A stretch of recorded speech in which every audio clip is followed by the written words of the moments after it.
Philosophy for non-philosophers. Acknowledgements.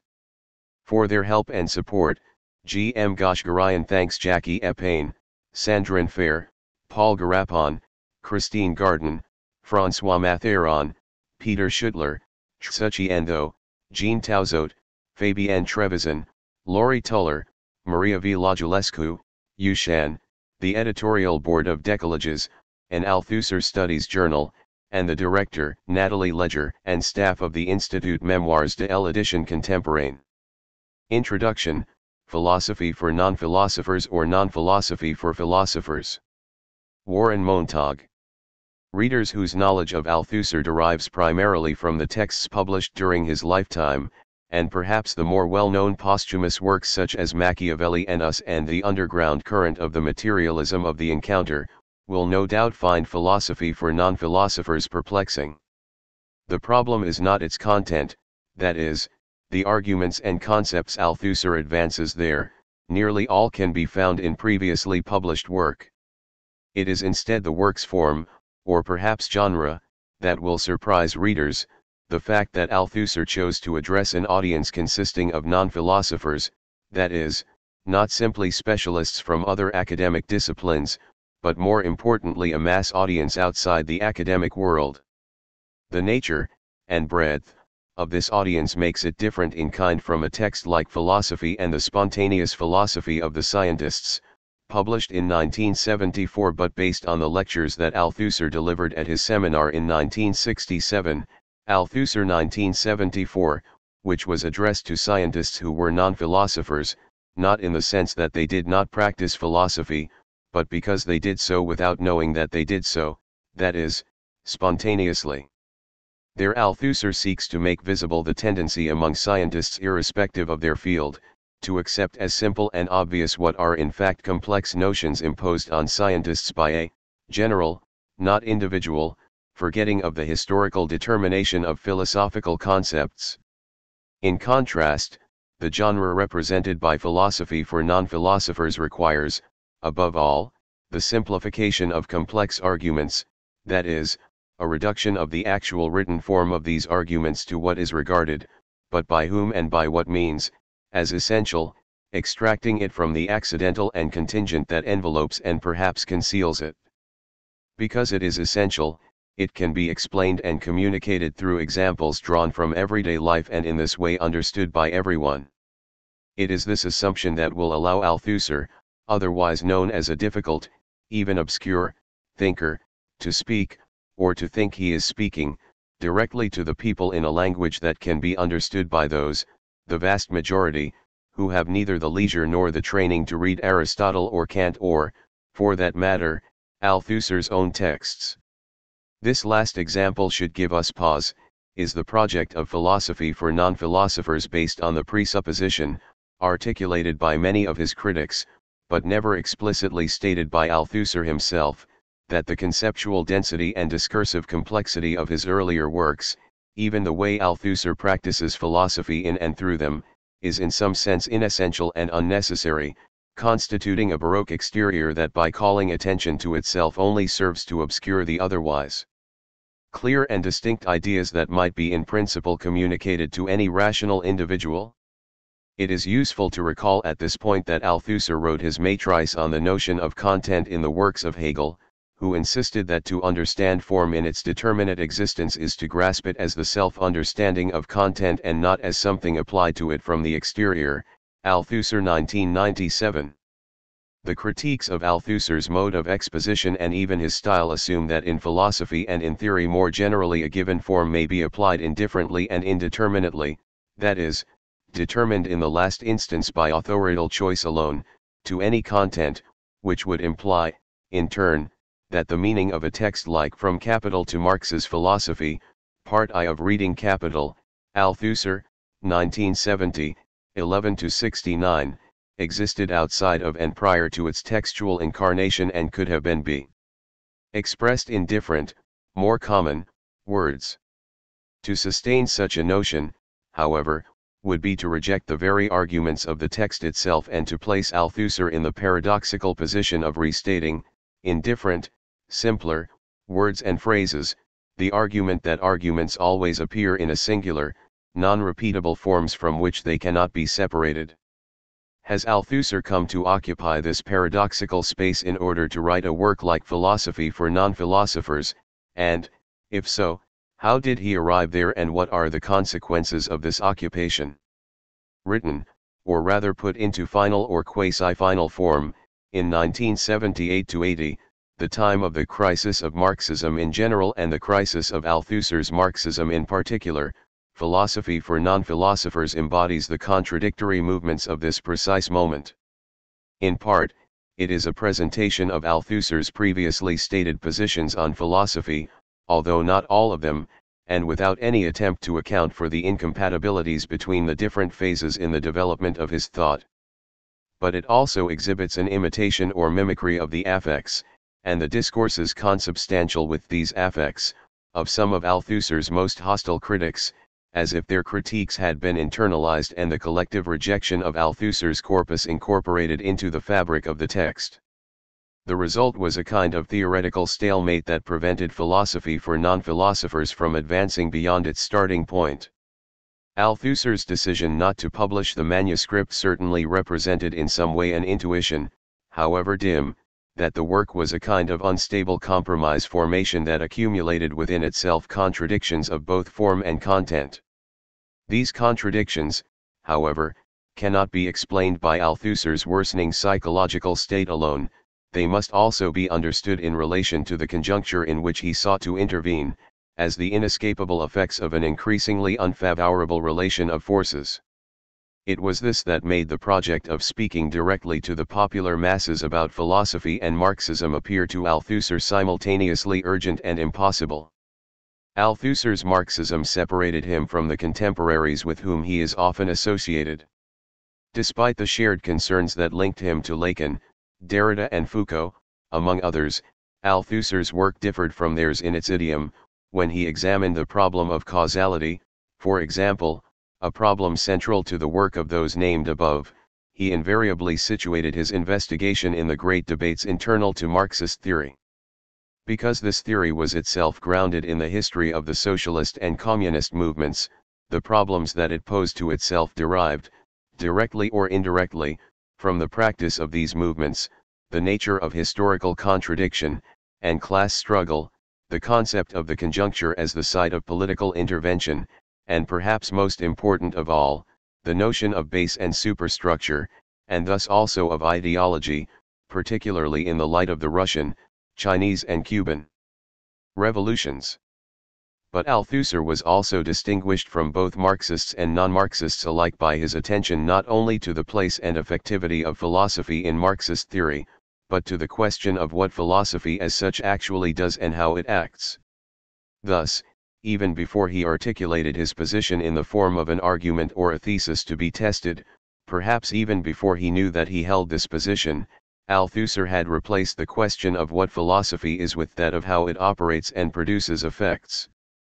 Further, his insistence on understanding philosophy as a form of practice necessitated a perpetual re-evaluation of the actual effects of his own philosophical utterances, both within the field of philosophy and outside of it. As Pierre Macquarrie has noted, Althusser could sum up in a single phrase the standard by which he measured the effectivity of his philosophical interventions. Macquarrie, 2000. Did he succeed in faire bouger les choses, that is, in getting things moving or shaking things up, was he able to initiate movement within and/or outside of philosophy?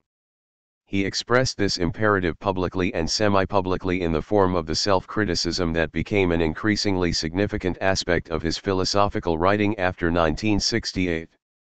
Most observers were perplexed by this aspect of Althusser's thought and could see it as nothing more than an enactment of a Stalinist, or perhaps Maoist, ritual of self-denunciation which would amount to a barely secularized communist act of contrition or, in contrast, a cunning attempt to anticipate and preemptively neutralize the critiques that his work would provoke and in this way clear a path for his own thought. The fact remains, however, that Althusser, even before he was able to articulate it in theoretical form, practiced philosophy as if it were an extension of the class struggle, intervening to shift the balance of forces so as to weaken the power of the dominant ideas and thus create the space for ideas, or philosophical theses, adequate to the practice of revolt. In this sense, Althusser's idiom and theoretical/political points of reference were not a matter of choice but were imposed on him by the nature of his project of both laying new foundations for Marxism and participating in the great controversies that traversed the communist movement in his time. At first, the conflict between the Soviet and Chinese models of revolution and socialism; later, the emerging strategy of guerrilla warfare, above all in Latin America, where Althusser's work was widely read and discussed, and finally the questions of revolutionary strategy in Europe and North America, which finally centered on the emergence of Eurocommunism and the problematization of concept of the dictatorship of the proletariat. But his singular Marxism set him apart from his contemporaries, Marxist and non-Marxist alike, in another way that has often been overlooked or ignored. The great works of 1960–65, that is, the essays collected in For Marx and his contributions to Reading Capital, were written with an exactitude that determined both his language and his choice of referents and that accordingly allowed few concessions to the reader. It was as if Althusser took the risk that, as he once put it, the words that came to him so rapidly that he often feared he would lose them would, once gathered into a coherent, if extraordinarily dense, discourse, exercise sufficient force to tip the balance of the theoretical conjuncture and upset the prevailing relations of force between concepts and ideas. Further, the theoretical prudence or caution he demanded of himself prevented him from proposing imaginary solutions to the real problems he identified. For many readers, the absence of the conclusion necessary to a proposal of the new theory they expected of him, appeared as a kind of fraud, rendering the reading of his texts, in their eyes, as useless as it was tedious.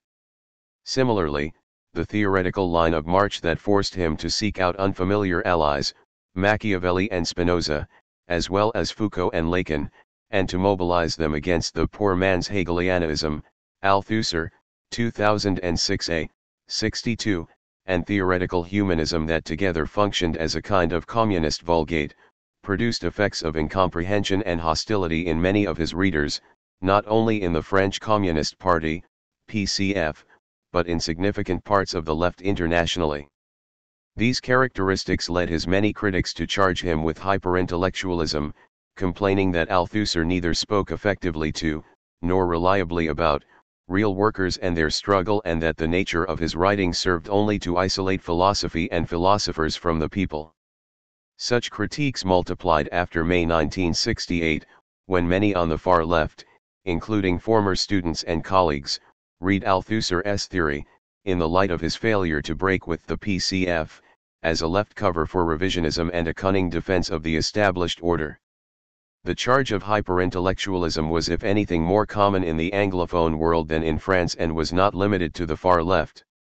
In his attack on Althusser in 1972, British communist John Lewis articulated what was implied but left unstated in most previous critiques.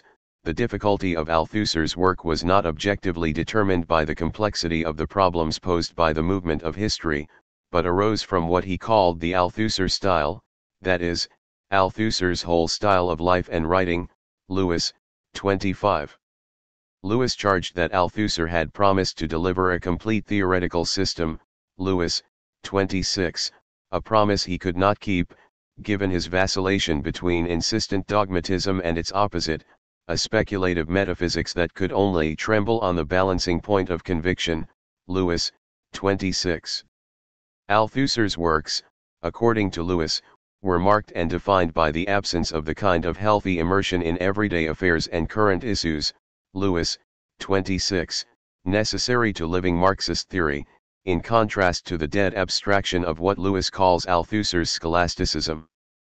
Jacques Rancière saw Althusser's reply to John Lewis, 1972, as a little theatre piece in which the master confronts a useful idiot to great comic effect. In fact, Rancière argued, the previously unknown and not particularly astute John Lewis fit the role so perfectly that he might have been invented by Althusser.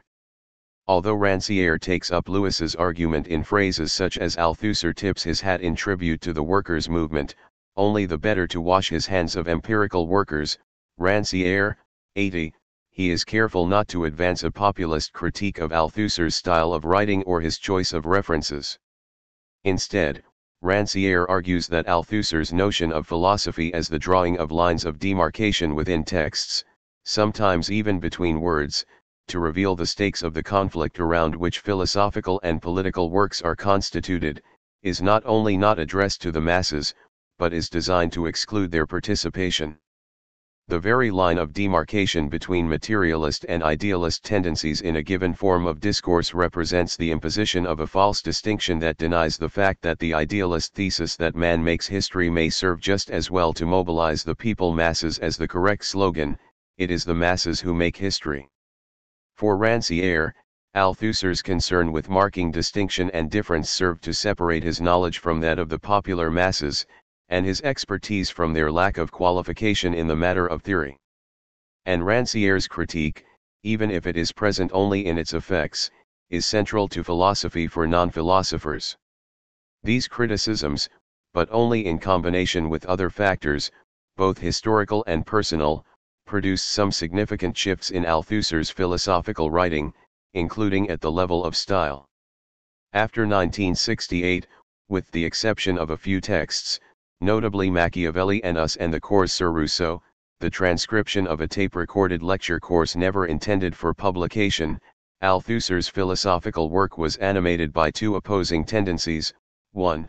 A series of prolonged, typically public, exercises in self-criticism that began with the response to John Lewis and culminated in his Soutenance d'Amiens, Is It Simple to Be a Marxist in Philosophy, Althusser 1976, taken from a longer manuscript recently published in French in an edition prepared by G.M. Goshgarian, Althusser, 2015, 2, a succession of attempts, some nothing more than fragments, others consisting of manuscripts at or near completion, to produce works aimed at a broad left audience which Althusser conceived as situated outside of the academic world.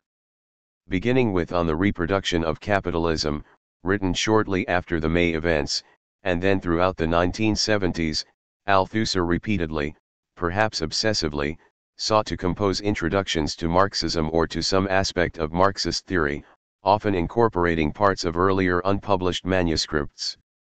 The drafts contained in the Althusser archive reveal that he began and abandoned in fairly rapid succession short books on communism, Projet du livre sur le communisme, 1972 and 1980, Imperialism, Chuscekel Imperialisme, 1973, and the present text, Philosophy for Non-Philosophers, 1978-80, which, with On the Reproduction of Capitalism, 1969, represents the most fully realized version of such a project, which Althusser nevertheless chose not to publish. These last two texts, written nearly 10 years apart and in very different historical conjunctures, reveal in their singular ways the contradictions and ambivalences proper to Althusser's attempts to bypass intellectuals and speak directly to the mass of politicized youth and workers. Philosophy for Non-Philosophers, written in part in response to his critics, is profoundly marked by the struggle immanent in the text itself between the omnipotent fantasy, proper to philosophy as such, of simply preaching the naked truth, and waiting for its anatomical obviousness to enlighten minds, as our 18th-century ancestors used to say, and an equally powerful defense against such fantasies, based on Machiavelli's notion of la verita effectuale, effectual truth, and vicos maxim, verum factum, truth is made, that if you want to force a change in ideas you must recognize the force which is keeping them bent, by applying a counter-force capable of destroying this power and bending the stick in the opposite direction so as to put the ideas right. Althusser, 1976, 171. The result was a decade of oscillation between producing and then setting aside introductions to Marxist theory, as conceived by Althusser. The ongoing attempt to speak plainly and clearly, in a way that can be understood by all our comrades, Althusser, 1976, 32, as he announced in his reply to John Lewis, that is, to explain Marxism, his Marxism, to them, resulted in a succession of unpublished and perhaps unpublishable fragments and fragments made up of fragments, some fashioned into the shape of a whole. This was, perhaps, the underground current of Althusser's own philosophy. Nowhere is this contradictory movement more evident than in Philosophy for Non-Philosophers. As Goshgarian has noted, Althusser himself labeled the manuscript a manual, manuel, a term that has a slightly broader semantic range in French than in English, initiation. It is not simply a handbook, as the term's etymology implies, containing a set of instructions that would allow anyone, irrespective of their class position or level of education, to understand, if not practice, philosophy. Manuel may also be translated as textbook, manuel scolaire. Althusser had, in fact, written a preface for the second edition of Marta Harnecker's Los Conceptos Elementales del Materialismo Histórico, 1972, a book widely read by the Latin American left. Harnecker's text resembled in form, if not content, such works as Stalin's Fundamentals of Leninism or Dialectical and Historical Materialism, texts designed as vehicles for the communication of a doctrine or vulgate, so called because it is addressed to the vulgus, or the masses. Such endeavors necessarily involve reading for, rather than to, the audience, and reading in precisely the way that Althusser explicitly condemned in Reading Capital, that is, by extracting what is defined as essential from the inessential mass in which it lies buried, which can be discarded once the extraction is completed, an operation that he compared to the extraction of a gold nugget, from the dross of earth and sand in which it is held and contained, Althusser, 1970, 36. Thus, even the method that guides what is read for, and then communicated to, the audience contradicts Althusser's insistence that concepts, no matter how basic, can be understood only in the written, textual form in which they appear, a position that demands that texts be read to the letter. How does one summarize not simply the conflicts proper to a text, but even more the symptoms that every text exhibits, the silences, gaps and absences necessarily produced by the work of theoretical practice? Does Philosophy for Non-Philosophers, insofar as it respects the conventions of the genre of the manual, then constitute in what it does, if not in what it says, a rejection of the protocol of reading that Althusser establishes in the introduction to Reading Capital? The answer lies in the fact that Althusser proved incapable of writing anything that might serve as a manual or textbook.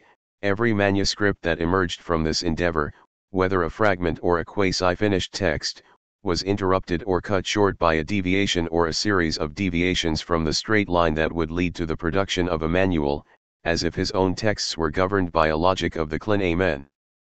On the Reproduction of Capitalism offers a perfect example of such a logic. The work begins with a simplified account of Marxist economic theory, what is a mode of production. On the Reproduction of the Conditions of Production, Infrastructure and Superstructure, followed by a description of the extra-economic conditions of reproduction, the state, law and the repressive state apparatus/ideological state apparatuses, most, but not all, of which corresponds to what would be expected of a textbook. The section on ideology, however, marks a caesura and a point of divergence in the exposition. Althusser's theses on ideology and the ideological state apparatuses have little to do with what until then had been associated with the term ideology and, because they are unprecedented, cannot be understood as summaries. Further, they culminate in a highly elliptical and elusive presentation of the thesis that posed and continues to pose great difficulties for Althusser's readers, namely the thesis that ideology, which has a material existence, interpellates individuals as subjects. Indeed, it appears as if Althusser's repeated attempts to compose a manual or guide for militants forced him to confront the impossibility of summarizing or simplifying concepts that, while necessary to Marxist theory, were absent from it. It is not easy to summarize an absence, and all the more when this absence takes the form of a text's own words. Althusser, 1970, 22. In the case of ideology, Althusser simply supplied what was lacking without noting that he did so, thereby imputing to Marxism the theory that it both required and for which it provided a basis, but lacked. Significantly, from the entire manuscript of Reproduction, Althusser published only a part of the section on ideology, precisely the section that had no place in a textbook because it marked a break with all previous theories, a fact that conferred upon it an exploratory, tentative, and sometimes contradictory character that is inscribed in the letter of the text itself. The case of philosophy for non-philosophers is in certain ways even more complex. The original French title, Initiation à la philosophie pour les non-philosophes, captures something of the work's strangeness. First, Initiation, the title could be translated as an introduction to philosophy for non-philosophers, and in fact there exist in the French language introductory texts whose object is philosophy in general or the work of specific philosophers, but whose titles offer an initiation into, rather than an introduction to, philosophy. A review of the titles of 20th-century French philosophical texts of this genre, however, reveals that introduction is far more common than initiation by a ratio of nearly 10-1. Gilbert Sabert Blanc is thus right to call attention to the term in his preface to the French edition of Philosophy for Non-Philosophers and to note that initiation suggests an introduction into a secret and secretive realm set apart, its movement presupposing a secularized version of the separation of the sacred and the profane. Althusser, 2013, 11.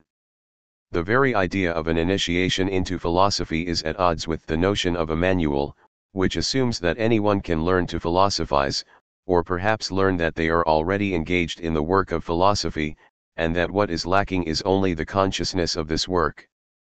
Is philosophy then situated in a space separated from everyday life, as the sacred is demarcated from the profane? Initiation, however, also serves to remind us of the ritual by which one is admitted to a cult, and always by someone else, someone endowed with authority, given that one cannot initiate oneself, and made acquainted with its secrets and mysteries. The term thus calls attention to the material disposition of philosophy as it currently exists, set apart, assigned the task of understanding the world without participating in it, as if the vocation of contemplating the world as totality demands a removal from it.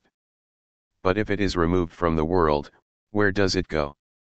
The speculative activity whose object is the whole, that is, the way the sciences, the arts, literature, economics, and politics are related to each other, interconnected and articulated into a whole. Althusser, 1974, 80-1, paradoxically can exist, despite its denials, only in the form of a practice embedded in an apparatus with walls and barriers both to confine and protect it, the university. It would thus appear that the project of a philosophy manual is even more questionable than a manual of Marxism. Marxist theory is incarnate in the practical forms of class struggle, including the organizations that emerge out of this struggle. It is from the vantage point of this struggle, Althusser was fond of quoting Machiavelli's adage that one must be the people to know the prince, that its theoretical expressions become intelligible even in their literal form. The case of philosophy is quite different. Its institutional forms are designed to maintain a separation whose function is to protect it from the contagion of these struggles.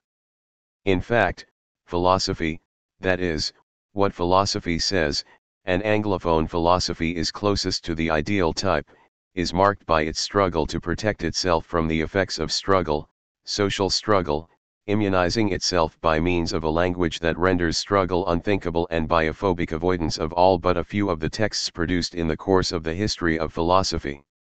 Althusser devotes surprisingly little attention here to the question of the material and institutional existence of philosophy. The single word, initiation, neither explained nor repeated, and finally eliminated altogether from the English version of the text, serves to remind us that the very possibility of a manual would require the shattering of real obstacles and the profanation of sacred spaces to release philosophy from its captivity. If Althusser fails to acknowledge this problem, he nevertheless proposes a kind of solution by declaring that philosophy is not the property of philosophy teachers, a synecdoche for philosophy's institutional existence, but, as Lautréamont said of poetry, Philosophie doit être faite par tout, in other words, everyone is a philosopher and only the consciousness of it is lacking. It thus appears that the initiation into philosophy instructs the initiate in the secret that there are no secrets and therefore nothing to be initiated into, because philosophy, reputed to dwell behind walls, is not there but in the mutual immanence of bodily action and thought, the element in which we live, move, and have our being. Religion furnishes the proof of his thesis. Even if we cannot say that there has always been philosophy, we can say that religion has always existed in some form or another, and religion, insofar as it recognizes the existence of necessity, in the form of fate or destiny, represents philosophy in an alienated form. But this thesis poses another problem: what is the cause of philosophy's self-alienation? The answer lies in the fact that philosophy is not a realm of homogeneity or harmony, even a harmony based on the reign of reason. On the one side, a materialist tendency arises from the daily practical activity of the people who are instructed by experience to regard even philosophy as a practice and to elevate practice above theory. Their struggle for existence appears as a generalized resistance against the forces, human and natural, that threaten this existence, as if the acts of subjecting and exploiting the people are responses to an original and ever-present resistance. On the other side are those who must devalue the world of bodies and practices and invent another ideal or immaterial world that justifies their place in this one. Philosophy, according to Althusser, emerged from religion at the moment that Plato invoked not the gods but the ideal forms of geometry in order to exploit mathematics in the service of the transcendence that explains the necessity of submission and servitude. This is the idealist tendency in philosophy. Idealism talks about truth, but behind truth, it is power that appears on the horizon, and with power, order. Althusser, 2017, 43. It might appear at this point that the divisions in philosophy are homologous with those in society as a whole. Above all, the division between those who work and those who live off the labor of others, making it possible to distinguish between a natural and spontaneous materialism of the exploited and an equally natural and spontaneous idealism of the exploiters.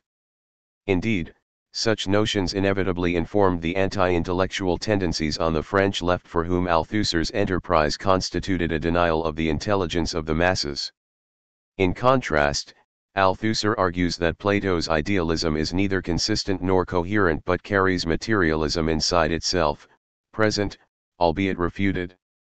It does so not to give it the floor, but to ward it off, to get the jump on it. It does so to occupy in advance positions that materialism might capture, and to bend the materialist arguments themselves, roundly refuted or turned against themselves, to idealism's service. Althusser, 2017, 43-4. If both idealist and materialist philosophies contain their adversaries, keeping them in custody so to speak, with the objective of neutralizing them, both run the risk of being captured from within by a revolt of their prisoners whose mere existence poses a threat to their captors. If the contradiction between idealism and materialism is in this way compromised, Althusser nevertheless preserves it in the transmuted form of the contradiction between philosophy and non-philosophy. A philosophy, if it is able to subject itself to a critique capable of accounting for its historical conditions of possibility, must begin by abandoning the philosophy of the philosophers in order to analyze concrete human practices, a phrase that clearly places the philosophy of the philosophers, and what other philosophy is there, outside the realm of concrete human practices, as if it is neither concrete nor a practice. Only if philosophy abandons the philosophy of the philosophers, that is, itself, which raises the question of what is abandoned and what or who performs the act of abandoning, can it undertake the perilous venture of making the big detour through non-philosophy. Althusser, 2017, 47, philosophies other, in order return to itself laden with the knowledge both of what philosophy is and what it might become. Non-philosophy must not be understood as the totality of what is not philosophy, that is, the philosophy of the philosophers, but rather as everything that the dominant idealist philosophy has neglected, rejected, censored, or abandoned as the refuse of existence and history, as objects unworthy of its attention. Althusser, 2017, 47. Both the idealist tendency in philosophy, and the materialist tendency insofar as it is compelled by an idealism able to borrow force from the existing order to take idealist questions as its own, have refused to examine such objects as matter, labor, and even the body. The implicit identification of the philosophy of the philosophers with the dominant idealist philosophy allows Althusser to replace the notion of the conflict internal to philosophy with the image of a struggle between philosophy and non-philosophy, between an inside and an outside, with the result that philosophy is deprived of its contradictory character. The theoretical costs of such a maneuver are clear. Althusser charges that Spinoza, even Spinoza, talks about the body and says that its powers are unknown, but he says nothing about sex. From this, Althusser deduces that Spinoza, whose philosophy he had described only a few years earlier as the greatest lesson in heresy the world has ever seen, Althusser, 1976, 132, had, despite appearances, made nothing more than an insignificant detour, and, worse, a detour that would allow him the better to fall back into line. Althusser, 2017, 48. Because Spinoza never left the philosophy of the philosophers, his words were emptied of their heretical or materialist sense and allowed to produce only apologetic effects. It is precisely the elimination of philosophy's internal contradictions that explains the necessity of what he calls the big detour. To understand it, Althusser asks us to recall the navigators of the 15th and 16th centuries who sailed far beyond the frontiers of the known world and brought back with them a sense of other worlds whose unimaginable difference allowed them to know their own. Their journeys, as he imagines them, are always circular, always a return to the point of origin. No matter how great the distance traveled and how difficult the conditions, one can never venture too far afield in quest of the adventure of coming home. Philosophy has to go as far as possible from itself, so that it can come home laden with comparisons and know a little better what it is. Althusser, 2017, 47.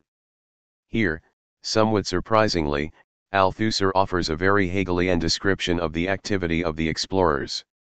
He might have imagined a journey outward in search of the absolutely other, an unknown land from which they may not return, whether because of the perils of journey or because they have chosen an irreversible movement to an alterity from which there is no return. Similarly, he might have spoken not of explorers, but of the mutineers of the Bounty and the island they found in their flight from the savage justice of British maritime courts. Thousands of miles from the nearest land, they agreed to burn their ship, thereby cutting off any possibility of a return home.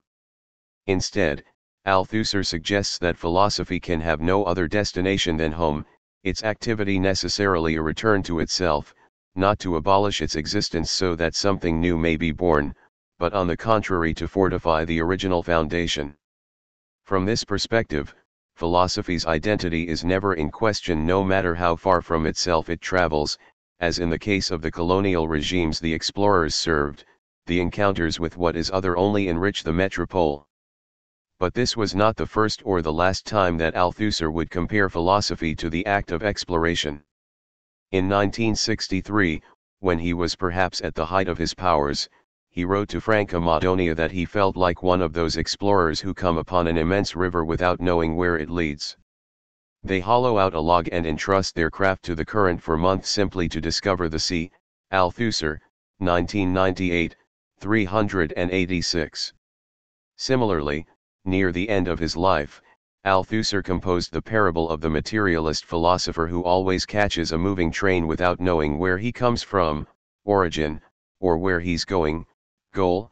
Althusser, 2006b, 290.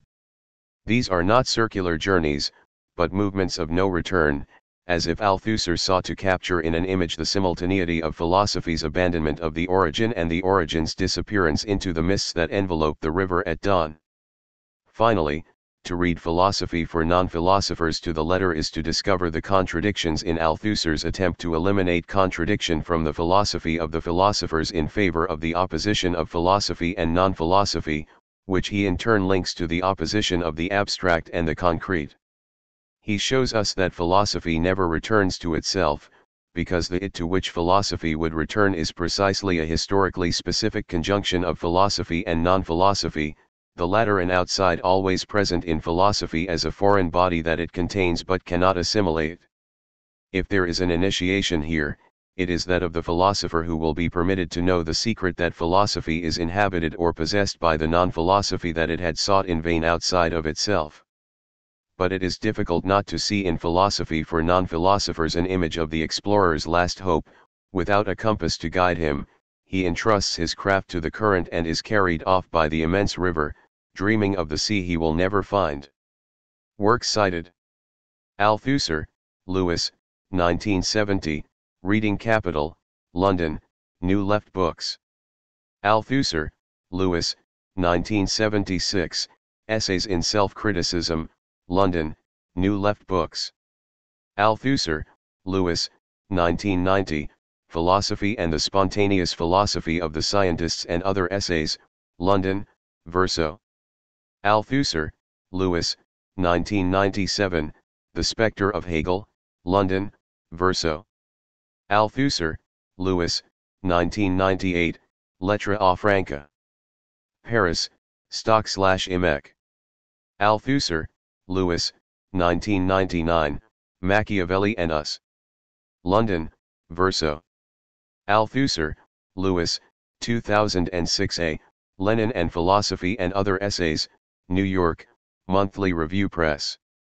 Althusser, Lewis, 2006b, Philosophy of the Encounter, Later Writings 1978-87, London, Verso. Althusser, Lewis, 2012, Cours sur Rousseau, Paris, Les Temps de Cerises. Althusser, Lewis, 2014, Initiation à la philosophie pour les non-philosophes, Paris, Presses Universitaires de France. Althusser, Lewis, 2015, Être Marxiste and Philosophie, London, Presses Universitaires de France. Althusser, Lewis, 2017. Philosophy for Non-Philosophers, London, Bloomsbury. Lewis, John, 1972, The Althusser Case, The Australian Left Review, 1, 37, 16-26. Rancière, Jacques, 2011, Althusser's Lesson, London, Continuum. Note on the text. By G. M. Goshgarian. My ambition, you know, is to write manuals, Althusser declared in a February 28, 1966 letter to Franca Madonia. It took him a long time to realize it. Of the two manuals he failed to finish in the 1960s, only a few fragments ever saw the light, an extract from the introduction to a sprawling manuscript on the union of theory and practice that appeared in the Cahiers Marxists-Leninists in April 1966 under the title Materialisme historique et Materialisme dialectique, and a 9-page provisional definition of philosophy that became the first chapter of Sur la reproduction de relations de production, on the reproduction of the relations of production, the book-length 1969 manuscript from which Althusser extracted, in 1970, his well-known paper on ideology and ideological state apparatuses. That provisional first chapter of the 1969 manuscript was supposed to find its sequel in a second volume, which, after the big detour constituted by Volume 1, was to elaborate, according to a prefatory note, a scientific definition of philosophy. But the first volume of Sur la reproduction did not see the light in French until 1995, 5 years after its author's death. It first appeared in English in 2014 as the main text in a collection titled On the Reproduction of Capitalism, Ideology and Ideological State Apparatuses. As for the second volume, it was never written. In the mid-1970s, however, Althusser rewrote, as it were, this unwritten philosophy manual, first in 1976, in the form of a 140-page manuscript, which was followed, 1 or 2 years later, by a heavily revised version released only in 2014, under the title Initiation à la philosophie pour les non-philosophes. Initiation is here translated into English for the first time. Althusser initially called his book Introduction à la philosophie, a title he later changed to Être Marxiste en Philosophie, echoing the title of the lecture that he had given at his June 1975 habilitation and published in French and English shortly thereafter as Est il simple d'être Marxiste en Philosophie? Soutenance Damiens, is it simple to be a Marxist in philosophy? He finished the first draft of Introduction in July or August 1976, as is indicated by a letter accompanying a photocopy of the manuscript that he sent Pierre Macquarrie late that summer. Worried, as he confessed in this letter, that the text would be too demanding for the non-philosophers who were its intended readers, he proceeded to rewrite it in 1977 and 1978. The new avatar of the manual, which Althusser eventually recast from one end to the other, revising and reorganizing it several times, ultimately only vaguely resembled its predecessor. Comprising 154 typed pages in a version he showed his friend Sandra Salomon, presumably in early 1977, it included a little more than half of the note on the Isis in a state anterior to the one on which he put the final touches in February 1977, as is revealed by his correspondence with Peter Schüttler, who published a German translation of the note late that year. Althusser subsequently incorporated more material into this already well-advanced text, notably, some 20 pages on the relationship between the practice of production and the Aristotelian notions of poiesis and praxis.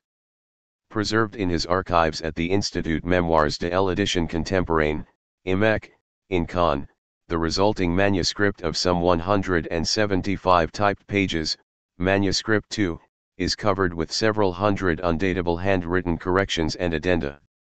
Althusser also wrote a new version of the first section of this manuscript, everything that now precedes chapter 6, with the result that the 15-page introductory section of Manuscript 2 grew into the 74 typed pages of a manuscript physically quite distinct from its companion, Manuscript 1, also held by the IMEC.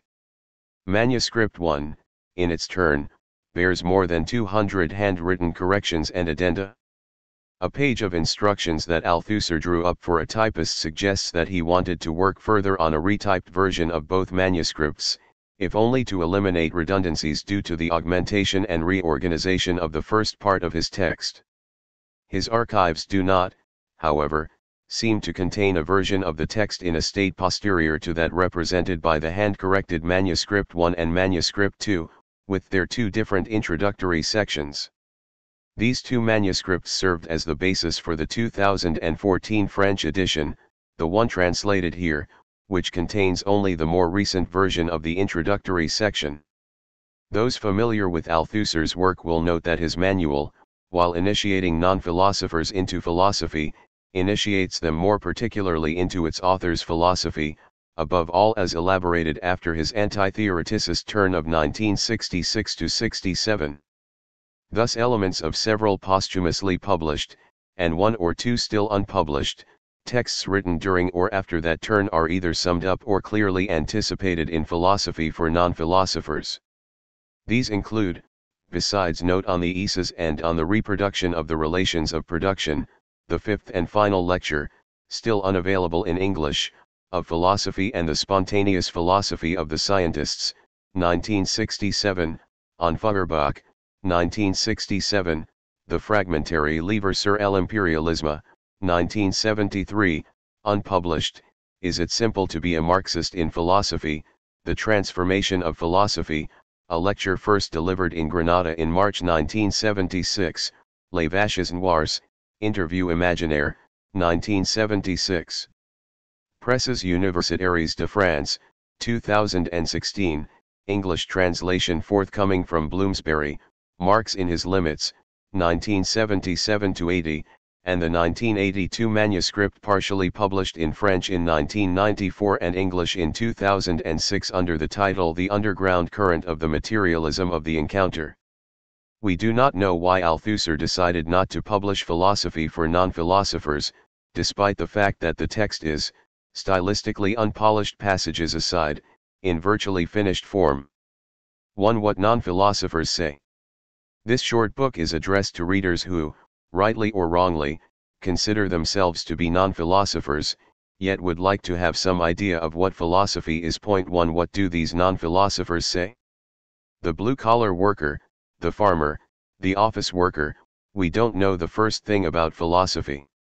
It's not for us, it's for intellectuals and specialists. It's too hard. And no one ever told us anything about it. We left school before we got that far.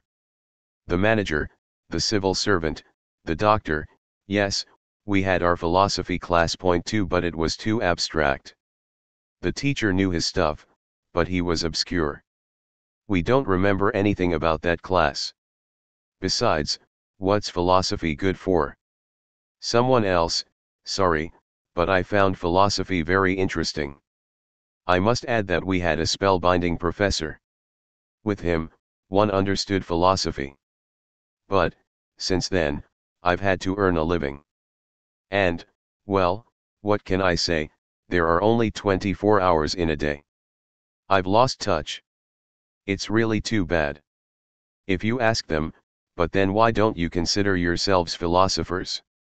Who, in your opinion, deserves to be called a philosopher, they will all answer, in unison, philosophy teachers, of course. And they are absolutely right.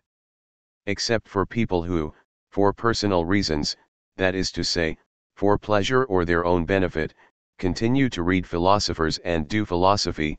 The only people who deserve to be called philosophers are in fact the ones who teach philosophy. Naturally, this fact throws up a first question, or, rather, two. 1. Is it really by chance that philosophy is so closely bound up with teaching and those who teach it? All indications are that it isn't, for, after all, the marriage of philosophy and teaching doesn't just go back to our philosophy classes, it doesn't date from yesterday. At the very beginnings of philosophy, Plato taught philosophy, Aristotle taught philosophy. If this marriage between philosophy and teaching isn't due to chance, it must express a secret necessity. We shall try to find out what that necessity is. 2. Let us take another step. Since, or so it seems, philosophy isn't much use in everyday life, as it doesn't produce knowledge and has no concrete applications, we may well wonder, what earthly purpose does it serve? We can even ask ourselves the following strange question: might it be that the one purpose philosophy serves is the teaching of philosophy, and nothing else? And if the only purpose it serves is the teaching of philosophy, what might that mean? We shall try to answer this difficult question. You see how things go in philosophy. One need only consider the least of its aspects, here, the fact that all philosophers are philosophy teachers, for interesting, surprising questions to surge up before we can blink. And those questions are such that we have to ask them, although we lack the means to answer them. To answer them, we have to make a very long detour, and this detour is nothing other than philosophy itself. The reader will therefore have to practice patience. Patience is a philosophical virtue. Unless one is patient, one cannot gather the least notion of what philosophy is. To take another step, let us cast a discreet glance at the people known as philosophy teachers. Like you and me, they have husbands or wives, and also children, if they wanted to have children. They eat and sleep, suffer and die, in the most ordinary way imaginable. They may love music or sports, and be involved in politics or not. Granted, these things aren't what makes them philosophers.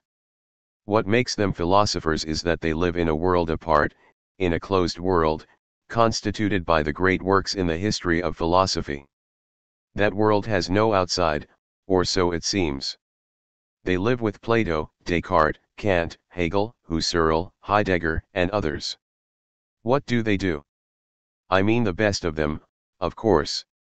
They read the works of the great philosophers, and reread them, indefinitely, comparing and contrasting them from one end of the history of philosophy to the other in order to understand them better.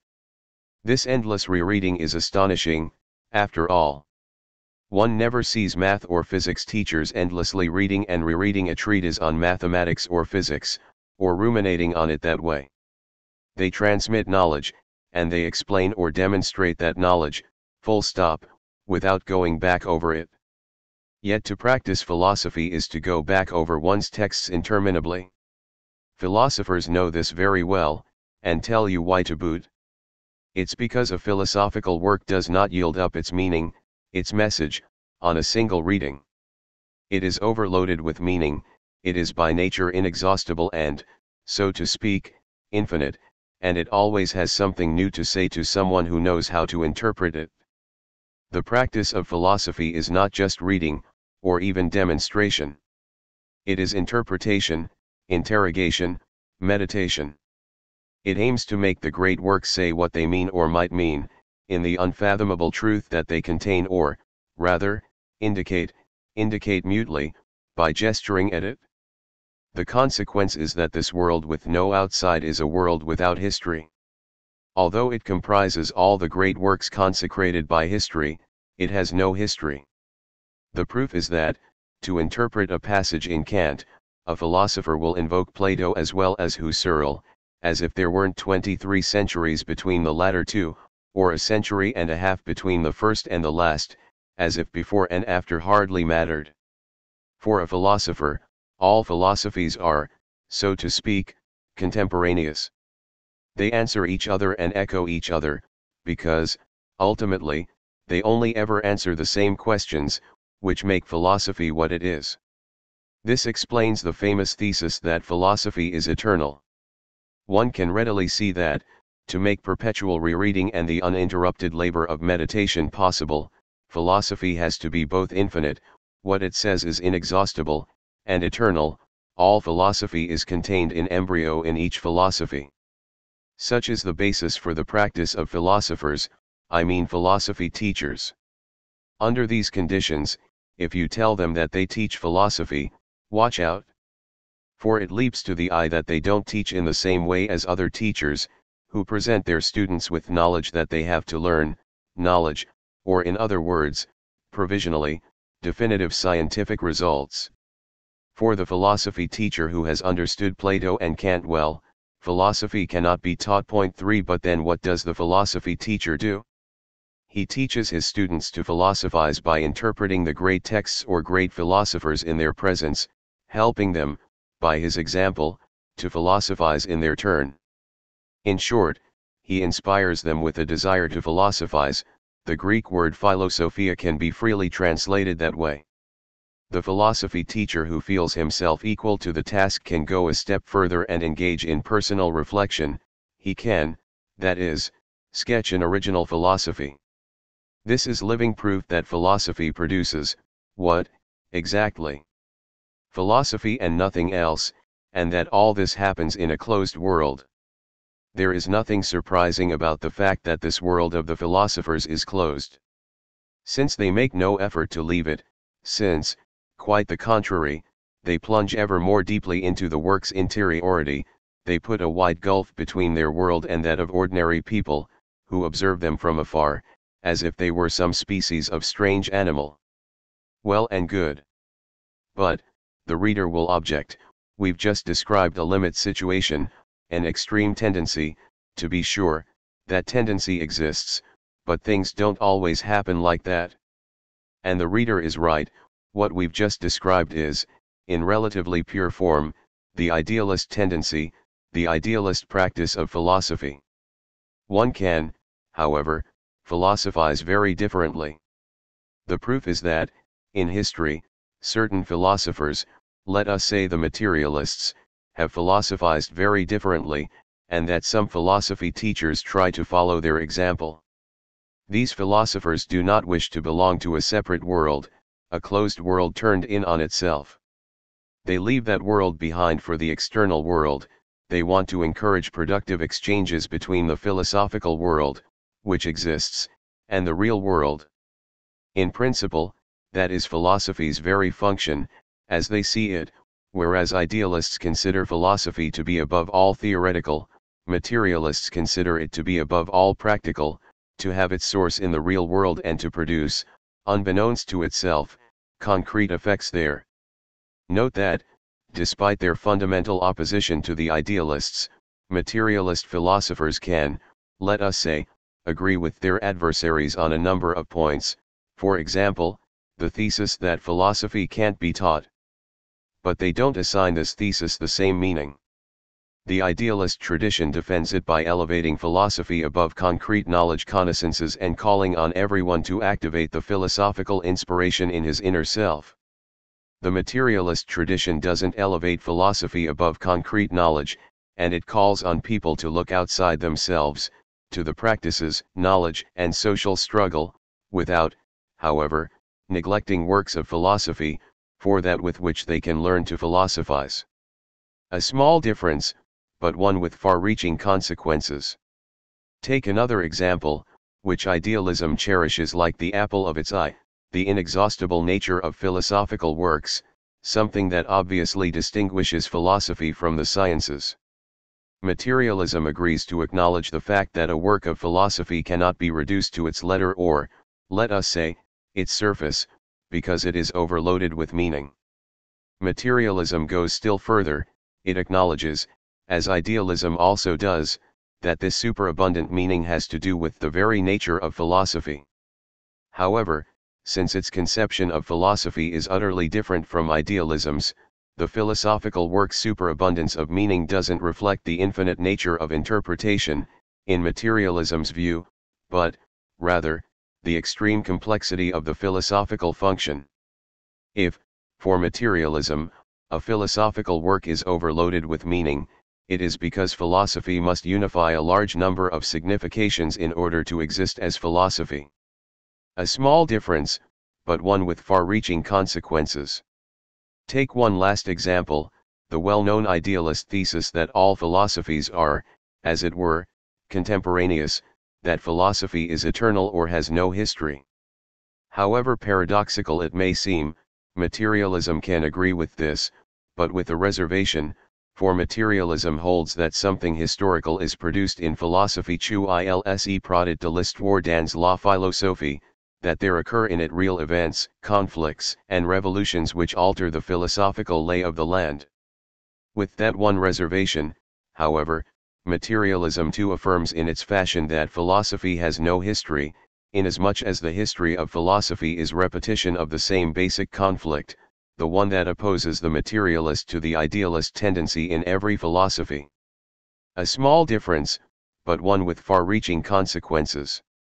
From the examples thus briefly reviewed, we shall draw the lesson that, although philosophy is one, there are, at the limit, two contrary ways of philosophizing, two contradictory practices of philosophy, the idealist and the materialist practice of philosophy. But we shall also draw the lesson that, paradoxically, idealist positions encroach on materialist positions, and the other way around. How can philosophy be one, yet subject to two contradictory tendencies, the idealist and the materialist tendency? How can philosophical adversaries have something in common, as is shown by the fact that they encroach on one another? We are once again asking questions we can't answer right away. We have to make the big detour first. Patience. Patience, but also, straight away, a surprise. For if there exists a way of philosophizing different from that of idealist philosophy teachers, a practice of philosophy which, far from removing philosophers from the world, puts them in the world and makes them everyone's brothers, if there exists a practice of philosophy which, far from handing down a truth to people from on high in a language workers can't understand, knows how to shut up and learn from people, from their practices, suffering and struggles, then this philosophy can turn our initial hypothesis upside down. For we have put our question to people who do different kinds of work and have different social positions. All of them told us about philosophy teachers. That was only to be expected. Philosophy is taught in secondary schools and universities. In their modesty or indifference, they identified philosophy with the teaching of philosophy. What did they do if not repeat, in their own fashion, what the institutions of our society declare, namely that philosophy belongs to philosophy teachers? Intimidated by this fait accompli of the social order, awed by the difficulty of the philosophy of the philosophers, they didn't dare to challenge a philosophical prejudice. The division between mental and manual labor and its practical consequences, the domination of idealist philosophy and a terminology reserved for insiders, intimidated them or discouraged them. They didn't dare to say, no, philosophy doesn't just belong to philosophy teachers. They didn't dare to say, with the materialists, such as Diderot, Lenin, or Gramsci, everyone is a philosopher. Idealist philosophers speak on everyone's behalf and in everyone's stead. They think, and no mistake, that they possess the truth about everything. Materialist philosophers are much less talkative, they know how to shut up and listen to people. They do not consider themselves privy to the truth about everything. They know that they can become philosophers only gradually, modestly, and that their philosophy will come to them from outside. So they shut up and listen. We need not go very far to discover what they hear, to observe that there exists among the people, among workers who haven't received any philosophical education and never had a master whom they could follow in the art of philosophizing, a certain idea of philosophy precise enough for us to be able to refer to it and discuss it. This plainly means that, as the materialists claim, everyone is a philosopher, even if the philosophy he carries around in his head is, as one can well imagine, not exactly the philosophy of the great philosophers or the professors. What might this philosophy that is natural to everyone be? If you ask people you know, ordinary men and women, they may well, out of modesty, let you insist a bit before coming out with it, but they will eventually admit that they do in fact have a kind of philosophy all their own. What is it, exactly? A way of looking at things. And if you pursue your questioning, they will say, there are things in life I know well, from first-hand experience. For example, my work, the people I associate with, the parts of the world I've traveled through, or what I learned at school or have learned from books. We can call these things knowledge. There are, however, lots of things in the world I've never seen and don't know. That doesn't prevent me from having some idea of them. In that case, I have ideas that go beyond what I know, about, for example, the origins of the world, death, suffering, politics, art or religion. But there is something more, these ideas came to me pell-mell, from all sides, and separately, they didn't hang together at first. Yet, bit by bit, I don't know why, they were unified, and something strange even happened. I collected all or almost all my knowledge under these general ideas, under their unity. That was when I put together a sort of philosophy for myself, a general view of things, the things I know firsthand and the things I don't. My philosophy is my knowledge unified under my ideas. And if you ask, but what use is this philosophy to you, your interlocutor will answer, that's simple, I use it to orient myself in life. It's like a compass, it helps me to get my bearings. But, you know, everyone comes up with his own personal philosophy. That is what an ordinary person would say. An observer, however, would add the following comments. He would say that everyone does indeed come up with his own personal philosophy, but that experience shows that most of these philosophies are similar, that they are just personal variations on a common philosophical stock. Setting out from this common stock, people go their different ways in their ideas. He would say that we can form an approximate idea of the common stock of this philosophy that is natural to everyone, when we say about someone, for example, depending on how he bears up under suffering or trials which deeply distress him, that, despite all, he takes life's setbacks philosophically, or, if life is good to him, that he knows how not to abuse its blessings. In that case, the relations he maintains with things good or bad are tempered, carefully considered, well controlled and wise, and we say that he is a philosopher. What do we find, at bottom, in this philosophy?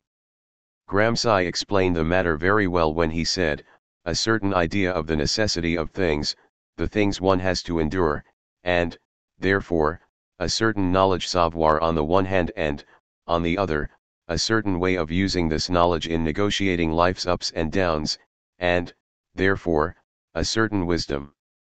Hence a certain theoretical attitude, combined with a certain practical attitude, a certain wisdom. In this spontaneous philosophy of the common man, we thus find two great themes that run through the whole history of the philosophy of the philosophers: a certain conception of the necessity of things, the order of the world, and a certain conception of human wisdom in the face of the course of the world. Would anyone dare to say that these ideas aren't already philosophical? Yet the contradictory, paradoxical nature of this conception is quite striking. For it is, basically, a very active conception. It assumes that people can do something about natural and social necessity. It presupposes deep reflection and close attention to self, as well as great self-control in situations of intense grief, or others in which good fortune hands us everything on a platter. Yet the fact is that when this apparently active attitude isn't educated and transformed, by political struggle, for example, it usually expresses a withdrawal into passivity. It is clearly, if one likes, human activity, yet it is activity of the kind that can be profoundly passive and conformist. For it isn't a question, in this spontaneous philosophical conception, of acting positively in the world, as even certain idealist philosophers would like, or of changing it, as Marx would like, but of accepting it and avoiding all its extremes.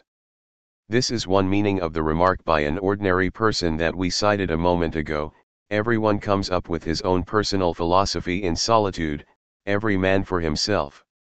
Why? So that he can bear a world that is crushing or could crush him. And while it is clearly a matter of bringing the course of things under control, it is less by trying to transform it than by submitting to it philosophically in order to make the best of a bad deal. In short, it is a matter of coming to terms with a necessity that exceeds an individual's powers, one he had best find a way to accept, since he can do nothing to change it. Activity, then, but passive activity, activity, but resigned activity. Here I am simply summarizing the thought of the Italian Marxist philosopher Gramsci on this point. You can see, from this example, how a materialist philosopher reasons. He doesn't tell himself stories, he doesn't make lofty speeches, he doesn't say that everyone is a revolutionary. He lets people talk and he tells things the way they are. There is no denying the fact, in the broad masses of people who have not yet been awakened to the struggle, or even in the case of those who have fought, but were defeated, there is an underlying resignation. It goes all the way back to the earliest periods of history, which has always been the history of class societies, hence of exploitation and oppression. Men of the people, shaped by this history, may have revolted, but, since their revolts were always put down, they had no choice but to resign themselves to the necessity to which they were subjected and to accept it philosophically. This is where religion comes in. To philosophy and religion. This necessity that one has no choice but to accept is, to begin with, that of nature, whose laws we can master only by obeying her, Hegel. But it is also and above all that of the social order, which individuals, taken separately, cannot change and must therefore accept in its turn. Hence the generally resigned cast of this philosophy: injustice has always reigned on earth, rich and poor have always been with us, and the like. This resignation may spare those who cultivate it, or so they suppose, evils that they would only have made worse by revolting. Nevertheless, when it spreads to broad masses of people, it reinforces the established order and the havoc it wreaks, the established order of the dominant class, which exploits workers and has a powerful interest in their taking things with a philosophy of resignation. We find in this conception of a life that must be taken philosophically not just recognition of the necessity of things, but also an indication of the uncontrollable nature of this necessity that rules people's lives. An accident, a crisis, a catastrophe, or a brutal intervention of the powers that be can occur at any time and turn life upside down. People are helpless in the face of these strokes of fate, which reflect their inability to anticipate events or the caprices of power. This power, nature's, the state's, accordingly appears to be beyond human capacities, to be endowed with almost supernatural force and to be unpredictable in its decisions. It is clear that the model or epitome of this power is God. That is why, at this level, non-philosophers' conception of things is above all religious. However far back we go in human history, we find the presence of this omnipotent force that exceeds individuals' or human groups' ability to anticipate and react.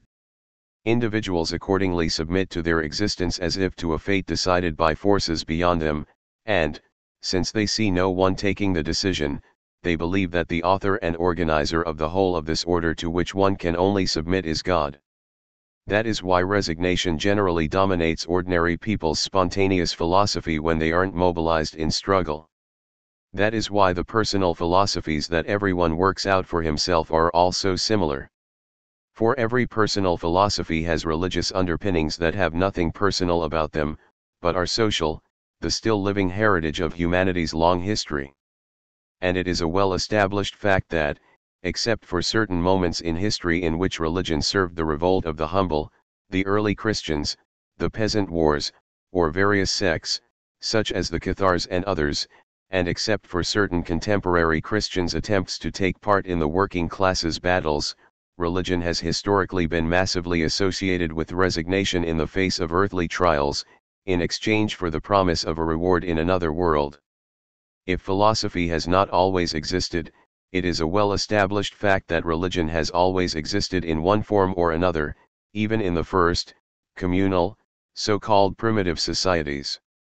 Religion preceded philosophy, and the advent of philosophy did not bring on its demise. Quite the contrary, it has been rightly said that the idealist philosophy which inaugurated the history of philosophy with Plato was a daughter of religion, like who can say how many other philosophies since Plato. There remains, in the common consciousness, something of this long domination of religion, which has given ground, but hasn't disappeared from our world. Similarly, there remains something of the long domination of philosophical idealism, which was so closely linked to religion that philosophy was able to detach itself from religion only on the absolute condition that it maintain religious dogmas and itself take up the big religious questions as if they were so many philosophical questions. The sole difference was that philosophy treated these old questions in a new way. It accepted them, however, as obvious. For instance, religion asked the question of questions, the question of the origin of the world. 1. Why is there something rather than nothing?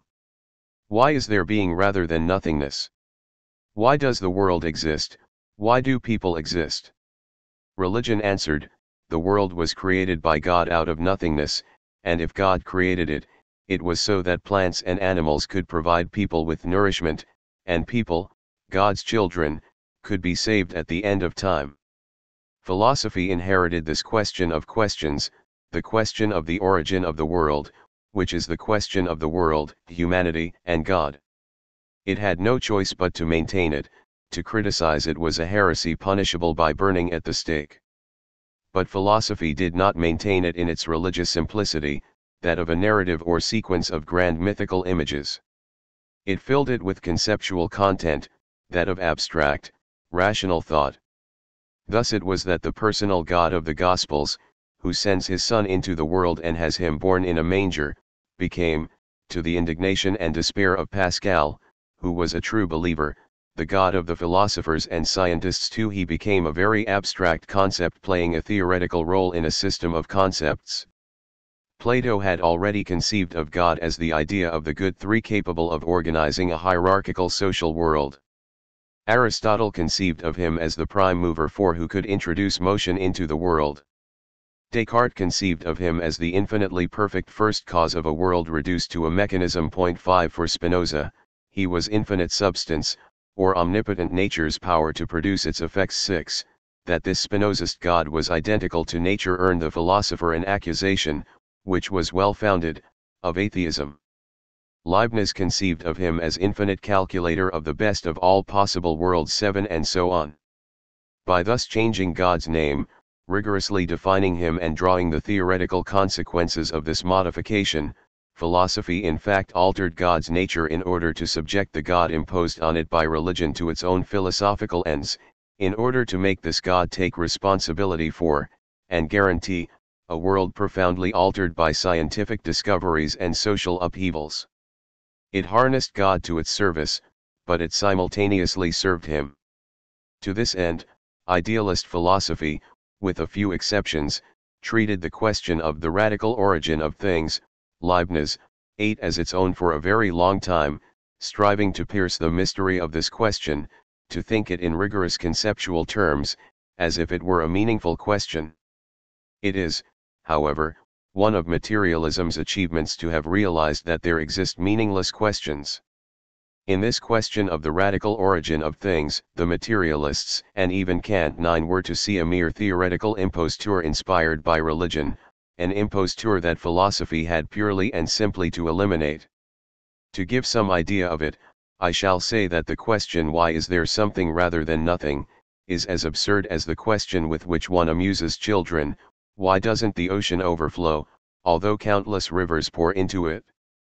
When we ask, why is there something rather than nothing, we forget that, if there were not something, being, no one would be there to ask the question about nothing, and thus that the question of nothingness is a feint that pretends to believe that being might not be, when we have no choice in the matter.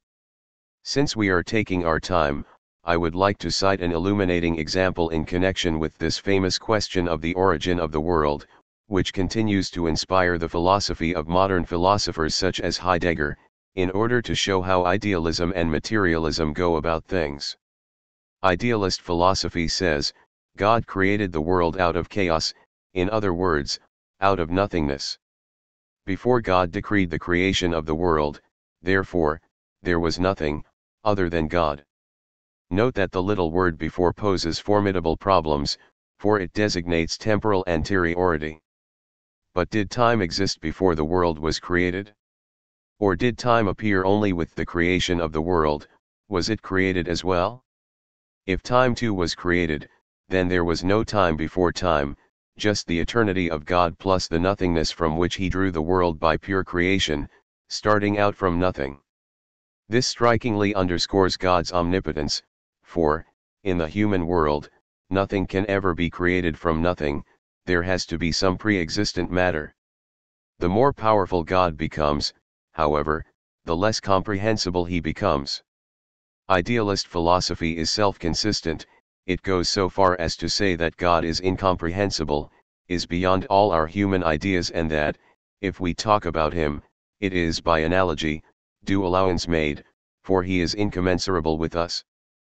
But try to see whether you can understand how God can exist alone in the company of nothingness and can draw the existence of the world out of nothing. This does indeed make him the absolute origin of the world, but it also makes him incomprehensible. Now take a materialist philosophy such as that of Epicurus. This philosophy talks about not the origin of the world, a meaningless question, but the beginning of the world. It doesn't bring the omnipotence of God into play to draw the world out of nothingness.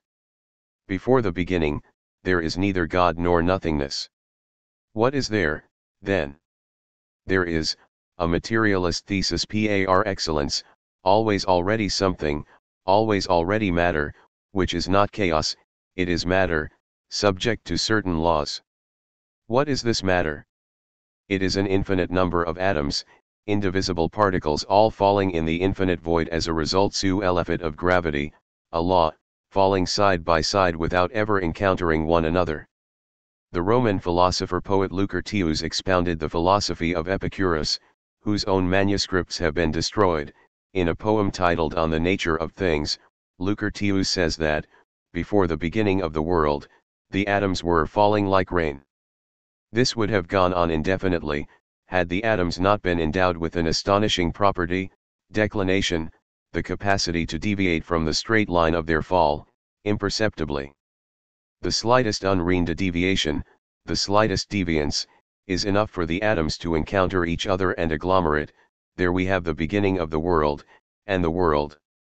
Neither God nor nothingness at the origin, no origin, but the beginning and, to account for the beginning, pre-existent matter, which becomes a world thanks to the, contingent, arbitrary, encounter of its elements. And this encounter which commands everything is the figure of contingency and chance, yet it produces the necessity of the world. Thus chance produces necessity by itself, with no intervention by God. 10 This is tantamount to saying that the world produces itself, and that by substituting the materialist question of the beginning, or the event, the advent, for the idealist question of the origin, we eliminate meaningless questions, not just the question of the origin of the world, but also everything connected with it, the question of God, of his omnipotence, of his incomprehensibility, of time and eternity, and so on. Similarly, religion raised the question of the end of the world, in both senses of the word end, death and its beyond, the destination of the world. Why, after all, is man on earth? What is his destination? What is the meaning of his existence and his history? What is that history's ultimate purpose finalite? The Christian religion answered with the dogmas of original sin, God's incarnation in Christ, and the redemption of humanity at the end of time thanks to Christ's passion. For a long time, philosophy continued to ask this question, and had to ask it. It still does when it is idealist or spiritualist. But, naturally, it didn't maintain the form of the question, these grand images of the Christian narrative. It thought the question in philosophical concepts, abstract notions linked one to the other as rigorously as possible. It developed the theme of the state of nature and the inevitable fall into the state of society, to preserve people from the evils brought on by the state of war, the result of the anarchy of the state of nature, and it thought the conditions for the ultimate triumph of freedom in history. Here too, it transformed the terms of both question and answer as a function of the historical variation of the stakes of political and ideological struggle, and also as a function of each philosopher's own position. But it retained the questions of the meaning of human existence and the meaning of history, before Marx's materialist philosophy squarely denounced the theoretical imposture involved, taking its inspiration from a long tradition in which Epicurus, Machiavelli, Diderot, and others all figure. Yet another meaningless question. We can form some idea of it by noting that this question of the meaning of human existence and human history, as if some all-powerful personage had assigned them a final goal in advance, is as absurd as Malebranche's naive question, but why does it rain upon sands, upon highways and seas? 11. The implication of the question is that this makes no sense, since there is no lack of water in the sea, while the dunes and highways, where nothing grows, need no water, so that this is no use at all. This surprise makes sense only for a conception of the world that is religious, even if it presents itself as philosophical, for a conception which has it that an all-powerful being has assigned every being in the world a purpose and function. To which materialism responds, but why not admit that the world is full of things that are of no use at all? Let us go further. Why not admit that neither the world nor human existence nor human history have a meaning, an end, a goal established in advance? Is it because that would be disheartening? But wait a moment, why not frankly admit that the surest condition for acting in the world, modifying its course and thus investing it with meaning through work, discovery, and struggle, is to admit that the world has no meaning, no pre-established meaning determined by an all-powerful being, who is a pure fiction. Philosophy, then, descended of religion, took up religion's questions again. It must not be supposed that it did so just to be prudent, because, for centuries, there was a prohibition on thinking outside of religion. It must not be supposed that philosophers were all, for there are exceptions, men who advanced masked, Descartes, 12, and that their thought was, therefore, duplicitous, that they all had a double doctrine. In the 18th century, this thesis was a widespread way of explaining the conflictual relations between philosophy and religion. The presupposition was that philosophers, by virtue of the specific nature of philosophy, which was, it seems, pure reason, had always thought and possessed the truth, but that, because it was forbidden to proclaim it publicly on pain of inquisition and death, they had fabricated another doctrine for public consumption, advancing masks so as to hide what they really thought and protect it from the religious or political authorities' sanctions, while simultaneously communicating something of the truth. This idealist conception does not correspond to the historical truth. In reality, we have every reason to believe that, certain exceptions aside, Spinoza, the philosophers who spoke of God were not just bowing to the ideological requirements of their day. They too believed in this God whose name they changed. They too believed in the religious questions of the origin of the world and the meaning of the existence of things. They thought within this problematic, a system of questions, of absolute truth, inherited from religion. For they needed God to ground their philosophical systems, to think the whole, not as pure philosophers who had to dissimulate their thought, but as the convinced idealists they were.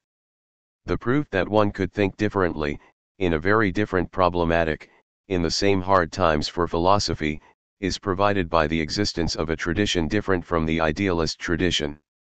This was the materialist tradition, which thought not only outside religion, but also outside religious questions transformed into philosophical ones, and thus on a very different basis, within a very different problematic, by denouncing and rejecting questions devoid of meaning. These few remarks have just one purpose, to show that philosophy's relationship to religion is neither a simple nor a pure relationship, with philosophy always being pure reason and religion being only unreason and social imposture. This is not only because religion can, under certain conditions of social struggle, which, it is true, have been rather rare so far, be something other than simple resignation. It is also because philosophy is not determined exclusively by its relationship to religion, by religious questions, but, behind this relationship, by its adoption of properly philosophical positions, idealist or materialist, which have other stakes as well, and incline it to accept or reject religious questions about the origin of the world and the meaning of human existence and history. The positions adopted do not depend on the existence of religion alone. They are attributable to opposed ideas and orientations that cannot be explained without reference to the major social, ideological and political conflicts at work in the history of the world. All this will be explained in what follows. Yet if most of philosophy's questions initially came to it from religion, we obviously must ask, just what is religion? This is a hard question. For most people in the long course of human history, religion posed no question and had nothing mysterious about it. For religion itself answered the question by dint of the services it rendered and, quite simply, because it was part of the very order of things, as a self-evident truth not open to debate. It was there, represented by its priests and churches, its myths and dogmas, its sacraments and practices. It was there as the truth of things, there to utter this truth, teach it, and see to it that it reigned over the world. It was established, recognized, supported by the state. Since the order of things always operates to the dominant class's advantage when it is extolled, the conclusion long ran that religion was simply the opium of the people, in the early Marx's phrase, a drug intended to avert the revolts of the exploited, hence to reinforce the domination of the exploiters. Point 13. And, in fact, religion quite clearly plays this ideological class role in all class societies, even when the class struggle brings some believers over to the revolutionary side. Point 14. Something resembling religion, however, existed long before class society, in primitive communal societies, where it performed other functions. With its myths, it served to unify the social group in its struggle against nature, from which the group laboriously wrested its subsistence. It also served to regulate the group's practices of production, enabling its magicians or priests to announce auspicious dates for sowing, harvesting, or fishing and hunting, so as to bring people together and organize them in a form of work in common. Thus the priests possessed, and even kept to themselves, certain knowledge of a theoretical kind that grounded their authority over others. But that is not all. What then stood in for religion also presided over all the events in an individual's life: birth, pubescence, sexual and social initiation, the formation of couples, childbearing, and death. Life, sex, society, death, and perhaps language as well, an endless cycle. Not by accident were these events sanctioned in this way by special ceremonies, for they ensured the social group's biological reproduction, while also ensuring, thanks to the law of exogamy, marriage outside the group, the community's relationship to other communities, its renewal, and its alliances. If religions no longer play the role, dominant in this period, that they once played in unifying society, along with their role in organizing production, most of the religions we know in our own societies have abandoned nothing of their role of initiation into existence, sexual life, and death. They continue to sanction birth, marriage, and death with their ceremonies and sacraments, and they still control, by way of the confession of sins, individuals' evolution towards sexuality and sexual normalcy. Thanks to some obscure connection, religions are thus bound up with birth, sexuality, and death, with death usually acting as a mask for birth and sexuality. Death in fact haunts the whole history of human civilization. It has been observed that human beings are the only animals who bury their dead, better, who erect gravestones for them, better yet, who have even buried them with all the implements they used in daily life, and even with their servants and spouse, sacrificed on this occasion as if to guarantee them a visible, manifest afterlife. From time immemorial, death has gone hand in hand with the theme of the afterlife in the religions, even in cultures that do not recognize it and apparently do not fear it. Madagascar, for to fail to recognize death and hold feasts on the graves of the deceased is still to pretend to believe that life goes on. Religion was there to answer the troubling question of death, with all its mythology about the creation of the world and of humankind, their fall, their misery in the world here below, and the salvation that guaranteed them eternal life in another world, peaceful and happy at last.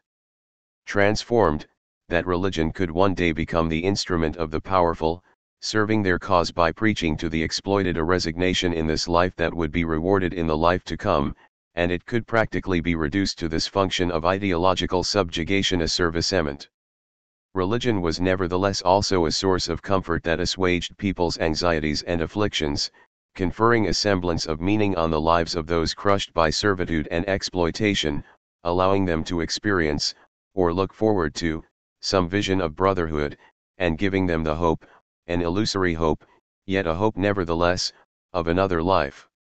The troubling question of a death that might surprise them at any moment did not, for these unfortunates, arise only at the end of their lives. For death is also the nothingness of life, this life which is, as the phrase from the Gospels has it, but ashes and dust. Why must one suffer this way, in an existence that is not life? Religion responded to this living death with the promise of an afterlife, another life. It is easy to see that it thereby served the exploiter's interests, since it preached resignation, making what was unbearable in this life bearable with the promise of recompense in a life to come. But, like it or not, all this revolved around death, the fear of death, the question of death, the mystery of death and suffering, which accompanies the whole history of humanity, like the tombs of its dead. Why death and suffering? Why must people suffer and die? Doubtless the most difficult thing for people to accept is the idea, defended by the materialists, of death's existence in the world and dominion over the world. It is not just a matter of saying that human beings are mortal or that life is finite and has a limited span. It is a matter of affirming that there are a great many things in the world that make no sense and serve no purpose, in particular, that suffering and evil can exist with nothing to make up for them, with no compensation in this world or anywhere else. It is a matter of recognizing that there are losses that are absolute, that will never be made good, failures without appeal, events without meaning or sequel, undertakings and even entire civilizations that come to naught and vanish without a trace in the nothingness of history, like those big rivers that disappear in the desert sands. And inasmuch as this idea is based on the materialist thesis that the world itself has no pre-established meaning, but exists only as a miraculous accident that has surged up among an infinite number of other worlds which, for their part, have perished in the nothingness of the cold stars, it can readily be seen that the risk of death and nothingness besets people on all sides, and that they may well be frightened by it when the life they lead, far from making them forget death, makes its presence all the more real. If we do not forget that, lurking behind the question of death, are both the question of birth and the question of sex, and that religion proposes to answer these three questions, birth, sex, death, which concern the biological reproduction of every human society, we will understand that religion is not reducible to its role of opium of the people in the class struggle. To be sure, it is constantly enlisted in the class struggle, almost always on the side of the powerful. But if it can be enlisted, it is because it exists, and it exists because there subsists in it this core of functions, of questions and answers which, behind the grand affirmations of the origin of the world and end of the world, related to death, sex, and birth. These questions, which concern the biological reproduction of human societies, as I just noted, are experienced by people unconsciously, amidst anguish or unconscious anguish. The anxiety the questions cause has not disappeared with the advent of class societies, quite the contrary, but we cannot say that that anxiety is confined to class societies, for it is older than they are. It is this anxiety which seizes the child and makes him seek the protection of his parents. It is this anxiety which makes someone who has escaped an accident tremble afterwards, makes soldiers engaged in battle pale before the assault, and overcomes old people at the approach of an inevitable end rendered still more harrowing by illness. The capacity to confront the naked reality of death, fearlessly and with utter lucidity, whether amidst the dangers of work, war, illness, or even love, one is alone before love as one is alone before death, Malraux, is a grand tragic theme of popular wisdom and materialist philosophy. Freud, suffering from a serious case of cancer of the jaw, knew that he was doomed, yet he kept working down to the last minute, racked by pain of the worst kind, knowing that he was going to die, and knowing when. He treated death for what it is, nothing. But what suffering for this nothing? I mention Freud, this is an example and, because of Freud's fame, a well-known example. But how many hundreds of millions of nameless men and women have attained the terrible calm of death, what is called the peace of death, only after unspeakable, interminable suffering. When we recall that sexuality too can cause excruciating anguish, and that existence, birth, is a mystery, why me and not someone else, we can see that the religious acts that objectively sanction the biological reproduction of individuals and make social men and women of them are underwritten by a human anguish that cannot be laid to rest by reason alone. Materialist philosophy long contended that religion owes its existence to the fear of death. Fear creates the gods. To combat religion, materialist philosophers undertook to rob it of death by doing away with the fear of death and demonstrating that death is nothing. As early as the 4th century BC, Epicurus reasoned as follows: for someone still alive, death is nothing, since he is alive; for one who is dead, death is nothing, since he no longer knows anything about it. 15 In the 18th century, other materialists showed that a human being is simply matter in organized form, which, when it disintegrates, in death, returns to its former state. These arguments could be accepted by minds that were already strong, but they were too feeble to convince most people, who sought refuge in religion. It is certainly true that death in the proper sense is no longer anything at all for a corpse, and is, for someone still alive, only an infinitesimally brief moment that he must get through. This is, however, false as far as the suffering that precedes so many deaths is concerned, and false for the survivors, who are taught the eternal lesson of human finitude by the dying and see in advance, in death, the inexorable destiny awaiting them too, the lesson of fear. Yet it is here, notwithstanding the fact that philosophical demonstrations are not enough to deliver people of the fear of death, that we can sense a certain divorce, or a radical divorce, between the religious and philosophical conceptions of the world. When Plato declares that to philosophize is to learn to die 16, he is plainly echoing the themes of religious resignation, but by way of reflection and reasoning. To die is to be separated from the sensory and the body so as to be able to contemplate the truth. When Spinoza declares, in a materialist sentence, that to philosophize is to learn not to die, but to live, he goes further than Epicurus's demonstration. Rather than showing that death is nothing, that is, rather than calling attention to death, he treats it as if it were nothing, that is, treats it by passing it over in silence, and talks about life alone. 17 These two opposed attitudes, opposed because one of them reinforces religion, while the other treats it very critically, the former idealist and the latter materialist, have at least one thing in common: they proceed by reasoning, and painstakingly seek out rational proofs and demonstrations. How persuasive they are is another question. When Plato explains that the body is, for man, a tomb that prevents him from seeing the truth, and that to die is to free oneself of the body, equals to turn away from sense impressions, and behold the truth, it takes considerable goodwill to follow him. 18 When Epicurus produces his demonstration about death, it hardly convinces us, irrefutable though it may be. Yet the fact remains that the reasons cited by philosophers are reasons, even if they are sometimes artificial or arbitrary, especially in the idealist tradition, and they are reasons sought by a painstaking effort of reason, which undertakes to produce a consistent rational discourse in which everything coheres. What a contrast with religion! Religion has always had its reasons, without going to the least trouble to look for them, without expending the least effort to find them, without establishing a coherent rational order among them. It has received its reasons from God Himself in the revelation, and since it has also received the absolute guarantee of their truth, it runs no risk of ever being deceived. It is forever sure of what it says, and when it talks about death or someone in his death agony, it does so in order to transfigure this ordeal by frightening people, sinners will go to hell, or consoling them, but, always, by exploiting it to reproduce its own power. It is quite striking that this divorce between materialism and religion manifests itself in the most concrete, the most pedestrian everyday practice of the ordinary people who consider themselves non-philosophers.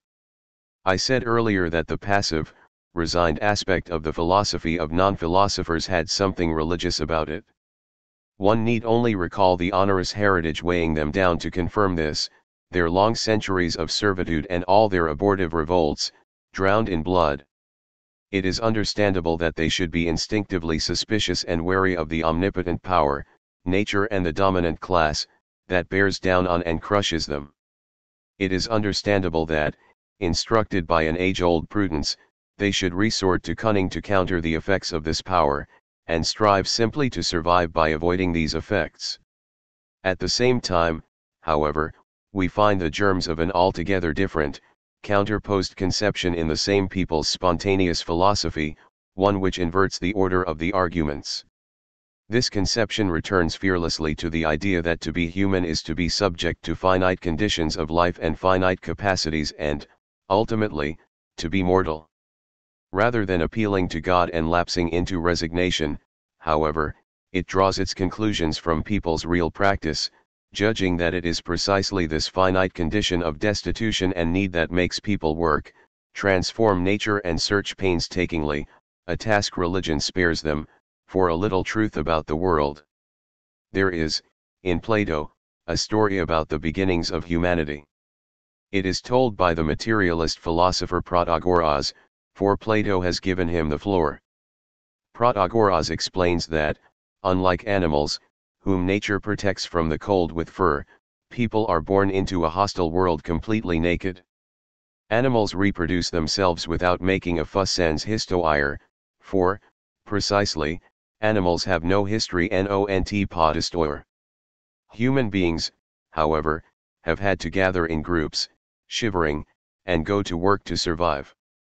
They have transformed their destitution into productive activity, they have invented society and the arts and sciences, endowing themselves with a history thanks to this effort and producing all the marvels of the arts and crafts. 19 This opens up infinite perspectives. But, to add a word to Protagoras's tale, it is surprisingly true that people are born completely naked. In other words, a human baby is premature, unlike animals young, which can walk and do without their mother's care as soon as they are born, and wouldn't survive if their mother didn't provide them with the indispensable nourishment, care, and love they need simply to survive. Born naked in the beginning, human beings discover the same nakedness again in each of their children.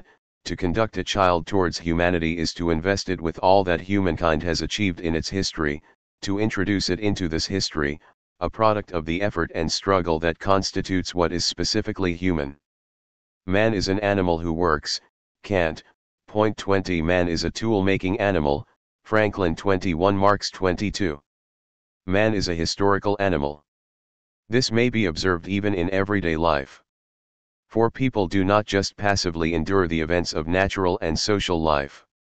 They transform something in nature and society insofar as they work, insofar as they act.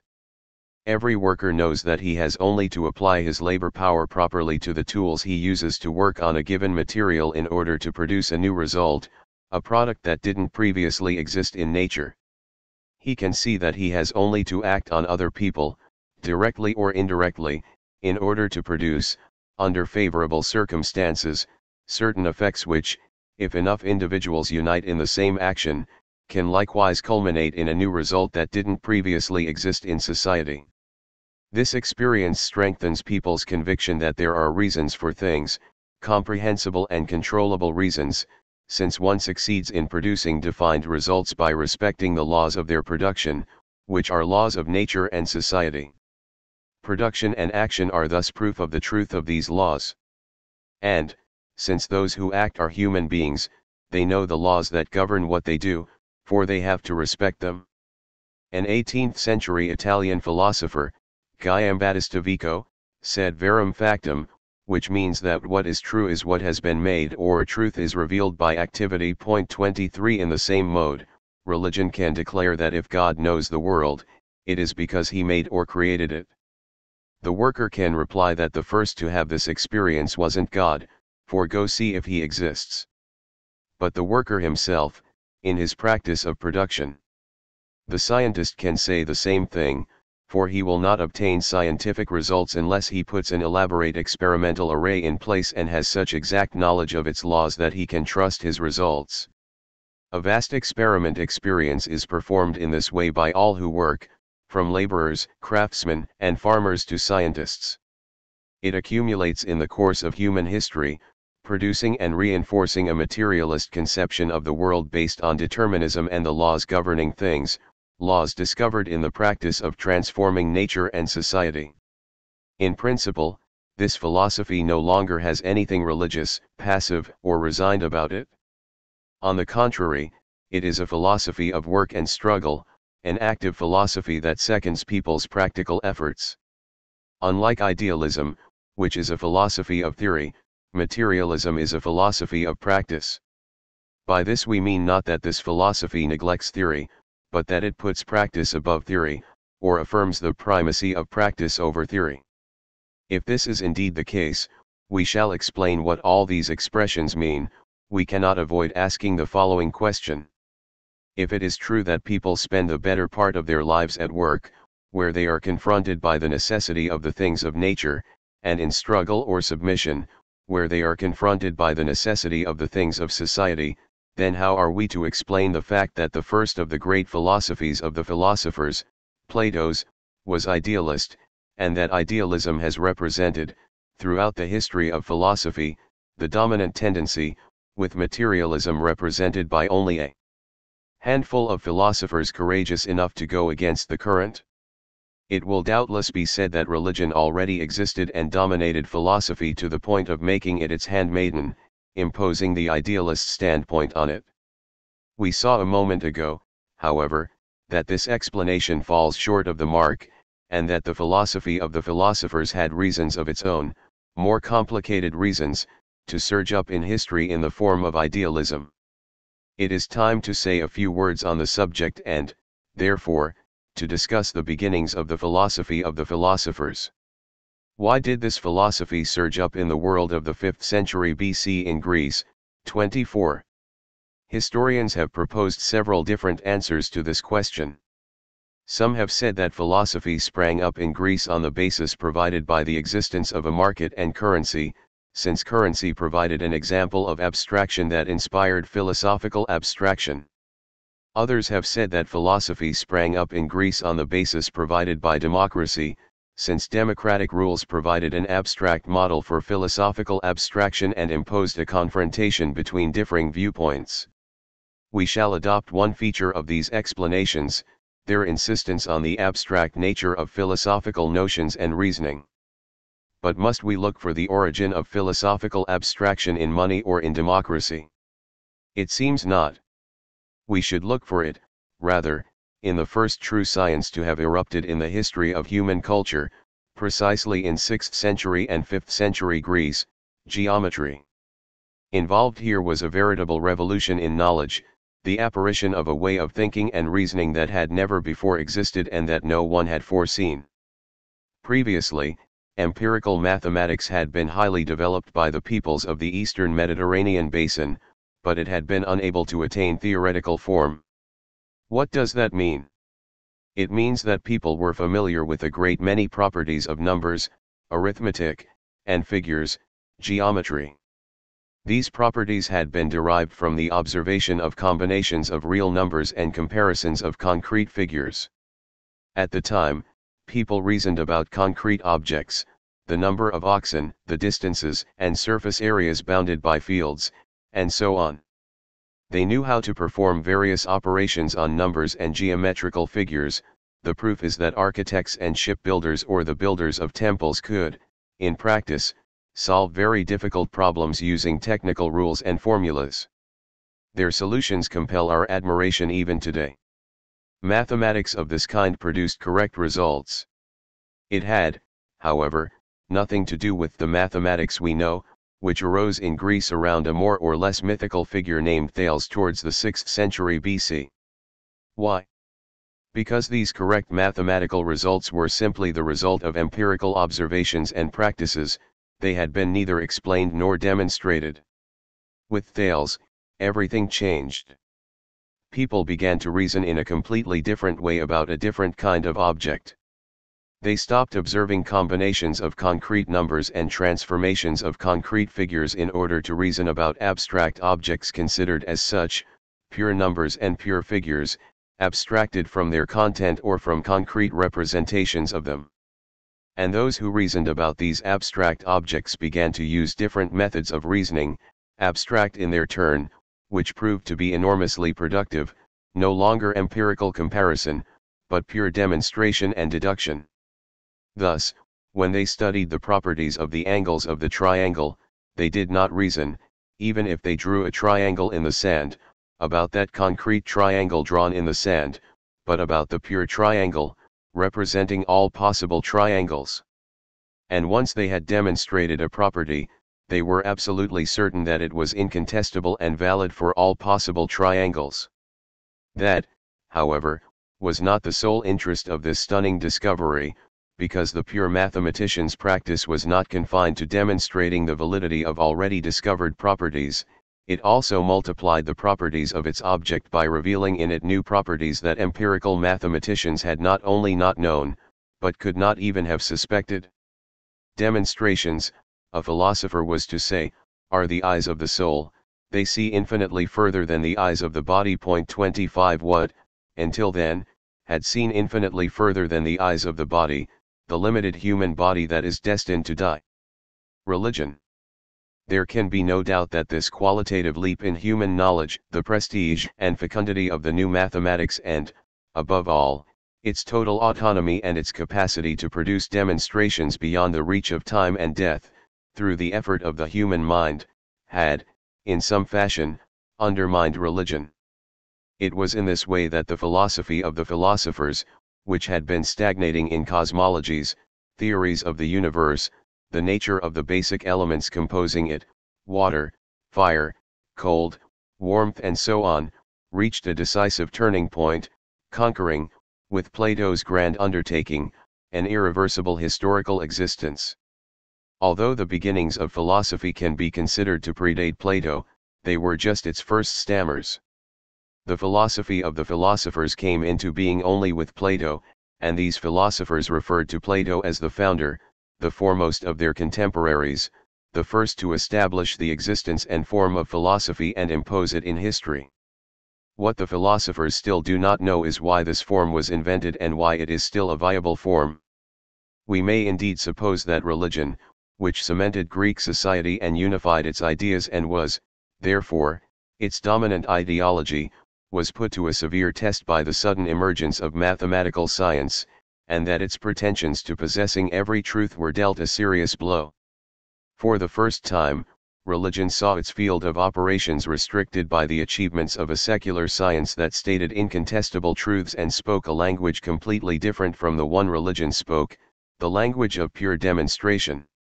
A threat now hung over the dominant ideas and their religious unification. What did Plato do?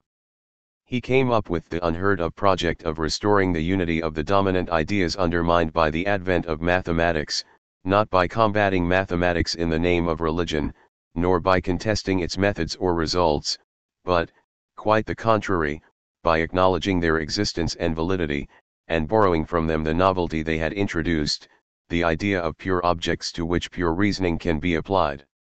That is why he had this famous sentence engraved on the lintel of his school of philosophy: "Let none who is not a geometer enter here." 26. Yet the same Plato, who had apparently gone to school to mathematics, conducted this whole operation for the sole purpose of making mathematics go to school to his philosophy.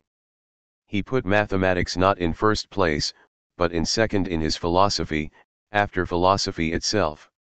He thereby managed, by subordinating mathematics to his philosophy, to gain control over it, or, in other words, to put it back in its place in the established order, the order, that is, of the moral and political values that mathematics had momentarily threatened or might threaten. Thus he beat back the threat that the discovery of mathematics represented for the dominant ideas of his day.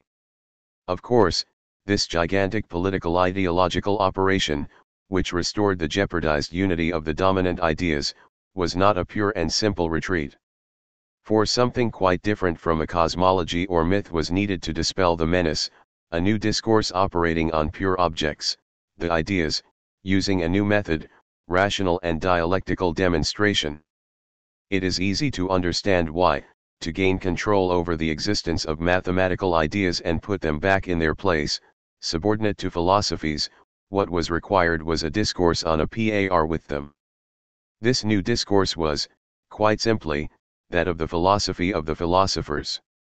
The consequence, however, was that philosophy, which was born of this counterattack, simultaneously took its place in the other camp, that of religion, or, rather, of the ideas and the dominant ideology unified by religion. For it was quite as if the advent of the new science had put a tear in the relatively unified fabric of the dominant ideas. This tear had to be patched up. Do you know the kind of people who, when they feel they've been cornered in a debate, shift ground to get out of a tight spot or repair the damage done? Allowance duly made, things happened much the same way here. Plato's invention of philosophy represented the change of terrain that was indispensable to overcoming the difficulties encountered on the old terrain, indispensable to repairing the damage caused by the apparition of science in a world unified by religion. That is what allows us to say that Platonic philosophy merely shifted the problems and role of religion onto the terrain of pure rationality. If philosophy makes its appearance, it is to ward off the threat of science so as to restore order, religion's order. But it does so with one difference: philosophy's God was to be, as we have already seen, a God different from the God of simple believers. He was to be the God of the philosophers and scientists.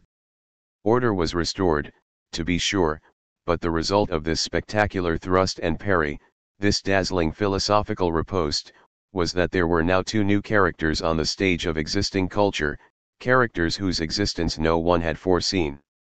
One was an authentic science, pure mathematics. It supplanted empirical mathematics and was to undergo phenomenal developments, which began in antiquity with the work of Euclid and Archimedes, before making the birth of Galilean physics possible in the 16th and 17th centuries.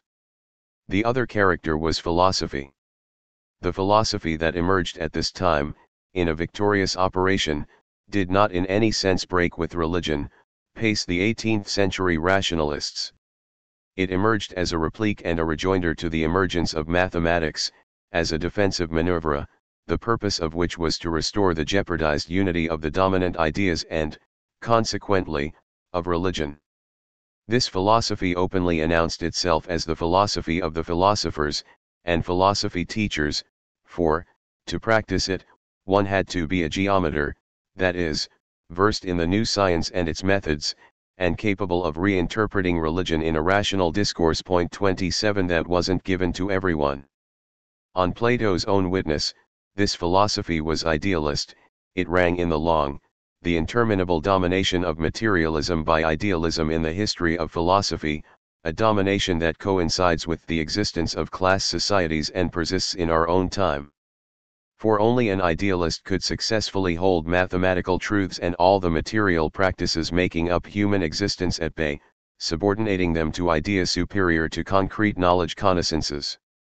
For only an idealist could successfully enlist a discourse of a rational cast in the service of religious values and questions. It is to be an idealist thus to affirm philosophies and the philosophers' absolute power over all things and all truth, a position that makes the truth a religious and political power and makes philosophers a small group of initiated intellectuals in sole possession of the truth, which they consent to hand down from on high to the common herd and also to kings, should they be inclined to lend an ear to it. For the kings and priests, and all those holding any sort of power whatsoever, have a stake in this philosophy. It is the only one capable of putting things in order and reinforcing the order of things so that everyone stays in his place and performs his social function, so that the slave remains a slave, the craftsman, a craftsman, the merchant, a merchant, the freeman, freeman, the priests, priests, the warriors, warriors, and the king, a king. Idealism talks about truth, but, behind truth, it is power that appears on the horizon, and, with power, order. Philosophers seem to withdraw from the world, they do so to set themselves apart from the ignorant, from common men and materialists. But they withdraw from the world only to intervene in it and dictate the truth to it, the truth of power and order. It will be objected that it is strange that a handful of men should presume to exercise a power of this kind. For what forces can they call on, their discourse aside? The only possible answer is that their discourse has power because it serves the powers that be, borrowing its force from the forces philosophers serve, quid pro quo. But what can the discourse of idealist philosophers really give? What does it add to the social forces it serves, the religious powers that be, the political powers that be, and so on? Might it be that the political authorities and religion need a supplement of force which takes, precisely, the form of idealist philosophy? But to what end? We shall leave this new question in abeyance. Patience. To conclude our discussion of Plato's philosophy, which inaugurates the whole history of philosophy, here is one last surprising trait: this idealist philosophy carries its adversary, materialism, inside it. Plato, who ranges himself with the friends of the ideas, combats the materialism of the friends of the earth. 28 Yet, in several passages, their materialism figures in his own thought. This is a strange property that we never observe in the sciences, carrying one's adversary inside oneself. Plato's idealist philosophy, however, carries materialism inside itself, present, albeit refuted. It does so not to give it the floor, but to ward it off, to get the jump on it.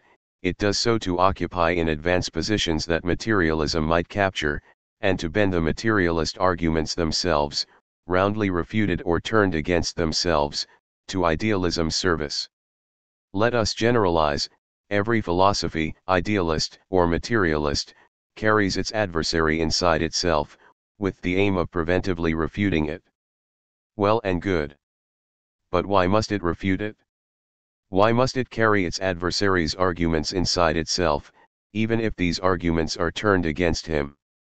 Why can a philosophy not be quite simply and serenely idealist, or quite serenely materialist, without troubling itself about its foe? Is there not place in the sun for one and all? Is there so little available space that one has to squabble over it? Why are there necessarily adversaries in philosophy, and why does this combat necessarily revolve around idealism and materialism? Strange. The big detour. The big detour starts here. At the end of it, we will be able to answer the questions that we have already encountered and posed. That the philosophy we wish to explain has to make this big detour reminds us that the explorers of the 14th to the 16th centuries had to venture into the unknown and past the tips of the continents, sailing round the Cape of Good Hope and negotiating the Straits of Magellan, to conquer other seas and other worlds for human knowledge, to take the measure of the earth and confirm that it was round. By the time they returned to port, their caravels battered, with sails in shreds, they had a completely different idea of the little world in which they lived. One has to leave one's own world behind and make the big detour of the world to know one's own world. One can never venture too far afield in quest of the adventure of coming home. The same holds for philosophy. If a philosophy truly, honestly wants to know itself, to discover the place it occupies in the philosophical world and that which properly distinguishes it from all other philosophies, it has to make the grand detour through the history of philosophy and engage other works near and far, indeed, as far as possible from itself, so that it can come home laden with comparisons and know a little better what it is. All great philosophies make this big detour. Kant went looking for ways of knowing himself in distant Plato and in Descartes, who was close at hand. Marx went to the ends of the earth to look for ways of defining himself, in Aristotle and in what was nearest, but also farthest, in Hegel. We too, therefore, shall make this big detour. To do so, we shall call on the philosophers farthest from us and closest to us. Simultaneously, however, we shall make another big detour, taking our distance from the philosophy of the philosophers in order to analyze concrete human practices. We shall engage in the perilous venture of making the big detour through non-philosophy in order to discover, once we have come home, what philosophy might be. There exist countless histories of philosophy, and some of them are good. But who has ever seen fit to write a history of non-philosophy? Who, I mean, has ever seen fit to write a history of everything that the dominant idealist philosophy, and even the dominated materialist philosophy, which has all too often been forced, under pressure from the other, to think exclusively in terms of the other's questions, has neglected, rejected, censored, or abandoned as the refuse of existence and history, as objects unworthy of its attention? Above all, matter, its ponderousness and power, above all, labor and its conditions, exploitation, slaves, serfs, proletarians, women and children in the hell of the factory, and slums and disease, and the attrition due to usury and also physical attrition, above all, the body and the desire that comes to it from its sex, that suspect part of man and woman which countless authorities have surveyed and still do, above all, woman, long man's property, and children, monitored from earliest infancy and in the stranglehold of an elaborate system of controls, above all, madness, condemned to the humanitarian prison of the asylums, above all, prisoners, hunted down by law and right, and all the exiles, the condemned and the tortured, above all, the barbarians for the Greeks and the Wags or foreigners or natives for us, above all, state power and all its apparatuses of coercion and persuasion, concealed in seemingly neutral institutions, the family, the school system, the healthcare system, the administration, the constitution, above all, class struggle, above all, war. No more than that. Aristotle does of course talk about slaves, but only to say that they are animals. 1 Hegel does of course talk about war, but only to say that it regenerates the nations as a blast of wind from the heavens stirs up still waters to keep them from stagnating. 2 Spinoza does of course talk about the body and says that its powers are unknown, but he says nothing about sex. 3 An insignificant detour, only to fall back into line. And to whom did it ever occur, for centuries, at any rate to write a history of these non-philosophical objects in order to show that if the dominant philosophy has so thoroughly scorned them, it is because it has an interest in hushing up its own relationship with the official censorship of them, its own complicity with the dominant classes' religion, morality, and politics? What if this complicity went a good way towards defining philosophy itself? Before the war, the French philosopher Nizan defined philosophers as watchdogs. On all these burning questions, philosophers did not even have to bark. All they had to do was keep their mouths shut. In this short book, we cannot, for material reasons, touch on all these questions. On the big detour that we are about to make, we shall discuss only some of the human practices in the domain of non-philosophy, the most important for understanding what philosophy is. But everyone should keep the existence of the others in mind, for they silently accompany everything that will be said here. 3. Abstraction. Let us go back to the double advent of the world's first science and the philosophy that took shape in response to it. The reader will no doubt find that we have got ahead of ourselves. We have been invited to witness this double event, and we have understood that philosophy is in some sense charged with the task of patching up the tear that science puts in the fabric of the dominant ideology. Well and good. But we have been told that the characteristic feature of this first science was to break with the empirical practice of the mathematics of an earlier day and reason on the basis of demonstrations about abstract objects. We have also been told that philosophy had to follow suit in order to carry out its task of ideological restoration. Yet no one has explained to us what this science really was, or what the bases on which it could come about were, or, above all, what the much vaunted purity and abstraction distinguishing its objects and reasoning were. What might this abstraction be, and what proves that it was born, miraculously, with this science, that it was not preceded by other forms of abstraction? To answer, we have to begin again at the beginning, with the practical experience of the broad masses of people who work, suffer, struggle and make history, even when they simply endure it. We have to try to see whether we can find something in this practical experience that resembles abstraction and the abstract. The spontaneous, common-sense reaction, based on experience of real practices, is to say, but that's impossible. Everything that exists is concrete. What could be more concrete than a man and a woman? What could be more concrete or more material than a field, horses, a tractor, a factory, a commodity, money?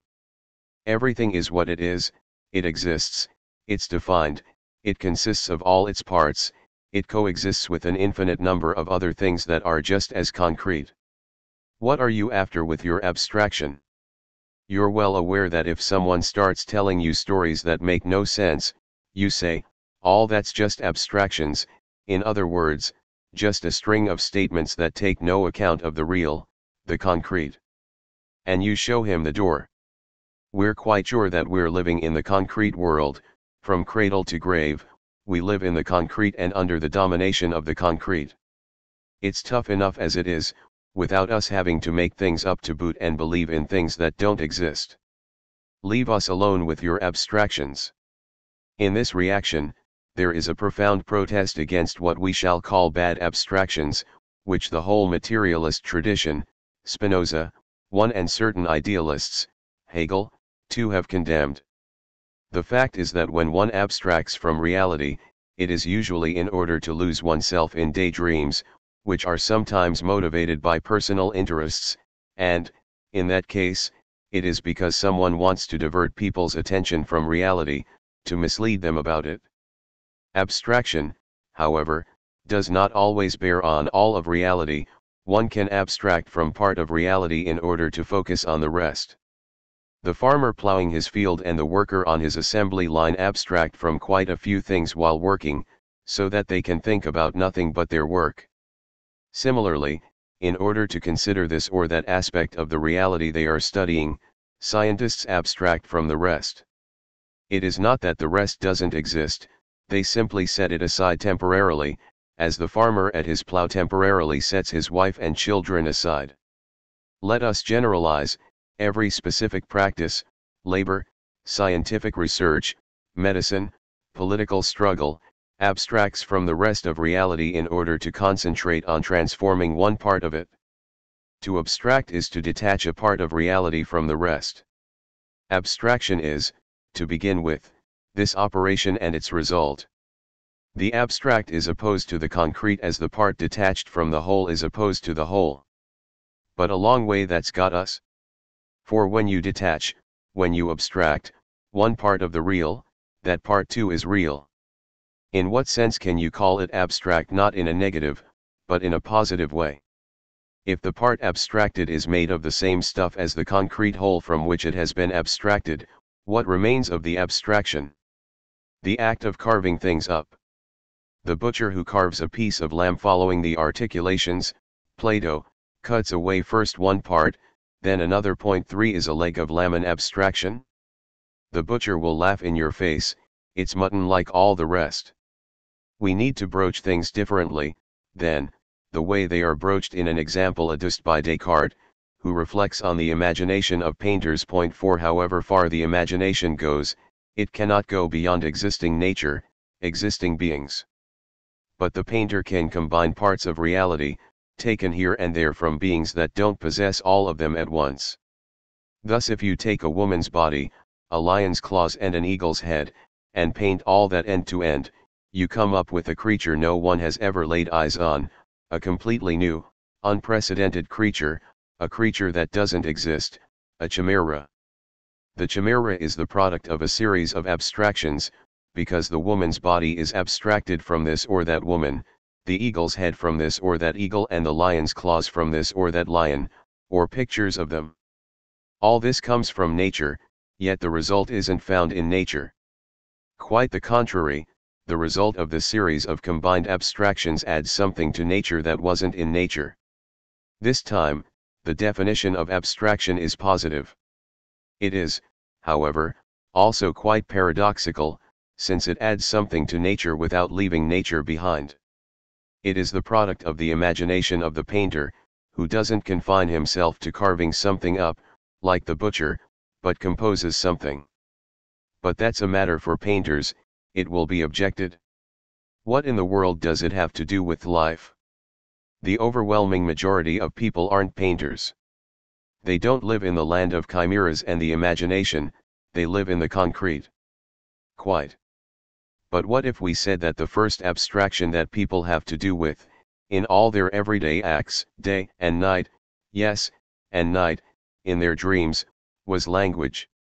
What, after all, is a word, if not a sound, an articulated sound, and thus something that exists in nature that has been extracted, hence abstracted, from the whole set of sounds existing in nature?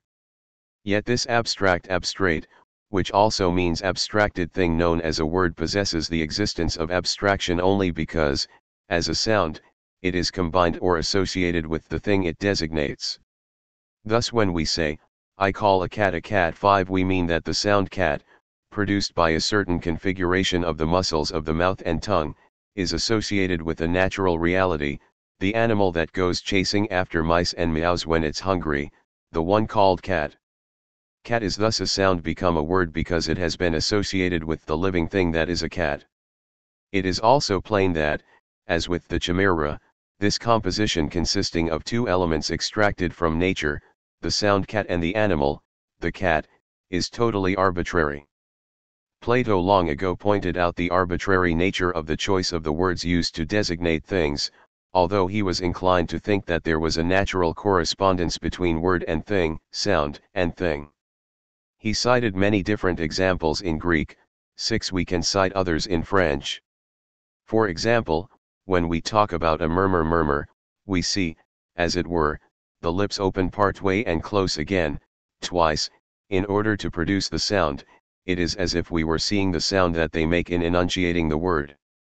Similarly, when we pronounce the word brouhaha, it is clear that the sound of the word imitates the noise a crowd makes. Even when we pronounce the word tremble, he trembles, whether it is a question of the tree known by the name tremble, trembling poplar, or a naked man gripped by the cold, it is as if we were seeing the movement of a slender trunk battered by the wind, or a shivering body like the one we can admire in a famous painting by the 15th century Italian painter Masaccio, a picture of John the Baptist on the banks of a stream. A man is pouring the baptismal water over his nude body, and he is shivering. 7 To paint a shiver. However, apart from a handful of words which, as it were, reproduce the thing, but are nevertheless not the thing because they are words or signifiers, the immense majority of words reproduce absolutely nothing of the thing they designate. The words man and woman bear no resemblance at all, whether of sound, smell, taste, form, or anything else, to the real beings known as a man and a woman. And God, for those who believe in him, bears no resemblance, as a word, to the reality that God is supposed to be, so much so that an entire school of theologians, the word designating people who are supposed to know and say what God is, defended the idea that there is no relation between God and any name in language. They held that we should give God no name at all and that the only way to name him was to use names while simultaneously negating them. Thus one could only name God by saying that he was the not existent, the not powerful, the not perfect, even the not God. This is a way not of doing away with him, but of saying that he is beyond all possible names, for he is beyond all possible realities. The overwhelming majority of words are thus perfectly arbitrary with respect to the things they designate. This means that there is no natural, material relationship between the sound and the meaning of words. It was this fact that the linguist Saussure noted in developing the theory of the arbitrary nature of the sign. 8 He showed that there is no natural, necessary relation between the sounds or written signs known as words and the things they designate, but that, in contrast, a necessary, if arbitrary relationship, arbitrary, with no natural basis, whether of correspondence or resemblance, had been established between signs and things.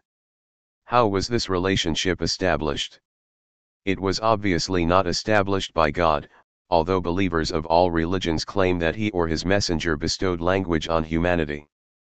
If it was not established by God, then it must have been established by human beings. Here, however, insuperable problems crop up, which 18th-century philosophers tried in vain to resolve, for in order for human beings to agree to assign definite words, and the same words, to things, they had to live in society.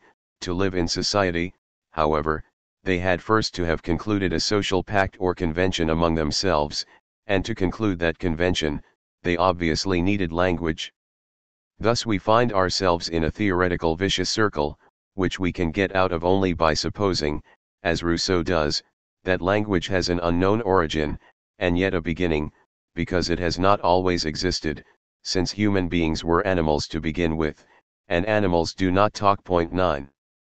While there is no relation between names and things that is not arbitrary and conventional, Saussure showed that there exist, in contrast, necessary relations between the sounds of a language, and that it is the regulated difference of the phonological system that distinguishes the different words.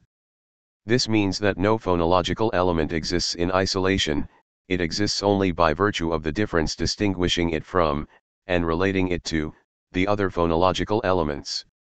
Thus P does not exist in itself, but in its difference from B, D does not exist in itself, but in its difference from T, and so on. Hence language is, as far as its sounds are concerned, simply a system of differences. It is this rule of similarity and difference that results in the constitution of units of sound, enabling us to identify words, hence to tell words apart and, thanks to words, to distinguish things by naming them. Similarly, Saussure showed that there exist relationships of proximity and opposition between words, often called signifiers from this new standpoint, and that language has available to it a whole series of words and constructions whose sole function is to bring out this affinity or difference. For instance, the French word sun means both sound and bran. Special words or phrasal constructions allow us to distinguish two meanings of the same word: the sound of the trumpet le son du clarin, he's playing the ass to get bran, il fait l'ana pour avoir du son. 10 Language, albeit arbitrary, constitutes a double system that is at once phonological, its different sounds, and grammatical, the arrangement of its words in sentences, and those sentences are regulated by laws that are necessary and necessarily respected. If they weren't, everyone would be completely at sea. It is this strange reality, language, which makes the operation known as abstraction possible. All those who speak, therefore, make natural use of abstraction, of this new abstraction. They would be quite surprised to be told that, just as Monsieur Jourdain was surprised to hear that he had been speaking prose. Yet it is true. The proof is that we may take any word at all, with just one exception, we shall see which one, the proper name, and even then, only with reservations, to bring out the fact that all people make use of this abstraction. In other words, even while they live in the concrete, they live in abstraction as well, whatever their acts, even their most concrete acts. Take a farmer who says, "The cow died." For him, it is a question of his cow, not just any cow, Gracia's, who died last night while calving because the veterinarian had had an accident. Thus it is a question, when the farmer talks about the cow, of his cow and, among his cows, of a single cow, precisely the one that died last night. Thus it is a question of an animal that can be confused with no other, the most concrete, and the most singular thing imaginable.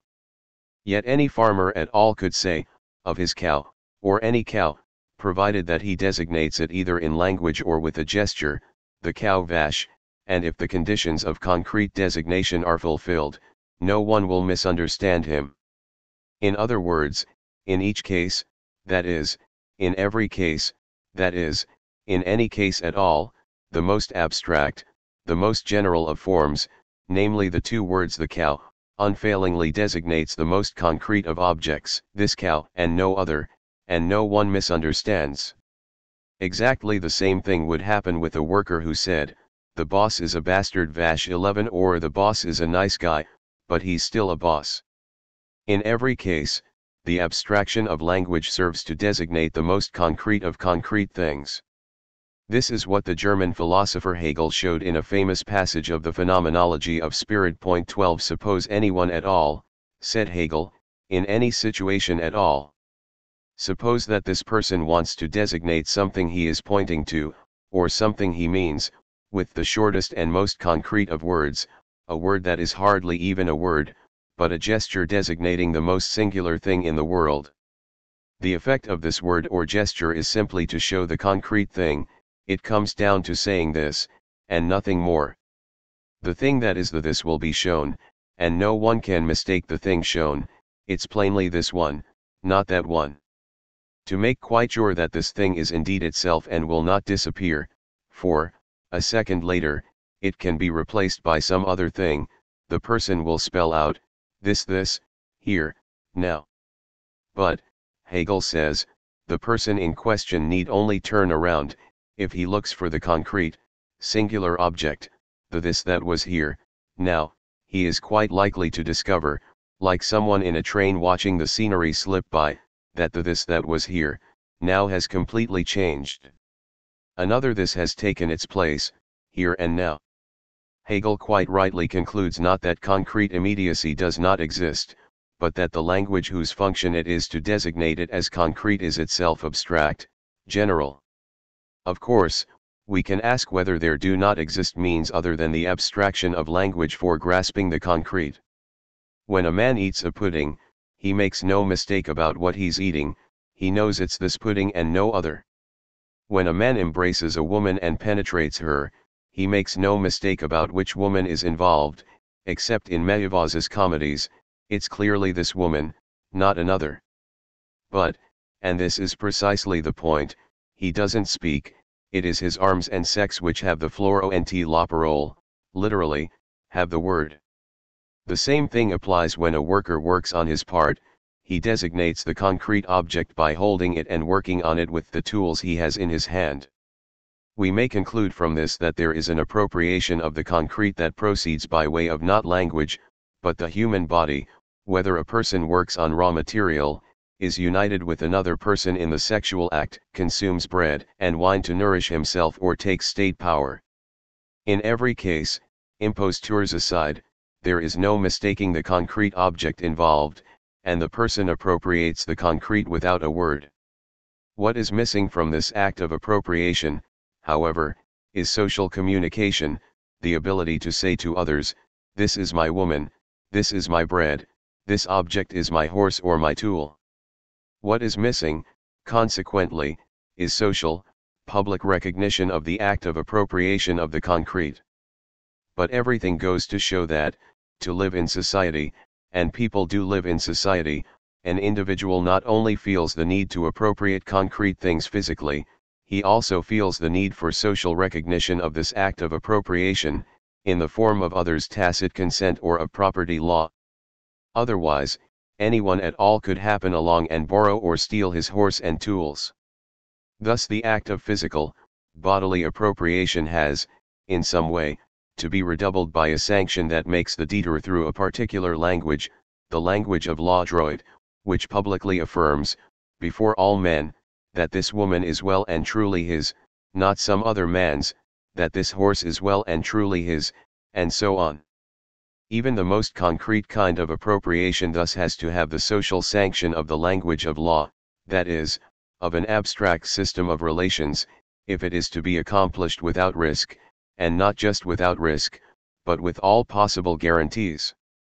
When the concrete appropriation of the concrete does not submit to this abstraction and this sanction, it runs the risk, at the limit, of not being socially recognized, hence of violating the law, hence of being qualified as theft or crime. As such, it comes under yet another abstract rule, the law that prohibits taking others' property. This rule produces the public offense and the punishment for it, which, for its part, is always concrete, the penalty inflicted on the delinquent or criminal. There we have the dialectical circle of the concrete and the abstract. There is no abstraction without the existence of the concrete. People can only maintain a social relation to the concrete, however, thanks to the abstract rules of language and law. If they break them, they pay concretely for their infraction.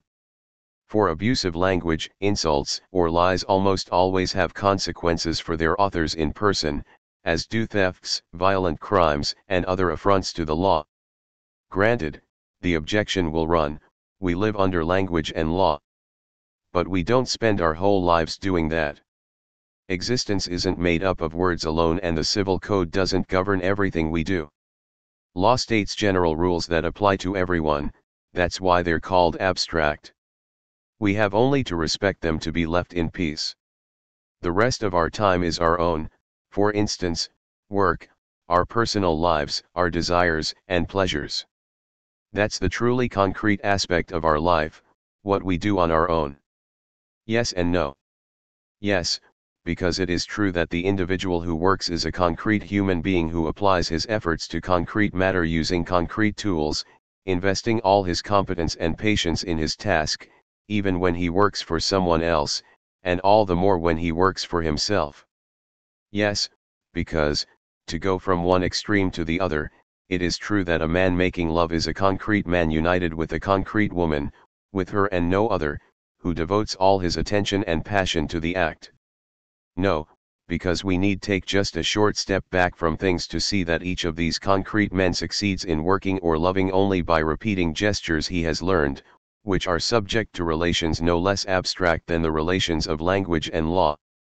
A worker, however skillful he may be, would not make such and such a gesture unless the form of his work, and thus the form of his practical gestures, were not imposed on him by the existing raw material and the existing tools or machines, which he has not made himself.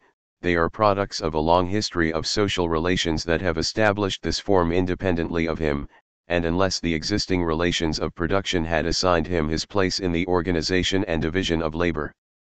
His movements are of course his own, yet he merely repeats the same movements that millions of workers the world over are repeating at the same moment, movements established in advance, abstractly, for him and his peers, by the relations of production dominating the societies in which all of them live. No, because we have to take just a short step back from things to see that every concrete man who makes love to a concrete woman, to her and not another, and tries to tell her of his love and affection merely repeats, as a rule, give or take a few variations, and even when he tries to find other words and gestures all his own, the same few poor words and gestures which the tradition established and attempted to exalt long before he was born, and which the press and novels, as well as the radio and songs, diffuse the livelong day. And if we take a little more distance from things, we shall see that there exist, in every culture, determinate, specific words and gestures, different words and gestures, for declaring one's love, or, sometimes, silence, when relations between the sexes are established in advance by the family or religion and are beyond appeal. Where do these words and gestures come from? From a certain standing idea of what is at stake in the relations between a man and a woman, or, rather, from a certain set of ideas about what it is appropriate to do as a function of what is at stake in the relations between a man and a woman. This set of ideas, love, always, the couple, happiness, the children, the idea that the initiative belongs to men, who are superior to women, abandonment, remorse, return, death, makes up what may be called a practical ideology. These ideas exist only by virtue of their relations, which are obligatory for the vast majority of men and women, and it is these relations which inspire and govern the ordinary words and gestures of even the most concrete romantic ceremonial. We have taken these two examples, simple examples, so as not to complicate our exposition of an elementary truth.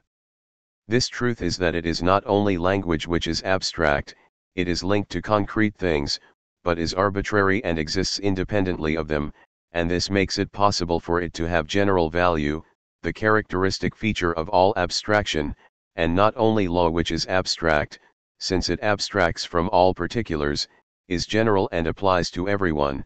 There also exists an infinite number of abstract gestures that are linked to concrete practices, yet exist independently of them. And this makes it possible for them to have general value and serve these concrete practices. Let us sum up what we have established so far. Abstraction is not detachment of a part belonging to the concrete whole. Abstraction is bound to the concrete and derives from the concrete in ways that can vary. Language is not abstracted from the concrete the way law is, or the way the abstract gestures of every practice are. Yet the peculiarity of abstraction is to be something other than part of the concrete, since abstraction adds something to the concrete. What does it add? The generality of a relation, linguistic, legal, social, ideological, that concerns the concrete. Better, this relation dominates the concrete without the latter's knowledge, and it is this relation that constitutes the concrete as concrete. Thus we have something on the order of a cycle. The concrete is there at the beginning, then comes the abstract, then comes the concrete again. That is what we explained above. Social appropriation of the concrete proceeds by way of the domination of abstract relations. There are, accordingly, two concretes, the concrete that is not appropriated socially, which at the limit is nothing, and the concrete that is not just socially appropriated by individuals, but produced as concrete by this appropriation. This means that, without language and law, without the relations of production and ideological relations, nothing in the world is concrete for man. For I can neither name it, nor attribute it, nor produce it, nor make my intentions known to it. Oscar Wilde has a story in which he recounts, in his fashion, the creation of the world and the garden and, in the garden, Adam and Eve. God was distracted back then and forgot to give Adam and Eve language. Wilde explains that Adam and Eve never encountered each other and, because they never encountered each other, nothing happened the way it was supposed to, neither the serpent, nor the fruit of the tree of good and evil, nor, consequently, sin, nor, consequently, the whole string of catastrophes, nor, consequently, the incarnation, nor, consequently, the redemption of the world. And why did Adam and Eve, who did in fact cross paths, never encounter each other? Since they didn't know how to talk, they couldn't see each other. For technical abstraction and scientific abstraction. But, it will be objected, if we are always in abstraction, or, rather, if we always live under the domination of abstraction, of abstract relations, if we must always proceed by way of abstraction to attain and transform the concrete, what difference is there between this abstraction that reigns everywhere and the abstraction of science that we discussed a moment ago? Is it simply a difference of degree? One might well think so. For every practice seems to have its own abstract relations, which make it what it is, and if we make our way up the hierarchy of practices, it seems reasonable to assume that we will observe a difference of degree in moving from the most common practices, language, production, human relations, to the practice regarded as the highest practice, scientific practice. We should, however, beware of this notion of a hierarchy of practices, hence of a difference in value or dignity. It is very likely to stem from something other than observation of the practice's respective places, namely from a social value judgment reflecting the organization of society. This appears very clearly, for example, in the hierarchy of practices in Plato 1, a hierarchy that merely serves to maintain and legitimate a social order, or, rather, legitimate its restoration. We shall therefore say, provisionally, and in order to avoid this risk, that each practice has a nature of its own, and thus its specificity. We shall add that the passage from one practice to another, as observed in the real world, must in its turn be analyzed with an eye to its specificity and specific difference. Everyone will grant this difference if he compares, for instance, the productive practice of a farmer who owns a little land, has a herd of animals and still uses traditional farming methods with that of a big capitalist farmer who owns hundreds of acres in the Beauce region, has a machinery park and uses industrial methods. They do not have the same productive practice. A fortiori, the big landowner who does not work, but lives off ground rent, tenant farmers rent, and speculation on his income, invested in the stock market or industry, does not have the same practice, because he does not produce anything. He lives off direct exploitation of his tenant farmers, and indirect exploitation of workers, through his investments in industry and shares. The wage worker who works on the assembly line in a factory that does not belong to him, on machines that do not belong to him, has yet another practice, and the same goes for his boss, who does not work, but exploits his workers and speculates on his revenues by investing in his firm or by working with the banks and other branches of industry in which he invests his profits.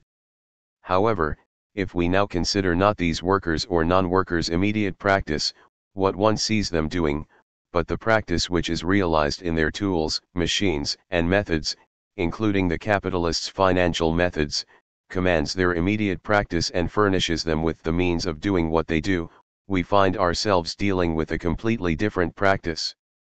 It presupposes not only habits, tricks of the trade, familiarity with the methods of work and business, but also material realities such as machines, plant, and institutions. In short, it presupposes the considerable technical know-how that is invested in these realities and therefore in the corresponding practices as well. Here the nature of the abstraction changes once again.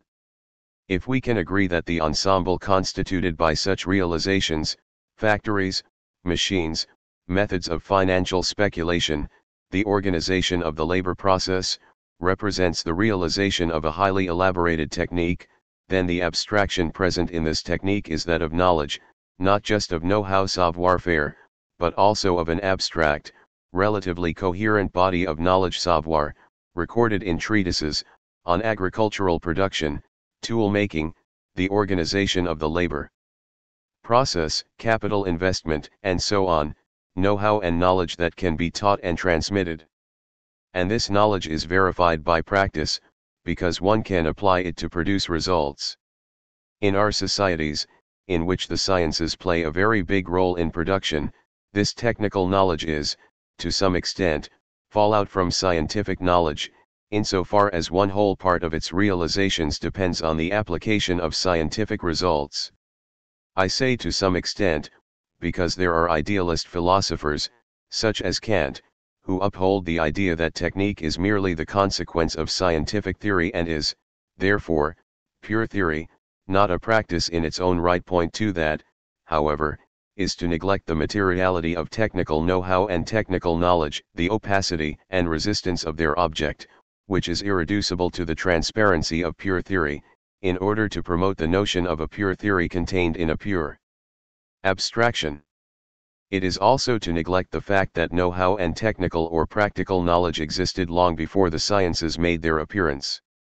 Well before the advent of pure mathematics, as we have seen, people knew how to carry out mathematical operations to obtain results not just in calculation and measurement, but also in architecture, hydraulics, navigation and weaponry. They knew how to carry out operations in physics, in statics, and dynamics, in order to transport enormous masses over great distances or launch projectiles using machines. They knew how to carry out operations in optics and chemistry, and could also, of course, perform all the agricultural operations required for cattle rearing or the cultivation of crops. To be sure, all this knowledge was empirical, it had not been obtained by demonstrations bearing on pure objects. Yet it was immense, and, without it, the discovery of pure mathematics, which initially provided demonstrations of results that had already been obtained, by the Babylonians, Egyptians, and others, before going beyond them, would have been unthinkable. Where do this technical know-how and technical knowledge come from? They come from the technical discoveries that punctuate all of human history from the prehistoric period on, and have not disappeared from the history of our present. Without going all the way back to the Old Stone Age and the discovery of fire and stone knapping, we may note that humanity had discovered metals, the wheel, water power and wind power, and wheat when it made the transition from grazing to cultivation of the soil. No one knows how these discoveries were made. But they can only have emerged from elements already present, from an encounter between various earlier techniques and, doubtless, a chance event, an event or element that might not have been present, which precipitated a discovery in an unforeseen encounter of completely disparate elements. These discoveries can only have occurred on the basis of previous know-how and, in addition, on the basis of a representation of the world in which people lived. For let us not forget that these people, even if they were very primitive, lived in society. We have seen that the reproduction of such societies presupposed an entire system of ideas and rituals sanctioning both the community's biological reproduction and its relation to nature. It is hard to imagine that this religious representation of the world, which made it possible to identify each object and each practice and assign it its social significance, did not play a role in the simple perception of things, and in the discovery of new properties or the invention of tools and the earliest machines. That is why, if we can speak of know-how and technical or practical knowledge, we have to beware of imagining that they were acquired through simple direct contact with things, which revealed their properties to people in a purely empirical mode. As empiricism sees it, truth is in things, and knowing it is a matter of simply seeing it or extracting it. I separate out from the thing everything that is not its truth, and I have its truth. That is too simple to be true, for I always stand in practical relations to things, I work on them, and have to work on them to know them. When I work on them, I always have ideas in mind in which knowledge, savoir and ideology are inextricably intertwined. This ideological relation is an integral part of my work, research, and discovery, since it has always framed my concrete knowledge connaissance. Thus there is no pure empirical knowledge, we can talk about empirical knowledge only by contrast, in order to bring out what is peculiar to scientific knowledge in its difference from practical technical knowledge. This thesis is important, for the notion of pure empirical knowledge on which all empiricist philosophies are based is an idealist myth that serves idealism as a justification or foil when it asserts the omnipotence of ideas or pure forms of knowledge. I have dwelt on technical practical knowledge because it constitutes one of idealist philosophy's blind spots. Idealist philosophy does not wish to see that this practical knowledge, a product of people's labor over the centuries and their trial and error discoveries, has a specificity all its own. It is determined to reduce it at all costs either to the myth of an empirical knowledge that does not exist in its supposed purity, or to science pure and simple, in its applied form. Idealist philosophy does not wish to see that technical practical knowledge preceded science and that, without it, science could not have emerged in history. This philosophy does not wish to see that, in our times, which are dominated by the sciences, discoveries are still made, as they were in Archimedes or Leonardo da Vinci's times, which do not come by way of science, but are appropriated by science after the fact.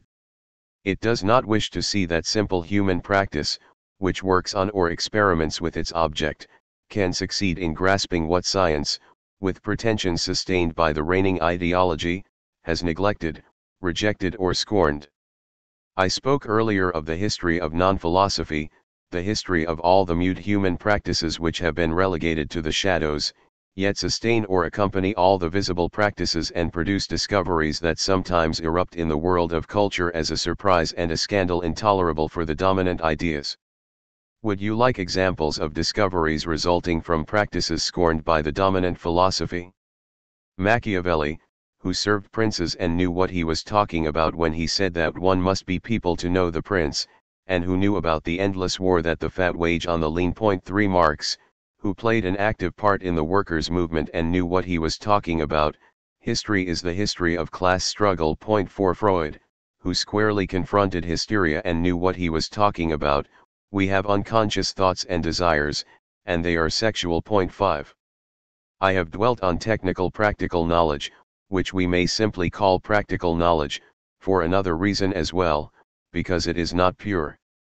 Not only does it not produce demonstrations or experimental proofs, as the sciences do, it is also always conspicuously entangled in the silent relations of the representation of the world or the ideology of the society or social group that produces it. To put the accent on practical knowledge is also to highlight the condition for all knowledge that we call ideology. Many philosophers have recognized the existence of pre-scientific notions and erroneous ways of picturing things among men, the different errors inventoried by Bacon, among them the idols of the tribe, the social errors linked to the existence of authority and religion. 6 Very few philosophers, however, have ever maintained that these preconceived or erroneous ideas should be thought not singly, but with an eye to the system they form, and in a way that is not negative, simple errors, but positive. We find this intuition in Spinoza, who puts what he calls the first kind of knowledge, or imagination, before scientific knowledge, the second kind of knowledge. 7 All perception is given in this first kind of knowledge, all things are named by it, and each perceived and named thing is situated by it in the system of the imagination, the order of things as they are imagined in this necessary illusion. 8 It is the illusion not of a psychological faculty. Spinoza rejects the notion of faculties. 9 But of a world, which is always a social world. Not until Marx was further progress made in the theory of this reality, ideology, the discovery that ideology too is constituted by abstract relations. Why this long discussion? Because we had first to situate both practical knowledge and the ideological relations in which, and under the domination of which, practical knowledge is produced in order to go on to present scientific knowledge. It was on the basis of practical knowledge and a particular ideological conjuncture that the first science, mathematics, erupted in history. Similar eruptions occurred again, always on the basis of a pre-existent body of practical knowledge and a particular ideological, philosophical, for philosophy existed once mathematics had emerged, and scientific conjuncture, in the case of all other sciences, physics, chemistry, biology, and so on. In each case, however, we can speak of either a break or a shift in terrain to mark the difference between earlier practical knowledge and the nature of scientific knowledge in the strong sense of the word. This mutation always takes the form of a paradox from the standpoint of earlier answers, where new answers might be expected. Science begins by changing the questions. Marx. Where Scheele saw a solution, phlogistic, Lavoisier saw a problem, the discovery of oxygen, inaugurating chemistry, and so on. 10 Thus the advent of a science coincides with a mutation in the system of questions that science puts to nature, in the system of problems that science confronts, a mutation in the problematic. Naturally, this mutation affects the concepts in which science thinks its problems. Mutation of the problematic inherited from practical knowledge goes hand in hand with transformation of old notions into new concepts and, correlatively, of old objects into new objects. The triangle about which Thales reasoned was not the triangle drawn in the sand. The motion about which Galileo reasoned was not motion as conceived of by Aristotle. The chemist's bodies are not the alchemist's bodies. What is the essential difference between scientific and practical knowledge? We know that practical knowledge bears on concrete, empirical objects and the operations that make it possible to obtain concrete results. Since, however, what is in question here is knowledge, this knowledge adds something to the concrete objects about which it talks. What does it add? an abstraction which takes the form of generality, which, in other words, bears on, and bears only on, the finite set of concrete, enumerable objects, or the set of properties observed. Simply, it has been established by practice that such and such a formula applies generally to all observed cases, but only to them. In contrast, scientific knowledge bears on directly abstract objects, which are, consequently, endowed with an abstraction that is no longer generality, but universality. A scientific concept, theorem, or law holds for all the objects defined by that concept, theorem or law, without exception, although the scientific demonstration was carried out with respect to a single case, with respect, precisely, to an abstract object that has the property of representing the infinite set of objects of its kind. The leap from generality to universality, where the result demonstrated with respect to a single abstract object holds for all objects in the same category, brings about a radical transformation of the scope of knowledge. Knowledge is no longer limited to observed cases, since it now applies to all possible instances of the same type. The properties established for a pure triangle hold for all possible or real triangles. The most striking feature of this new knowledge is that, by putting the new universal concepts to work on new universal objects, one can produce new abstract objects and know them. This opens up a new field for scientific investigation. Science is no longer limited by the limitation of the observed cases about which practical knowledge reasons. Science cannot dispense with observation of the concrete, but this concrete is not the immediate existence of pure facts. Science's concrete is the experimental concrete, the purified concrete, defined and produced as a function of the problem to be posed, and inserted into an array of instruments that are merely, as Bachelard puts it, realized theories. 11 It is because this experimental concrete is subject to the conditions of its insertion into the experimental setup that it becomes a representative of its own species, that is to say, a representative of all the concrete instances identical to it. It thus makes it possible to know them by knowing only it, since it is produced in theoretically defined conditions guaranteeing its universal validity. It should not be supposed that the eruption of science, even when it occurs on the basis of practical knowledge, releases science once and for all from its relation to the concrete. Even in ideology, a relation to the concrete subsists, we shall see how. In practical knowledge, the relation to the real concrete is clearly a relation of knowledge, but only of general knowledge bearing on the set of observed cases, extended by a few limited inductions. In the case of scientific knowledge, the relation to the real concrete is objective, but universal. In science, accordingly, the relation to the concrete subsists, not only the concrete from which science sets out, the experimental concrete, but also the concrete at which it arrives, knowledge or the concrete in thought. Marx, point 12. Moreover, as knowledge is always commanded by social practice, it returns, once produced, to social practice in the form of technical procedures or principles of action. Such is the cycle concrete abstract concrete. We have so far maintained these terms, concrete, abstract, for they seem to go without saying. But now that we have learned, in the course of our discussion, that there is no concrete except for a practice and no abstract except for a theory, we can replace our initial formulation with another and talk about the cycle practice theory practice. We shall therefore say that every theory leaves practice only in order to return to it, in an endless cycle embracing the whole history of human culture. The thesis of the primacy of practice over theory refers to this cycle. Everyone knows this expression, which belongs to the Marxist materialist tradition. Yet it also belongs to idealism. For a philosopher such as Kant also affirms the primacy of practice over theory. 13 One must, however, be careful with words. In Kant, practice designates moral practice, the fulfillment of duty, whereas, in the Marxist tradition, it designates the activity of production and social struggle. Thus the same expression has two completely different meanings. The Marxist thesis of the primacy of practice over theory is nevertheless liable to misinterpretation, because of the little word primacy and the sharp distinction between practice and theory. It is idealism which radically separates practice from theory and, in general, puts theory in power over practice. In fact, there is theory, knowledge, in all practice, as there is practice in all theory.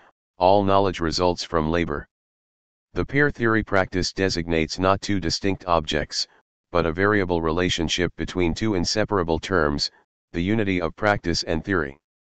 As for primacy, we should not regard it as the index of a hierarchy between two objects, one of which is higher or more dignified than the other, for this implies a value judgment.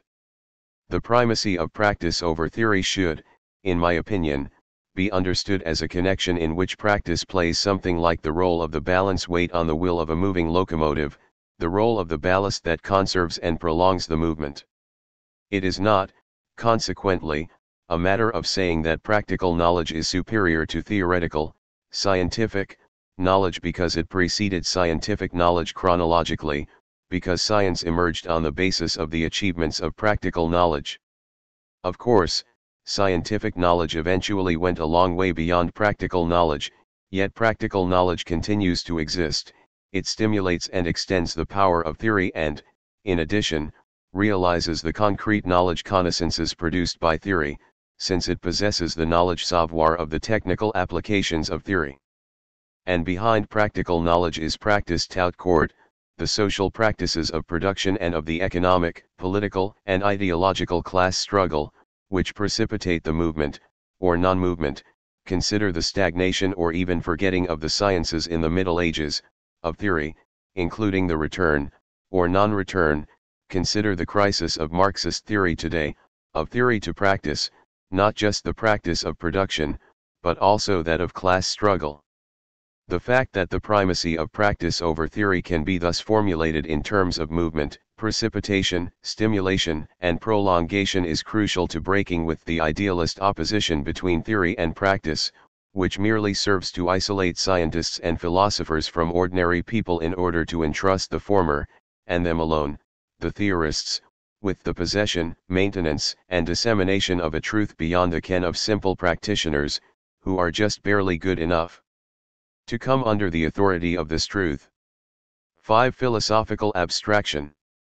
Can we, setting out from these remarks, shed a little more light on philosophy by comparing it to practical knowledge and scientific knowledge? That is not impossible.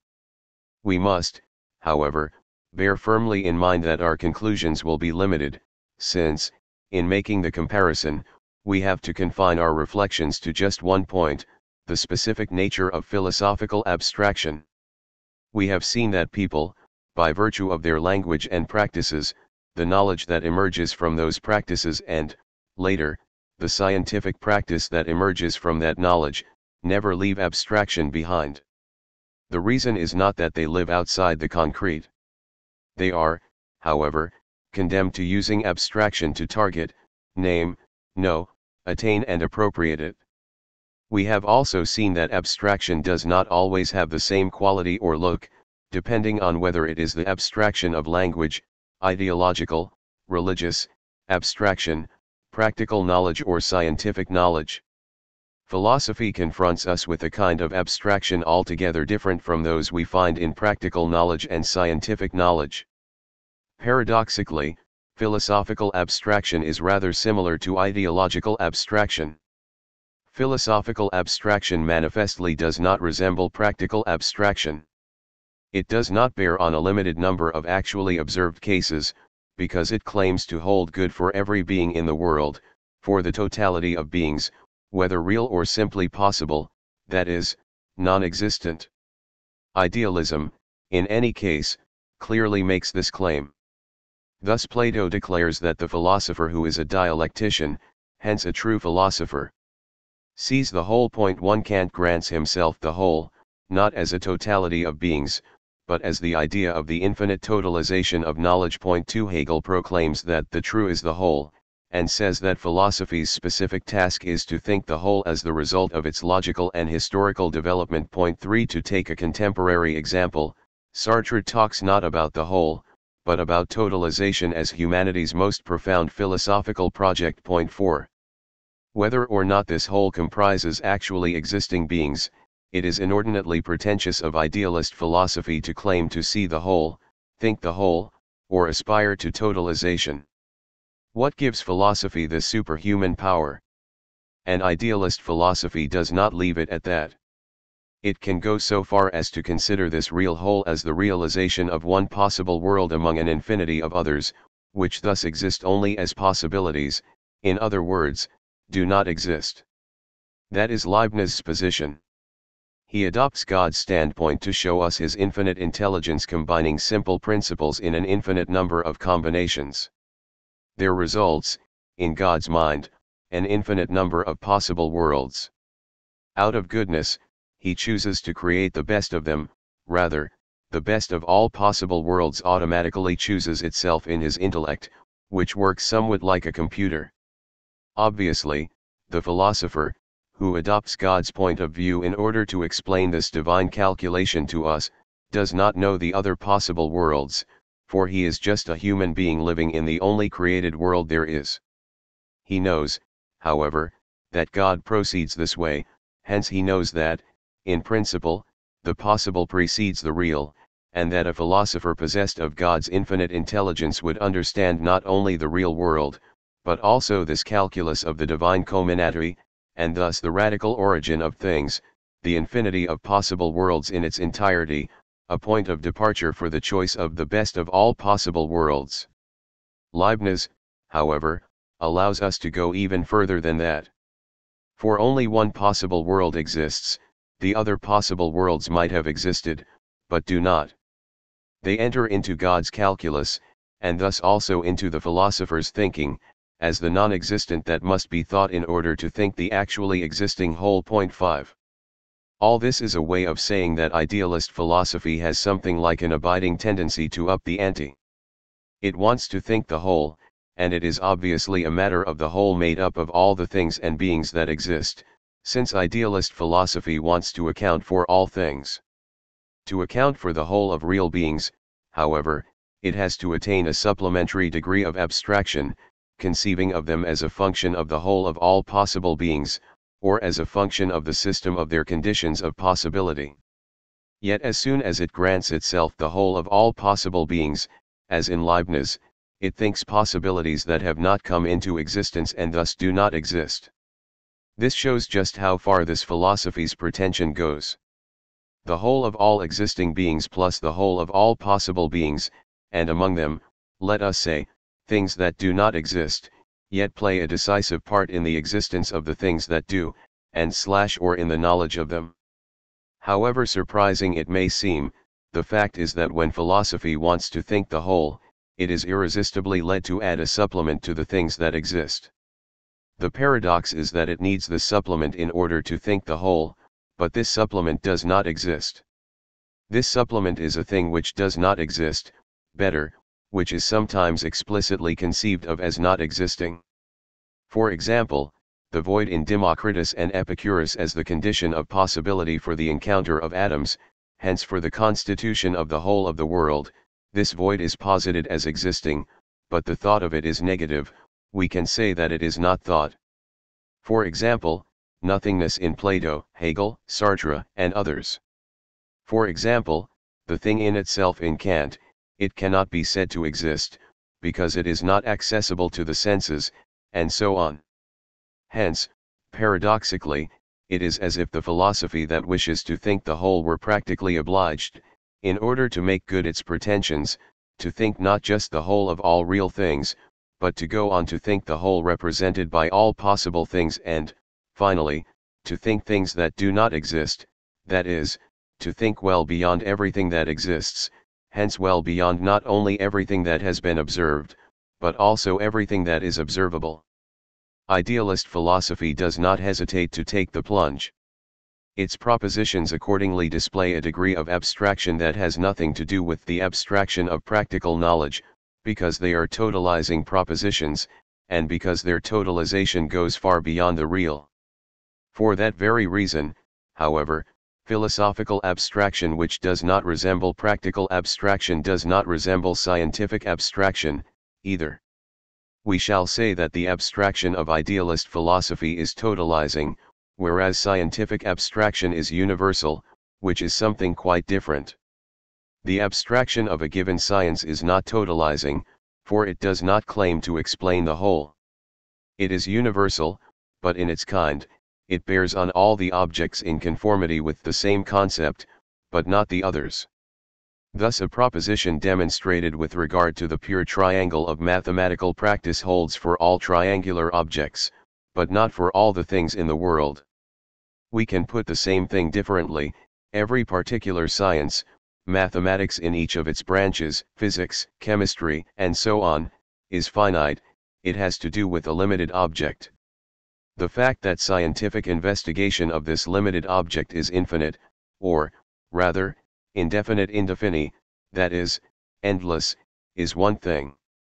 The finite fini nature of the object of any science is quite another. Even when two sciences converge, as chemistry and molecular biology are doing today, that does not make an infinite science of them, in other words, a totalizing science that could claim to account for the whole of existing things. We doubtless do regularly observe, in history, the phenomenon of a finite science being presented by scientists or philosophers as the infinite, totalizing science capable of explaining the ensemble of existing things. Galileo himself, after discovering the first laws of physics, concluded that the great book of the world was written in mathematical language and could be understood in its entirety by means of geometrical figures. 6 Descartes took up this claim, presenting analytical geometry, which he had discovered, as capable of explaining everything in a mathesis universalis, universal mathematics. 7 Leibniz followed suit, but, for him, the universal science was the infinitesimal calculus. 8 Thus the temptation of the infinite periodically haunts scientists when they are also philosophers, the temptation to charge their finite science, limited to its object, with the infinite function of an infinite, totalizing philosophy, valid for all real and possible entities. This temptation is, however, always overcome by practice and history. In the end, science is always left to confront its finite object again, while philosophy is left confronting its infinite project.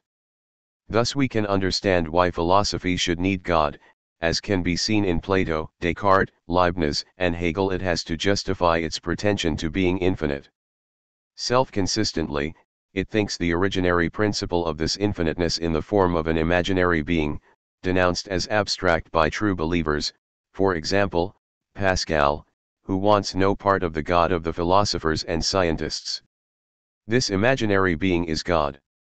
Philosophy conceives of this God, whom it finds in existing religion and must, for ideological reasons, take charge of, as infinite in his turn, endowed with infinite attributes, understanding, will, goodness and so on, and it assigns him the infinite power to create the world, hence to encompass the ensemble of all real and possible beings.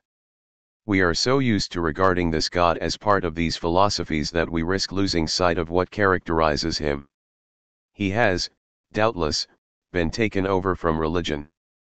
But what is he for the philosophy that calls on his theoretical services, if not a supplementary and therefore non-existent being?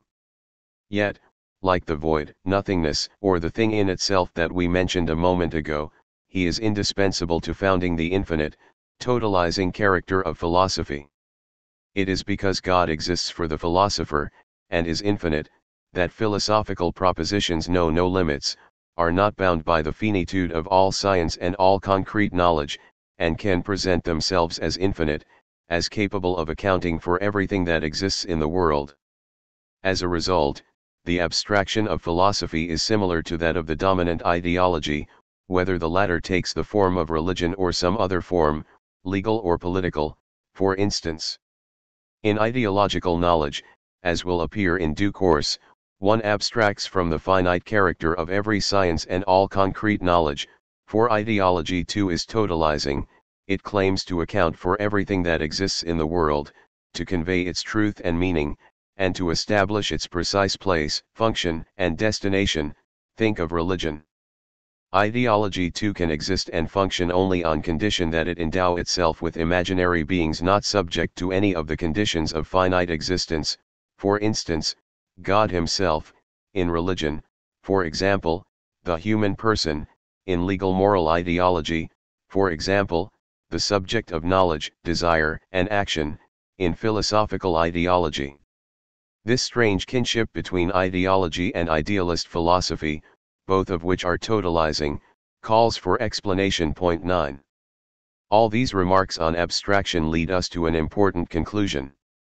If, as soon as they begin to lead a social existence, people always live in abstraction and can never escape it, not even when they try physically to appropriate a concrete being, because the conditions of that appropriation are themselves abstract, the implication is that we should give up a certain number of illusions about both the concrete and the abstract that are sustained by the ideologies as well as the idealist philosophies. The implication is, in sum, that we should give up what philosophers have called the state of nature. 6. The myth of the state of nature. The state of nature is a mythic state in which idealist philosophers imagine that people lived before entering the state of society, Robinson Crusoe's solitude, for example, or a community without the drawbacks of society as we know it. In many religions, this state of nature is called paradise. To take the example of Christianity, paradise was the condition of a human couple whom God created without sin and entrusted to the bounty of nature. Nature was generous then, it provided people with nourishment and, what is more, this is important, was transparent for them. Not only was it enough to stretch out one's hand to pick fruit that was always ripe in order to satisfy one's hunger and thirst, it was also enough for Adam to see something with his eyes or take it in his hand in order to know it completely. Contrary to what is all too often supposed, human beings had the right to know all things. This knowledge was provided by the senses, was identical to the understanding in man, was identical to the words designating it, and was perfectly immediate and transparent. Adam did not have to work, produce, or seek in order to know.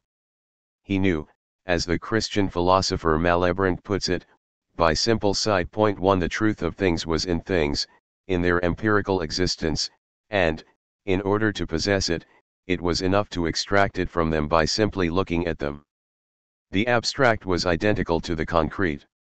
This image typifies, better than any other, the theory of knowledge known as empiricism. It has not disappeared with the religious myth of paradise, as we shall see. There was, however, something else in this myth, the idea that nature was generous and that it was enough to reach out and pick fruit that was always in easy reach. In a word, people did not have to work to survive any more than they had to work to know. There is a clear connection between the empiricist notion of knowledge and the fact that people did not have to work to produce their means of subsistence. In one case as in the other, nature, that is, objects, that is, the object, suffices for everything. There is no need to transform it to satisfy human needs, the answer is inscribed in the object in advance. It is enough to extract it. This extraction is, in its simplicity and immediacy, the empiricist form of abstraction. We see, then, that idealist philosophy can depict such abstractions, in which everybody lives, as a simple effect of the contact between people and nature, in other words, between people and objects. At the same time, we see that this distorted conception of abstraction concerns both the practice of knowledge, reduced to simple sight, and the practice of production, reduced to the mere picking of fruit that is always ripe and always to hand, handgreiflich, Hegel, point 2.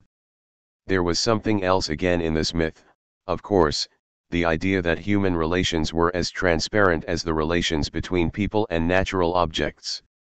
And it is understandable that relations between people should display this transparency, given that all the problems of the relations between people and nature have been resolved in advance by nature's generosity.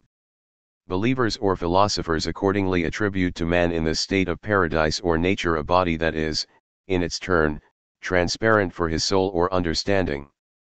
Hence the body is no longer Plato's tomb or shroud 3, a barrier to knowledge of nature or the self that comes between the human understanding or soul and the nature of things or the body, this opaque thing that desires, is hungry, and feels pleasure and pain.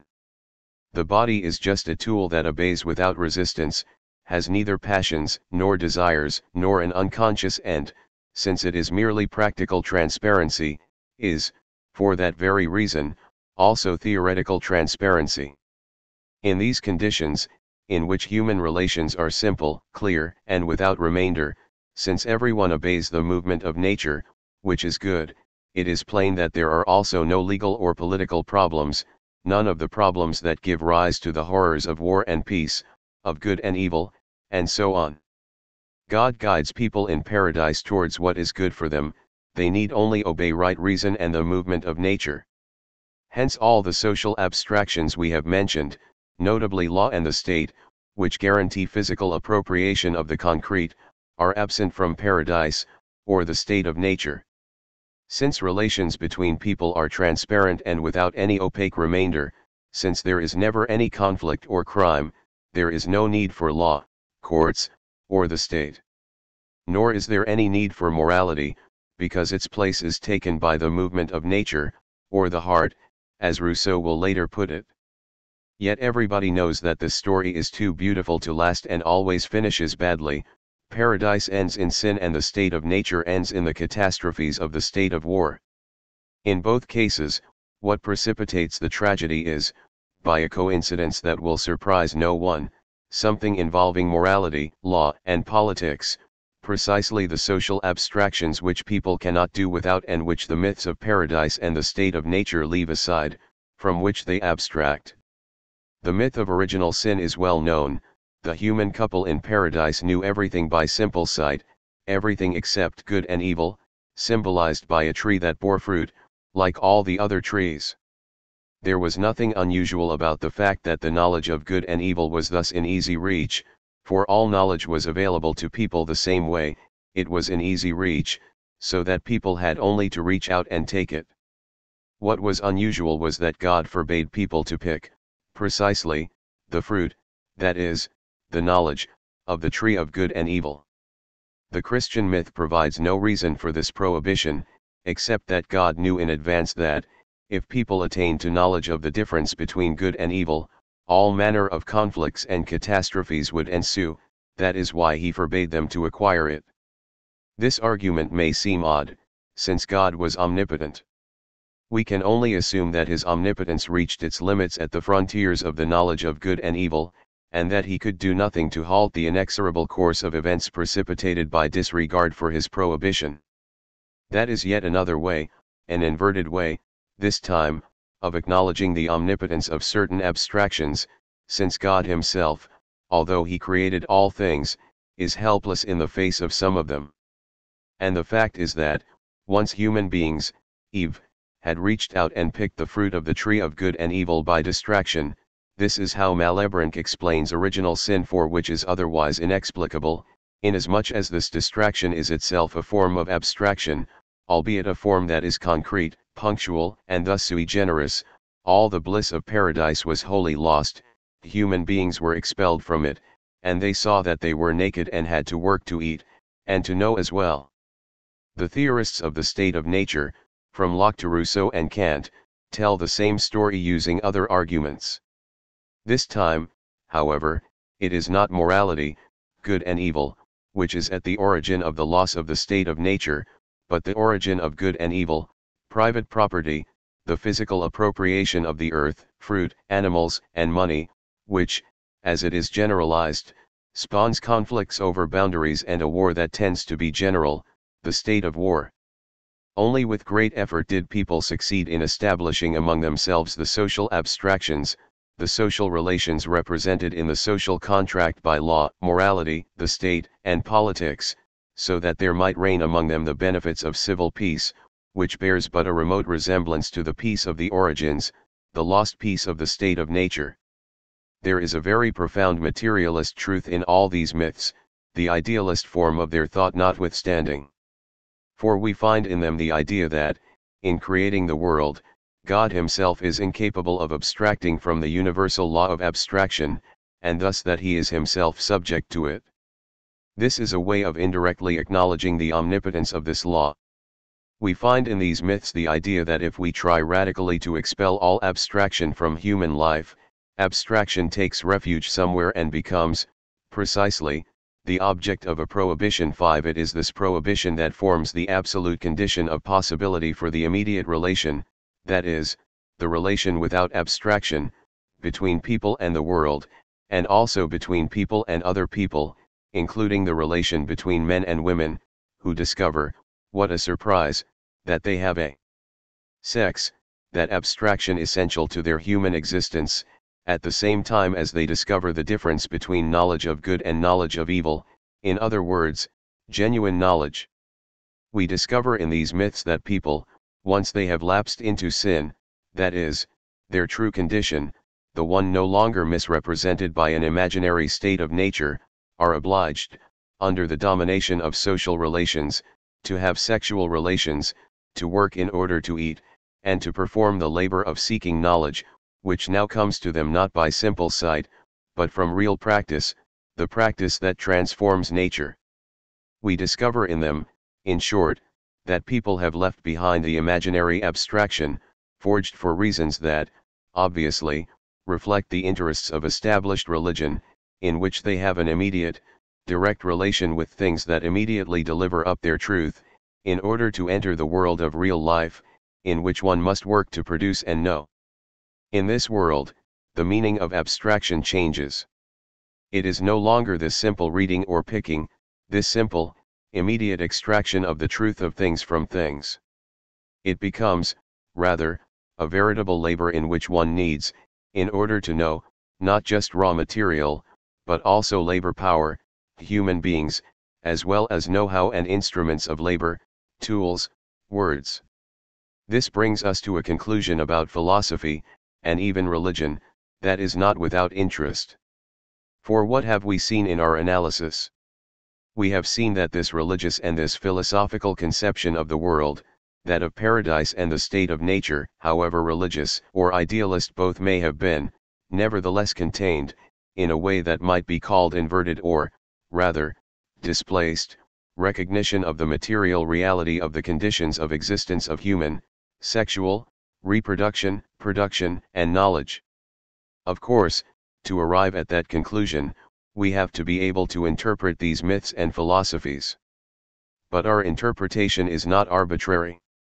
On the contrary, it is based on elements that well and truly figure in these myths and philosophies, and doubtless do so not by accident, but by a profound necessity.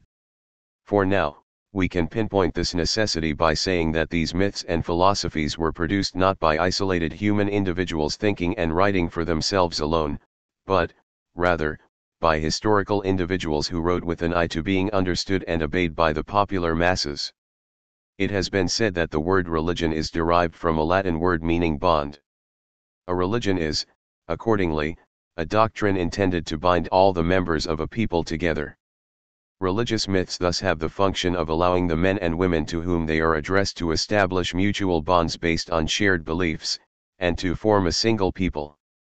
The same holds for the philosophical myths of the state of nature. It is no accident that they sprang up in the formative period of the rising bourgeoisie, expressed its aspirations, reflected its problems and held out its solutions, that they were intended, accordingly, to cement its unity, rallying round it all those who had a stake in its social and political triumph.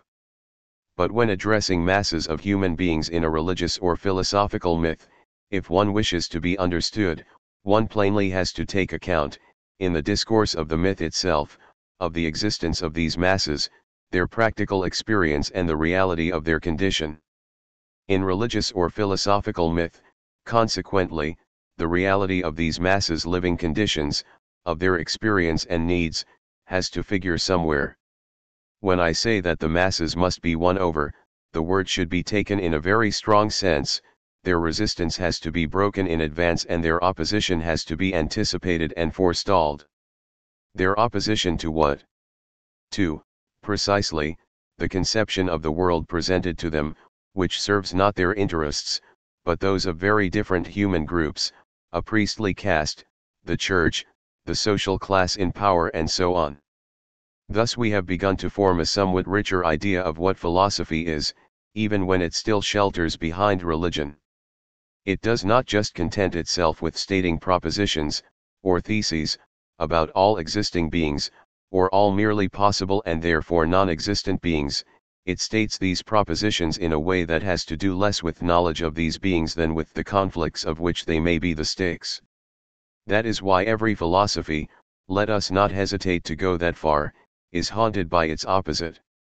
That is why idealism is haunted by materialism, just as materialism is haunted by idealism, for every philosophy reproduces within itself, in some sort, the conflict in which it finds itself engaged outside itself. Thus the meaning of the very special kind of abstraction that we have observed in philosophy is beginning to emerge.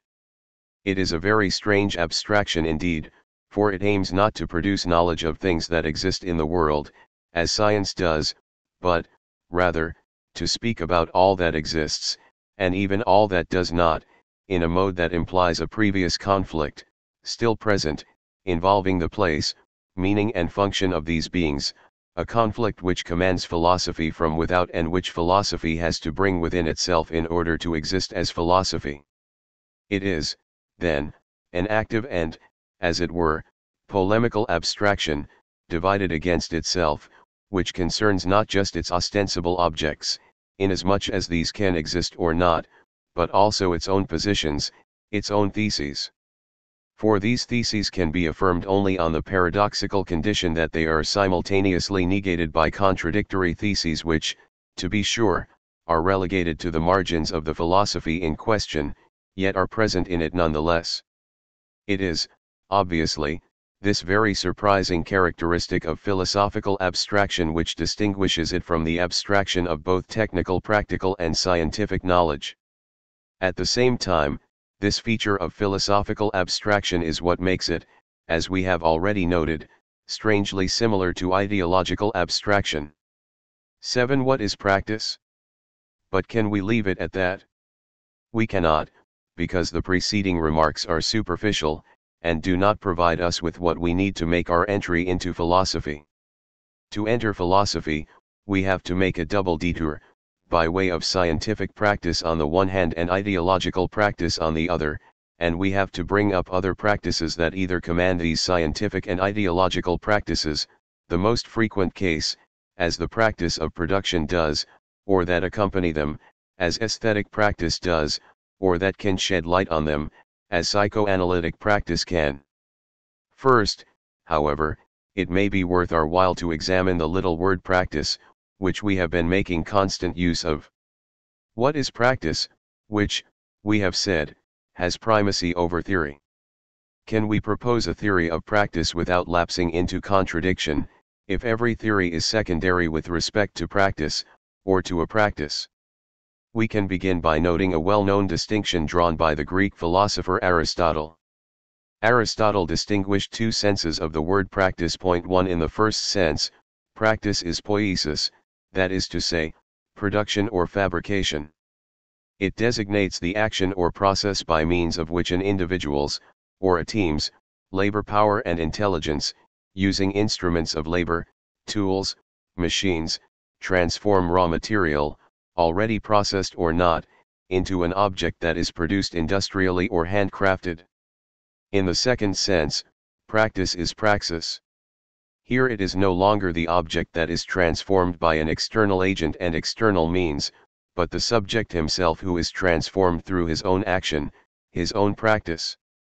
In this sense, Aristotle speaks of the praxis of the physician who heals himself or the sage who transforms himself.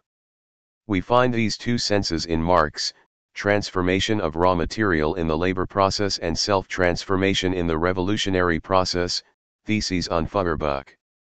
It is clear that what distinguishes these two senses is not the presence or absence of raw material, instruments of labor, or labor power, for all three are present in both processes.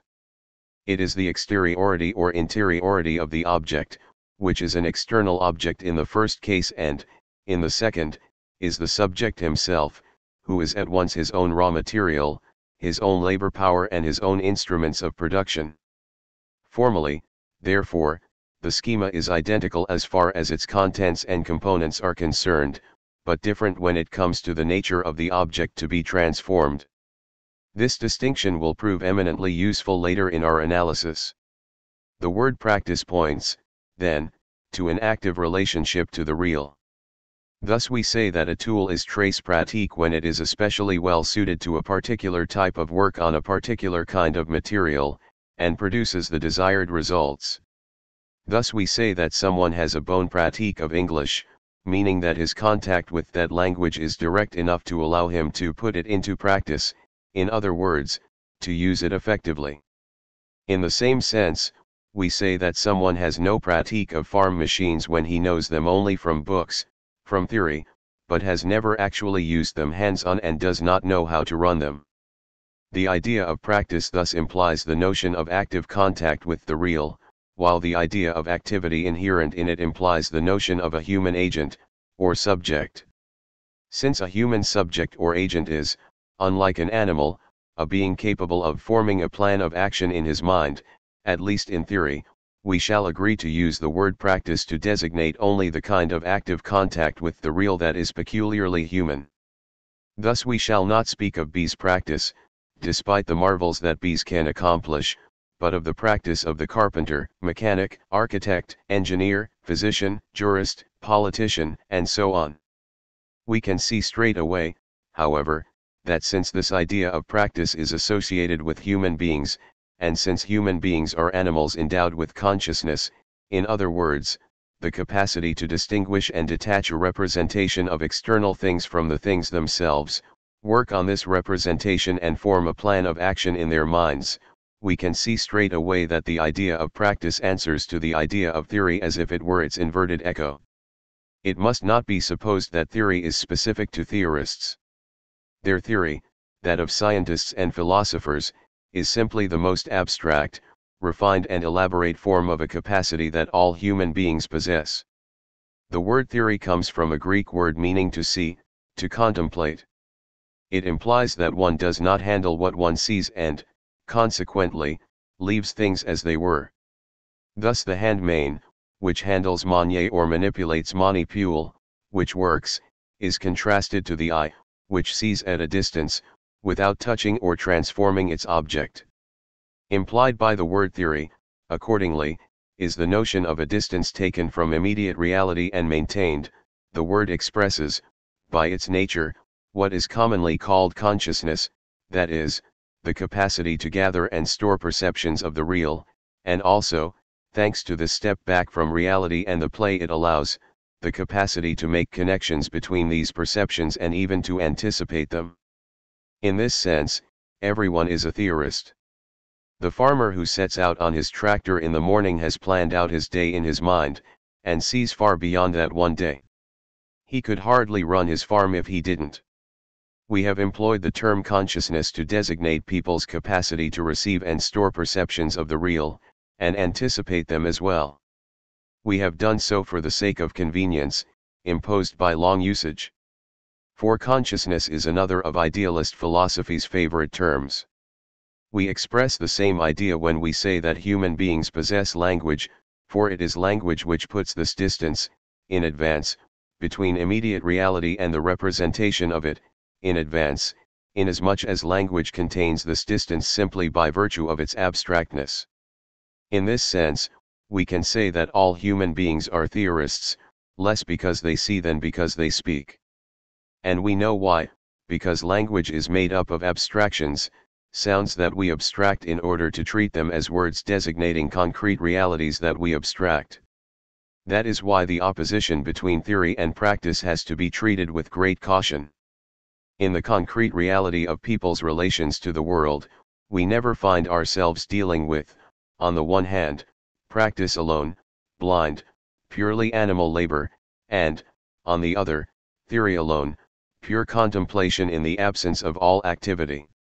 In the most elementary practice, the ditch diggers, there are ideas about how to go about things, the plan to follow and the tools to use, and all these ideas exist only in language, even if the people using this language are unaware that it is already theory. And, in the loftiest theory, that of the most abstract of mathematicians, there is always practice, not just the work the mathematician does on his problems, but the inscription of those problems in mathematical symbols in chalk on the blackboard, even if the mathematician is unaware that such symbolization is a practice. The philosophical question of the primacy of practice over theory, which defines the materialist position, or theory over practice, which defines the idealist position, is posed in the context of this complex interdependency. In affirming the primacy of theory, idealism affirms that, in the last instance, contemplation or the activity of reason determines all practice. In affirming the primacy of practice, materialism affirms that, in the last instance, practice determines all knowledge. The very generality of these positions, however, affords us a glimpse of something important, the general and, therefore, abstract character of human practices. We said that practice designates people's active contact with the real. Of course, there exist practices that are apparently utterly singular, such as the practices of madness, said to be abnormal. One can even defend the idea that there exists no practice that is not individual in some respect, since every practice calls for an individual human agent. We are all familiar, for example, with the high praise bestowed on the medieval artisan, who single-handedly produced an object in a single exemplar intended for a single client. Yet even this artisan reproduced a general social practice. He applied certain socially recognized procedures inherited from a collective past to a socially defined demand. He was, certainly, alone before his work, but, alongside him, silently, thousands of other artisans were making the same gestures using the same tools in order to furnish the same market with the same products. And if he added a personal touch to his work, he did so within the social limits laid down by both the utility of the object produced and the fashion reigning in his society. This is a crucial point, for the practices we shall be discussing can be individual only to the extent that they are first of all social. What holds for the artisan producing in apparent solitude holds a fortiori for workers subject to the collective organization of work, producing in order to satisfy existing society's creditworthy social needs and, at the same time, so that the capitalist class can accumulate wealth. Thus every practice is social. As such, it brings into play a set of elements so complex. In the case of production, these elements are the raw material, the agents of production and the instruments of production, under the domination of the social relations of production, that it is impossible to conceive of it as a simple act or even a simple activity. For both act and activity lead us to imagine that they have a cause or an author, namely a subject or an agent, and that it would be enough to trace things back to this cause or origin in order to understand everything that goes on in a practice. We are thus naturally led to conceive of social practices not as acts or simple activities, but as processes, that is, as a set of material, ideological, theoretical, and human, the agents, elements sufficiently well adapted to each other for their reciprocal action to produce a result that modifies the initial givens. We shall therefore use the word practice to designate a social process that puts agents into active contact with the real and produces results of social utility. It is no doubt possible to speak of social practice as a whole, when this expression is justified, that is, whenever we want to think the interdependency of the different practices. But we must beware of this expression, which, when it is not justified, has the disadvantage of making distinct practices melt into the all-devouring night of social practice, the disadvantage of not marking each practice's specificity, and thus of subordinating, say, scientific or philosophical practice to political practice as its handmaiden. Consider the example of Lysenko under Stalin. To grasp what practice is, we have first to recognize the existence of distinct, relatively autonomous social practices. Technical practice is not scientific practice, philosophical practice is not assimilable to scientific practice, and so on. This methodological precaution once taken, however, we can provide some idea of what a legitimate use of the notion of social practice as a whole would be. When we invoke this notion, it can only be with a view to assigning a meaning to the primacy of practice over theory in a social formation in general. In every social formation, we observe a certain number of practices at work, the practice of production, the practice of technical and, later, scientific knowledge, political practice, ideological practice, aesthetic practice and so on. The question that then arises is less to identify and classify all the existing practices than to establish the determinant practice in the totality of practices. This question is not purely speculative, as might be supposed, it has practical effects, insofar as the way we visualize the determination of the practices which can originate in either an ideology or a science, is itself part of the practices.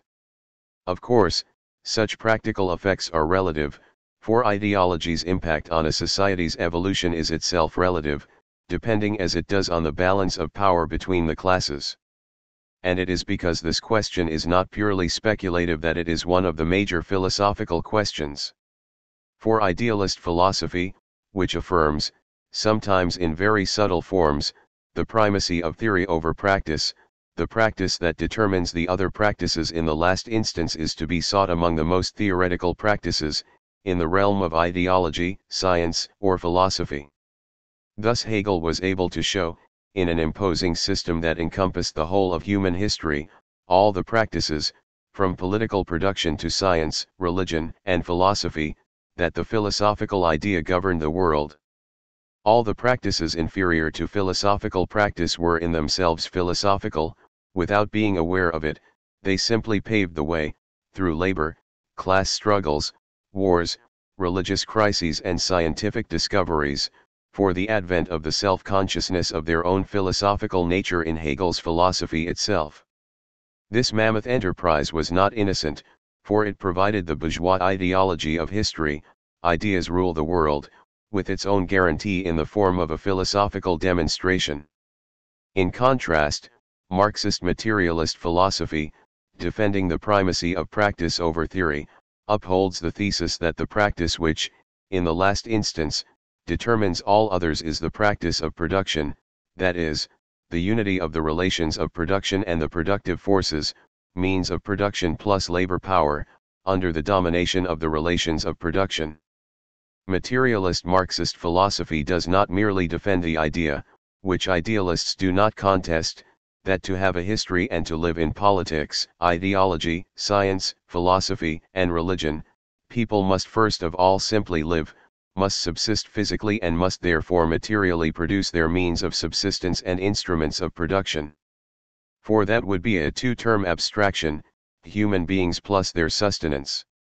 Marxist materialist philosophy defends the idea that this relation that people have to their means of subsistence is governed by the relation of production and is thus a social relation, a three-term abstraction. It is because the practice of production includes this basic relation as its condition that the relations governing the other practices can be put into relation with this first relation. Marxism does not say, depending on whether you produce this or that object, you have this or that society. It says, rather, depending on the social relation of production under which you produce your subsistence, you have such and such political, ideological, and other relations. And since this social relation is, in class societies, a conflictual, antagonistic relation, determination by production, the base, is not mechanical, but includes a play that comes under the dialectic.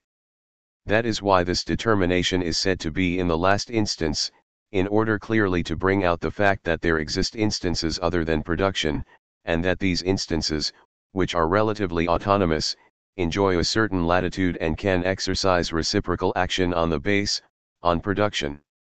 To underscore this determination in the last instance, Marx presented his general hypothesis on the nature of social formations and history in the form of a topography. A topography is a space in which one arranges certain realities in order clearly to bring out their respective positions and relative importance. Marx expounds this topography in the 1859 preface to the Contribution. He shows there that every social formation, society, can be likened to a house with one or two upper floors. On the ground floor, base, or infrastructure is production, the unity of the relation of production and the productive forces under the domination of the relation of production. On the first floor is the superstructure, which comprises law and the state on the one hand and the ideologies on the other. The base is determinant in the last instance, the superstructure, albeit determined by the base, exercises reciprocal action on it. This topography is a simple way of indicating or spatially arranging the nodes of determination, the ensemble of instances and their social efficacity. All the real work remains to be done. It cannot be done on society or the social formation in general, but only on social formations that exist in the present or have existed historically. This indication, firm, yet quite cautious, of determination in the last instance is invaluable for the study of the superstructure and the ideologies, and of science as well.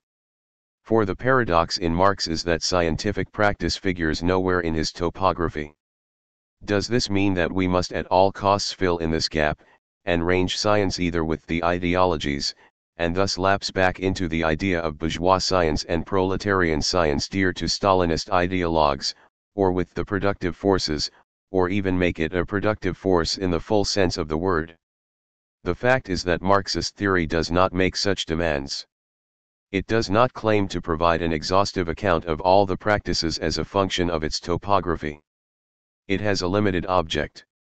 Marx aspired to lay the foundations of a science of class struggle, and that is all. That scientific practice can be influenced by ideology, and thus by class struggle, is all too clear. That the results of science and a certain philosophical idea of science can be enlisted in the ideological class struggle is all too obvious. That science is to a large and ever-increasing extent driven by the demands of production is certain. That it therefore stands in close relation with production and, equally, with ideology, philosophy and, consequently, the class struggle is beyond doubt. These relations, however, vary with the conjuncture and, in any case, scientific practice is irreducible to the other practices, since it is the only practice to provide objective knowledge of the real. Hence we must study it in its specificity in order to discover, in each instance, the relations to which it is subordinated, without letting ourselves be intimidated by the demand, which Marx never made, to range all the practices with either the base, which is well defined, or the superstructure, which contains only the state and the ideologies. Point 2. That is why we are taking the liberty, in the present initiation into philosophy, of discussing the principal existing practices. Considered in detail, there is an unlimited number of practices, not only those that figure in Marx's materialist topography, but also those that do not, such as scientific practice, psychoanalytic practice, and aesthetic practice. We shall, however, discuss these practices without losing sight of the programmatic philosophical indications of the Marxist topography, the basic aim of which is to illustrate the primacy of practice over theory. 8. The practice of production. The practice of production seems to show that the first of the two concepts distinguished by Aristotle is the right one here, poiesis, characterized by the externality of the object to be transformed. What do we see in the practice of production? We may take as our example either the craftsman or the assembly line worker in modern big industry. The result is basically the same in both cases. We have to do with the process of transformation of a given raw material, wood, earth, ore, cattle, wool, and so on, by the action of workers, labor power, using instruments of production, tools, machines. Raw material, labor power, instruments of production, these are the three elements so combined, Marx, as to produce the desired result, steel, textiles, or animals for slaughter, in short, products ready to be consumed. Marx calls this the labor process. It takes place in all forms of society, whether or not they comprise social classes. Nothing would seem to be more concrete than this process, since all its elements are, in every case, natural and individual, and can be seen and touched. Nothing would seem to be more concrete, were it not for the simple fact that the combination of these elements must be realized, must be possible and active, otherwise, the process will not take place, will not produce anything. This idea of a combination does not seem like much at all, because, every time we see a craftsman using tools to do woodwork, or a farmer driving his tractor to plow a field in which he is going to plant wheat, or a milling machine operator working on a part in a steel factory, we see a combination that has been up and running for a long time, it has already been realized. But things did not always run smoothly this way. Before they could begin to do so, a very long process of trial and error had to occur. Take the worker, if he had not previously acquired the indispensable technical knowledge, he would stand helplessly in front of his machine and the combination would miscarry. Take his machine, if it does not have a source of energy, in the past, the current of a river, later, steam, today, petrol or electricity, it will not run. Take the petrol in the motor, if it has not been properly refined, the motor will not go, and the combination will stall.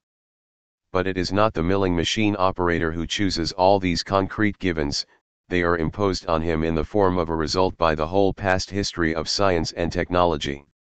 This history exists in the form of both known laws and their technical applications in the raw material one chooses and the machines one has. Since the same history teaches that one cannot make just any machine operate on just anything, that one cannot decree the invention of a machine whose principles are unknown, and that one cannot entrust the labor process to people with no technical experience of it, it appears that this very concrete process does not yield up all its secrets as soon as we lay eyes on the concrete elements making it up, it exists only under the domination of abstract laws. We are thus led to affirm that no labor process can function, the combination of its elements cannot become active, unless it is determined by abstract laws that are, on the one hand, both scientific and technical, they determine the knowledge of the raw material worked on, the realization of the instruments of production, and the worker's experience, and, on the other hand, historical, at a given point in history, only certain combinations and not others are possible. Hence no labor process is possible except on conditions constituted by the abstractions known as the technical relations of production. The technical relations of production ensure the combination of the concrete elements of the practice of production, and require that the workers acquire the experience needed to put these elements to work. This conception of the practice of production as a labor process remains, however, abstract. Why?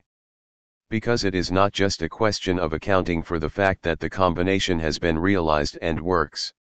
We must also account for the fact that this combination is social, in other words, that it exists in a society which exists thanks to this production, and which would not exist if it were not reproduced. Let us take a simple approach to the matter, there can be no labor process unless there are workers at the bench, on the construction site or in the factory. And the wood will not be on the workbench, the cement on the building site or the steel in the factory unless, in previous labor processes, workers were present in the forests and sawmills, or the mines and foundries. When I say, unless workers were or are present, I mean unless they are there on time, in sufficient numbers and with the requisite work discipline. It will be said that that goes without saying. Not at all. For workers are like everybody else, they would rather go fishing or play a hand of rummy or do devil knows what, as the fancy takes them. Who is it, then, who makes them show up at work at a set time, all together, and submit to this discipline, in very exacting work conditions?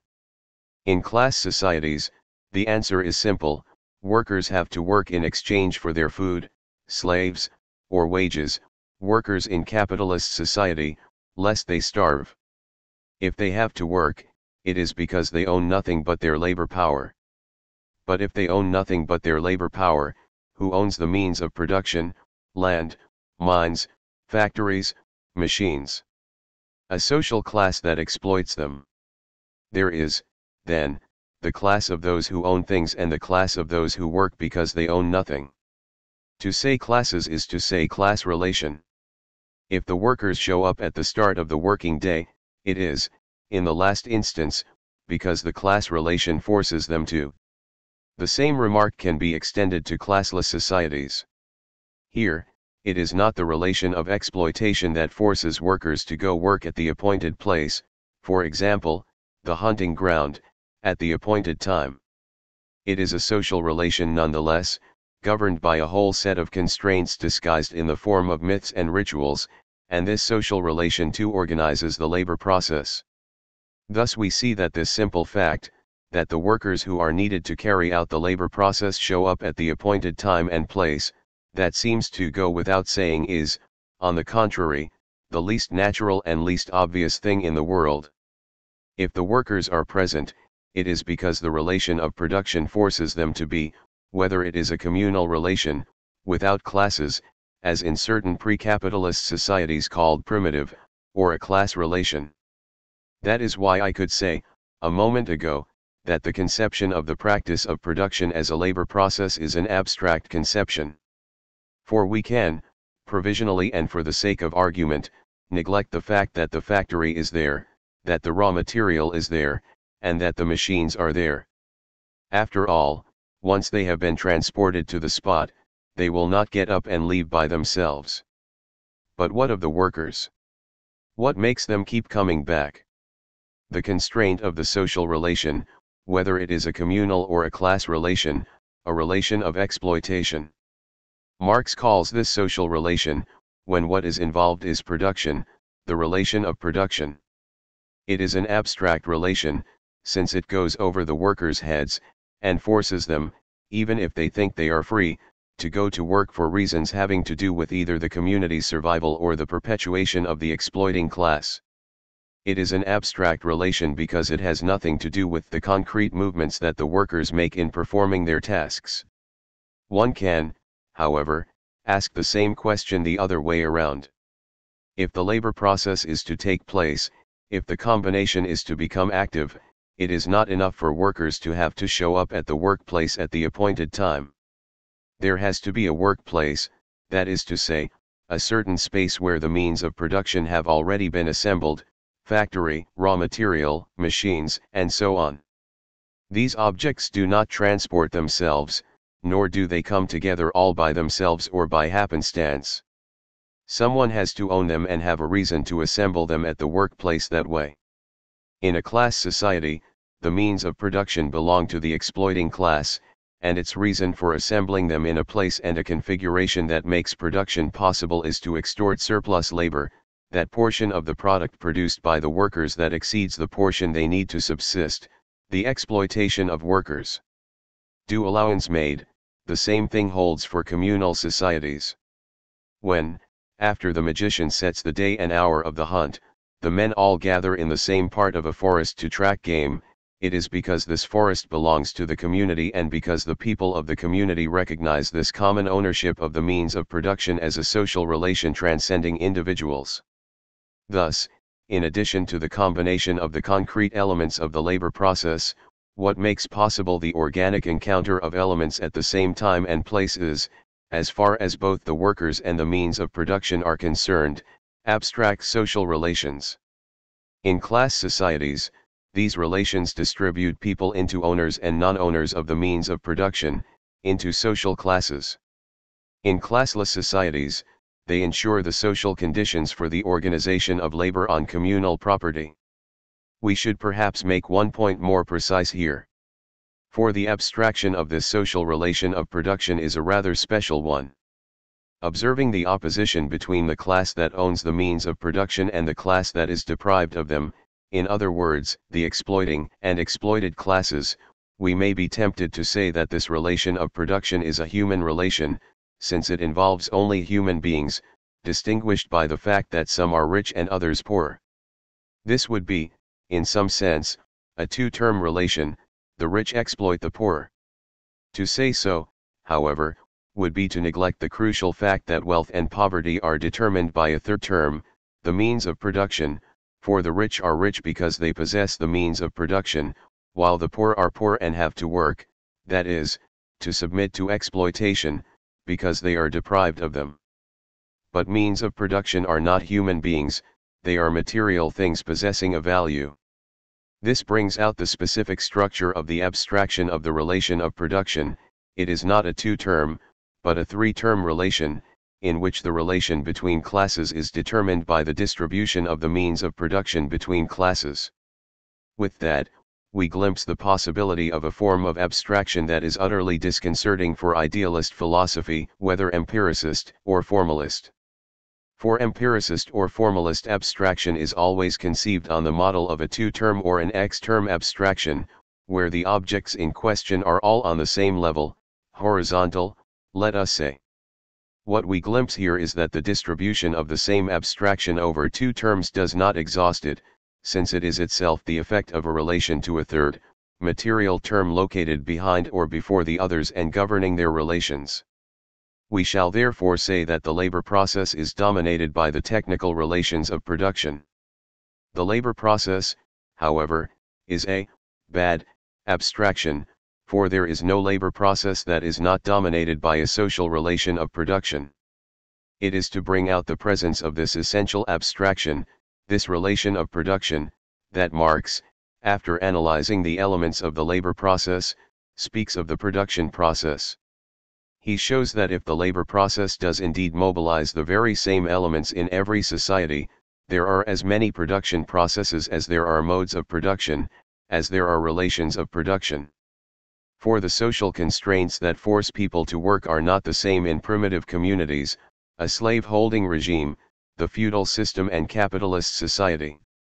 Let us add that the objective of this production process is not the same in classless societies, simple useful products not subject to commodity relations because they are not made to be sold, and class societies, surplus labor extorted from the immediate producers, surplus labor that takes the form of surplus value in capitalist societies, where what is produced is commodities, objects made to be sold. We could go still further to show that the relation of production not only governs the distribution of the means of production between those who possess them and those deprived of them, but also commands, to a large extent, the division and organization of labor in the process of production. Thus the immediate and concrete relation between the worker and his work, far from being immediate and concrete, is concrete only because it is dominated, that is, established and determined, by the all-powerful abstractions known as the relation of production and the social relations flowing from it. Can we, under these conditions, maintain the Aristotelian conception of practice as poiesis, in which the object transformed is radically external to practice? To all appearances, what happens is indeed poiesis.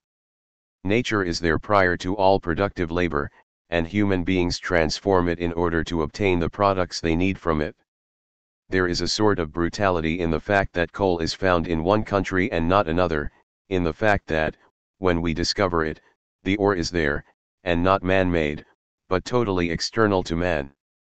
On closer inspection, however, it appears that the energy utilized in a factory also comes from nature. Electricity is produced by waterfalls or coal, petrol comes from oil, and so on. Human beings transform energy, they do not produce it. And are human beings themselves, their force, the force of their muscles or brains, not natural products in their turn?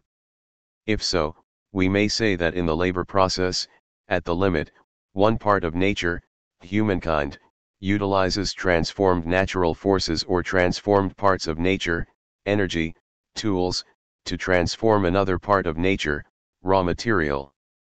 This would tend to show that nature transforms itself. Aristotle's first definition would thus refer us to the second, to the idea of a practice of self-transformation with no external object. There is, however, something that prevents us from putting matters that way, the difference between the laws of physical nature, which govern the raw material and instruments of production as well as the play of the worker's physical force, when it exists, and the abstract laws governing the existence of labor power. All these laws are laws, and have the same necessity. The laws governing labor power, however, are not an extension of the laws of physical nature and do not resemble them. Is there any need to provide some idea of this difference? The laws of nature are not tendential, that is, they are not conflictual and not subject to revolutions, whereas the laws that govern the relation of production are laws that pit one class against another. As such, they are premised on conflict, and either the perpetuation or the overthrow of the established order. That is why the practice of production is more accurately depicted, at the limit, as poiesis rather than praxis, because the laws of nature, even when they are utilized in production, are external to the laws of the social relations governing production. Human societies go through rapid revolutions, classes appear, the dominant class yields to another class, and all this in very short time spans compared to nature hardly changes at all in the same length of time. It is always there, and always the same, compared to the different forms of society that struggle with it for their subsistence. It is always external to production and the relations governing production. 9. Scientific practice and idealism. It is plain that, in human existence, the vast majority of practices are comparable to the practice of production, and that their object is external to them. It is hardly necessary to demonstrate this for material production itself. It is more interesting to make the demonstration for scientific practice or theoretical practice.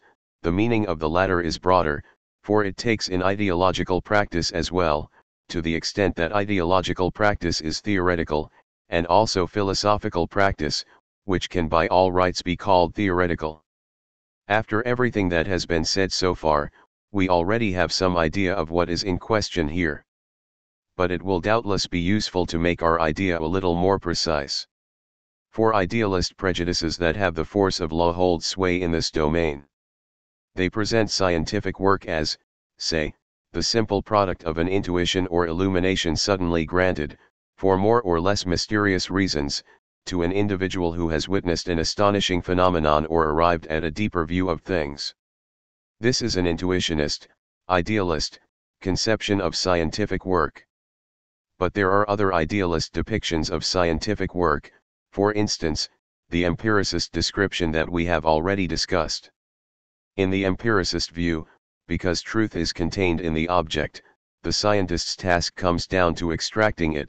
He produces the abstraction known as knowledge by adding up parts extracted from each individual object that offers itself to sense perception. Empiricism can be sensory, and either subjective, if all that is revealed of the object is what is perceived of it, or objective, if sensory perception reveals the properties of the perceived object itself. If the object is revealed in intellectual intuition, empiricism is rationalist, as in Descartes.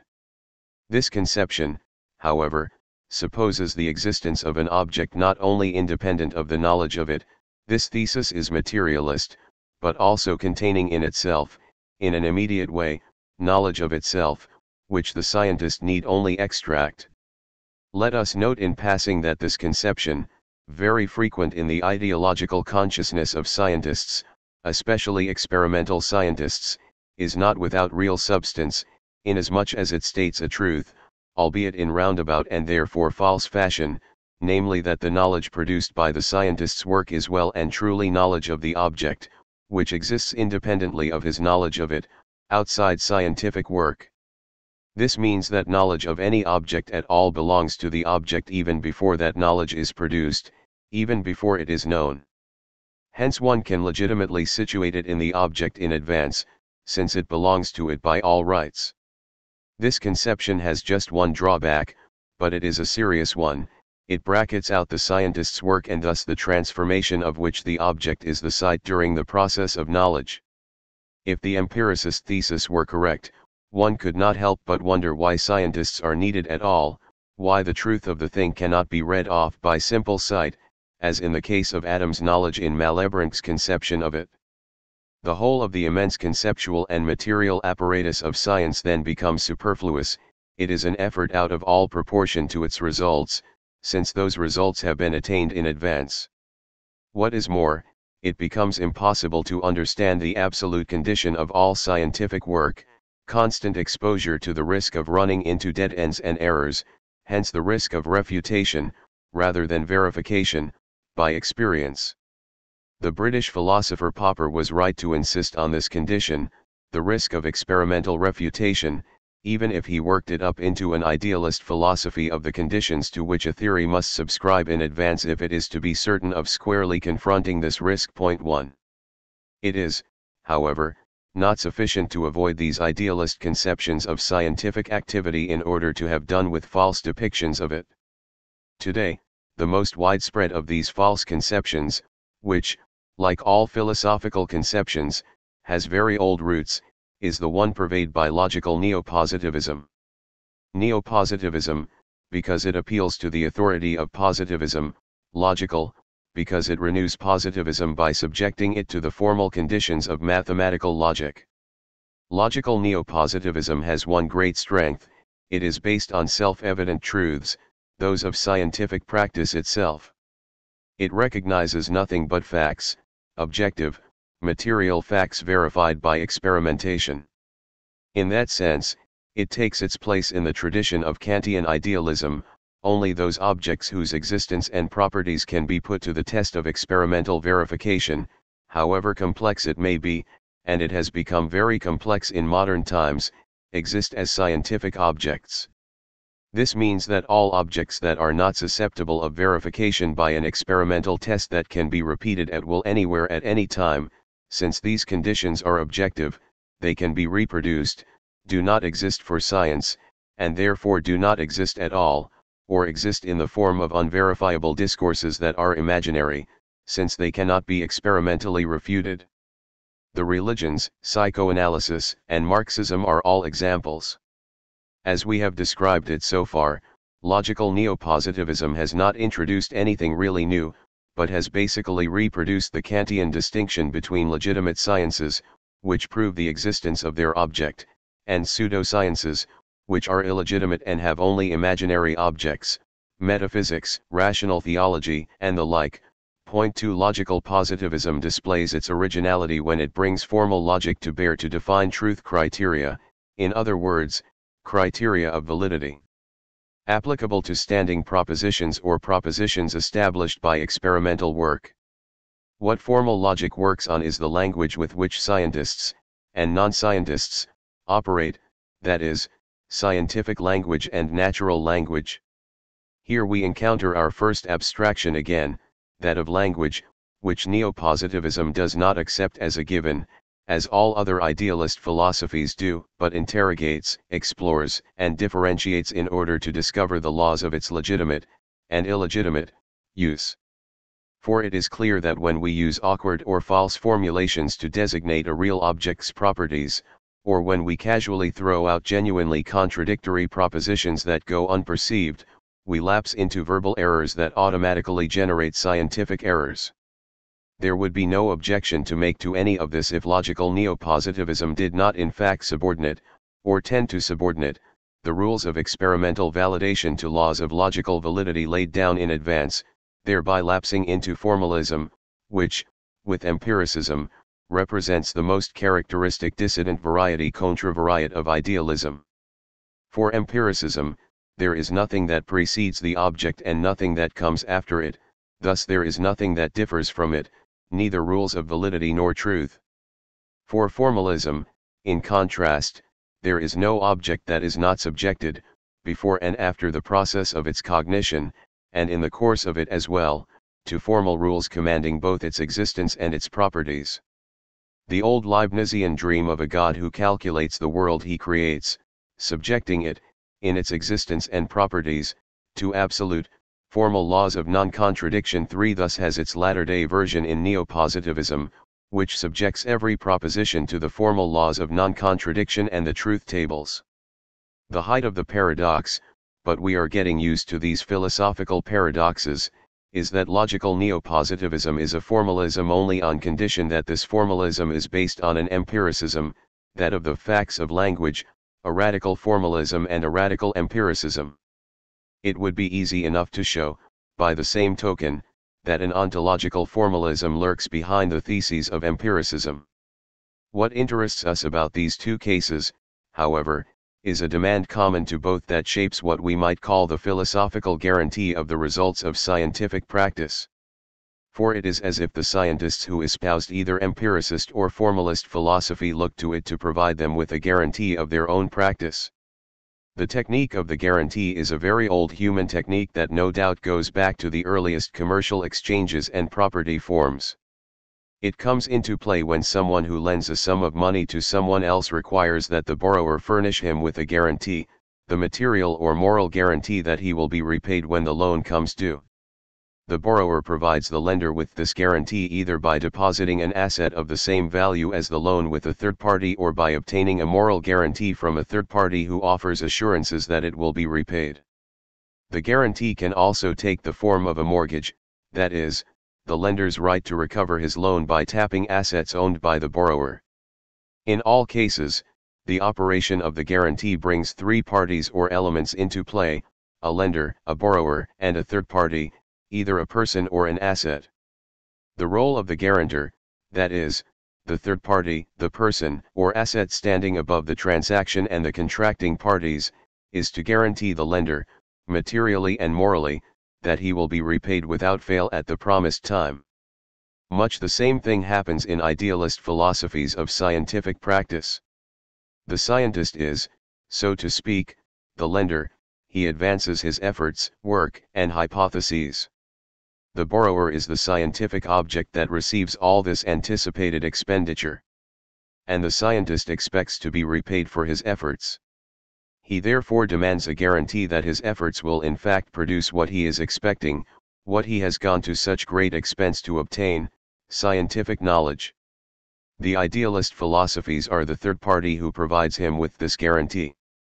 They guarantee the validity of his statements, the conditions and forms of his experimentation, and the accuracy of his results, as long as he carefully follows all the rules. Formally, then, the results, concrete knowledge, truths, are, so to speak, deposited somewhere in advance.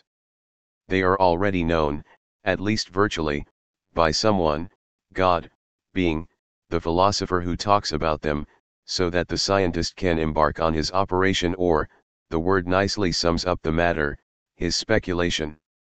It will be asked what purpose this whole operation can possibly serve, since things do not happen this way in any case, and since the scientist can never know ahead of time whether or not he will succeed.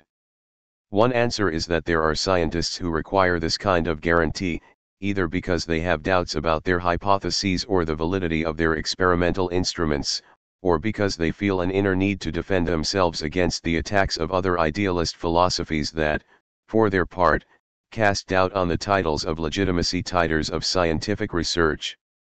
These answers, however, fall short of the mark, for it is not just science which is at issue in this philosophy of scientific practice. At issue are all the human practices in their interrelations, and the whole of the order existing among these practices, which is a social order, hence a political order, hence the locus of a class struggle.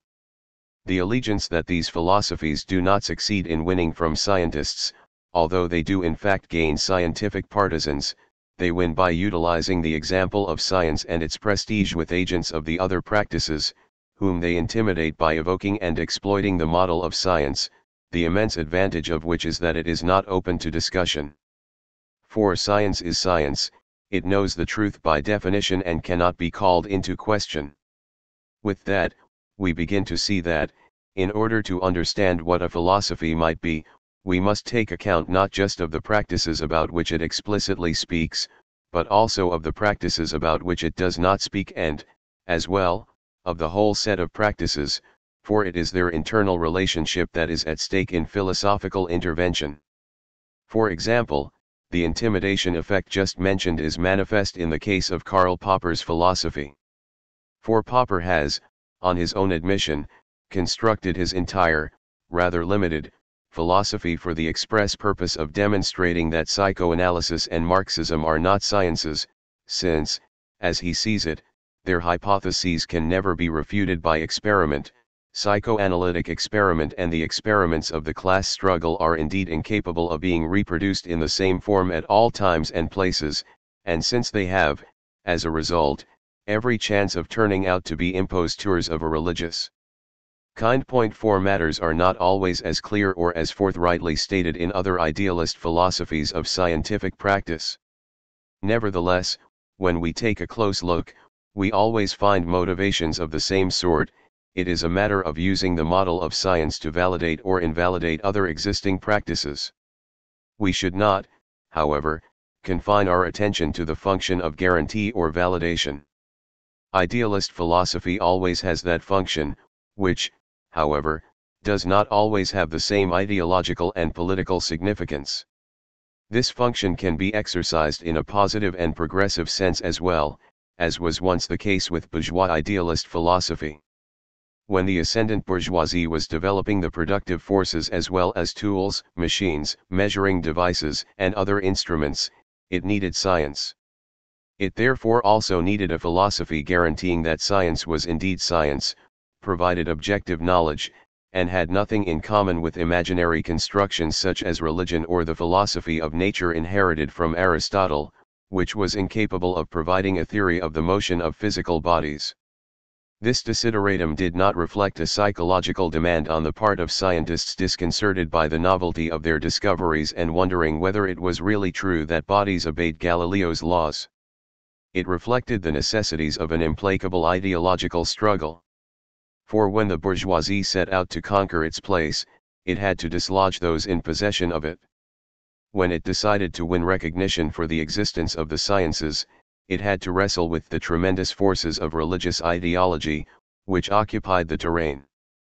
Bourgeois idealist philosophy did not, however, enter the lists on behalf of science alone.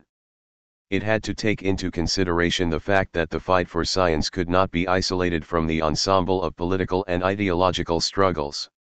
On the one hand, bourgeois philosophy acted as a guarantee for science, against the overpowering claims of feudal religious ideology. On the other, it utilized a certain notion of science to guarantee the future of the bourgeoisie's political struggles. The 18th century offers, in the guise of Enlightenment ideology, the purest example of this transfer of guarantees under the unity of philosophy. Philosophy guaranteed that the sciences provided knowledge of the world, both natural and social, while the power of scientific truth guaranteed that humanity would one day see the need for the social reforms required to rid the world of inequality and servitude. In this period, therefore, in which the bourgeoisie was a revolutionary class, the philosophical function of the guarantee encompassed not just the sciences, but the whole set of social practices, and it was progressive. Of course, bourgeois philosophy manipulated the sciences and exploited their prestige. It did so, however, to emancipatory ends, to emancipate the sciences and emancipate humanity. The same function of guarantee can operate in a completely different way, a reactionary way, depending on class relations and the stakes of the class struggle. The bourgeoisie needed science even after firmly ensconcing itself in power, as it had by the mid-19th century, and it continues to need it, since the class struggle requires it to develop and incessantly revolutionize, Marx, the productive forces of the capitalist mode of production. After encountering the first major assaults of the workers' class struggle, however, it was forced to reorganize its philosophical system. Philosophy, whether positivist or logical neo-positivist philosophy, still served as a guarantee for science. But now it did so in order to control scientific workers in the name of an idea of science different from that advocated by the Enlightenment philosophers, in the name of an idea of science that no longer stood in direct relation with the idea of the emancipation of humanity, but, rather, imposed the truth as order, and as a truth possessed by a handful of men who exercised spiritual power, ideological and political power, as in Auguste Comte, or who saw to the general organization of society, as do modern technocrats assisted by their computers. Just as the idea of liberty, once associated with the idea of science, did not come to the classical bourgeois philosophers from scientific practice alone, but, first and foremost, from the practice of the class struggle for the liberation of humanity, so the idea of order did not come to the positivists from the laws of nature alone, or to the philosophers of the technocracy from computer programming alone. It came, first and foremost, from the practice of the class struggle of a bourgeoisie now forced to impose its order, because that order was being challenged by the workers. The bourgeoisie imposed it in the name of a philosophy guaranteeing that order is necessary, and that the bourgeois order is the true order. In the two cases just mentioned, idealist philosophy exploits science, its results, and its prestige. Here, however, we must carefully distinguish the different meanings conveyed by the same words. In the first case, Idealist philosophy exploits science, that is to say, harnesses a certain idea of science to the service of social practices. Since these practices are revolutionary, however, the idea of science thus exploited respects, by and large, the essentials of the values of scientific practice. The struggle for the emancipation of science and the struggle for political emancipation thus effectively tend in the same direction. This averts the more serious deformations, without ruling them out. Thus Descartes, Kant, and Hegel all deformed the sciences in order to fit them into their systems. In the second case, idealist philosophy exploits the sciences, that is to say, enlists a certain idea of science in the service of social practices. Since these social practices are reactionary, however, since it is a matter of putting the workers who threaten the reigning, bourgeois, order violently back in their place in that order, the idea of science thus exploited changes in content. Science becomes the model for knowledge of the kind that observes facts, full stop, establishes laws, full stop, and ensures that the order of those laws reigns in phenomena. Everything that it is impossible to range under this reassuring idea, reassuring for the powers that be, all the sciences that threaten this idea and this order, are declared null and void and are said to be impostures. Marxist theory and psychoanalysis are examples. In contrast, all of the dominant ideologies' theoretical formations, political economy, sociology, psychology, are christened sciences, and it is necessary to submit to their laws, which reinforce the established order. The meaning of the philosophical guarantee of science has changed. Instead of serving, by and large, the emancipation of humanity and the sciences, it becomes a principle of authority and order. Thus nothing is less innocent than the illusions about science known as empiricism and formalism. 10. Scientific practice and materialism. Now that we have cleared away the obstacles represented by the empiricist and formalist conceptions of scientific practice, the road is open for a completely different conception, which tries to be materialist. How, then, should we visualize scientific practice? As a process that begins by putting a given raw material, a definite form of labor power and existing instruments of production to work. In this process, labor power, the researcher's knowledge and intelligence, puts the instruments of production, theory, the material experimental setup and so on, to work on a given raw material, the object on which it experiments, in order to produce definite knowledge. It will be objected that the schema simply reproduces that of material production, the schema of the labor process, Marx. That is not wrong, but there are big differences between the two. The first has to do with the nature of the raw material. Rather than consisting of raw material in the proper sense, iron ore, coal, etc., or of already processed material, steel, copper, etc., the raw material of scientific practice consists of a mix of material objects as well as non-scientific or already scientific representations, depending on the degree of development of the science involved. But, to make our task harder, let us suppose that we are present at the birth of one of the sciences. We know that we can rather accurately date the moment of their birth, and let us imagine, accordingly, raw material that is as pure, in other words, as untheoretical, as possible. For we know that every already developed science works on raw material that is to a large extent already scientific, that is, theoretical. In this extreme case, then, we are assuming that the scientist has before him only what is given by his perceptions, unaided by instruments or measuring devices. Let us point out straight away that this hypothesis is unrealistic, for all the examples we are familiar with show that every science had a minimum of technical equipment at its disposal at its origins. Greek mathematics defined its figures using ruler and compass. No matter, let us assume something like a total absence of theoretical determinations. What do we see in such a case? Not the pure contact between a subject who knows and the object to be known that empiricism describes, not the pure concrete, but a whole world of abstractions.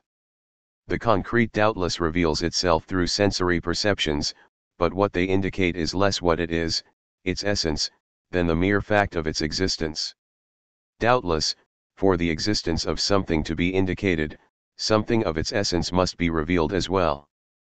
But all this takes place under the domination, precisely, of an imposing layer of abstractions, whose deforming effects seem so natural that we do not so much as suspect their existence. What abstractions? To begin with, there are the abstractions of all the concrete practices that exist in the social group under consideration, practices of production, sexual practices of reproduction and, when it is a question of a class society, practices of class struggle. There are also all the abstract social practices that regulate class functions or class conflicts in the society involved, law, morality, religion and, when it exists, philosophy. The function of these abstractions, as is shown by the experience of primitive societies, to say nothing of the others, is not just to regulate the social relations on which they bear. Another of their effects is to assign a place and meaning to all possible empirical observations. This means that, in early scientific practice, it is all but impossible to separate factual observations from the abstract generalities which constitute not their basis, but their network of reference and meaning. Thus it may fairly be said that the raw material on which the scientist works in the most rudimentary form of science is inseparable from certain definite abstract generalities, themselves the results of a very long elaboration of the different social practices. That is why I earlier suggested the term generalities to designate this raw material, the plural serving to indicate the complexity of the abstractions condensed in the seemingly unmediated facts with which scientists supposedly deal. Point 1 Among these generalities I pointed to the presence, alongside generalities deriving from the other material or sexual social practices, of generalities stemming from various ideologies, legal, moral, religious, philosophical, etc. What has just been said about the hypothetical science whose conditions we have just examined holds a fortiori for every already constituted, developing science. The raw material on which researchers work comprises, besides the generalities we have mentioned, other forms of abstraction, the abstractions of technical practice and the abstract knowledge that has already been produced by a science. We can, then, consider the limit case of mathematics, in which a science works only on itself, that is, on results it has already produced. If, now, we consider science to be a subject, it may be said to fall under Aristotle's second definition, since it does not have to do with an external object, inasmuch as it is itself its own object. Mathematics, however, is emphatically a limit case. In all experimental sciences, there exists an external, objective material element. Even if that element is contained in the framework of the existing theory, even if it is realized in instruments of observation and measurement, it is no less present for that and, as such, is an object of sense perception, direct or indirect. In modern physics, to be sure, one never sees the object as such, this or that particle, with the naked eye. One observes, however, at least a trace of it, direct or indirect, as recorded on a film or as revealed, after analysis, by the shift in the rays of the light spectrum. Yet this sensory element cannot be recorded without this entire experimental apparatus, which represents a considerable mass of abstractions and knowledge, realized in the apparatus itself. It must be pointed out that such abstractions are not empty, contrary to what ordinary usage of the word abstraction suggests.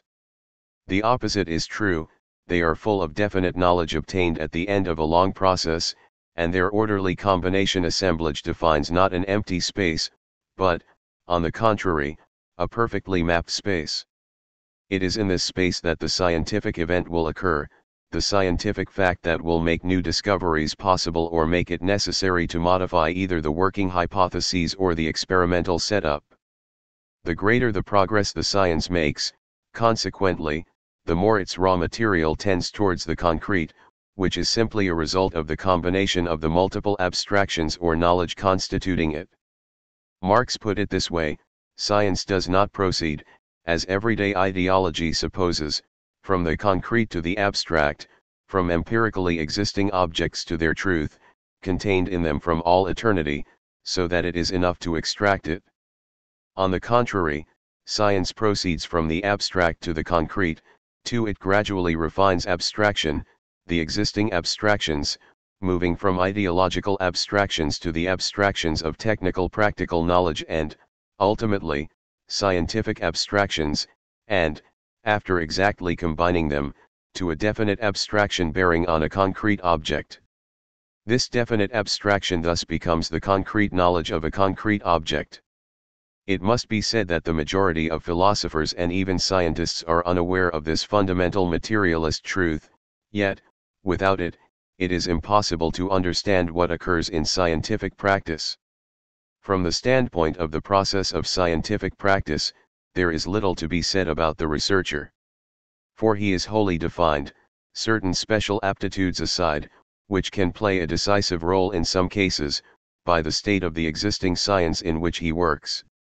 He can invent a theory only on the basis of existing theories, discover problems only on the basis of results already obtained, design experimental setups only on the basis of the theoretical and technical means available to him, and so on. He is an agent of a process that goes beyond him, not its subject, that is, its origin or creator. The process of the practice, that is to say, of scientific production, is thus a process without a subject. Point 3. This does not mean that it can dispense with the researcher's labor power or his intelligence, talent, etc. It means that this process is subject to objective laws which also determine the agents, the scientific researchers, nature and role. That is something all scientists know. They are very well aware that the gigantic dimensions of modern experimental installations make it obvious that a researcher is merely the agent of a complex process that transcends him. They are even aware that the scientific problems that are posed not by this or that individual acting alone, but for the whole international scientific community, and that all the great discoveries are made in several places in the world at about the same time, although those involved have not tipped each other off.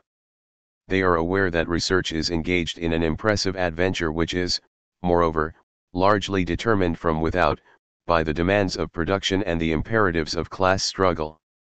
They are aware that, even if they unite, they can do very little to influence the way scientific research develops. They, or at least some of them, are aware that if they want to do something to influence the course of its development, they have to shift terrain and get involved in politics. 4. Contrary to the assumption of idealist philosophers, it is not science or knowledge that commands politics, but politics that commands the development of science and knowledge. The fact that the development of scientific practice has the character of a process without a subject marks each of its moments and elements, its raw material no less than its agents, researchers, instruments of production, and results. We shall leave this idea aside for now and come back to it in a different context later.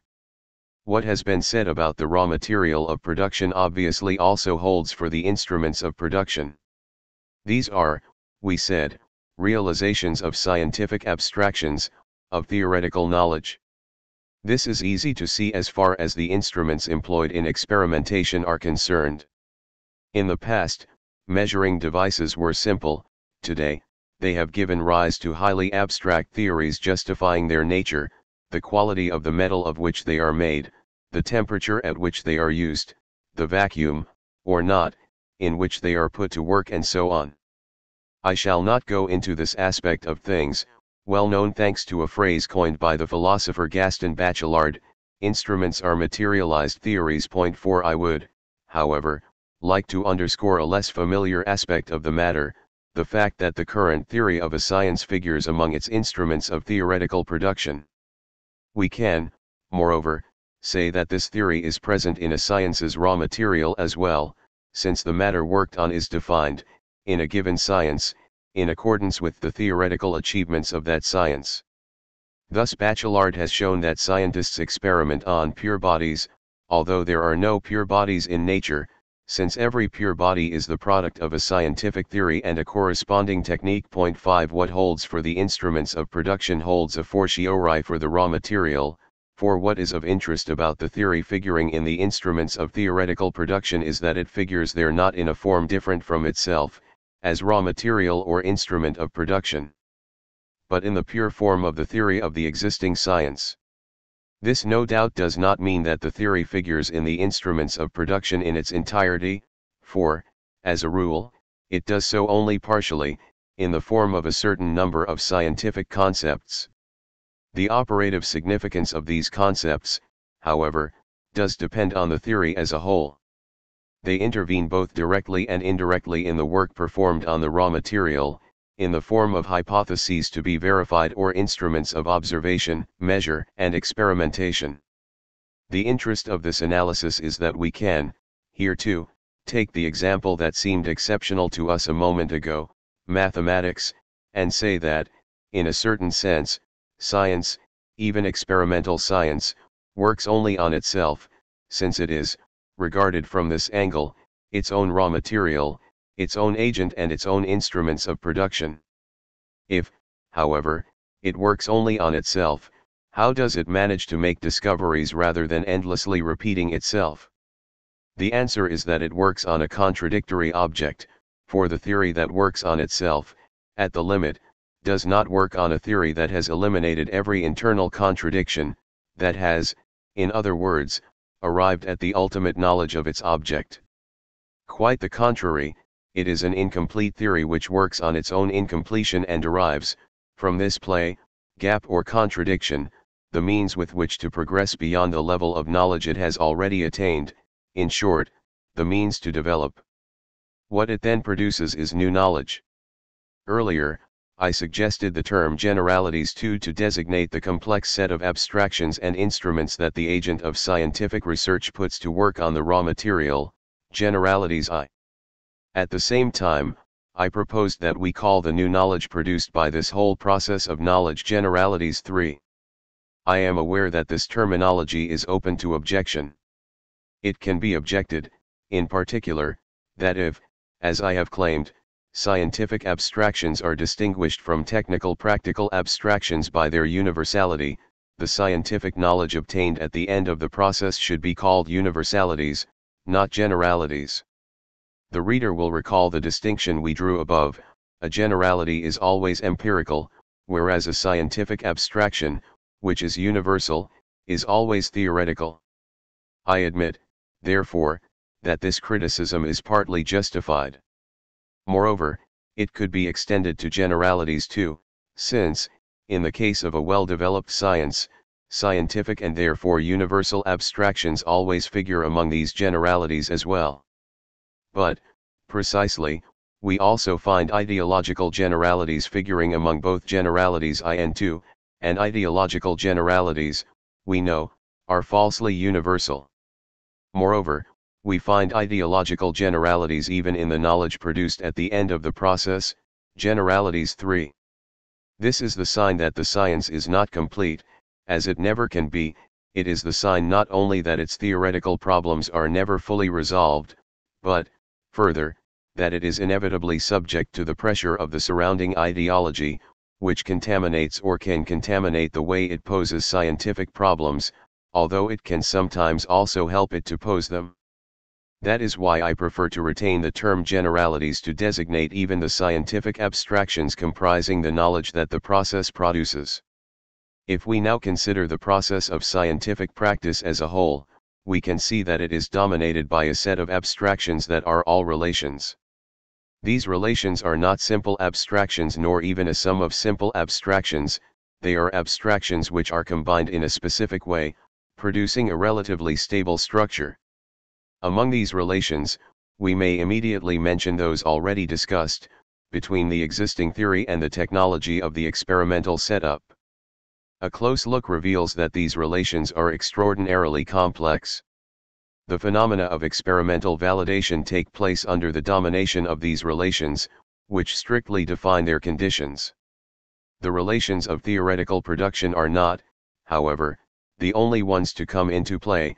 Philosophical relations and ideological relations do as well.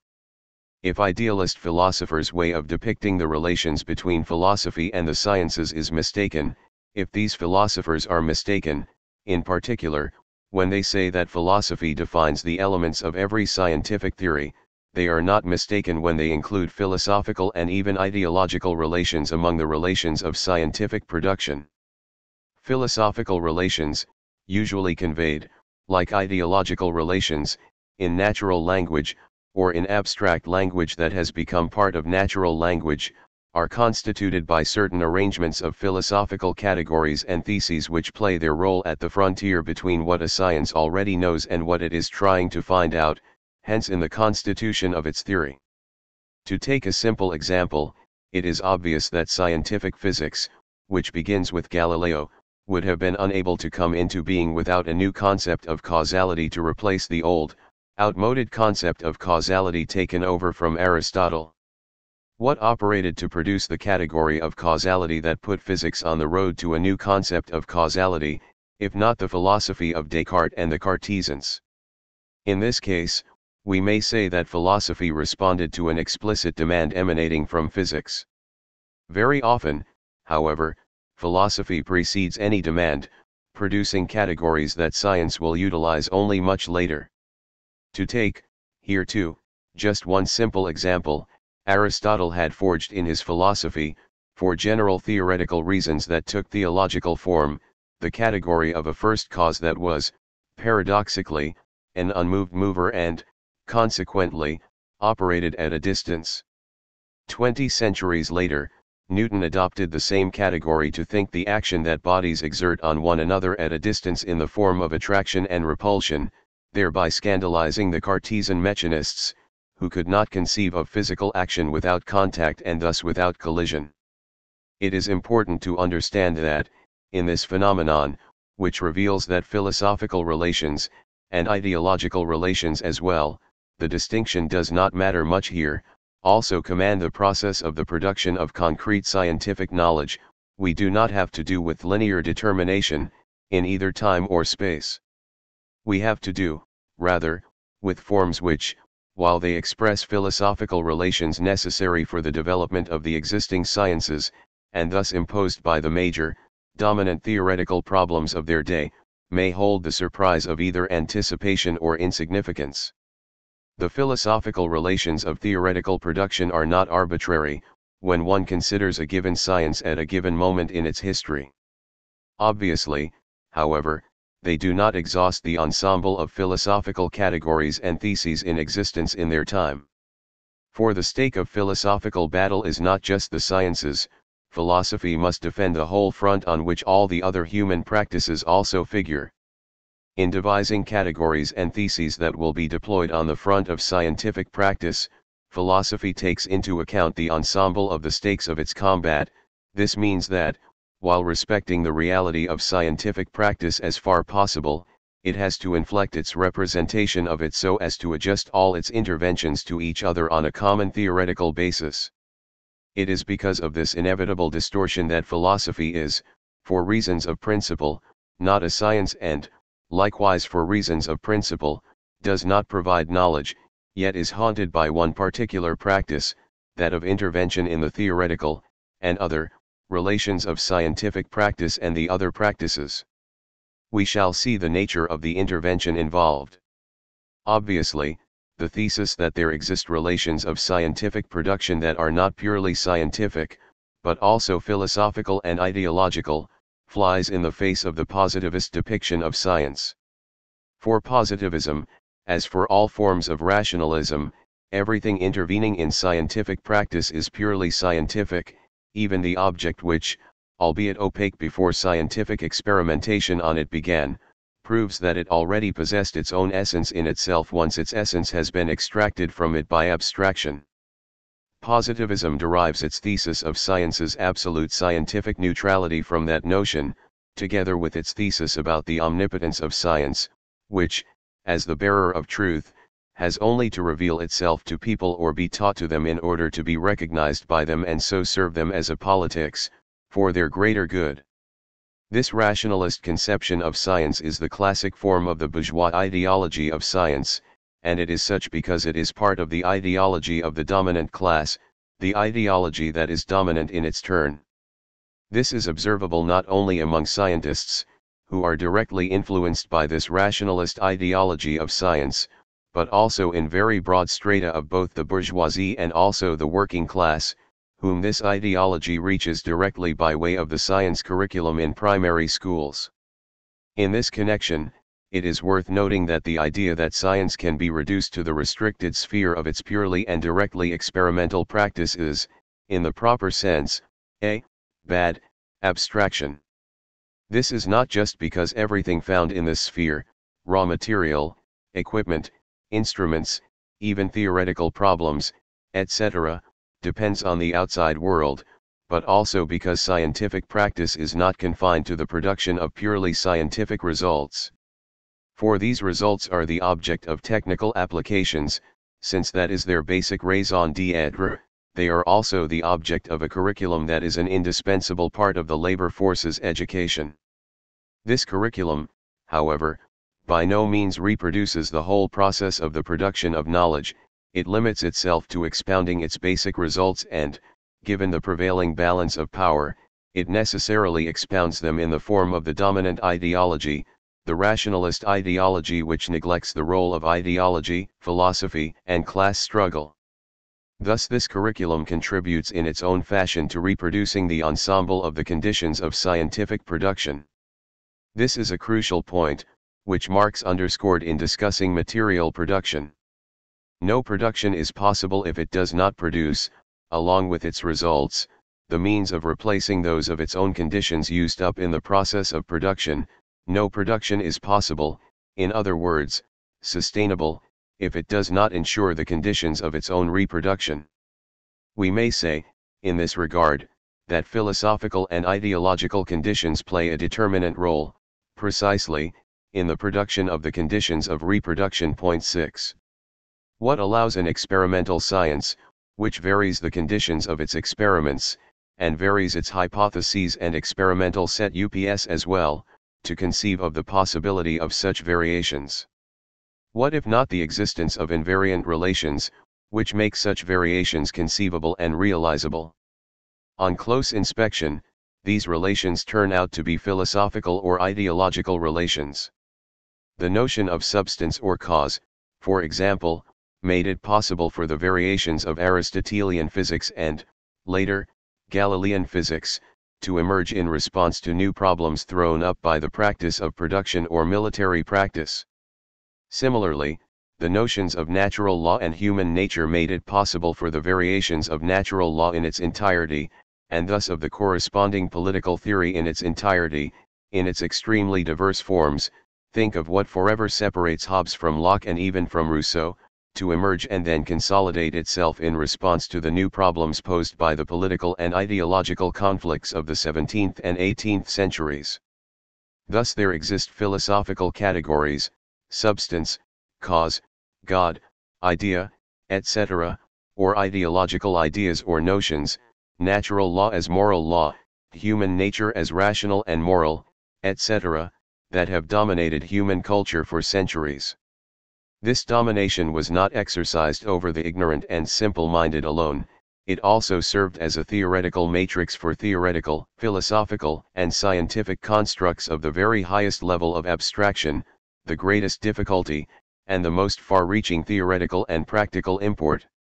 This set of philosophical categories and ideological ideas has thus served to reproduce the conditions of theoretical production, ensuring its perpetuation and, consequently, its progress.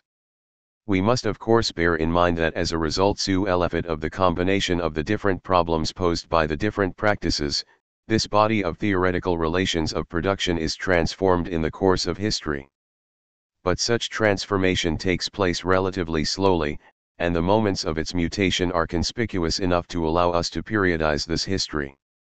Thus a history of scientific practice in its different branches of production, the different sciences, can be conceived of and written, on condition that we do not lapse into an anecdotal account of the pure events visible in the field of that practice, on condition that we conceive of these relations of theoretical production as the main condition of that history, as that which commands the reproduction, in other words, the existence, of scientific practice.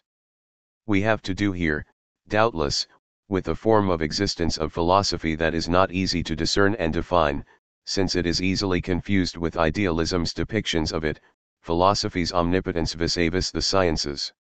It is all the more important to conceive of it clearly, for, as we are beginning to suspect, as soon as there is philosophy somewhere, and ideology as well, there is also struggle, not an arbitrary, but a necessary struggle, linked in the last instance to class struggle. If there is struggle, there must be one party to the struggle that serves the interests of science, and another that exploits them in the dominant ideology's interests. Science is thus not neutral, because this struggle for or against values for which it serves as support or pretext is pursued at the very heart of it.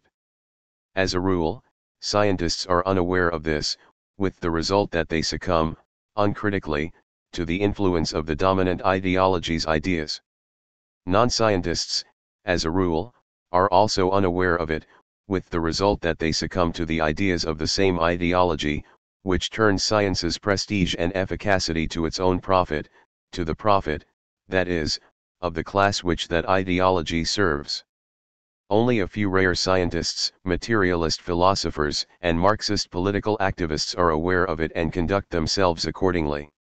The scientists are aware of it, thanks to the instinct of their practice, the philosophers, thanks to the principles of their philosophy, and the activists, thanks to the theory of historical materialism, or theory of the laws of class struggle, discovered by Marx.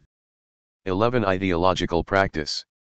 Now that we have discussed the practice of production and scientific practice, it is imperative that we also discuss ideological practice, for, without knowledge of it, we cannot arrive at an understanding of what philosophy is. In my opinion, there clearly exists an ideological practice. Naturally, it is highly disconcerting, for it is not easy to recognize in ideological practice the categories that we have employed in our analyses so far. We should, however, take a closer look at it. The most disconcerting thing about ideological practice is that we find no trace of the presence of an agent in it. If an ideology is a system of more or less unified ideas, it is clear that they act on consciousnesses without the visible intervention of any agent whatsoever, not even that of the person who propagates them, since it is the self-evidence and power of ideas that acts through him. For we cannot say that the agent, in an ideology, is the individual who invented it. Everyone is well aware that the ideologies which play a real role in world history have no known author, or that, even if one can assign an author to them, Christ, for example, he could have been replaced at the same moment by anyone else at all. Thus it seems as if ideology acted all by itself, as if it were itself its own agent. This alone brings it close to the Aristotelian definition to which we have referred. What continues to disconcert us in ideological practice, however, is the nature of the raw material on which ideology acts as its own agent of transformation. On a rough preliminary approach, we can say that this raw material consists of human individuals insofar as they are endowed with consciousness and have certain ideas, whatever they may be. Yet it can be seen right away that human individuals and their consciousness are mentioned here only as supports of the ideas they have, and that the raw material on which ideological practice acts is constituted by the system of ideas. Thus we find ourselves faced with the paradox of an ideological practice in which one system of ideas acts directly on another, for, since there is no distinct agent, the instruments of production, generalities too, are conflated with the sole system of ideas of the existing ideology. On this condition, we can conceive of ideological practice as the transformation of existing ideology under the impact of the direct action of another ideology, distinct from the first. Otherwise, the question of its transformation would be absurd. All this may seem mysterious. Things are nevertheless quite simple in principle, but on one condition, that we understand that an ideology is a system of ideas, or representations, only insofar as it is a system of social relations. In other words, in the guise of a system of ideas acting on another system of ideas in order to transform it, a system of social relations acts on another system of social relations in order to transform it.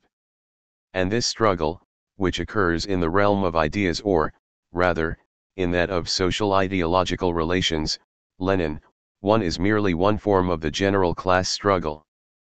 For, between these ideas, there takes place something quite similar to what takes place, as we saw a moment ago, in the relation of production.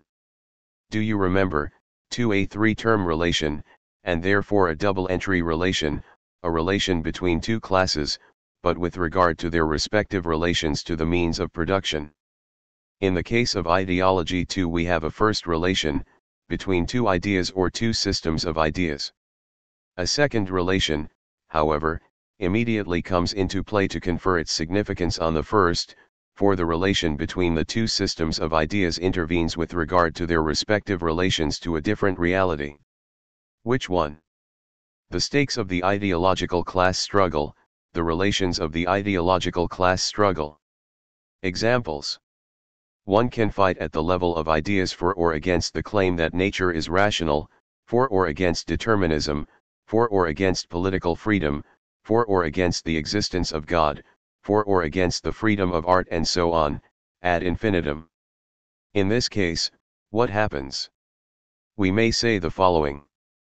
The ideology, the ideas, that operates, ideological practice, to transform the existing raw material, in other words, the ideas, the ideology, currently dominating consciousnesses, does nothing other than to make these consciousnesses pass from the domination of the old ideology to that of the new. Thus ideological practice comes down to this transfer of domination, this displacement of domination. For example, where a religious conception of the world once dominated, ideological practice, ideological struggle, succeeds in imposing the domination of a new ideology, say, a bourgeois rationalist ideology. This happened in Europe between the 14th and the 18th centuries. Well and good, the reader will say, but these simple statements pose formidable problems. First, the problem of the mechanism of this domination, second, the mechanism of the constitution of these ideologies. All that is presupposed by what was just said, but has not been explained. Let us, then, briefly discuss the mechanism of this domination. How can a consciousness, that of a concrete individual, be dominated by an idea and, above all, by a system of ideas? The answer will run, this happens when that consciousness recognizes them to be true. Doubtless. But how does this recognition come about? We know that it is not the mere presence of the truth which causes it to be recognized as true. Considerable work is required to make that happen, the work of technical practice or scientific practice. But it may be that recognition can come about all by itself, as a result sous l'effet of the presence of the true. When I meet my friend Pierre in the street, I recognize him, and say, "It's Pierre, all right."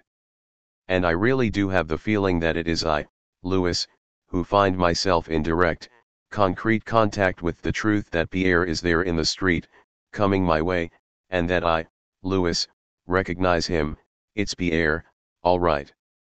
Matters are, however, a little more complicated, because, for me to be able to say, "It's Pierre, all right," I have to know who Pierre is, that he is tall, has dark hair, has a mustache and so on.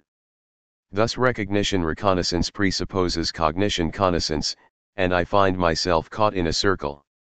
Yet, in some sense, recognition takes priority over cognition, for if the work of cognition takes time, the conclusion of recognition comes about at once, in a fraction of a second, as if recognition were preceded by itself, always and everywhere, as if the idea of Pierre took possession of me in the instant in which I believe it is I who recognize Pierre, as if it were Pierre who, simply by dint of his presence, imposes this self-evident fact on me, "It's Pierre, all right." Thus the roles are reversed. It is I who believe that I recognize Pierre, or such and such an idea to be true, for example, the idea that God exists. In reality, however, it is this idea that imposes itself on me through the encounter with Pierre, or through the manifestation of this idea, in the case of God, a sermon. If I carry this paradoxical idea to its extreme consequences, I come to an astonishing conclusion, which I can formulate as follows. It is quite as if, when I believe in an idea or a system of ideas, it were not I who recognized them and, encountering them, said, "It's them, all right. And they're true, all right."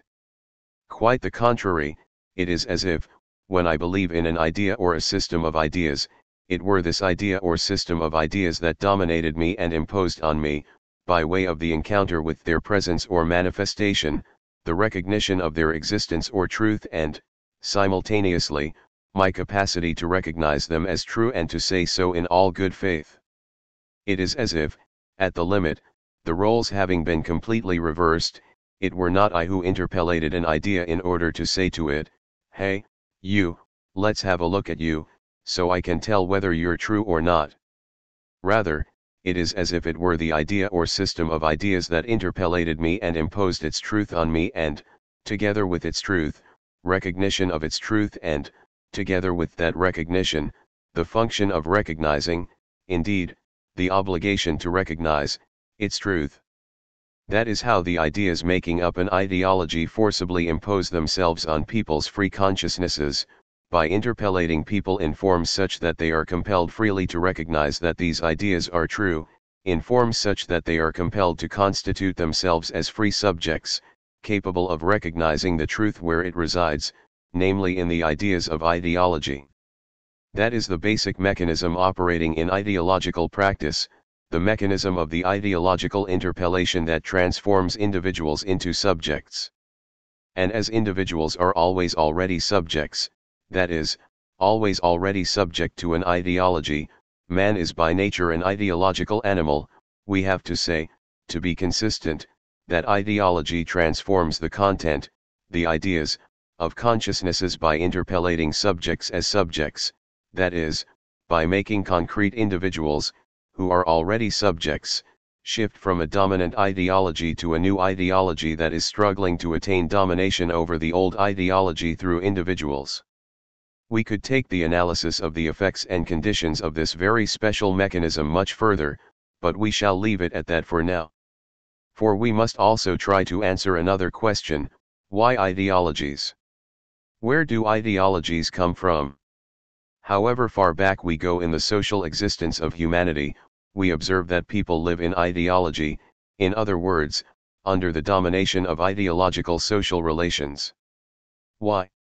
It is clear that these relations are bound up with the social life that people lead, with the division of labor, the organization of labor and the relations existing between the different social groups. In this respect, it is not such and such an idea considered as an individual fantasy that counts, but only the ideas endowed with the capacity for social action. That is where ideology begins. Short of that, we are in the realm of purely individual imagination or purely individual experience. But as soon as we have to do with a corpus of socially established ideas, we may speak of ideology. But then the social function of this corpus of ideas appears straight away. We spoke a moment ago about the different social practices. Human beings are so constituted that human action is inconceivable without language and thought.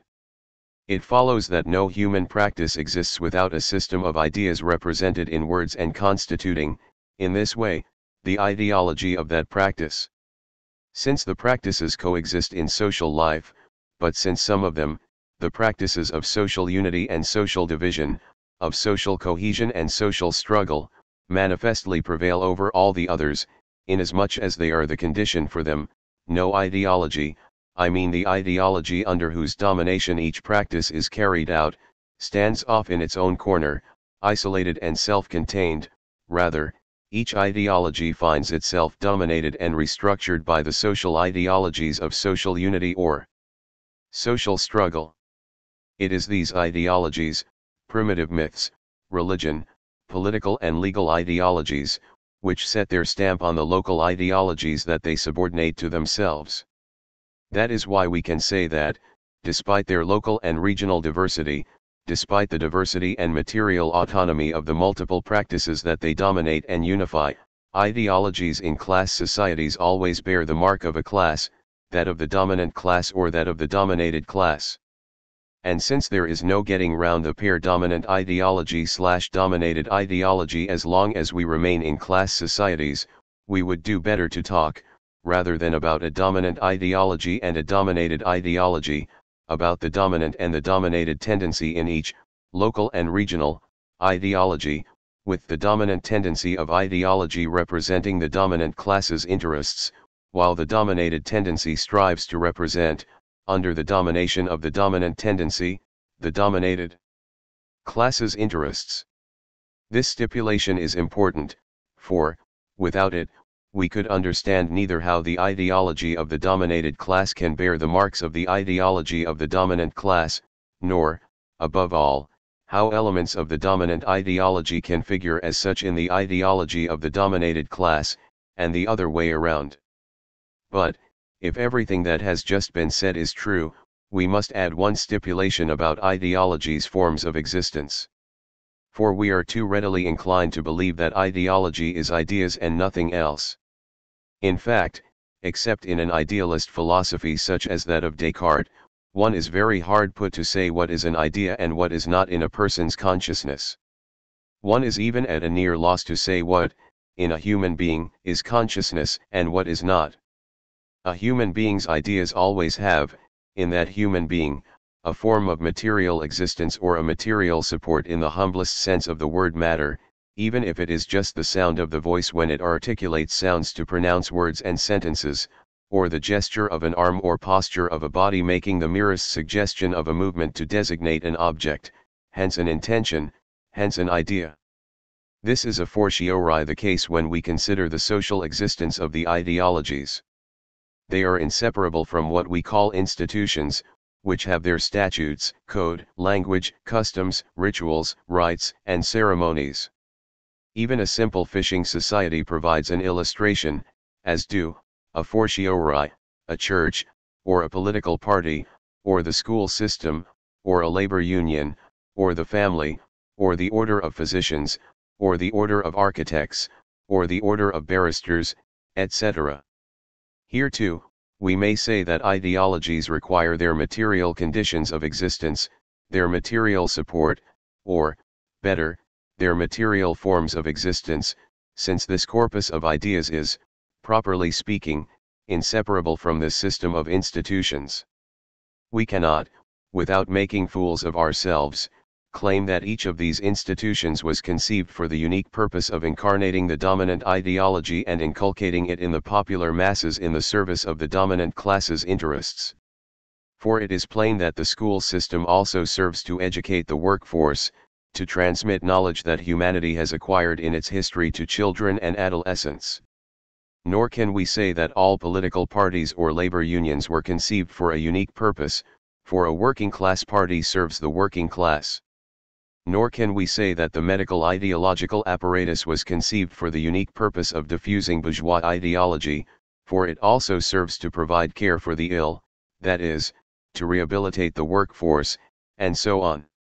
We cannot even say of the church, although it does not seem to provide any service related to production, that it is purely and simply an apparatus of ideological inculcation, firstly, because it does not invariably and in all periods serve the dominant class, and, secondly, because it fulfills eminently social and symbolic functions on the occasions of birth, suffering and death, in forms that affect people at the personal level.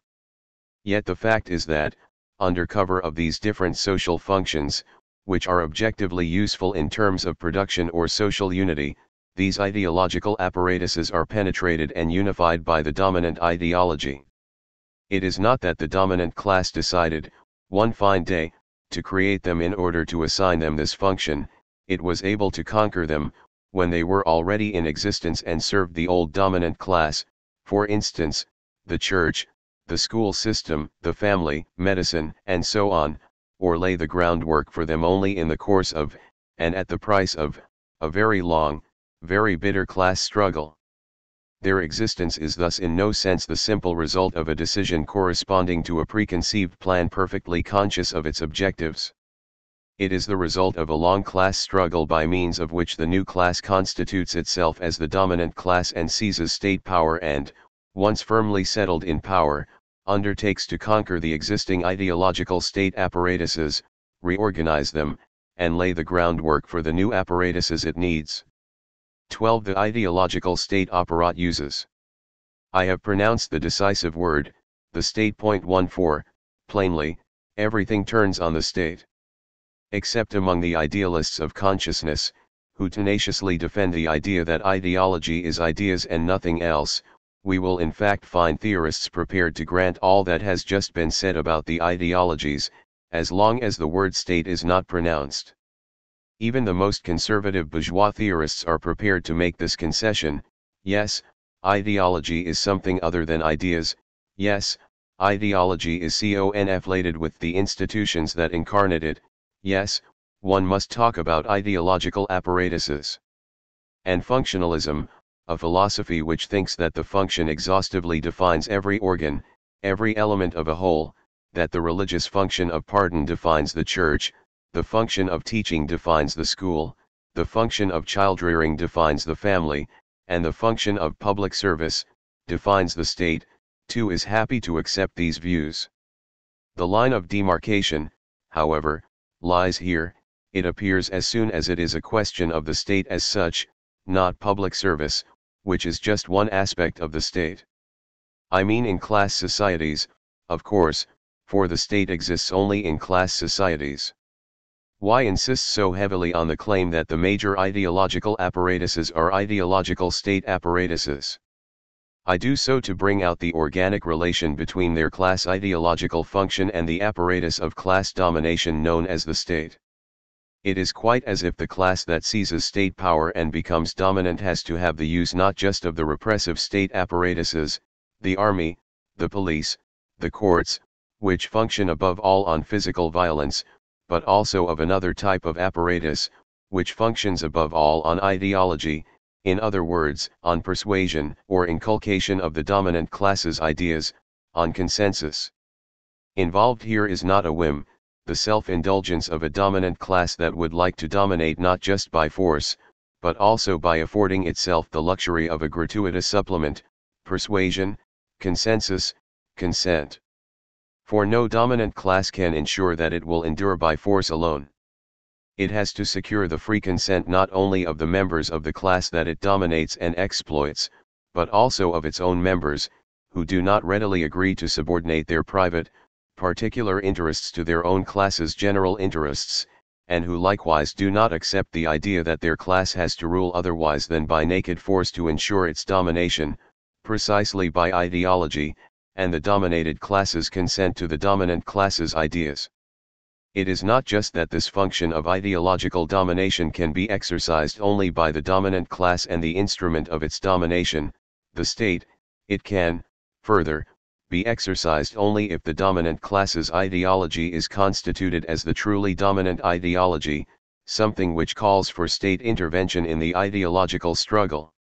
And if it is true that the state thus ensures that this ideology achieves the relative unity which makes it not one of the ideologies of the dominant class, but the ideology of the dominant class, it is clear that the state's role is determinant in everything involving the dominant ideology and its realization in ideological state apparatuses.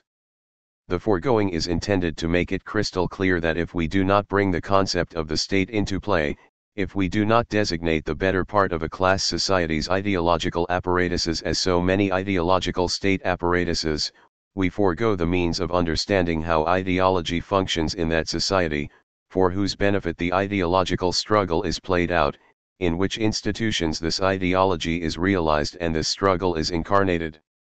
That is why there is a real theoretical danger in thinning the concept of ideological state apparatuses down to the simple form of a simple concept of ideological apparatuses. Point 3. Let us take a closer look at this. When a dominant class seizes state power, it finds itself confronting a number of already existing ideological apparatuses that functioned in the service of the old state apparatus and in it. These ideological apparatuses are themselves products of a prior process of unification intended to subject local and regional ideologies to the unity of the dominant class's ideology.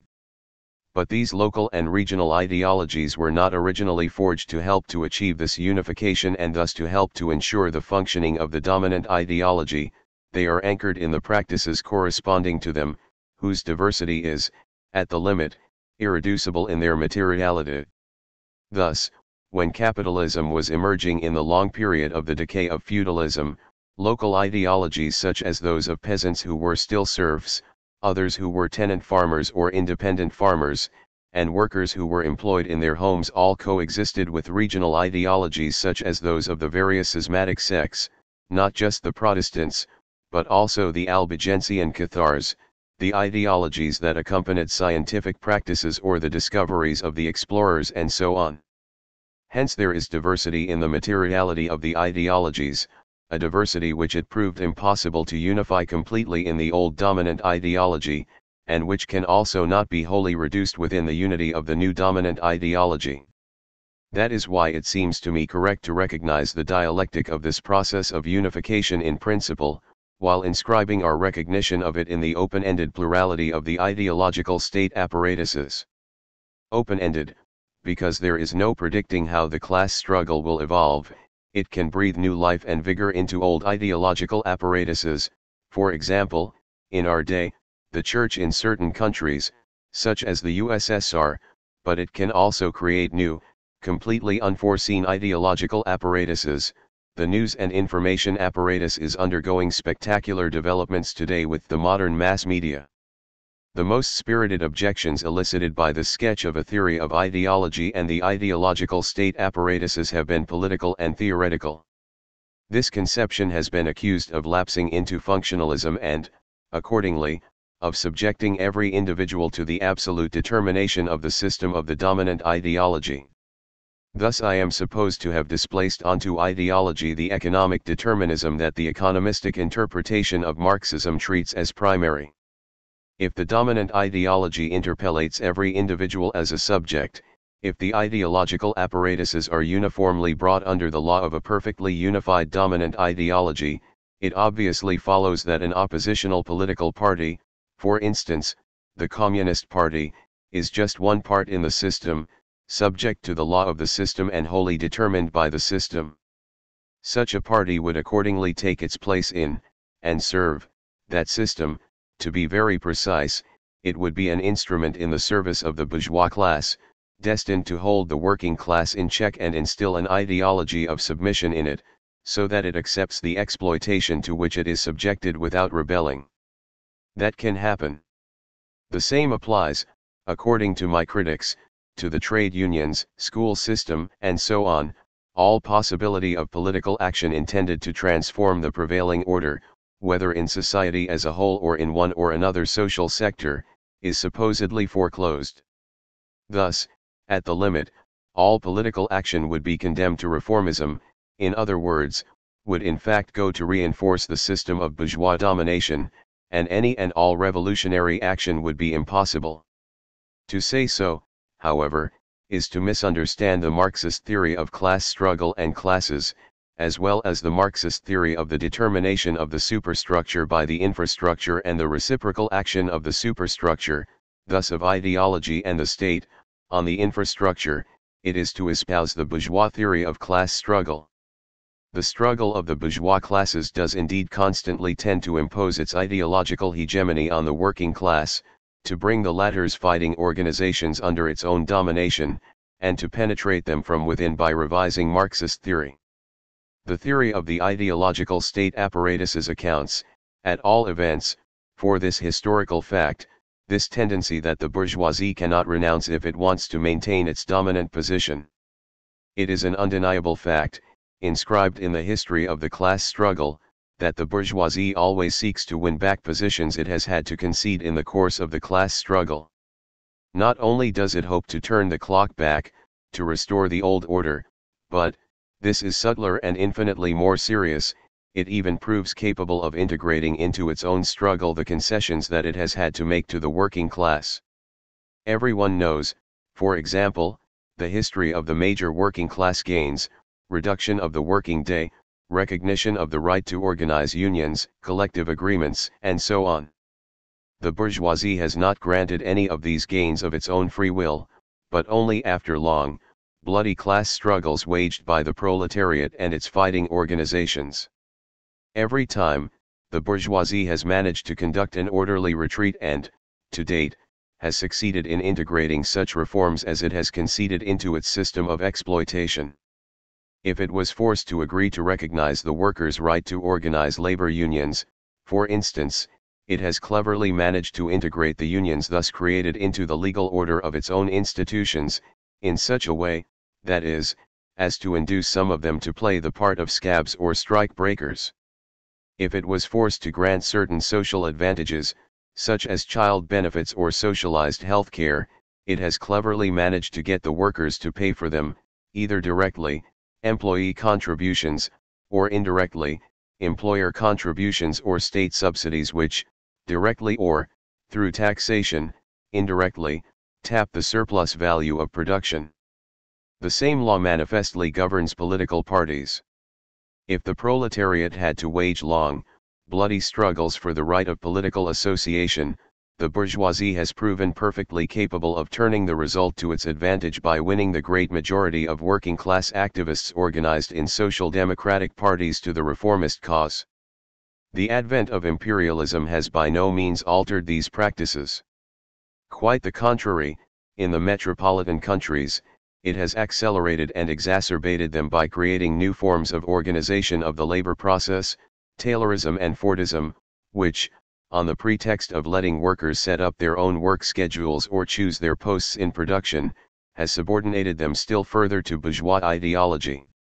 It has achieved the same end with the new forms of exploitation imposed on third world countries, on the pretext of emancipating them politically. Thus a tendential law, Marx, comes into play in the bourgeois class struggle, operating independently of the consciousness of its agents and victims. Point 4 The result is there for all to see, the bourgeois class struggle never disarms.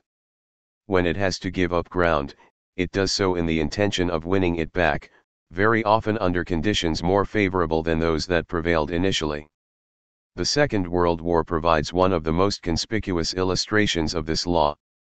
Imperialist contradictions had plunged the capitalist world into a form of crisis that the older variety of capitalism had never known, a crisis that was not just monetary and economic, but political and military as well.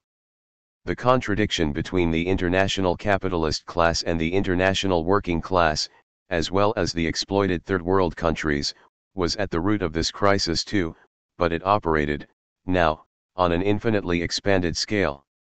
The older variety of capitalism had resolved its cyclical crises by destroying surplus commodities, dumping them into the sea, and temporarily suspending hiring of the labor force, unemployment. I say resolved, because the manifestations of this crisis annulled its causes.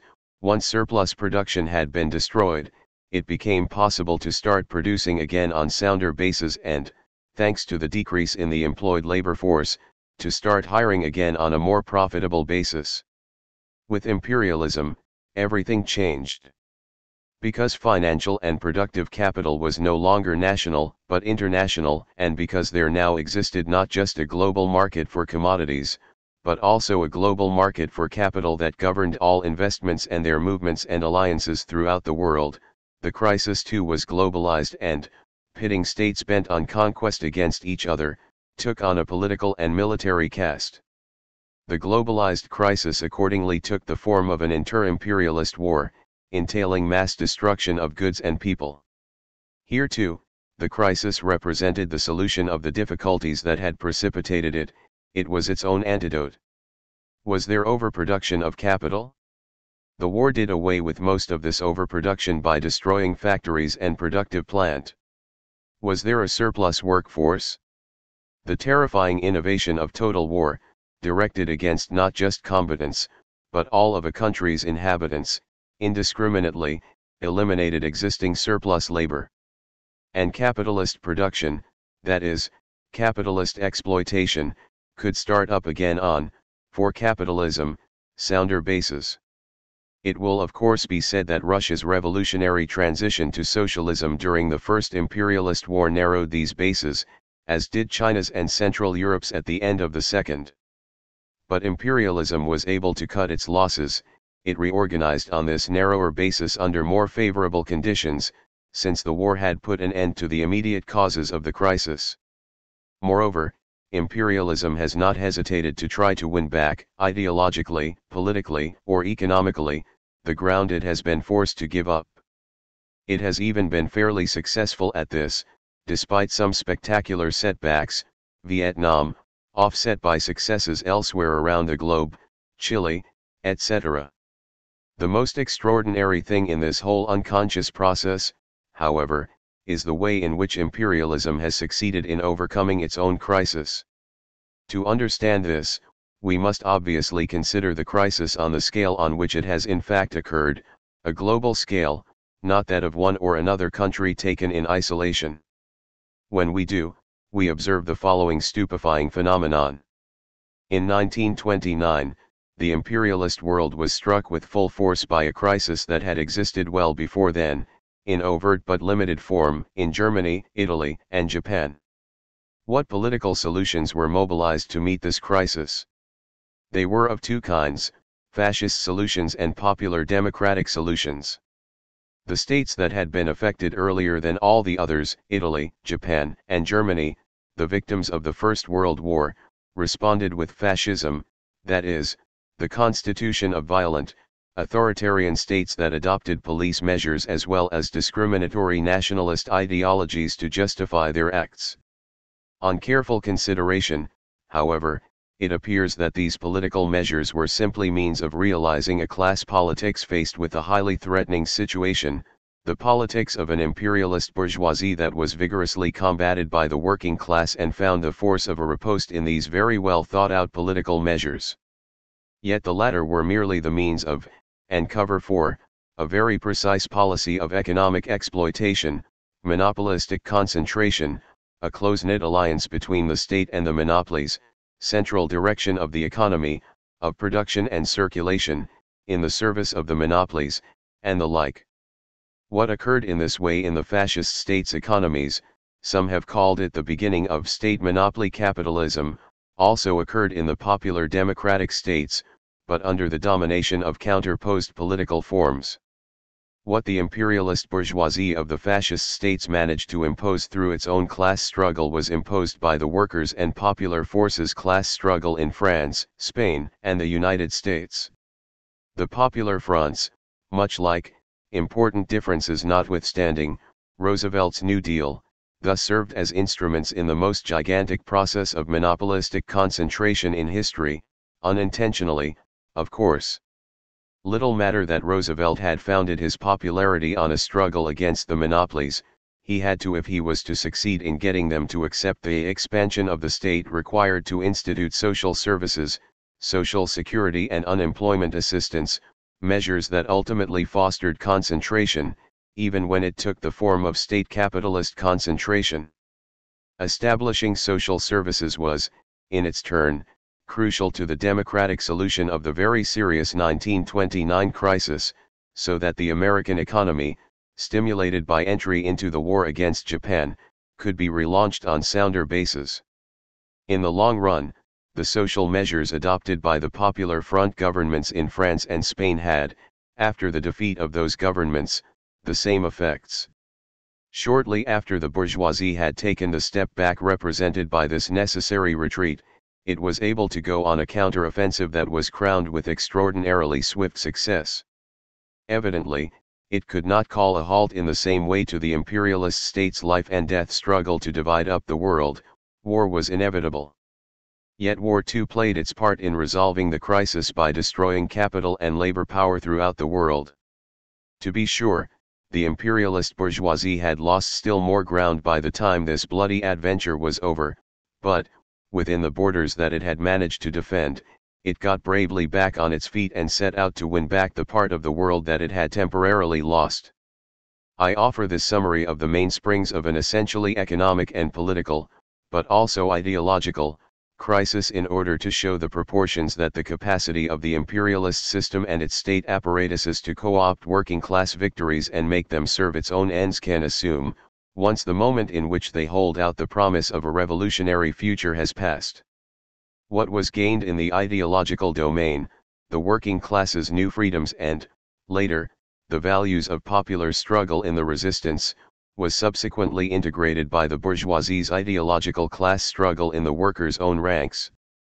Involved here is an irresistible tendency of the dominant class's ideological struggle to bring, as far as possible, all existing elements of ideology, the advanced forms of the dominated class's ideology included, under the dominant ideology's law, and this through not an external operation, but a transformation that operates inside elements of the adverse ideology. Such an operation is obviously unthinkable without the existence and intervention of the institutions known as the ideological state apparatuses. It is precisely to the extent that the ideological state apparatuses and the dominant ideology that they purvey are a function and a means of the dominant class's struggle that they escape a functionalist conception. For the class struggle does not come to a halt at the frontier of the state apparatuses or the ideological state apparatuses. The dominant class's class struggle is not waged in a vacuum. The dominant class struggles against real adversaries, the old dominant class on the one hand and the new exploited class on the other. In its strategy and tactics, it has to take these adversaries' existence, the positions they occupy and their ideological arms into account.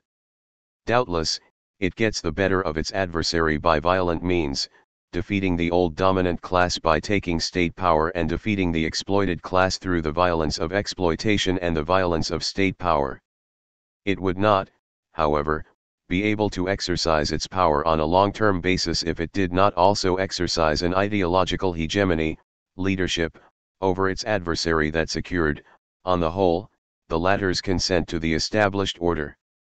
It must, then, both seize control of the old ideological state apparatuses and construct new ones while taking account of the reality of this ideological balance of power and also, to some extent, respecting its adversaries' ideas in order to turn them to its own advantage. In short, it has to wage a lucid class struggle if it is to succeed in establishing its ideological hegemony through the transformation of the old ideological state apparatuses and the construction of new ones. This struggle is not settled by fiat, nor, a fortiori, is it settled automatically. It took the bourgeoisie centuries to win its struggle. However paradoxical it may seem, and although it contradicts an idea apparently dear to Gramsci, we can say that some national bourgeoisies, such as the Italian bourgeoisie, never have managed to win their struggle and doubtless never will. This is one more argument for the thesis I am defending. For if there can be little uncertainty when it comes to defining the repressive state apparatus or determining in whose hands it is, things can be much less clear where the ideological state apparatuses are concerned.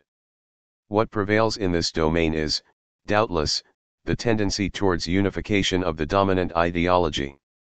This tendency can, however, be countervailed, Marx, by the effects of proletarian class struggle. For these reasons, I contend that the Marxist theory of ideological state apparatuses is free of functionalism of any kind, and of any kind of structuralism as well, since structuralism defines the places of institutions exercising set functions not subject to the effects of the class struggle. This theory is simply the theory of the class struggle in the domain of ideology, of the conditions of existence and the forms of this struggle, to which the places and functions of the elements are subordinated. Very concretely, this means not just that the state apparatuses themselves are one stake of class struggle among others, as the whole history of the constitution of a class as the dominant and then the hegemonic class shows, but also that class struggle goes on in the ideological state apparatuses as well. Consider May 1968, where, depending on the conjuncture, it can play a non-negligible role. It is easy to understand that this struggle can become extremely intense if we think, for example, of the struggle that pits working class parties against bourgeois parties in the political ideological state apparatus. This is doubtless only an electoral and parliamentary struggle, yet it has repercussions well beyond elections and purely parliamentary debates. Since I have mentioned this form of struggle, I should go into greater detail about it. For it will be objected that it is a political, not an ideological struggle. It will be objected that political parties are part of the political apparatus, not of an ideological state apparatus. That is not correct. Or again, Carrying things to extremes, my critics will object that every political party is, in my view, an ideological state apparatus and is for this reason integrated, as such, into the dominant class's system of domination. That is not correct, either. To grasp these nuances, which are important, we have to attend carefully to the distinction between a repressive state apparatus and ideological state apparatuses. The repressive state apparatus, which is unified and sharply delimited 5 includes the chief of state, the government and its administration, an instrument of the executive, the armed forces, the police, and the judiciary and all its agencies, courts, prisons and so on. Let us note, in particular, that the President of the Republic, who represents the unity and will of the dominant class, the government that he leads and the administration are all part of the state apparatus, the part that directs the state and state policy. Let us further note that the administration too is part of the repressive state apparatus, despite its claims to be serving the general interest and playing the role of a public service. Charged with applying the bourgeois government's policies in detail, it is also charged with overseeing them, and therefore with sanctioning them, and therefore with repressing those who fail to respect them. While it performs functions that may seem to be in the interest of all the individuals in the same social formation, education, the means of communication, the post and telegraph office, the highway department and so on, experience shows that class interests generally dominate these apparently neutral activities, since, to give only 3 examples, civil engineering usually redounds to the benefit of the trusts, education is subordinated to the requirements of the material and ideological reproduction of the labor force, and the mass media are in the hands of the dominant class's ideological class struggle. All this amidst multiple contradictions. That said, let us return to the government. Although it is, more or less, responsible before a National Assembly and a Senate elected, in France, by universal suffrage, the government is part of the repressive state apparatus. Its members, and all the civil servants answerable to it, make up what we shall call the political state apparatus, an integral part of the repressive state apparatus. We shall, in contrast, call the political system the political ideological state apparatus. This political system can also be called the political constitution of a given social formation, in view of the fact that it can vary under one and the same class's domination. Thus the bourgeoisie has successively exercised its class dictatorship under the democratic republic with a limited franchise based on tax qualifications, the empire, the monarchy based on the charter, the constitutional monarchy, the republic, Caesarism, the parliamentary republic, and, currently, after passing through a fascist regime during the occupation, the presidential republic. The political ideological state apparatus may accordingly be defined by the way the popular will is represented, or not. The government is supposedly responsible before the representatives of this popular will. It is, however, well known that the government has ample means for eluding this responsibility, just as the bourgeois state has untold resources for distorting the workings of universal suffrage, when it consents to establish it, census enfranchisement, disenfranchisement of women and young people, indirect elections, a bicameral system, the separation of powers, rigged elections, and so on. What ultimately justifies treating the political system as an ideological state apparatus is the fiction, corresponding to a certain reality, that the component parts of the system as well as the principle of its functioning are based on the free choice of the people's representatives by the people, as a function of the ideas that each individual has about the politics that the state should put into practice. It is on the basis of this fiction, for state policy is ultimately determined by the dominant class's interests in its class struggle, that political parties are founded. They are supposed to represent the major opposed alternatives of national politics. Each individual can then freely express his opinion by voting for the political party of his choice, assuming it has not been condemned to operate illegally. Let us note that there is a degree of reality to political parties. In a rough way, they represent the interests of antagonistic social classes in the class struggle, or those of social strata seeking to promote their special interests amidst class conflicts. It is by fraying a path through this reality that the fundamental class antagonism ultimately emerges into the light, more or less, notwithstanding the obstacles thrown up by electoral trickery. If this analysis is correct, it follows, at all events, that no one can affirm, on any grounds whatsoever, as some have tried to make me say, in order to lock me into a theory that would rule out all possibility of class struggle, that all political parties, the parties of the working class included, are ideological state apparatuses, integrated into the bourgeois system and therefore incapable of waging their class struggle. If what I have just said is on the mark, we can clearly see that the existence of political parties, far from negating the class struggle, is wholly based on it. And if the bourgeois class constantly strives to exercise its ideological and political hegemony over the parties of the working class, that too is a form of class struggle. The bourgeoisie succeeds in doing so only to the extent that the working class parties fall into the trap, either because their leaders are intimidated, the 1914-18 Union Sacrée, or simply bought off, or because the base of the working class parties is diverted from its revolutionary task by material advantages, the worker aristocracy, or, again, because it succumbs to the influence of bourgeois ideology, revisionism. All this appears even more clearly when we consider the revolutionary workers' parties, for example, communist parties. Since they are organizations of working class struggle, the interests of the bourgeois class and its political system are obviously utterly foreign to them. Their ideology, on the basis of which they recruit, is inimical to bourgeois ideology. Their organizational form, democratic centralism, has nothing to do with the organizational forms of the bourgeois parties or even the social democratic and socialist parties. Their objective is not to confine their activity to the class struggle in parliament, but to extend it to cover the ensemble of workers' activities, from economic class struggle to political and ideological class struggle. Their ultimate vocation is not to participate in government, but to overturn and destroy bourgeois state power.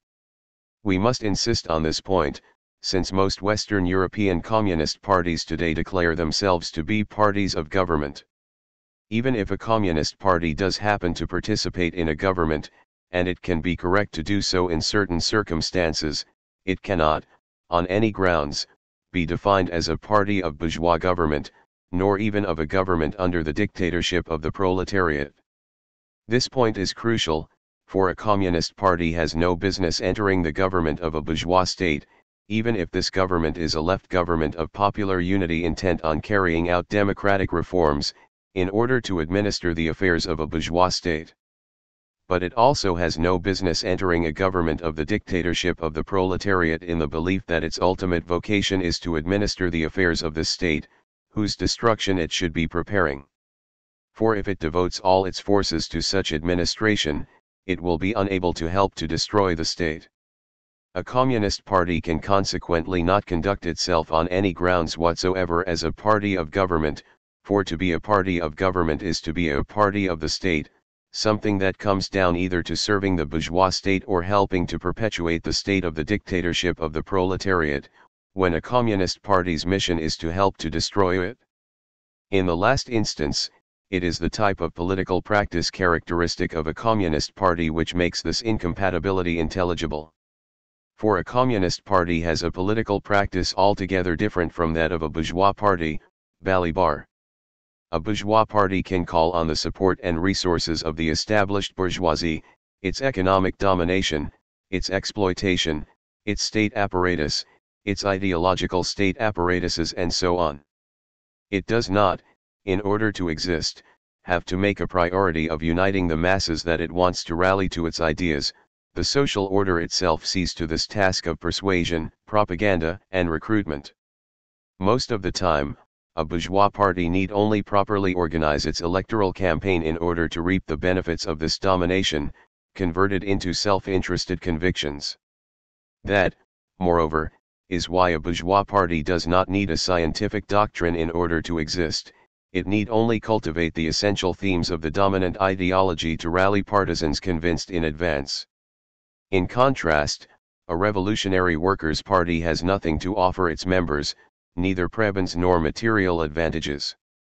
It presents itself for what it is, an organization of the workers' class struggle whose sole strengths are a scientific doctrine and the free will of its members, in agreement on the basis of the party statutes. It organizes its members in the forms of democratic centralism with a view to waging the class struggle in all its forms, economic, political, and ideological. It defines its line and political practices not on the basis of the simple revolt of exploited workers, but on that of its scientific theory and concrete analyses of the concrete situation, in other words, of the balance of power in the current class struggle. Hence it takes the broadest possible account of the forms and the force of the dominant class struggle, that of the dominant class.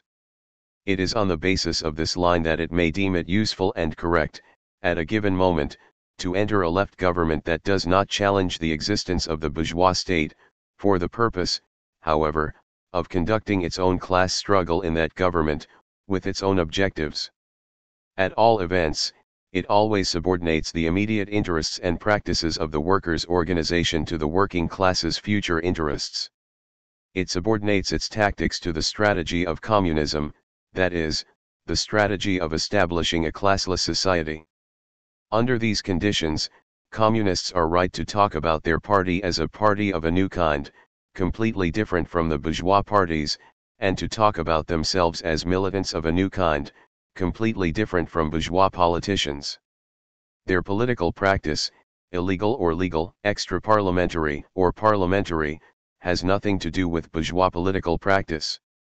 It will doubtless be said that the Communist Party too constitutes itself the same way bourgeois parties do, on the basis of an ideology, which, moreover, the party itself calls proletarian ideology. That is true. In the Communist Party as well, ideology plays the role of cement, Gramsci, for a particular social group. In the Communist Party as well, this ideology interpellates individuals as subjects and is the motor of their subjective and objective action. But what is known as proletarian ideology is not the purely spontaneous ideology of the proletariat. For in order to exist as a class conscious of its unity, and as an active class, the proletariat needs not just experience, that of the class struggles it has been waging for more than a century, but also objective knowledge, with which Marxist theory provides it. It is on the twofold basis of these experiences as clarified by Marxist theory that proletarian ideology is constituted, as a mass ideology capable of unifying and cementing the unity of the working class avant-garde in its class struggle organizations.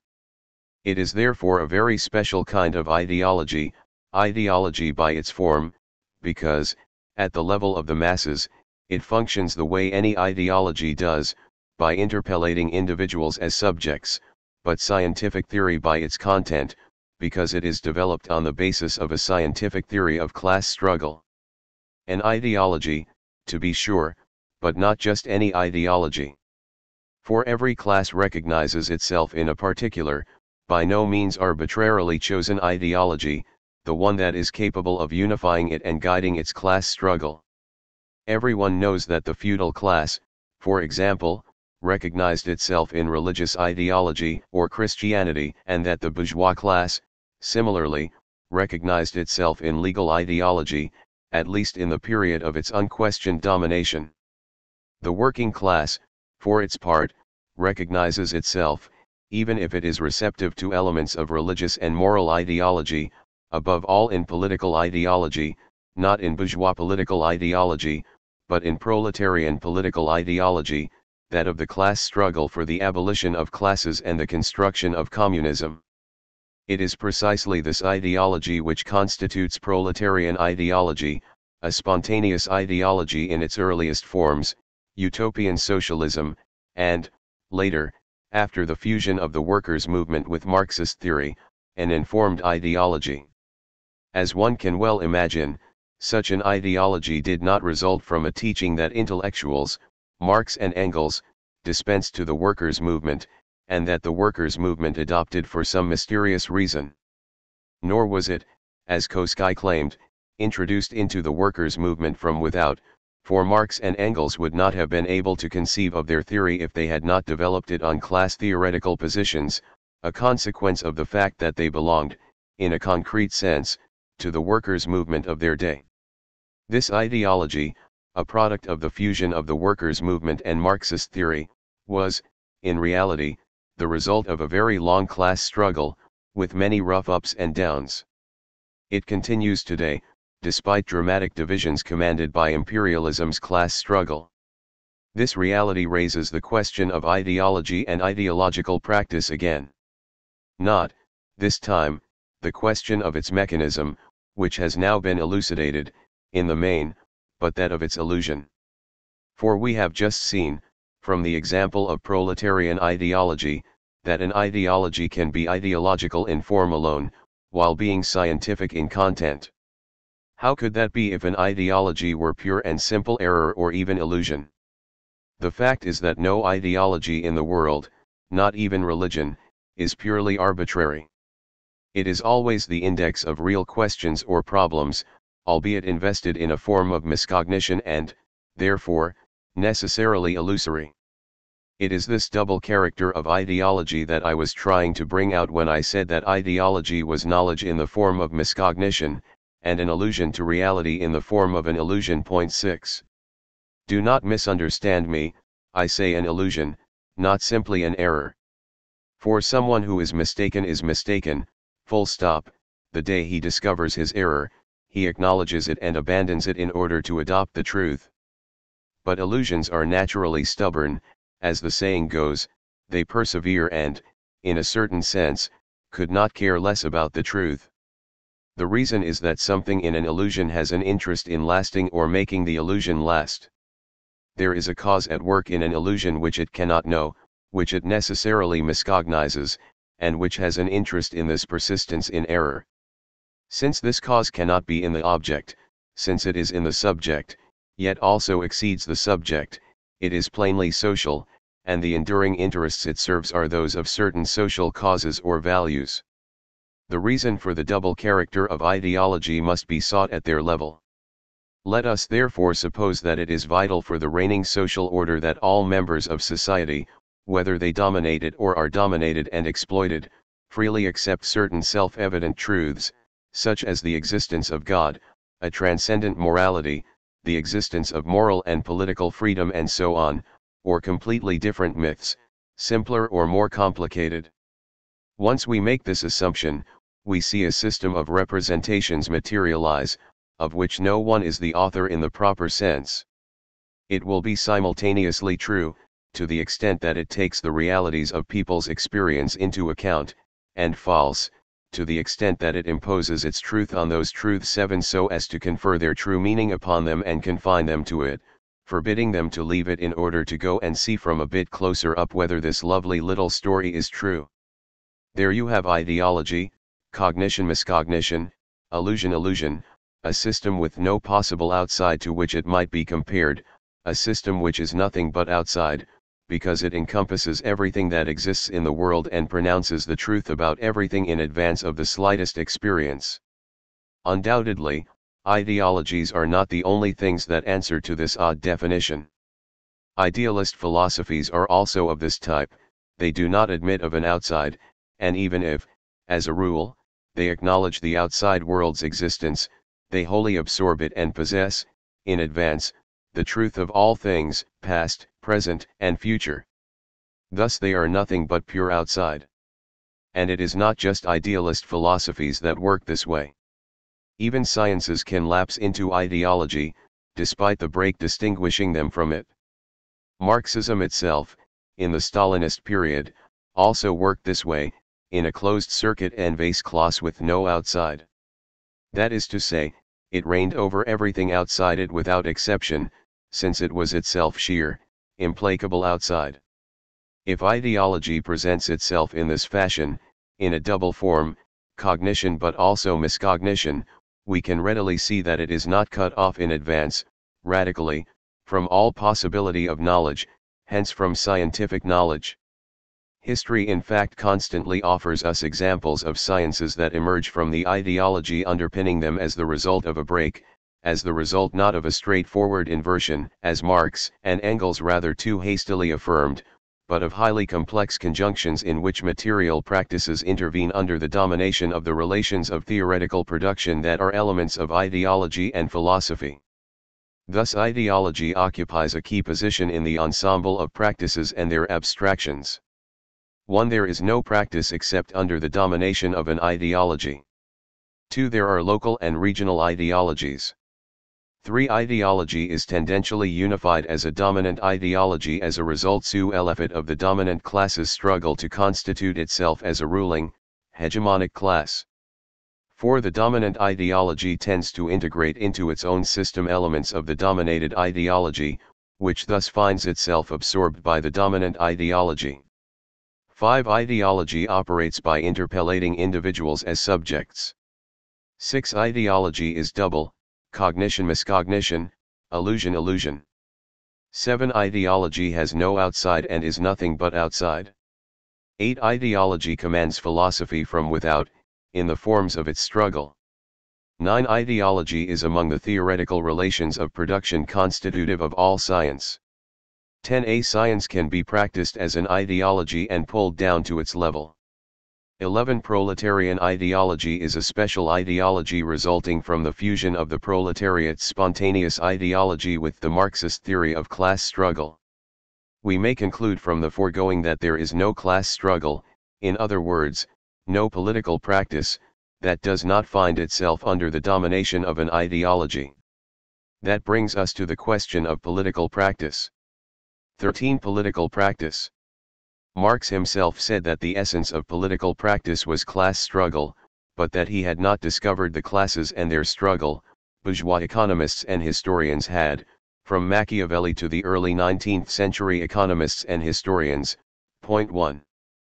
This remark, which Marx made just once, in 1852, is not insignificant, for it is contained in the same letter in which he points out that his own contribution was to have demonstrated the necessity of the dictatorship of the proletariat. 2. It is also noteworthy because it indicates, pay certain Marxists who are far leftists in theory, gauchists and theory, that the bourgeoisie knew perfectly well what politics, classes, and class struggle were.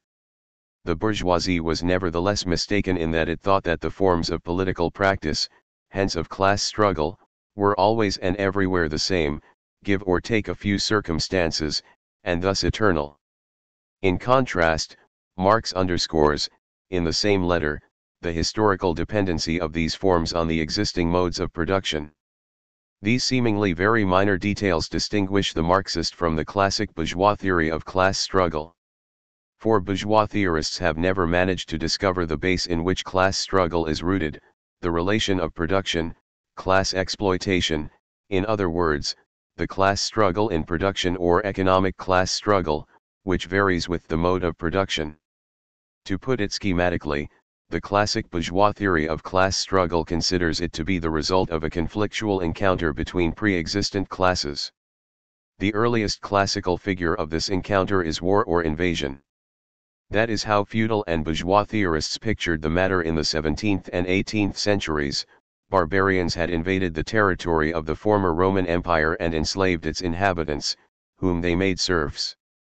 The result of this victorious invasion was that the barbarian class dominated the native class, previously dominated by the Romans.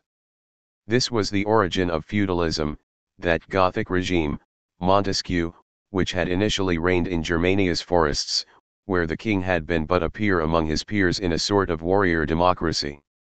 The same theorists denounced the bad habits of the degenerate kings who later allied themselves with the commoners roturiers in order to impose their law on those who had once been their peers. The theorists of the bourgeoisie retorted that these kings had simply brought the Roman Empire's constitutional law droit politique back into force in order to gain the upper hand over the turbulent nobles who, with their incessant wars, had been doing serious wrong to the people going about its business. On this interpretation as well, there were two opposing classes, the king and the commoners on the one hand, who governed and produced, and, on the other, an exploitative nobility living off the spoils of a war, the brunt of which was borne by the people alone. In both interpretations, however, A purely external encounter was at the origin of these political relations, hence of these conflicts, the encounter of a military invasion. Point 3. Machiavelli, the most profound of the bourgeois political theorists and Marx's direct ancestor, went further. He had understood that the political relation was not the product of an accident or an encounter, but was necessarily antagonistic, that conflict was primary, and that domination and servitude governed all political forms and practices. From this, he drew conclusions of crucial importance for political practice, that one has to rely on the people's support to hold the high and mighty in check and so on. Machiavelli did not see, however, or did not clearly say, that this political antagonism was rooted in an antagonism based on exploitation in production itself.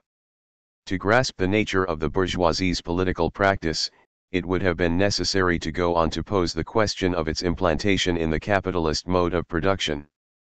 In Machiavelli's day, this mode of production had not been sufficiently consolidated for matters to appear clearly. What is a mode of production? It is a certain way of producing, that is, of coming to grips with nature in order to draw from it the products that people in a social formation need to subsist. This relation to nature, a material and technical relation, brings determinate social relations into play in every mode of production, not just forms of cooperation in the labor process, forms of the organization and division of labor, but, above all, relations of possession or non-possession that social groups defined by these relations maintain with the material means of production. Thus it is the unity of the productive forces, means of production plus labor power, and the relations of production, under the domination of the relations of production, which defines a mode of production. Point 4. It should not, however, be supposed that a mode of production falls from the sky to take hold of people in a given region of the world at a random moment under random circumstances. Nor should it be supposed that a given mode of production engenders within itself, automatically and in definitive form, the mode of production that will succeed it. Nor should it be supposed, certain hasty formulations in Marx's preface to his 1859 contribution notwithstanding, that the relations of production adapt to the development of the mode of production and that every mode of production is accordingly defined by the degree of development of its productive forces or the degree of adaptation of its relations of production. Point 5. In these different interpretations, we have to do with a mechanical determinism and a linear dialectic. In reality, things are more complicated. No destiny compels a given mode of production automatically to engender the next mode of production. Let us take the case of the capitalist mode of production. Everyone knows how wittily Marx ridiculed the capitalist theory of capitalism's origins.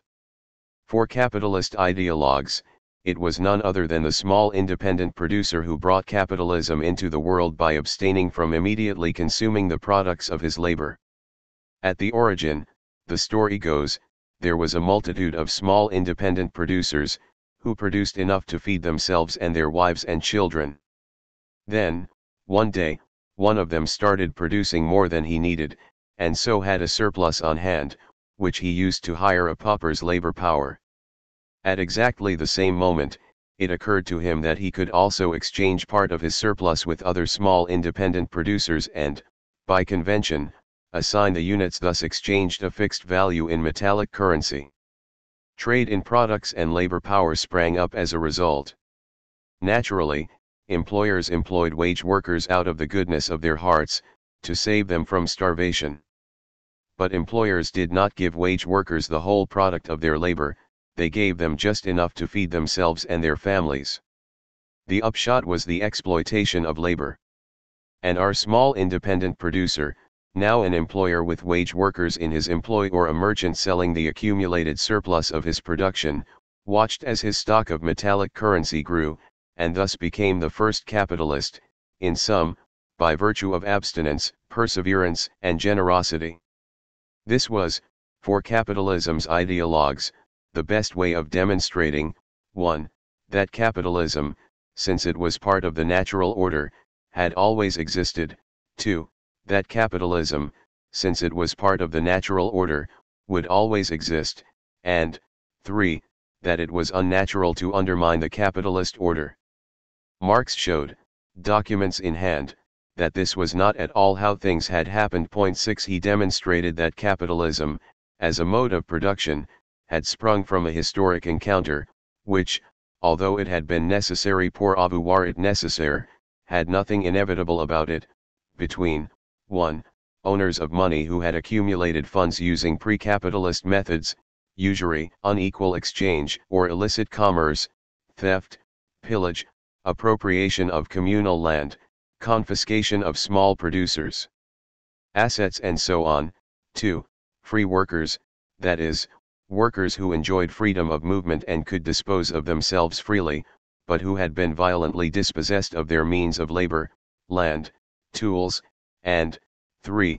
Important scientific and technical discoveries that revolutionized the work process, the compass, optical apparatuses, the steam engine, the spinning jenny and so on.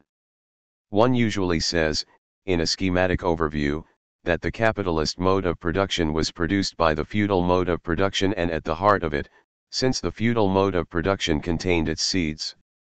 This is, basically, how the idealist philosopher Hegel reasoned, mobilizing a distinction between the in itself, the seed, and the for itself, the developed seed. Of course, the capitalist mode of production could only emerge, at least in this period, from within the feudal mode of production. Yet it emerged from it in a strange way that has not always been perceived, perhaps not even by Marx. For the owners of money, the ancestors of the bourgeois, who were already bourgeois or on the way to becoming bourgeois by virtue of their functions, including their political role in the state of the absolute monarchies, these bourgeois were not at all bourgeois by virtue of their social origins or even their social position. A good many were aristocrats who had gone into commerce or banking, think of Germany and the Netherlands. A good many, and this is the most surprising thing, were landed aristocrats, big landowners who, for one reason or another, in Scotland, for example, because they wanted vast hunting grounds, helped themselves to the small producers' fields, throwing their former owners into the street, or devoted themselves to working the mines on their holdings, or took advantage of the hydraulic energy of the rivers and streams running through them to lay the foundations of metallurgy, as happened in France. Thus these feudal lords participated, for their own reasons, reasons that, however, encountered the reasons of the bourgeoisie properly speaking, in the emancipation, that is, the expropriation of the workers required to constitute capitalist production. Thus we can legitimately defend the idea 7 that the capitalist mode of production met up with SS rencontre avec the bourgeoisie, and with feudal lords who had become bourgeois, or, more precisely, that it was born at the encounter of these independent processes, which affected, conjointly and simultaneously, feudal lords who had enriched themselves or landed proprietors eager to consolidate and exploit their holdings, bourgeois whose wealth stemmed from international trade, thus owners of money all, and, finally, workers who had been freed by being dispossessed. When we look at things this way, we see, to be sure, that the capitalist mode of production was born at the heart of the feudal mode of production, but as the result of a combination of relatively autonomous processes that might not have encountered each other, or might have encountered each other under conditions that would not have allowed the capitalist mode of production to appear. The proof is that it is highly likely on a tout's chances de penser that the capitalist mode of production was born and died several times in history before becoming viable, for example, in the Italian cities of the Po River Valley late in the 14th century, where surprising conditions came together, mechanized big industry, thanks to hydraulic energy, a waged workforce and even parcelized labor. In the framework provided by this conception, we can begin to think the singular social and political role, which continues to intrigue historians, of a bourgeoisie that, paradoxically, was well and truly part of the feudal mode of production, even as it anticipated, here too, thanks to its participation in the state of the absolute monarchy, the advent of the capitalist mode of production. 9. This bourgeoisie anticipated this advent to the extent that it was, like the pre-capitalist aristocracy, an exploiting class extorting surplus value from wage workers in manufacture, the mines, and the ports. We may say that this condition of exploitation marks the bourgeoisie's political practice from its beginnings and for all time. There are two reasons for this. First, in its political practice, the bourgeoisie had necessarily to take into account, if only to protect itself against revolts, the exploitation to which it subjected wage workers.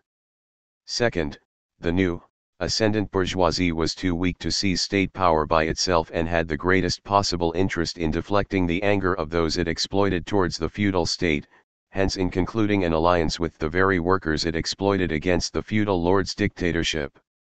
And since the bourgeoisie's class struggle against the aristocracy did not end when it seized state power, but was pursued long afterwards against the reactions of the same adversary, who had not disarmed, since the bourgeoisie long continued to need, in order to get the better of this adversary, an alliance with those it exploited, and since, once this adversary had been defeated, the bourgeoisie persevered in the same practice, this time by dividing the working class in order to ally itself with the segment of it that it had succeeded in winning over.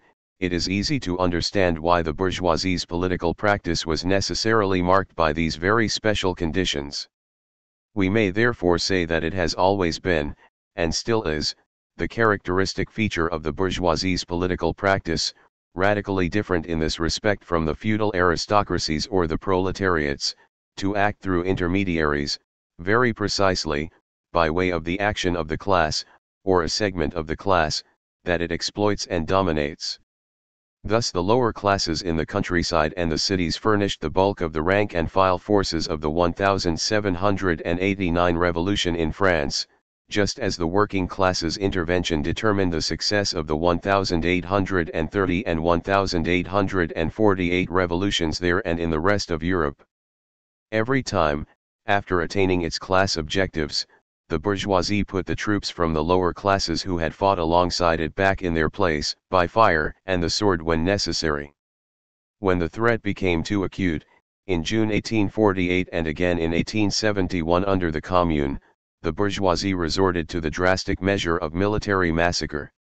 Since then, it has not ceased to create allies for itself through the division, which it perpetuates, of the working class. To see to it that one's own class objectives are achieved, in the main, by those one exploits is to succeed in dominating the exploited politically and, at the same time, in subjugating them ideologically from on high, by means of the state. The bourgeoisie's power is thus state power par excellence, and its own political practice is therefore the practice of its own class state. That is why it has been at such pains to perfect its state, fit it out with all the requisite apparatuses, be they repressive or ideological, and unify its own ideology as the dominant ideology by all available means. We can sum up the political practice characteristic of the bourgeoisie by saying that it consists of getting maximum use out of the forces of the popular masses it dominates, by dominating them through state repression and the state ideology. The political ideological state apparatus ranks among the most important of the ideological weapons that the bourgeoisie afforded itself, above all, the parliamentary representative system, when there was one, which brought off the feat of freely subordinating to the bourgeoisie the will of those whom the bourgeoisie exploited. It did so by means of the electoral mechanism, in which everyone is supposed to express his individual will and the general will is supposed to result from a tally of the ballots. Is there any need to show how effective the state system of political and ideological domination proved to be when the big imperialist wars broke out?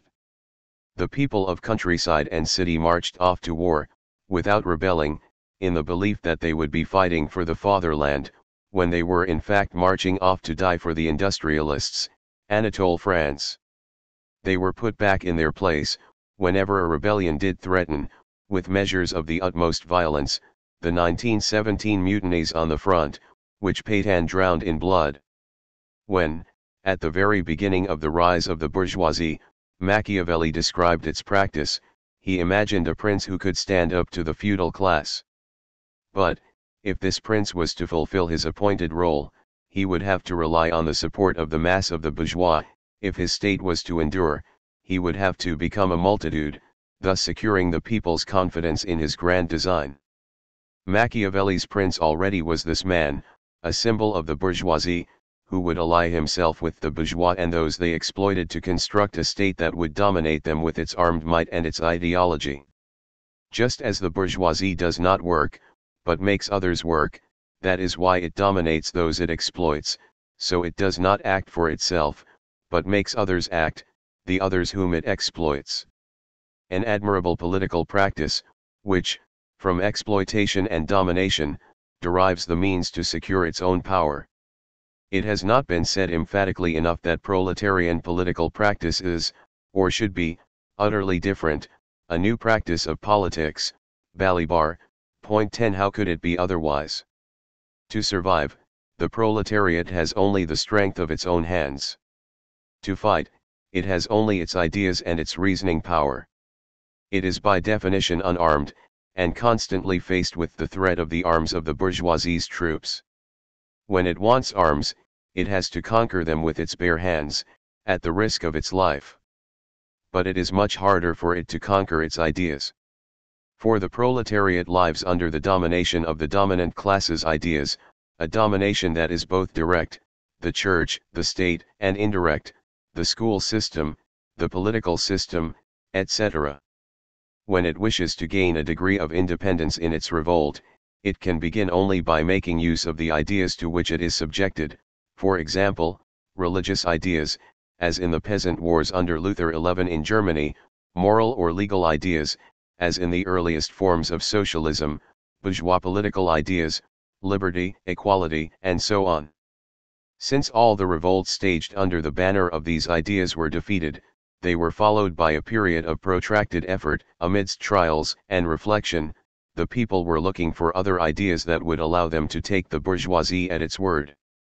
Eventually, they realized that such ideas were misleading, that these ideas were meant to mislead them, and they went to work looking for ideas of their own, ideas specific to them and capable of freeing them from ideological servitude to their class adversary.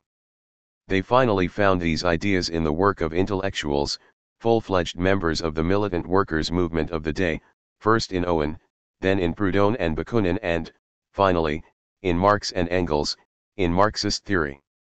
A long combat, a long experience, which was not without its setbacks.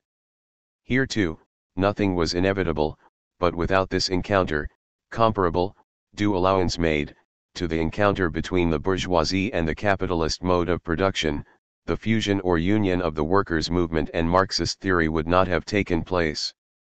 That it is an always precarious union proves, even today, the relatively contingent character of this encounter. At the same time, however, the fact that its effects have lasted is proof of the rightness of this encounter. Prouver la raison de cette rencontre. Point 12.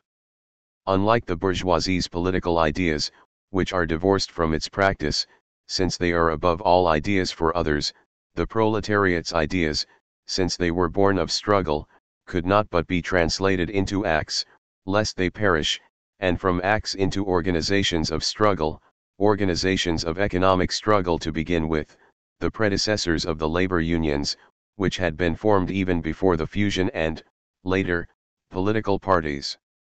Again, unlike the bourgeoisie's political practices, the practices of the organized proletariat were always direct practices, without intermediaries. If the proletarians unite, the reason is that they know that they can count only on their own strength. Point 13. They are the ones who stage strikes to defend their living and working conditions. They are the ones who stage insurrections to take state power. Thanks to long, harsh experience, putschism, in which a specialist organizes a smash-and-grab operation, remains foreign to the proletariat's political practices, as does spontaneism, the dream that a general strike will put power in the people's hands without a political battle. Contrary to bourgeois political organizations, dominated by a caste of politicians or technocrats, proletarian political organizations tend towards the greatest possible democracy of discussion, decision, and action, even if this tradition too can be lost.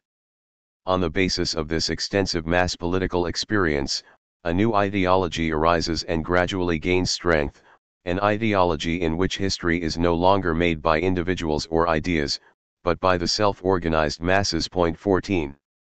Obviously, Proletarian political practice is also distinguished from bourgeois political practice by its perspectives, not its subjective perspectives. The bourgeoisie wants to perpetuate exploitation, while the proletariat wants political and social revolution, but its objective perspectives.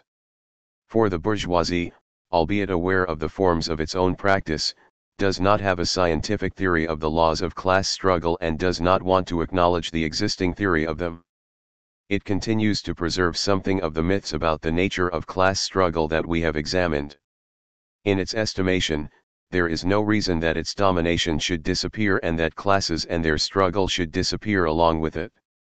In its estimation, the exploitative order that it imposes on wage workers is natural and normal. There have to be bosses, lest people stray into misadventure and stumble from misfortune to misfortune. To maintain its domination, the bourgeoisie need only hold them at a respectful distance, by force or with clever promises. It does not for a moment suspect that it is the representative of a transitory order, or, if it suspects it, and, increasingly, it does, it is only to defend its order with redoubled force. At all events, it does not care to know the objective reason for the threat haunting it.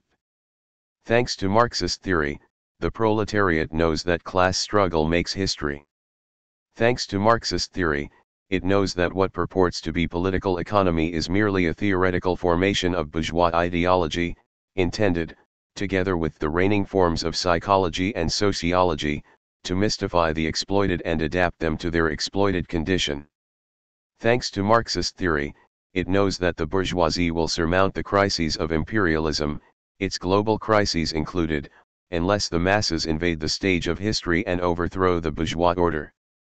Thanks again to Marxist theory, it knows that the whole order of a class society hinges on the dominant class's dictatorship and, consequently, that bourgeois dictatorship must be overthrown by the dictatorship of the proletariat in order to alter the course of history and clear a path for communism, of which socialism is merely the lower stage. Marx, point 15. This knowledge of the necessary laws of history, far from condemning the proletariat to political passivity, provides it, rather, with the means of intervening in history through its organizations and alliances. The proletariat knows that these perspectives are not utopian, for communism is not a dream, but a necessity, a tendency, inscribed in the history of the present. Yes, communism already exists in our midst and has for a long time now, not just in embryo, but in actual fact, for example, in communist organizations and other communities, even religious communities, or activities, on one absolute condition, that no commodity relations reign in them, but only the free association of individuals who desire the emancipation of humanity and act accordingly. That is what puts so distinctive a stamp on communists' practice. They are people who are not like everyone else. Even when they are active in a parliament or municipal government, communists are not people like everyone else. The reason is that their vision is not restricted to the closed horizon of these assemblies, or even to that of their voters. They act on behalf of the broad masses, not just for today, but for tomorrow and the future of communism. That is why they can, on these bases, find common ground with many other people of goodwill, who may, in the case of those with religious convictions, for example, espouse completely different ideologies, while acting in the same sense. What confers one last distinctive feature on the practice of communists, the best and the most conscious of proletarians, is that the goal they pursue in their political practice is, fundamentally, the end of all politics, including the end of all democracy, which is necessarily limited by its rules. For they know that every form of politics is, like it or not, bound up with the state, and that the state is nothing other than the exploiting class's machine of domination, since it is a product of class struggle and serves the dominant class struggle by ensuring that the conditions for the reproduction of class society as a whole are maintained. Hence communists act politically to bring about the end of politics. They make use of politics, of class struggle, so that, one day, politics and class struggle will end. That is the dialectic. As Hegel put it, learn to make use of gravity against gravity. If you do, you will be able to build a house with vaults 16 that stay up all by themselves.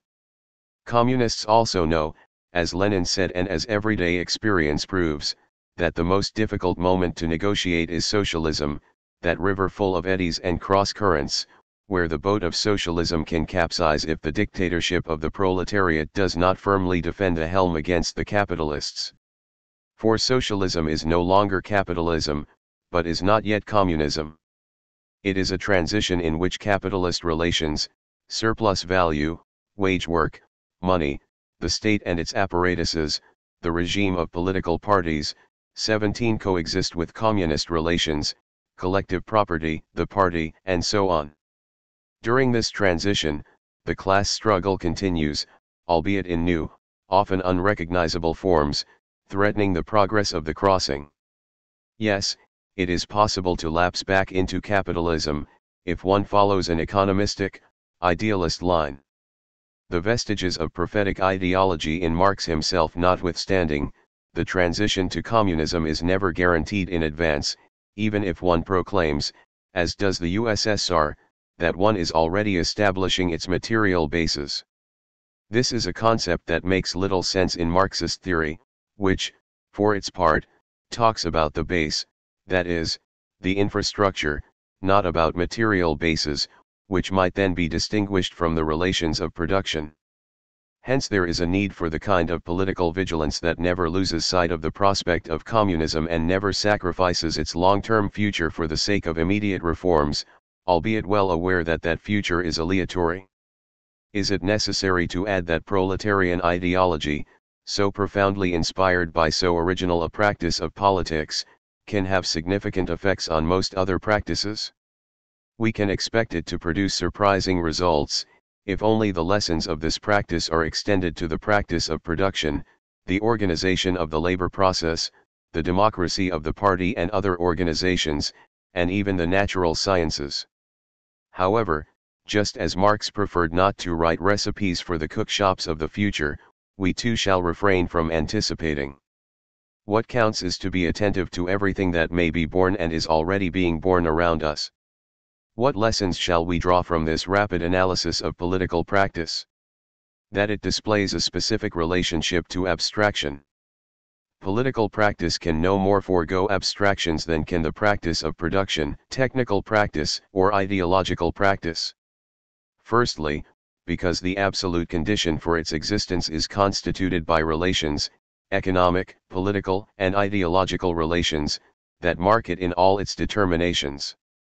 Secondly, because, under the domination of these social relations, it produces abstractions in its turn, practical to begin with, then abstract and theoretical abstractions, which modify its own field of action and field of verification. Lastly, because these abstractions eventually encounter those of a science, forged, it is true, by intellectuals who were armed with all the culture of their time, yet who were able to develop this science only on the theoretical, philosophical, positions of the proletarian class. There is, however, one difference here, which becomes increasingly pronounced as time goes on. We have already mentioned it in our discussion of ideological practice.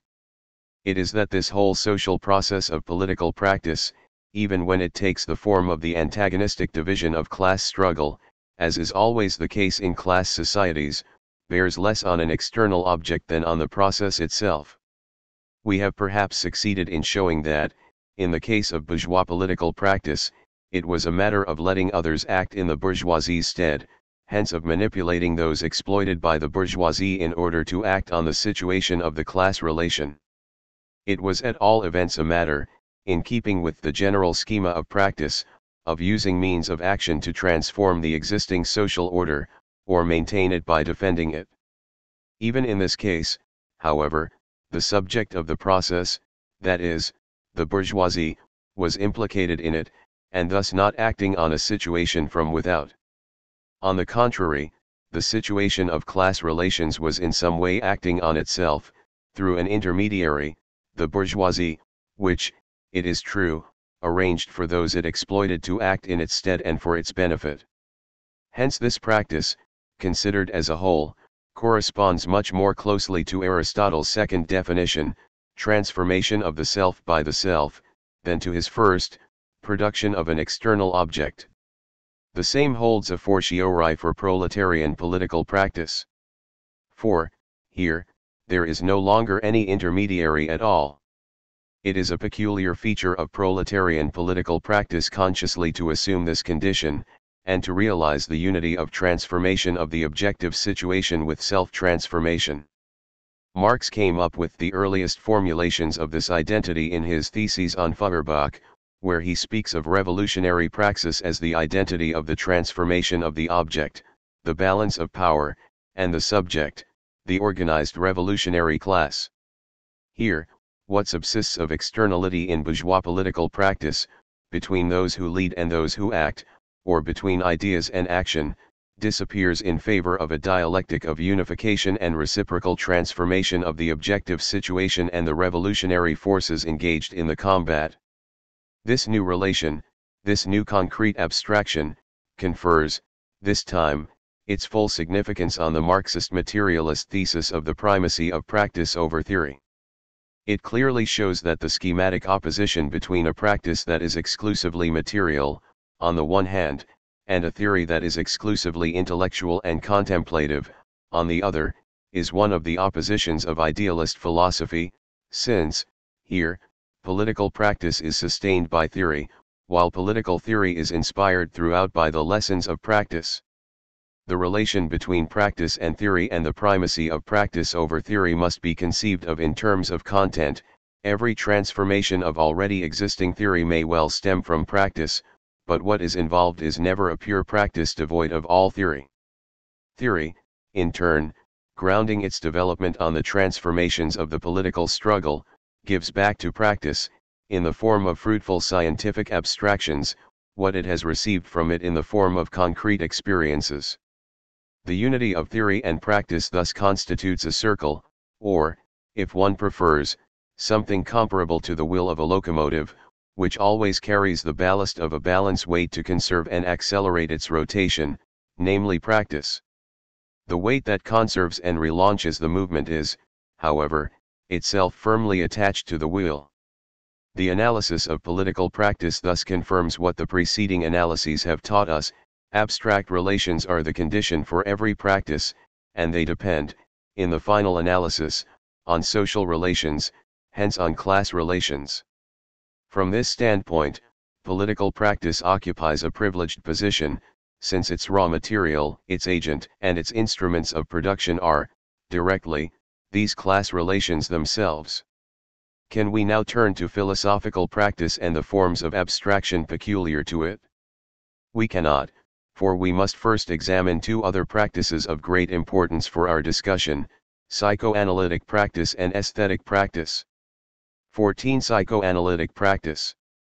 Only since the last World War can psychoanalytic practice, founded by Freud at the dawn of the century, be said to have begun to gain recognition, and only since then have we begun to suspect its ideological and political import. For Freud's discovery represented a sort of scandal. Freud set out to show that it was necessary to have done with the bourgeois idealist representation of man as an entirely conscious being, as a sentient, juridical, moral, political, religious, and philosophical subject, as a transparent being without a backside. Freud's aim was not to say what biologists, neurologists, and physiologists had already been saying for a long time, that human beings have bodies as well as brains, and that, when they think, they do not know what is going on in either their body or their brain. Philosophers had always said that. Freud's aim was not to say that when man thinks, since most of his ideas are merely products of the social activity outside him, he does not know what mechanism is producing his ideas. Historians, sociologists, and others had been saying that for a long time. Those outsides were not what Freud was talking about, he was talking about an outside inside thought itself. Freud said that thought is in the main unconscious, yet is thought, and that the conscious part of thought is limited. Hence he no longer talked about consciousness or the conscious subject, but about a psychic apparatus that thinks by itself, without a subject, and imposes its unconscious thoughts on that part of itself endowed with preconscious and conscious thought. François Mauriac tells us that he was persuaded, as a child, that grown-ups did not have rear ends. In sum, humanity did not believe, until Freud, although it had suspected it before him, that thought had a rear end, that behind consciousness, attached to it as its truth, is an unconscious which, in its fashion, thinks. This unconscious consisted not of biological or social reality, but of a very special kind of immaterial reality. The Christian philosopher Malebranche had already said, albeit with reference to God, he acts in us without us. 1 Due allowance made, the Freudian unconscious behaves the same way. Something, an idea, unamiable, without a subject, acts in our psychical apparatus, and thus in us, without the sanction of our conscious will, governing even our conscious thoughts and acts. Concrete examples of this reality were not far to seek, they could be found in dreams, everyday life, or the strangest instincts. Diderot discerned, in the Enfants Sauvages, the same story that Sophocles had put on stage, about a son who kills his father and marries his own mother. Left to themselves, these children would try to kill their fathers and sleep with their mothers, to a strange instinct indeed, for it was a stranger to all reason. It had the character of an impulse, like hunger, but had no comparable motivation. For what was to be gained by this murder and this incest that could not be had at no risk in other sexual relations? In this case, every individual, or at all events every child, is acted in himself and independently of his will by a force stronger than he is. And what shall we say about these slips of everyday life, these acts that are without reason, yet are stronger than any reason, that are seemingly meaningless, yet testify to an unconscious desire to forget some detail or reactivate some memory, in short, to fulfill one or another unconscious desire? Freud deciphered them with disconcerting ease, just as he deciphered dreams. An ancient human tradition had attributed powers of divination to dreams. This recognition reflected people's unconscious desire to control their future. When one went into detail, however, how many unconscious desires were revealed by analysis of the strange narrations that people in the waking state produced about what they had dreamed while asleep and had saved from oblivion so that it might be recounted. Freud discussed the realization of desire in the same terms, Wunscherfüllung, that the German philosopher Feuerbach had used 50 years earlier to discuss religion. 3. The task, then, was to explain all these facts, there for all to see, and draw the lessons they had to teach. This was the accomplishment of Freud, who came round to presupposing the existence, behind these acts and their consciousness, of an unconscious apparatus in which unconscious desires were at work, propelled by drives, forces located on the border line between the psychical apparatus and the biological, and invested, in accordance with laws of economic and dynamic distribution, in very specific formations known as fantasies, few in number and very strange. By fantasies fantasmes, Freud meant fancies fantasies, imaginary but unconscious representations that were autonomous and powerful. They existed thanks only to the way they were arranged on a certain stage, where they figured one beside the other in relations of affinity or antagonism. They seemed to represent, in the element of the unconscious, configurations similar to real situations stemming from earliest infancy. In real infancy, there is the child, its mother, its first love object, and its father, plus brothers and sisters. Among these real personages, there exist relations of dependency, love, fear, rivalry, and so on, of which the infant gradually acquires an experience that is either gratifying or disappointing. It seems that one finds, in the unconscious as well, but in the form of fantasies, equivalents of all these personae, represented in the form of unconscious images, imagos, that are in most cases condensed. The fantasy of the mother can occasionally represent the image of the father, the fantasy of the child itself can also represent the image of the father or mother, and so on. The most remarkable thing, however, is that the relations between these fantasized personae appear on the scene of the unconscious, that other scene, Freud, as linked to one another by sexual desires. The infant does in fact desire to sleep with its mother, whose persona is gradually put together from partial objects such as the breast, face, and so on, the sole objects apprehended in the first moments of a child's existence. Let us note that Freud discovered the existence of infantile sexuality less by setting out from concrete observations, although that too is possible, than by analyzing adults' fantasies in the psychoanalytic cure.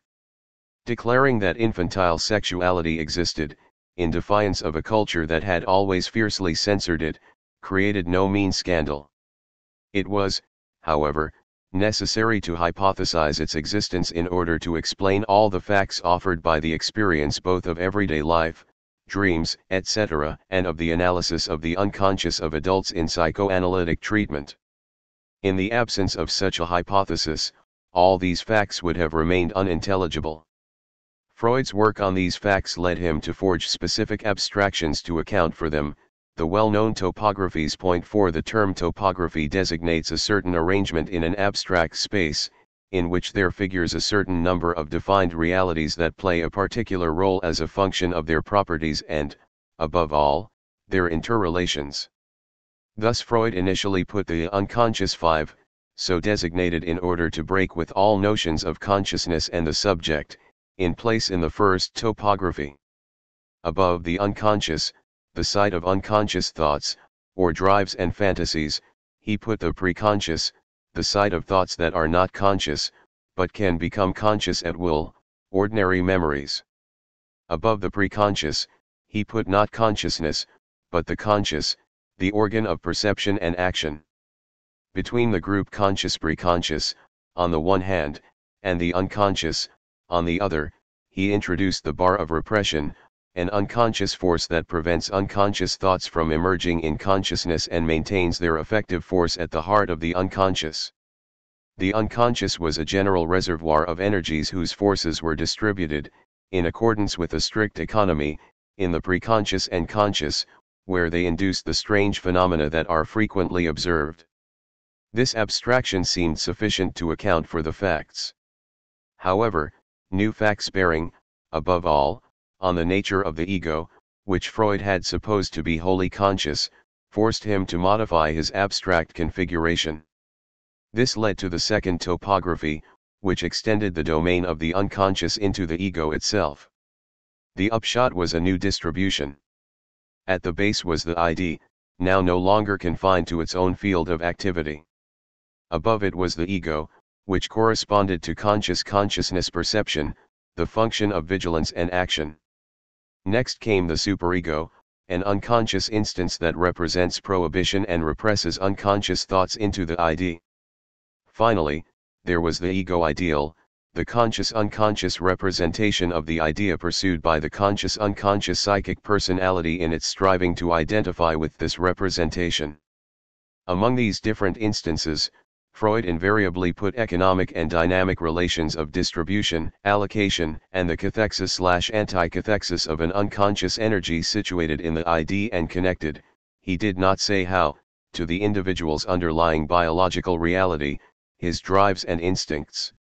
With this economy, Freud's inspiration here was classical political economy's theory of production, allocation, distribution, investment, but also the energetics developed by Ostwald, a German chemist who had constructed a gigantic philosophical system in order to reduce everything to energy. Freud could account for all the facts observable in both everyday experience and the clinical experience of the cure. The most remarkable, the most extraordinary thing about this theory is the fact that Freud developed it in its entirety without making systematic observations of the objective phenomena of infantile sexuality.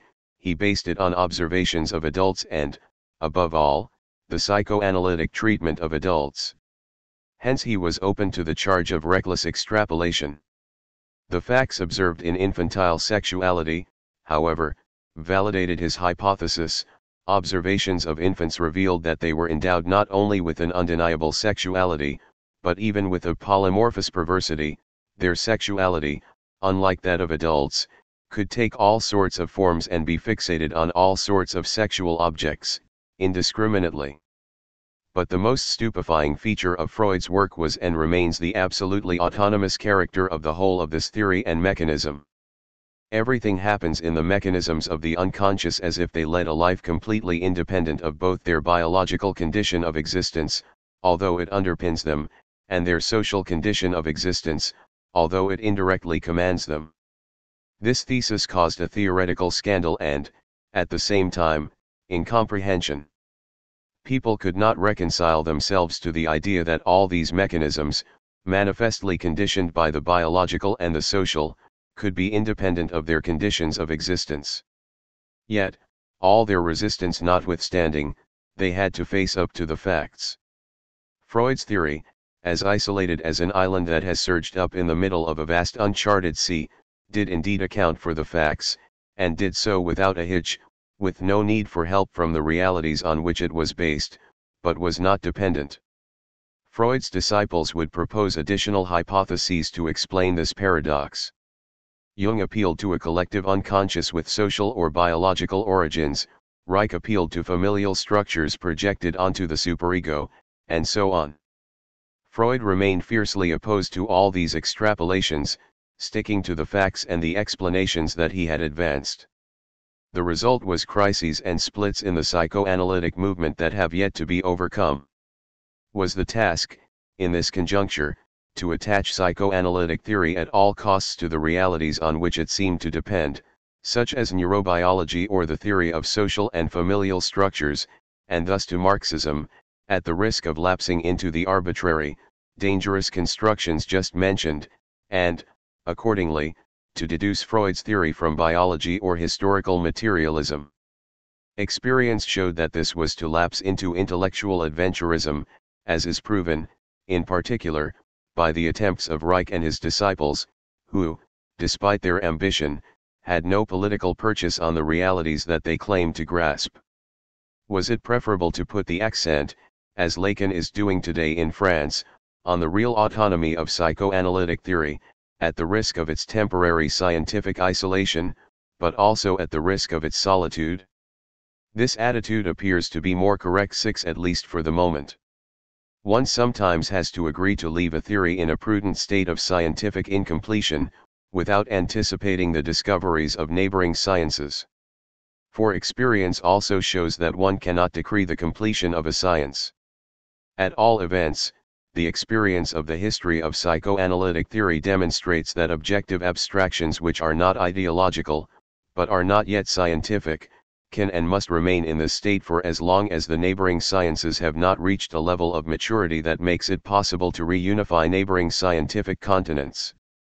Just as it takes time to bring the class struggle to its term, it also takes time to bring the constitution of a science as a science to its term.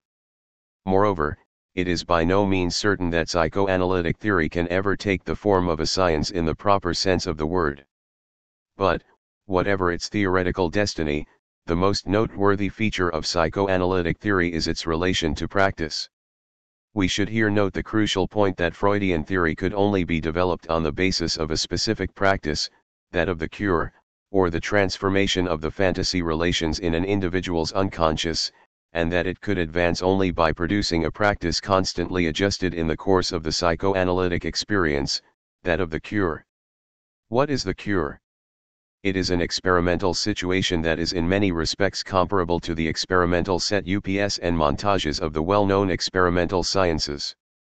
At the same time, however, it is a practical situation that precipitates transformations in its object thanks to instruments of a particular kind used to produce such effects. The cure brings together, in the seeming solitude of a tête-à-tête that is in fact dominated by a third party, the psychoanalyst, the laws of the unconscious and the patient, whom some, Lacan, call the analysand to emphasize the fact that he is, ultimately, the driving force behind his own transformation, in a sense, the physician healing himself discussed long ago by Aristotle.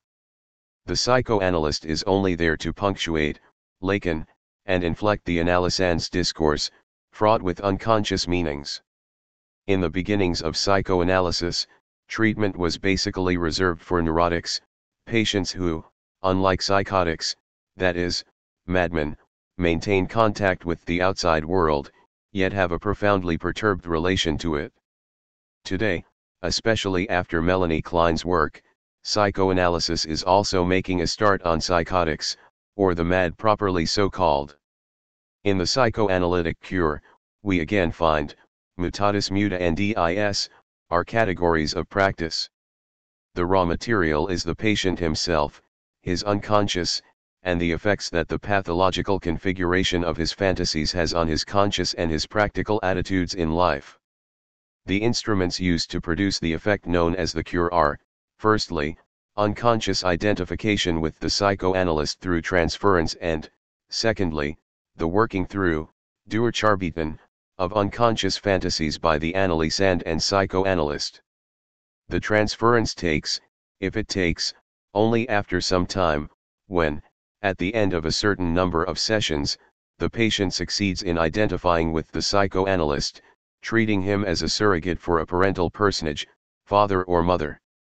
He then projects his own unconscious desires onto the psychoanalyst, that is, attributes them to him as if they emanated from this real personage, who listens while saying nothing, or almost nothing. Since the patient can and must say everything without restraint, he manages to express his unconscious desires in this strange situation. He thinks he is saying one thing, that he is expressing a demand, help me, love me, and gradually comes to see that he is saying something quite different, since he is expressing an unconscious desire, I want to kill you. I want to die. I want to be all-powerful.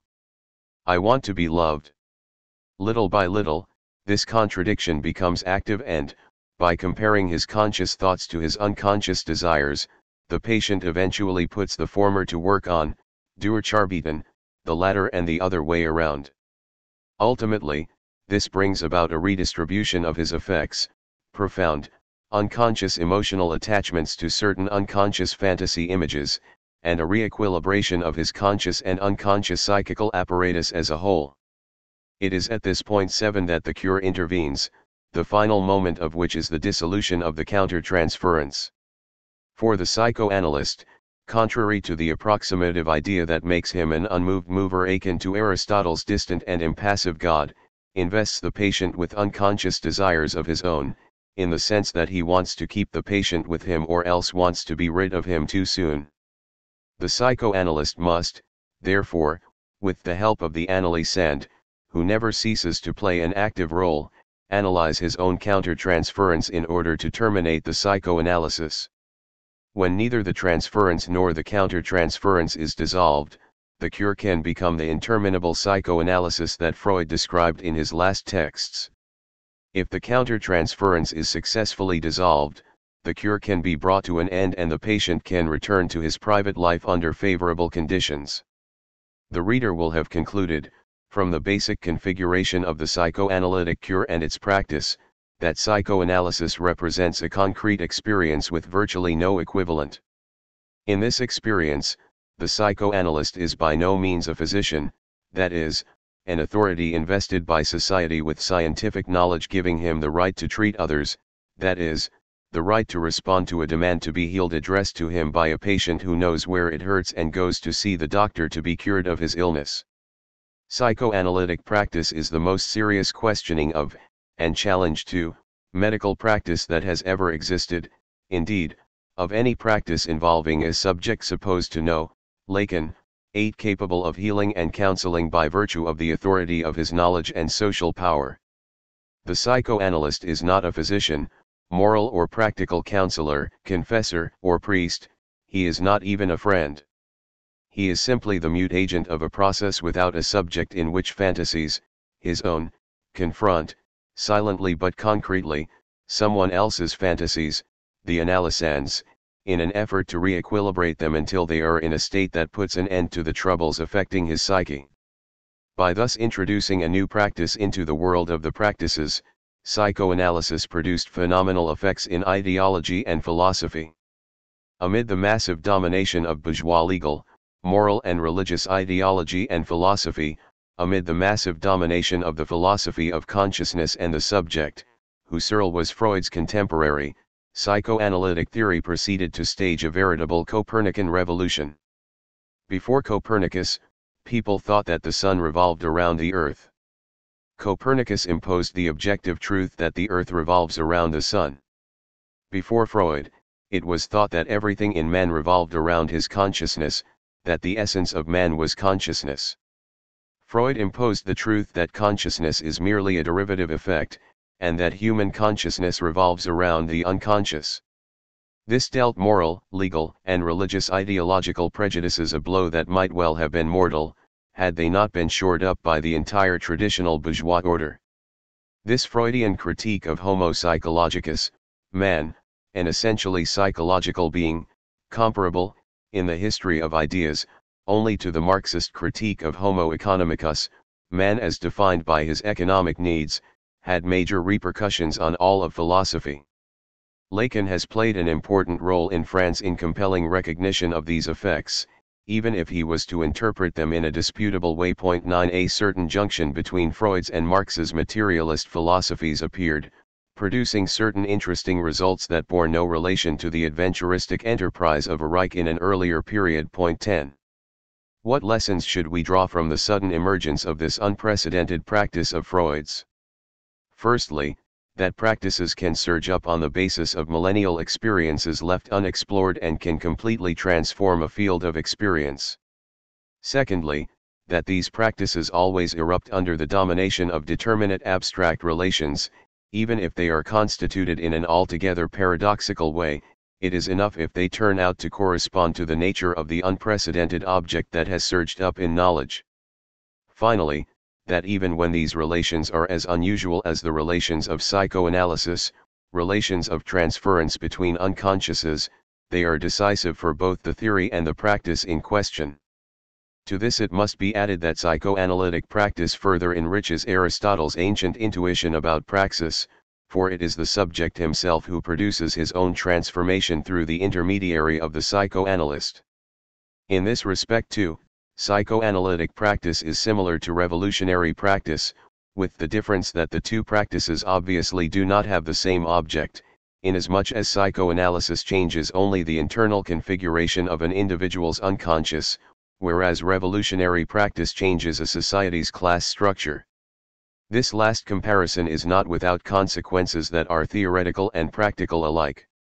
For Freud himself had already noticed something like a parallelism, compare the Spinozist thesis, 11 between unconscious imagos and the social figures of the familial personae, between the mise en scene of the unconscious and that of the family, between social censorship and unconscious repression and so on.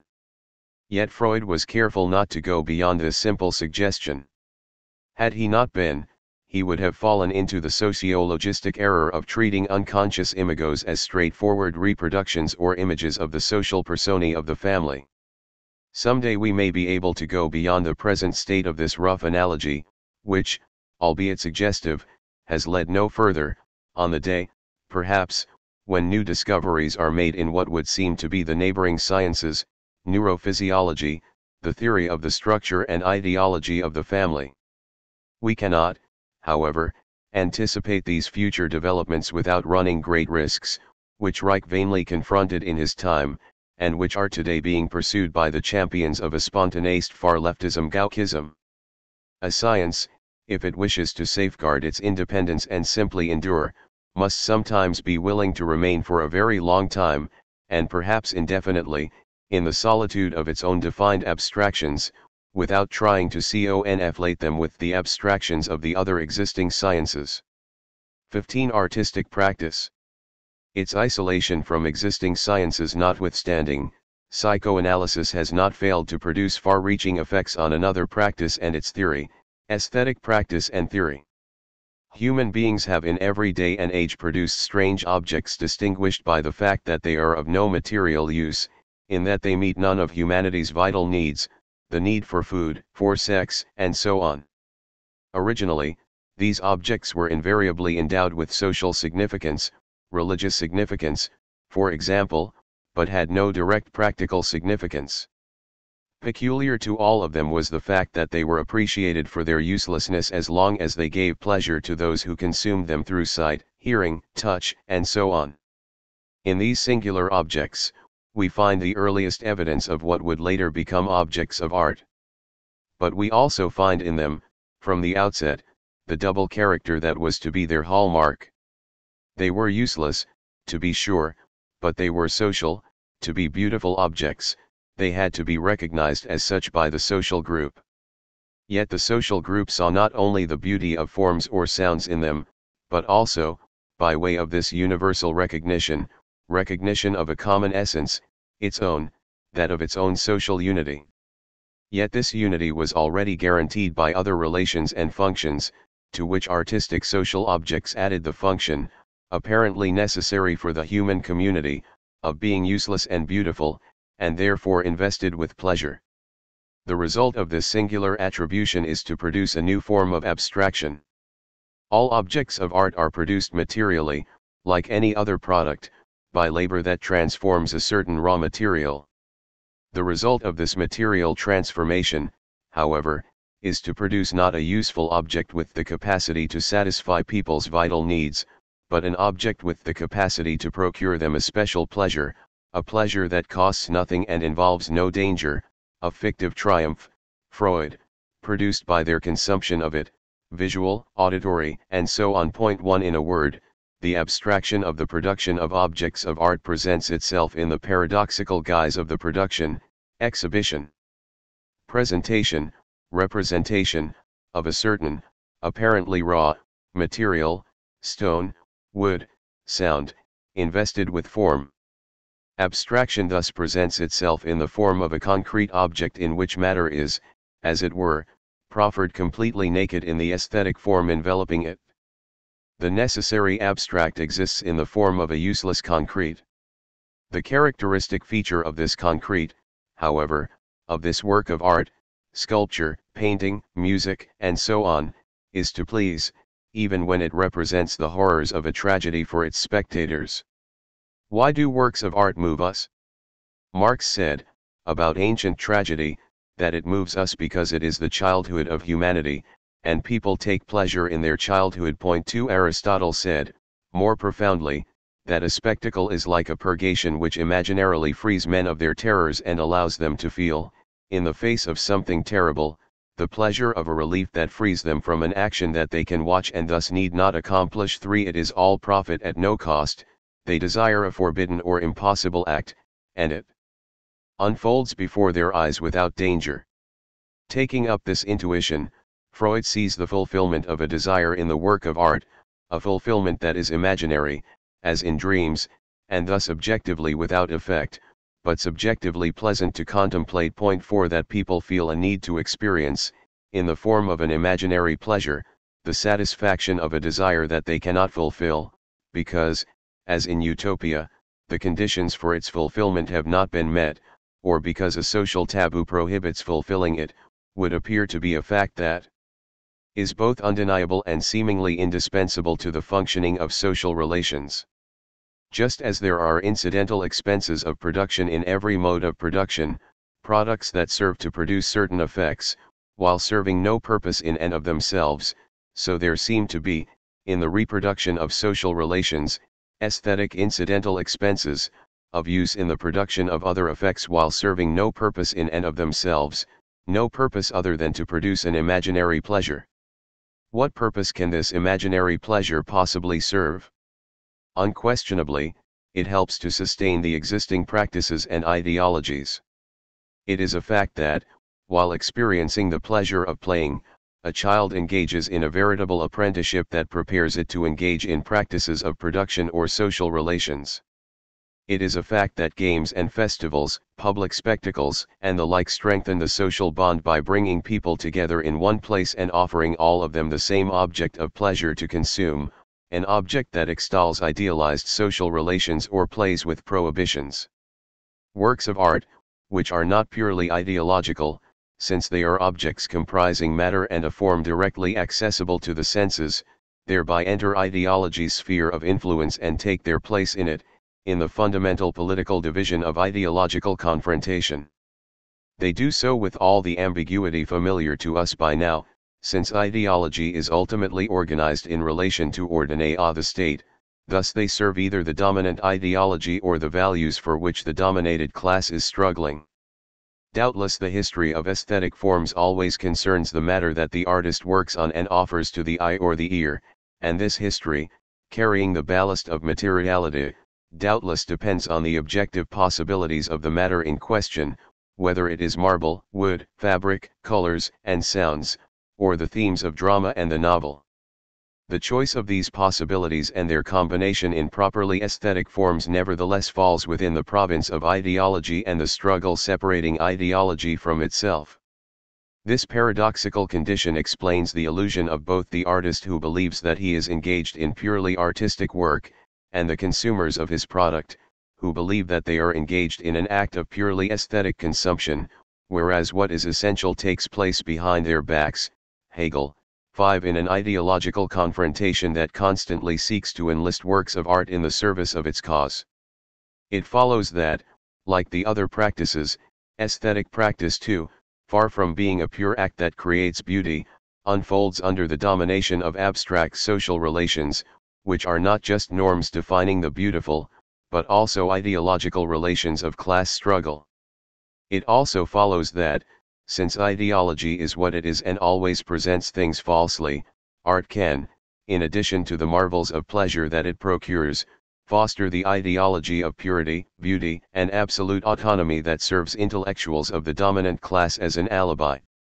That is why, traditionally, idealist philosophers have always been fascinated by art and the beautiful, as if by ideas above the fray of ideas and well suited to persuading people that there exists, at all events, a solution to social conflicts, in culture and beauty, where all can commune.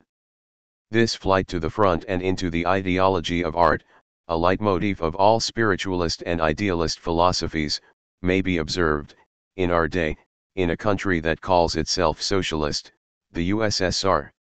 There may well be no other country in the world that devotes so many books and philosophy courses to aesthetics, despite the distressing poverty of its aesthetic productions. A professor of aesthetics from Leningrad once gave me a disarming explanation of this. They offer the workers who are reluctant to work, he said, the opportunity to earn more money by doing piecework. That doesn't interest them, because they can do nothing with their money. So, after personal interest, they bring socialist morality into the picture, they tell them it's their duty to socialist society to work harder. That doesn't seem to interest them, either. So they roll out their ultimate argument, work harder, because your labor isn't just labor, it's a work of art, you're artists. They pay no mind. But, so that they can make the workers such speeches, they create more and more jobs for aesthetic eons and try to awaken a taste for the fine arts in the people. The flight into art can also be the equivalent of a flight into religion. The aim is to find in art an imaginary solution to the real difficulties encountered by society. If art does indeed procure pleasure for people, it is also, all too often, a flight into art, that singular abstraction, which is nothing, in that case, but a bad abstraction. Can we draw a few tentative conclusions from this long analysis of abstraction? We may say, firstly, that people live in abstraction, under the domination of abstract relations that command all their practices. We may say, secondly, that there is no abstraction in general, but that there are different types and levels of abstraction, depending on the different practices and different types of practices. We may say, thirdly, that while there is no abstraction in general, there are general abstractions that command the ensemble of the different practices and more or less profoundly influence their specific abstractions.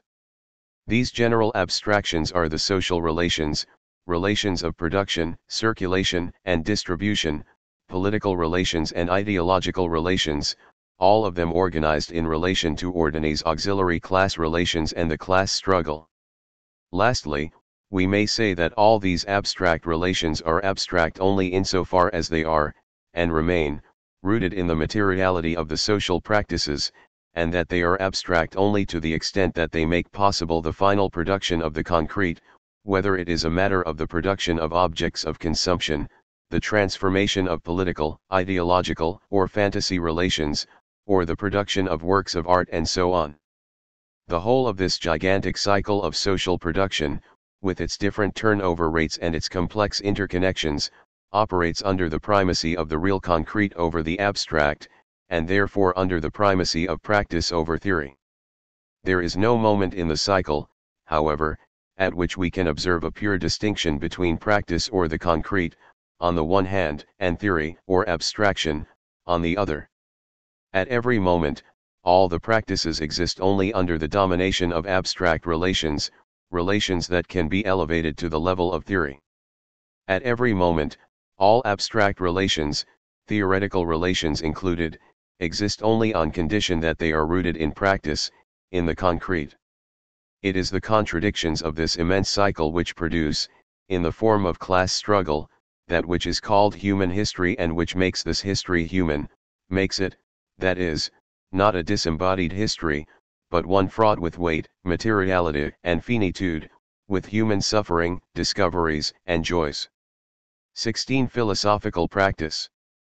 We had to make this long detour through the practices and their abstractions in order to come, at last, to philosophy. To come to the question, but what sets philosophy apart, if it too dwells under the domination of abstraction and in abstraction? And what is the nature of philosophical practice? This question can be put differently: what is the object that philosophical practice transforms?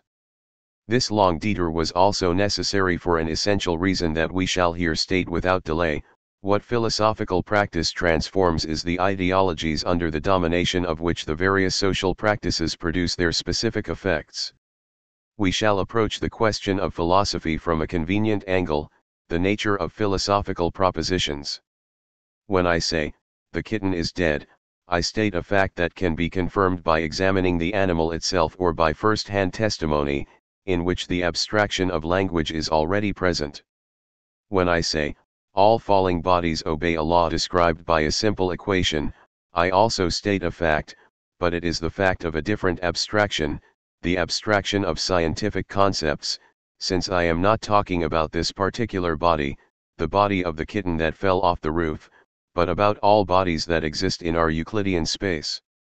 Whenever I utter a proposition of this type, I no doubt change something in my knowledge. Earlier, I did not know that the kitten was dead, I did not know that all falling bodies obeyed a simple law. I do not, however, change anything in my objects. I do not bring the kitten back to life or prevent cats from falling off roofs. In language, however, there exist propositions of a different type that can change something in their object. When I say to Pierre, standing 10 yards off, come over here, it may happen that Pierre, who has heard me, obeys and comes my way. In this case, my summons has changed something in the order of things, since Pierre has moved from one place to another. When someone knocks on my door and I say, "Who's there?" I invite the person standing at my door to answer, and he may. But he may also remain silent. Involved here are propositions that can be active, but their action does not depend on me alone. Let us turn to another domain. When, in court, the presiding judge takes his seat and declares, "The court is in session," he utters a sentence the result of which is that the court is indeed in session, whatever the opinion or opposition of those present.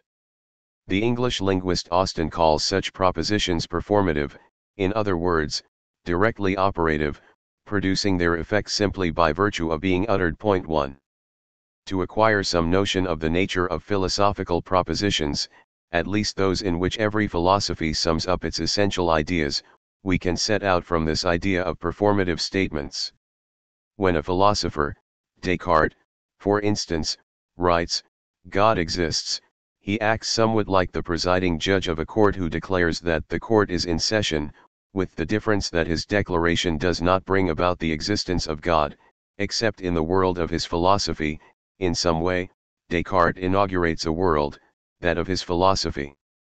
His sentence makes God exists for him, for he immediately sets about reasoning as if God really did exist, without once doubting it, given that all the other propositions of his philosophy are premised on God's existence. Thus a philosophical proposition does not resemble the passive propositions that merely convey knowledge of a fact, "The kitten is dead," or a law, "The law of falling bodies," D = 1/2 GT2. A philosophical proposition is an active proposition which produces a certain effect of existence, which, consequently, makes something called God pass from nothingness to being, with the proviso that what is in question is not this God's real existence, but only his philosophical existence, his existence in the philosophy of his author and the latter's disciples. This give us the converse of this property as well. The same philosophical proposition provides us with no objective knowledge, although it constitutes an undeniable piece of knowledge for the philosopher who states it. From this, we can see straight away that if philosophy acts, it does so only in philosophy, not in the real world. These simple remarks are enough to turn all our naive beliefs topsy-turvy. We thought that philosophy provided us with the highest kind of knowledge, the knowledge of all things, of their essence, but we have just seen that it merely provides us with knowledge that is undeniable, but only for the philosopher who states it.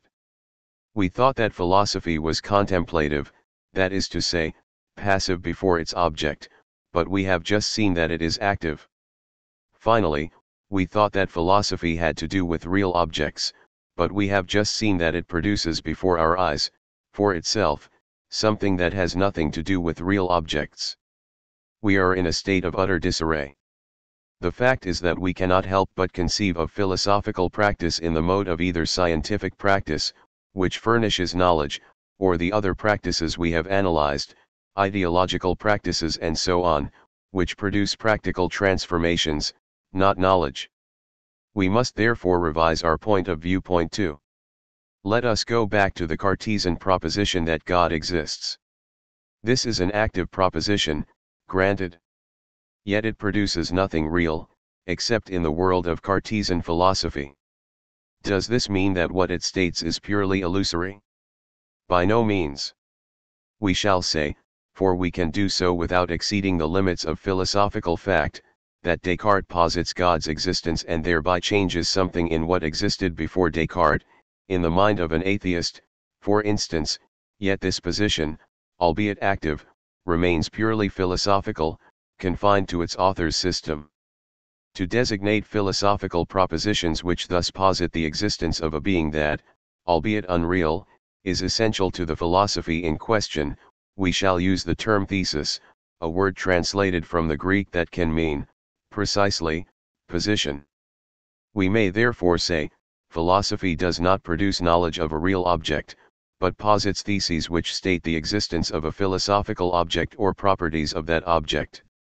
We shall say, consequently, that philosophy has no object, in the sense in which scientific practice and productive practice have objects, but has something else in view, objectives or stakes. Point 3. Would you like examples of philosophical theses?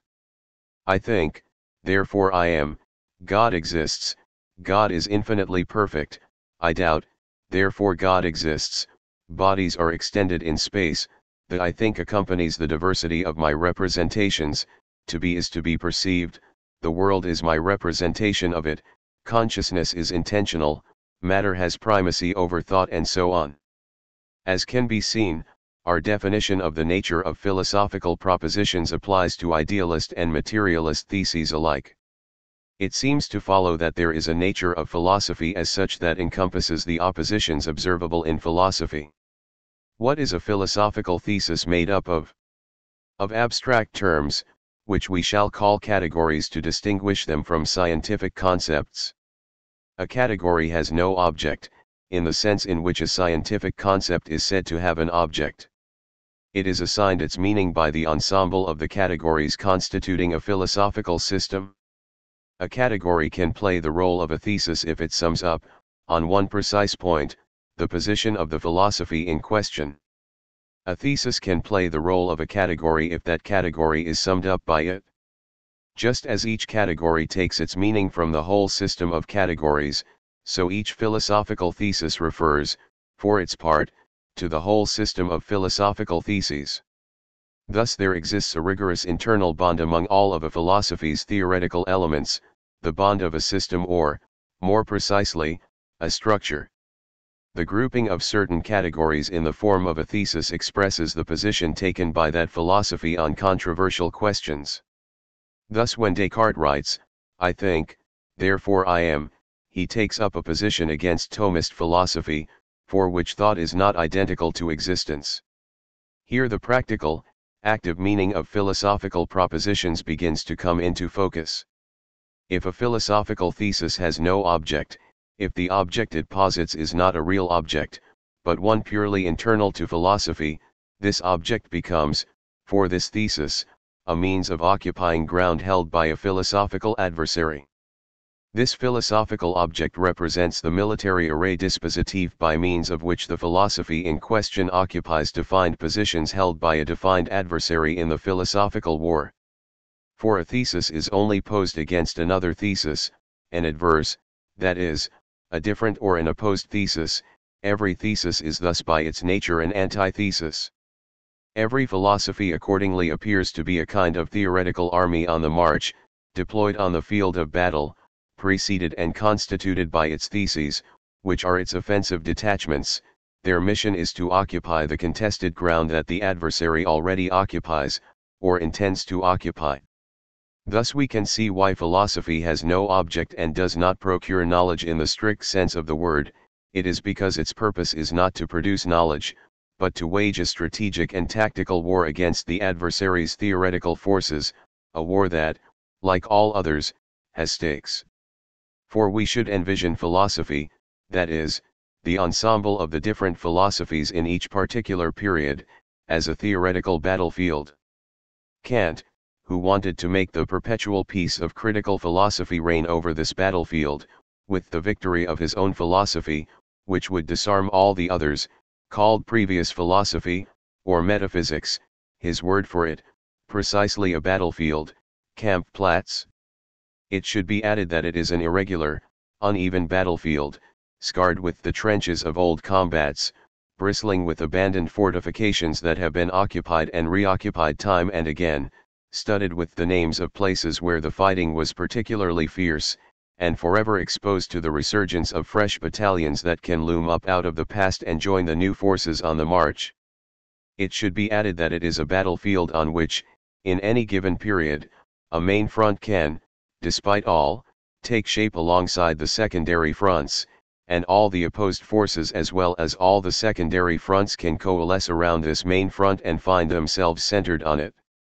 It should be added that it is a battlefield where the fighting has been going on ever since the emergence of the first philosophy in history, and that it is the same battle that is still going on there, under new, provisional names, the battle between idealism and materialism. Idealists have often made fun of Engels' thesis that the whole history of philosophy comes down to idealism's perpetual struggle against materialism. Idealism has in fact rarely come forward under its own name, whereas materialism, which did not have the advantage, did not advance masked, but declared itself to be what it aspired to be, even if it did not always quite live up to its aspirations.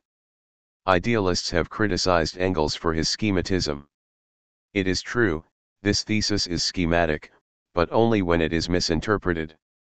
For it is certainly easy to deform it, and say, show us, in history, in which we see realism opposing nominalism, mechanism opposing dynamism, spiritualism opposing positivism and so on, show us the conflict between idealism and materialism, if you please. But that is to assume that philosophies are all of a piece, that some are wholly idealist and others are wholly materialist. It is to assume that the front has remained stationary in history. It is to go looking for chimeras. In fact, and even if we shall have to refine this distinction someday by making studies of each system, every philosophy is simply a more or less complete realization of one of the two antagonistic tendencies, the idealist or materialist tendency. What is realized in every philosophy is not the tendency, but the antagonistic contradiction between the two tendencies. This is not so for reasons of convenience, such as those that once inspired the policy of the princes whom Machiavelli condemned for hiring foreign mercenaries and incorporating them into their own armies, for it is so for reasons stemming from the very nature of philosophical war. If a philosophy wants to occupy the adversary's positions, it has to rally the bulk of its adversary's forces to its cause by, among other things, turning his arguments against him.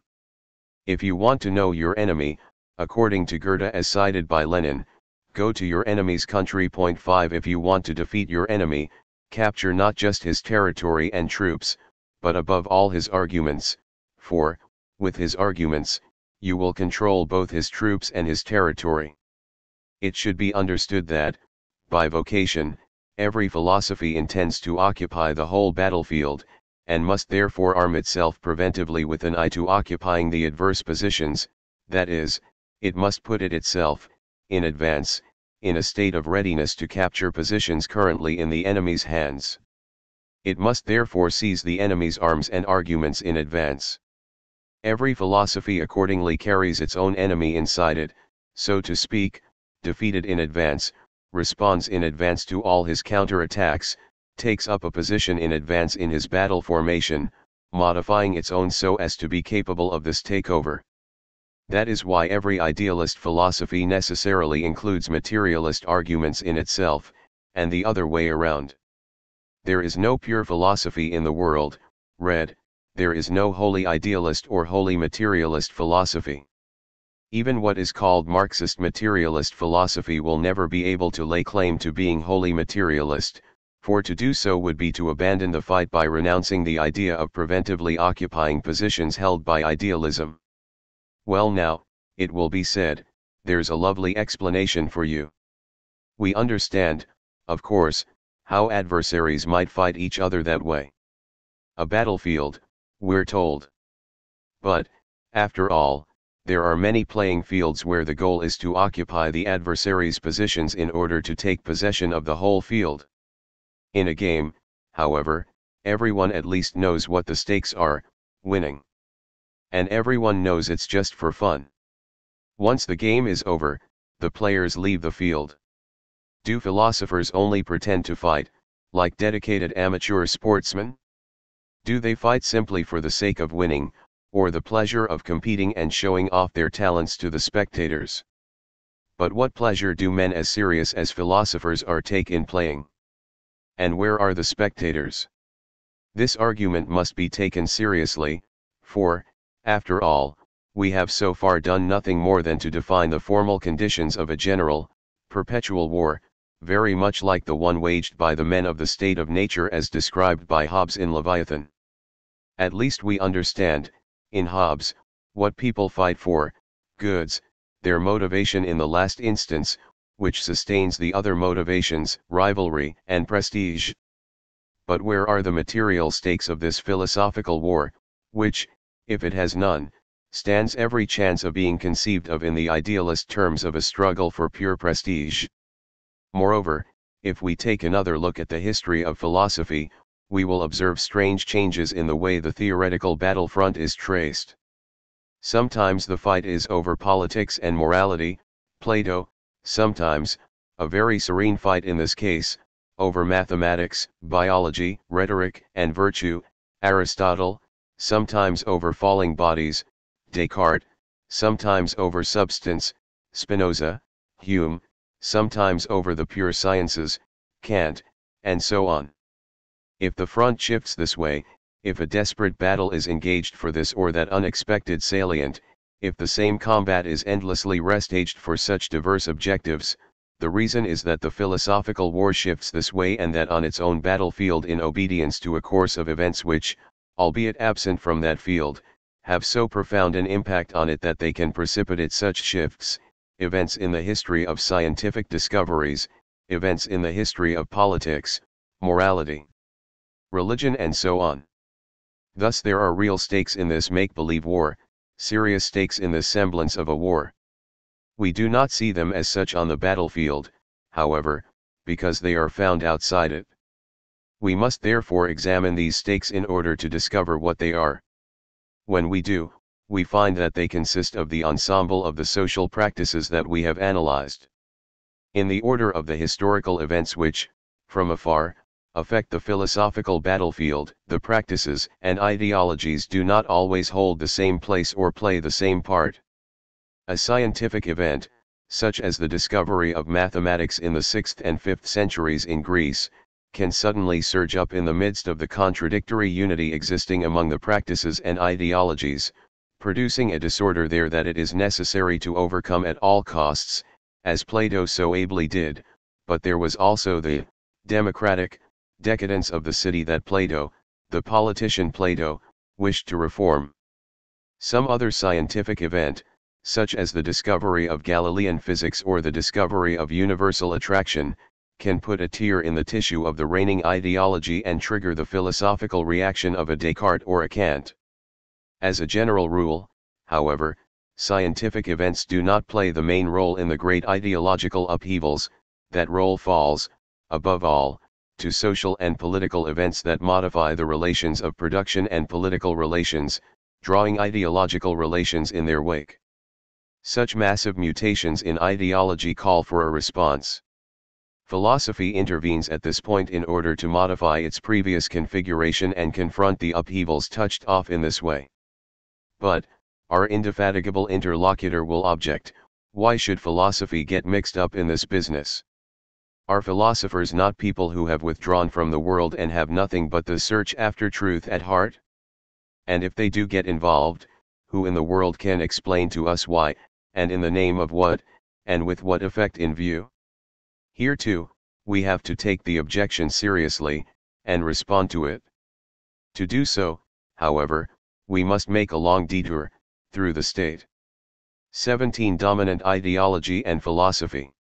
We have said that ideology was structured, in the last instance, by a major contradiction that traverses it, marking it throughout, the one that opposes the dominant ideology to the dominated ideology.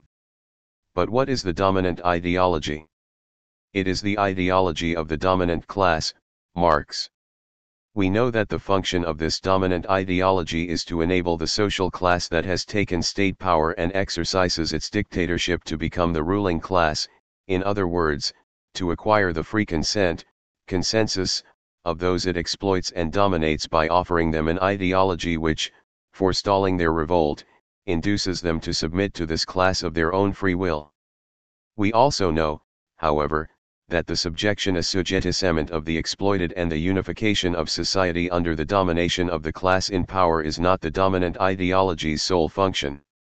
Its primary function is to unite this class, to fuse, in a unified political will, the various social strata that have aggregated to form it in a given historical period, and, in the most favorable case, to ensure the development of its relations of production, in short, of its history.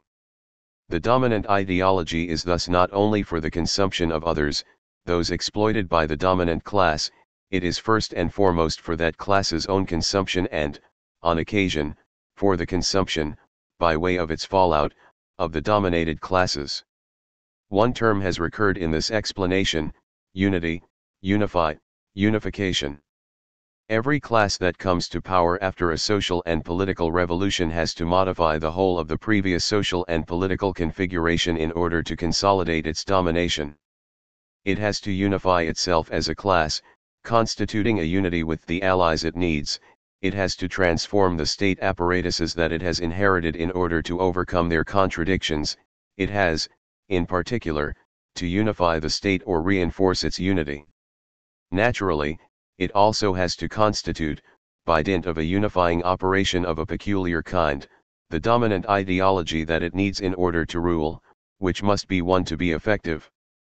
It is here that the dominant class butts up against the material diversity of the practices, as well as that of the ideologies which these practices inspire, and which govern them. Remember Hesiod, it is the sailor's work that gives the sailor his ideas, the farmer's work that gives the farmer his ideas, the blacksmith's work that gives the blacksmith his ideas. There is something irreducible here. It has its source in the practices of the transformation of nature and the long struggle against winds, sea, and earth, against iron and fire.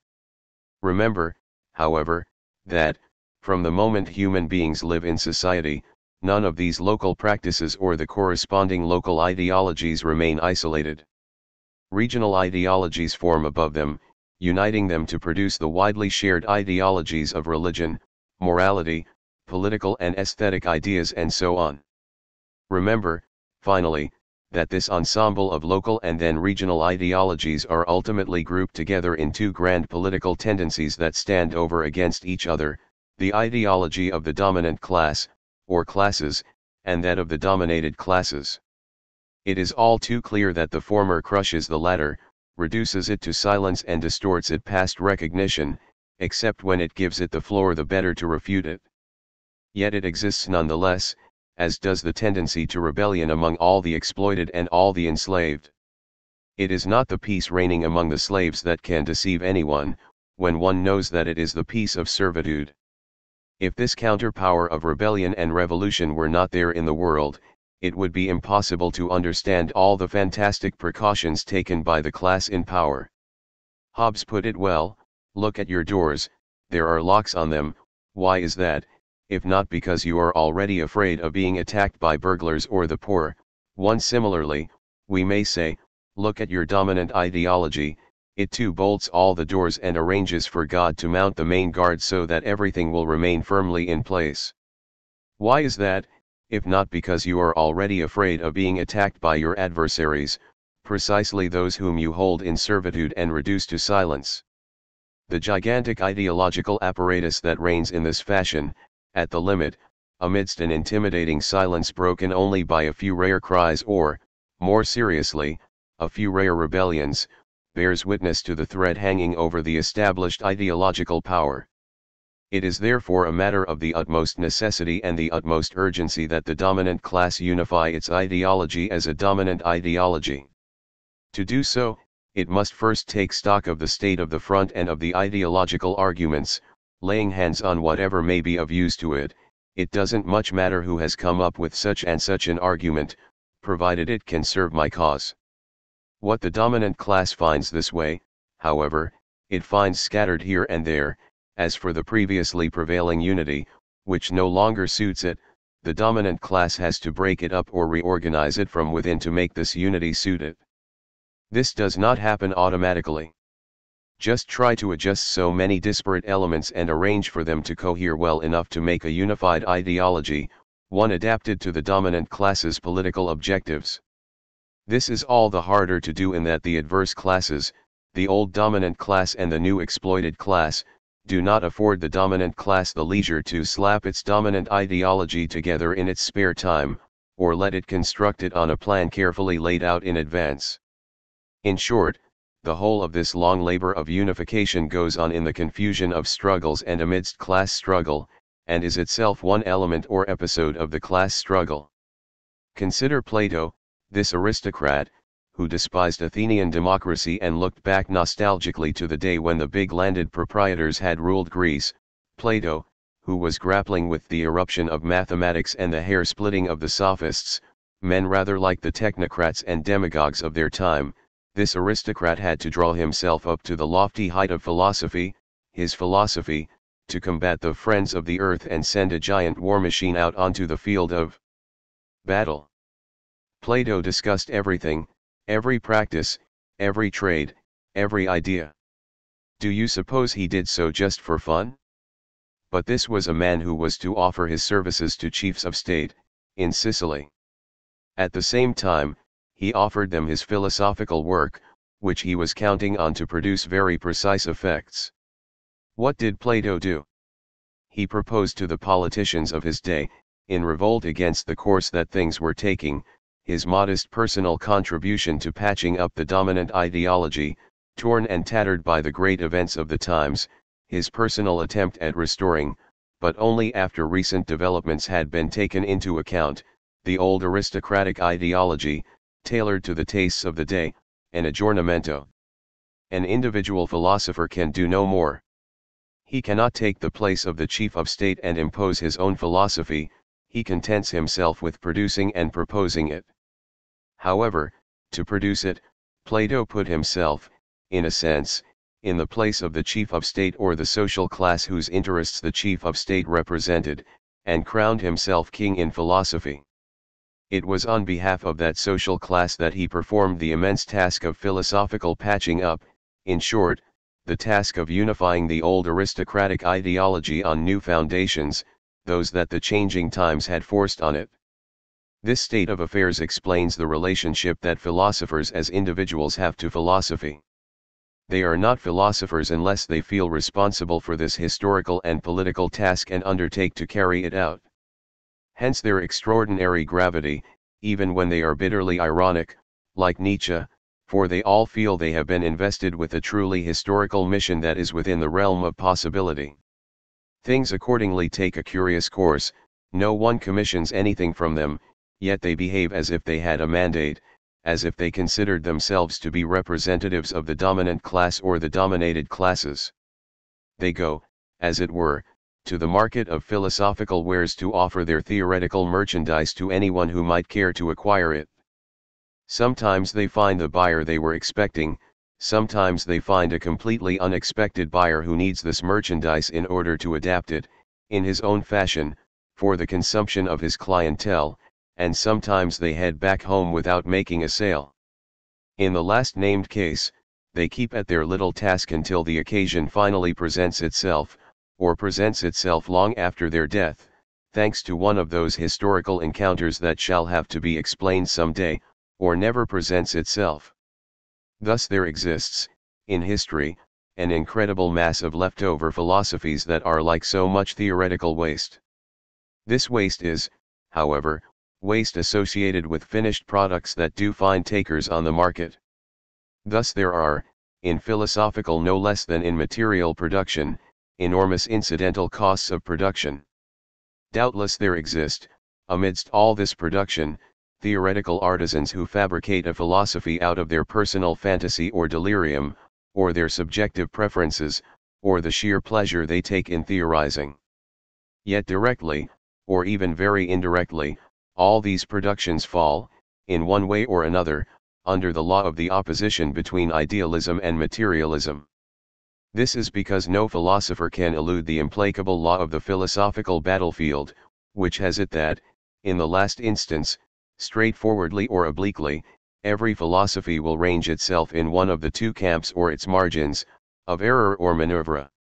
This adherence does not have to be explicit, nor does every philosopher have to repeat the materialist or idealist theses verbatim.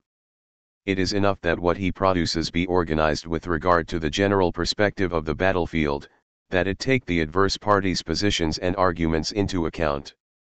It does not even have to take explicit account of them. Certain silences are sometimes quite as eloquent as certain declarations. Take Descartes, he discusses mathematics, physics, medicine, morality, in his view, is simply an application of medicine, and, of course, God. He says, however, virtually nothing about politics, whereas his contemporary Hobbes discusses it amply and scandalously, as do Spinoza and Leibniz. Yet Descartes' silence about politics, taken together with what he says elsewhere about his God, Lord, and Master, like a king in his realm too, shows well enough what his party in politics was, the party of the absolute monarchy, which accommodated the interests of a bourgeoisie well served, in the field of the sciences and the ideology of truth, by Descartes' philosophy. For example, to take a case anterior to Descartes, a man such as Machiavelli, who talks about nothing but history and political and military theory, utters not a word about philosophy. His way of talking about history and politics betrays, however, with blinding clarity, philosophical positions radically antagonistic to the whole moralizing political tradition inherited from Aristotle's commentators and prevailing Christian theory. Thus silence can represent a political position under certain conditions in which silence is a political imperative. Machiavelli could not declare himself to be philosophically opposed to the dominant philosophy. But it is only the balance of power among the ideas reigning over the philosophical battlefield that confers this value on his silence, a value established in spite of it, for this silence is itself one of the forces in the field. The task of unifying the existing ideological elements as a dominant ideology is, therefore, a task for the dominant class's class struggle, and it is carried out in forms derived from the struggle of the classes. It is here that philosophy plays its irreplaceable role. For it intervenes in this combat to accomplish a mission that no other practice can. 18. Philosophy as theoretical laboratory. We shall again have recourse to a likeness in order to depict philosophy's mission, that of the adjuster. 1. Our adjuster could have any specialty, but, to clarify our ideas, let us make him a machinist, a worker who has to turn out a complex part for use in a machine. He has a number of material elements to hand, parts made of steel, iron, copper, and so on. He has to shape and then adjust them so that they fit together and work the way they are supposed to. This calls for a great deal of work of finishing and adaptation. Now suppose, as I have just done, that these parts are not all made of the same material, iron, but that the state of production and the type of mechanism to be constructed require that the machinist also use copper, a recently discovered metal that has become indispensable on account of the advantages it offers. The machinist has to take the existence of copper and its properties into account in order to adjust all the parts and fit them together in a new way. He will not combine them the way he used to combine parts when all of them were made of iron, because copper is more malleable and less resistant than iron. In making his adjustment, he will make allowances for the fact that this new part is made of copper, and the result will be a new way of fitting parts together. A new way of adjusting and combining them and, at the limit, a new adjuster, for it is quite possible that someone good at assembling iron parts will find himself at sea when a copper part suddenly pops up among them. Things happen much the same way in philosophy. Or, rather, philosophy itself becomes necessary with the discovery of a new metal that suddenly appears among the old, familiar metals. For philosophy was not always needed to unify the ensemble of ideological elements. In the history of the great majority of societies, religion played this unifying role for a very long time. The grand myths about the existence of God, the creation of the world and final salvation sufficed. All human activities and the corresponding ideologies could find their place in them, thus constituting the unified ideology that the dominant class needed to ensure its domination. The day came, however, when a new type of knowledge erupted in history, not technical or ideological, but scientific knowledge. It represented a real danger for the established order, because it offered people proof that absolute knowledge of things could be provided by their own scientific practice rather than divine revelation. The hierarchy of powers in which religious knowledge went hand in hand with political authority risked being undermined as a result. It was necessary to meet this materialist threat that was undoing established authority, the men invested with it, and the submission they had obtained from those they exploited.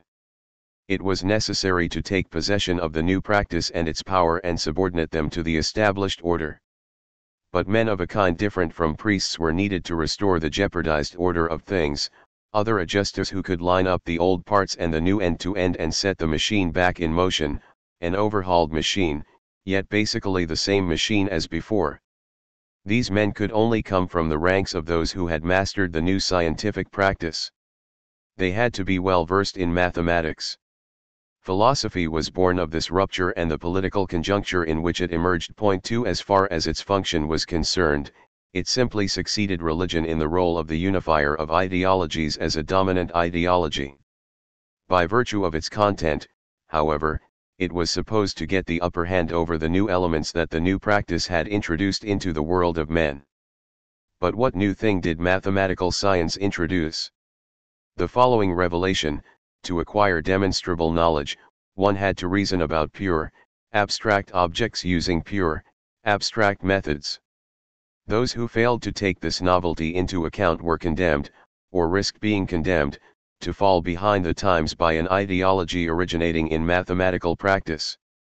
It was therefore necessary to make the tremendous concession involved in adopting the principles of mathematical demonstration, while pressing them into the service of the dominant class's ideological objectives, so as not to expose oneself to the danger of being outflanked on one's left. It would not be easy, but no matter, the experiment could be made and might well prove conclusive. It was made and it did prove conclusive. Witness the work of Plato, who inscribed on the lintel over the door of his academy, "Let none who is not a geometer enter here," while, this is telling, subordinating mathematics, demoted to second place, to philosophy itself in his system and, in the last instance, to politics. Every peasant knows that he need only catch a dangerous dog and train it for it to obey him and guard his doorstep. To domesticate one's adversary by stealing his language, that is the whole secret of ideological struggle, even when, for determinate historical reasons, it takes the form of philosophical struggle. Whether or not Plato founded philosophy is a question that may never find an answer. For Plato was preceded by others, such as Parmenides, who had also taken the existence of mathematics into account in the way they reasoned. Parmenides, however, was an idealist like Plato, and it is convenient to suppose, since the dominant ideology was at stake, and since, as the dominant class's ideology, it was necessarily idealist, that philosophy began with idealism. This would make idealism a gigantic idealist aggiornamento intended to respond to the eruption of mathematics. Yet it is not certain that that is how things happened. For we find in Plato's works a sort of spectre, that of the materialist Democritus, whose 80 treatises, an immense oeuvre, were destroyed, in strange circumstances which suggest that they were deliberately destroyed, in a day and age in which it was hard to produce multiple copies of a work. Thus philosophy may have commenced with Democritus.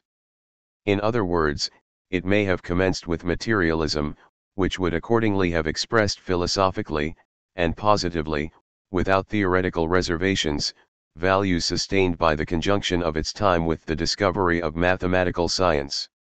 If so, it would have been to ward off this threat, already philosophical and already discussed in philosophical terms, that Plato fabricated his war machine, directed explicitly against the friends of the earth, in whom we can easily make out Democritus's followers.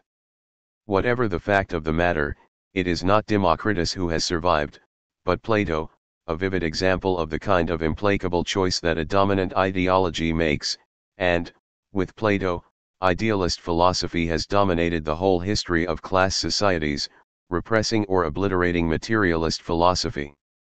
It is no accident that we have only a few fragments of Epicurus, that reprobate. We should not, however, conclude from the conditions surrounding the beginnings of philosophy, the birth of which was precipitated by the eruption of mathematical science, that it has always been a response to events in the history of the sciences alone.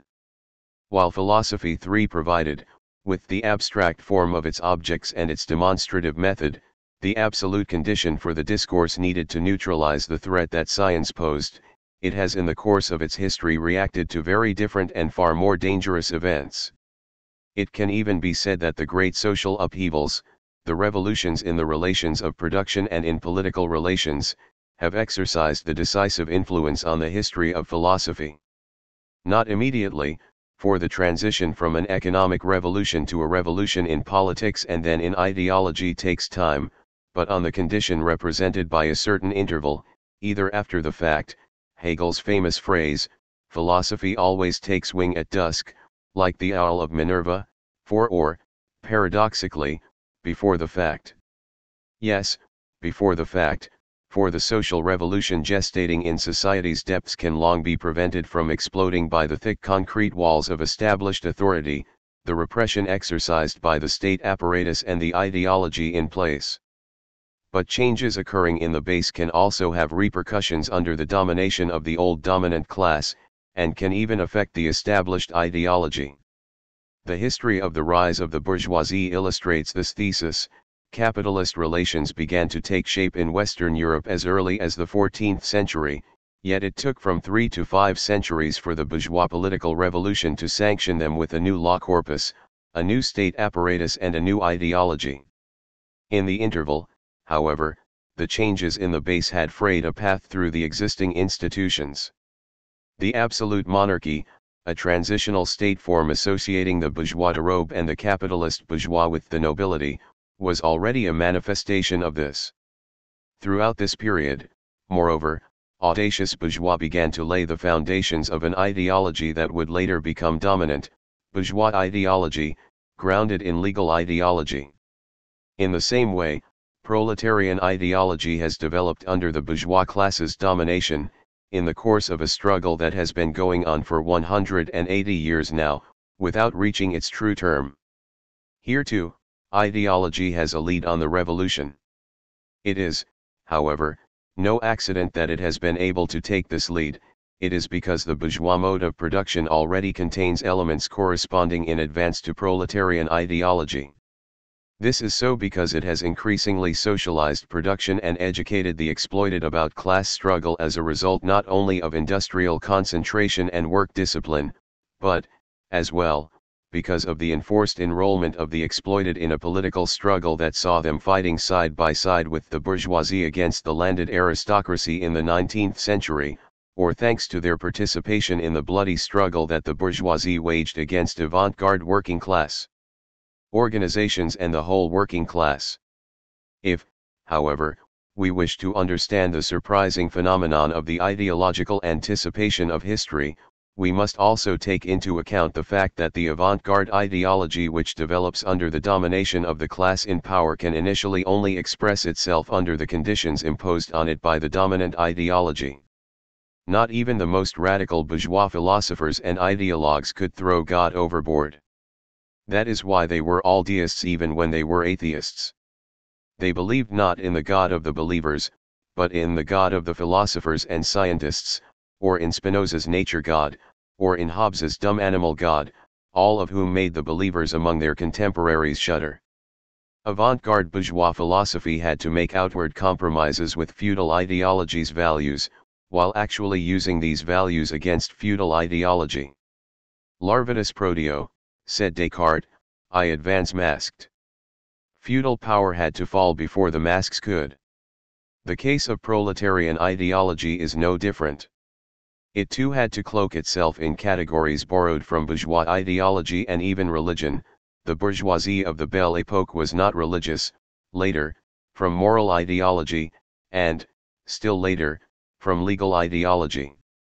The first working class fighters fought under the banner of the Brotherhood of the Sons of God, later, under the banner of the Liberty and Equality of 1789, and, still later, under the banner of community, before they succeeded in endowing themselves with an ideology of their own, that of socialism and communism. Philosophy played its silent role, a contradictory but effective role, in these tremendous social and political mutations and their ideological extensions. But just what role did it play? To forge an image of it, let us return to our example of the adjuster, while taking into account, this time, the imperative just analyzed, the one to which all ideology is subject as a result of the class struggle. This is the imperative that existing ideology be constituted as a dominant ideology, hence the imperative that all the ideological elements existing in a given period of human history be unified as a dominant ideology. We now have a firm grasp on one point: from the moment that sciences exist in human culture, it is no longer possible for any ideology, even religious ideology, to accomplish, or even, indeed, presume to accomplish this historical task of unification, for it is dangerous for the dominant ideology to let the sciences produce their effects without interference, effects that can only be materialist. The task of unification must accordingly be carried out by a theory capable of bringing the sciences to reason, that is, of putting them in their subordinate place, that is, of subordinating them by means of a theory capable of mastering the existing forms of scientific demonstration and those forms' inevitable, predictable effects. It is not a matter of choice, it is a matter of the balance of power. Here too, what is involved is a preventive solution. Philosophy has to preempt developments, for, if it fails to step in time, the risk is that the entire ideological order it wishes to safeguard will collapse. It is incumbent on philosophy, then, to participate in a very specific way in this work of ideological unification in the dominant ideology's service. Do not misunderstand me, I say participate. For there can be no question, for the dominant class and dominant ideology, of delegating all power to philosophy. The bourgeois or far-left ideologues of our day who equate philosophical knowledge with power mistake the power and knowledge that philosophy subjectively attributes to itself for the power and know-how that are delegated to it within the dominant ideology by the determinant ideology. 5 We shall see in a moment what the determinant ideology is in each of the known modes of production. But, whatever the determinant ideology, philosophy has its role to play in this ideological unification on which the fate of the dominant ideology depends. What is its role? I would say that philosophy may be likened to an artisan's workshop, one in which a theoretical adjuster turns out parts made to measure for the purpose of connecting the various elements, more or less homogeneous, more or less contradictory, of existing ideological forms, in order to produce the relatively unified ideology that the dominant ideology must be. Of course, the material and form of these newly made parts cannot be totally foreign to the elements to be connected. Yet what are involved are new parts that should be utilizable for all possible connections. On this subject, the philosopher Duns Scotus made the most judicious remark that anyone ever has: entities should not be multiplied unnecessarily. 6. Let us translate: connecting parts should not be multiplied unnecessarily. Effectively, to unify an ideology, the connecting parts, those that unify it, must themselves be unified. To say so is to indicate exactly the need for serial production of multi-purpose parts that should be utilizable in all cases in which an ideological connection is called for. We need only think of the joints serially produced by modern industry; they can serve in an infinite number of cases. Of course, since it is a question not just of unifying an ideology by producing interchangeable connecting joints, but also of unifying the parts to be connected, this being the only efficient, economic solution, the philosopher adjuster's work consists in forging categories that are as general as possible, capable of unifying the different domains of ideology under their theses. This is where idealist philosophy's old aspiration to know the whole or know and cognize savoir et connaître everything finds its first meaning. We shall see in a moment what its second meaning is. Philosophy must establish control over, that is, impose its categories on, the ensemble of what exists, not directly, on the ensemble of really existing objects, but on the ensemble of ideologies under the domination of which the various practices operate and transform their real objects, whether nature or social relations.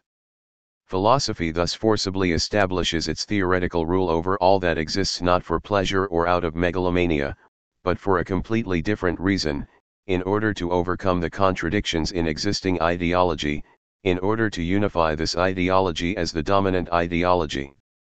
Let us consider, for just a moment, what goes on in bourgeois philosophy between the 14th and 17th centuries. One and the same category is imposed everywhere in order to account for a considerable number of local and regional ideologies and the corresponding practices. This category is that of the subject. Originating in legal ideology, the ideology of the law of commercial relations, in which every individual is the rightful subject of his legal capacities, as the owner of property that he can alienate, this category invades, with Descartes, the domain of philosophy, which guarantees scientific practice and its truths, the subject of the I think. With Kant, it invades the domain of moral ideology, the subject of moral consciousness, and religious ideology, the subject of religious consciousness. It had long since, with the natural law philosophers, invaded the domain of politics, by way of the political subject in the social contract. It is true that this splendid unity would later suffer mishaps, to which other philosophers, Comte et al., endeavored to respond. In the form in which it very impressively presents itself in the long history of the rise of the bourgeoisie, however, it provides a demonstration of the thesis we are defending. For, in this long history, we see philosophy working on a category capable of unifying the ensemble of ideologies and the corresponding practices, and we see it successfully applying this category, thereby forcing the agents of these practices to recognize themselves in it.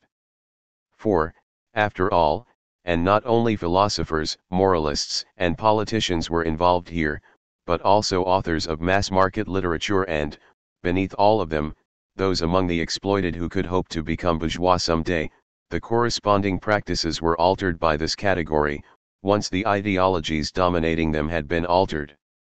This unity was not confined to the realm of ideas, for, in the end, it triggered a political revolt that was to culminate in the English and French revolutions. Doubtless, we must take care not to lapse into an idealist conception of philosophy's role here. Philosophy does not do whatever it likes with the existing ideologies. By the same token, it does not fabricate, by decree, just any category capable of unifying the ideologies, in the absence of all material support. There are objective material constraints which philosophy is clearly incapable of getting around and must therefore respect. The work of ideological unification accordingly remains both contradictory and forever unfinished. There always are insurmountable problems. Because he wanted to unify knowledge too quickly, Descartes quite simply forged an imaginary physics that left force out of account. To take account of this problem, however, Leibniz, who had clearly discerned it, introduced a still more imaginary unity. Point 7. As for the famous philosophers who are aware that they advance masked, and who are forced to think, in the dominant categories, truths that have nothing to do with them, it must not be supposed that the operation leaves them unscathed. If Descartes said nothing about political power, it is also because he shared the illusions of the political ideology behind which this uncriticized, unknown power presented itself. If Spinoza discussed political power in terms of the concepts of natural law in order to criticize them, his critique was too shallow to allow him to get beyond a simple rejection of morality as the foundation of all political power, or to get beyond an abstract conception of force as the foundation of that same power. Finally, we must also include in the present inventory, here drawn up from the standpoint of bourgeois ideology, bourgeois philosophy's anti-wage worker front in addition to its anti-feudal front. Here too, the task of unifying ideology as the dominant ideology encounters obstacles that philosophy can undoubtedly skirt, but cannot really surmount. For just try to make an exploited wage worker believe that he is of the same race as the bourgeoisie and has the same rights, that he too is a free moral, political, legal, aesthetic, scientific subject, when virtually all these rights are denied him in practice. The dominant philosophy goes as far as it can in its function of unifying ideology, but it cannot leap out of its time, as Hegel said, or out of its class character, as Marx said. At any event, we can here grasp the reason for which philosophy has traditionally presented itself in the form of a system. What is a system? It is a set of finite elements, or elements that come under a number of finite categories, including the category of the infinite, which are interlinked for one and the same necessary reason, by one and the same bond, identical throughout, and it is a closed set, such that no element can elude the control exercised over it. The system thus confirms the existence of the unity that is the product of its unification. It is unity exhibited and demonstrated by its very exhibition, visible proof that philosophy has truly encompassed and mastered the whole, and that there is nothing in existence that does not fall under its jurisdiction. Let no one here point, by way of objection, to the existence of philosophies that present themselves as a rejection and a negation of all systems, Kierkegaard, Nietzsche. For these philosophies are, as it were, the underside of the systems they reject. They would not exist if those systems did not. Obviously, to arrive at this conception, we must have an idea of the philosophies that does not consider them in isolation, but relates them all to the philosophical battlefield as their condition of existence, one that is not satisfied to regard them as personal testimony or as a subjective quest for truth. Let us say that the paradoxical form of such philosophies, it is no accident that we observe their existence in periods of historical crisis, such as the Greek 5th century of the Sophists or the German 19th century, represents the battle formation, as it were, of philosophical guerrilla warfare, reflecting conditions in which this or that philosopher feels he lacks the force to wage generalized frontal war. He therefore attacks here and there, by surprise, by aphorisms, in an effort to hack the enemy's front to pieces. We shall see, however, that there can be other reasons for this form of philosophical existence. 19. Ideology and philosophy. We must, however, if everything we have just said is correct, beware of an illusion, the illusion that philosophy has a natural right to exercise the function of theoretically unifying ideology. For it is merely the agent of this unification and, as such, may be said simply to carry out a plan that comes to it from elsewhere. What plan? And what is this elsewhere? This plan is usually, not always, unconscious. We, however, know it. It is a matter of unifying the existing elements of ideology as the dominant ideology. Yet that is a formal plan, lacking, so to speak, the accompanying instructions and even the essential raw material. I do not use the latter term casually, because it will bring us back to ideas that we have already analyzed. For we must not forget that the task that philosophy performs is a long process of class struggle in theory, Engels, one, hence a process without a subject, work of which philosophy is not the absolute creator. This task is imposed on philosophy from without by the class struggle as a whole, more particularly, by the ideological class struggle. It is the balance of power in the class struggle that, at a given moment, makes a class in power, or aspiring to take power, feel the objective but also more or less conscious historical need, in order to unify itself and mobilize its partisans even in the classes it exploits, for a unified ideology that will allow it to carry its class struggle to a successful conclusion. Formally, then, it is from the dominant class engaged in conquering power or consolidating its power that philosophy receives the order to constitute a unified philosophical system, making possible the gradual unification of all the elements of existing ideology. But that is not all. This order is accompanied by very precise instructions, which are likewise not arbitrary. For history shows that an exploiting class's power is wholly based on the forms of exploitation it exercises, hence on the forms taken by the relation of production in the possession and alienation of the means of production or of labor power. As Marx says, the whole secret of power, the secret of the state, resides in the relationship between the immediate producer and the means of production. Point 2. In the bourgeoisie's case, this immediate relation is expressed in the form of the legal relation, which is inseparable from legal ideology. For legal ideology, every individual is a subject of law, master and owner of his body, will, freedom, property, acts and so on. This legal ideology does not concern commercial exchange relations alone, but extends to political, familial, moral, and other relations. Thus bourgeois society as a whole is based on law and legal ideology. A kind of ideological unification is already at work here in practice itself, traced in dotted lines, as it were, an almost universally recognized form, pre-adapted to the majority of existing social practices. The imperative to generalize this form emanates from the bourgeoisie's economic and political practice.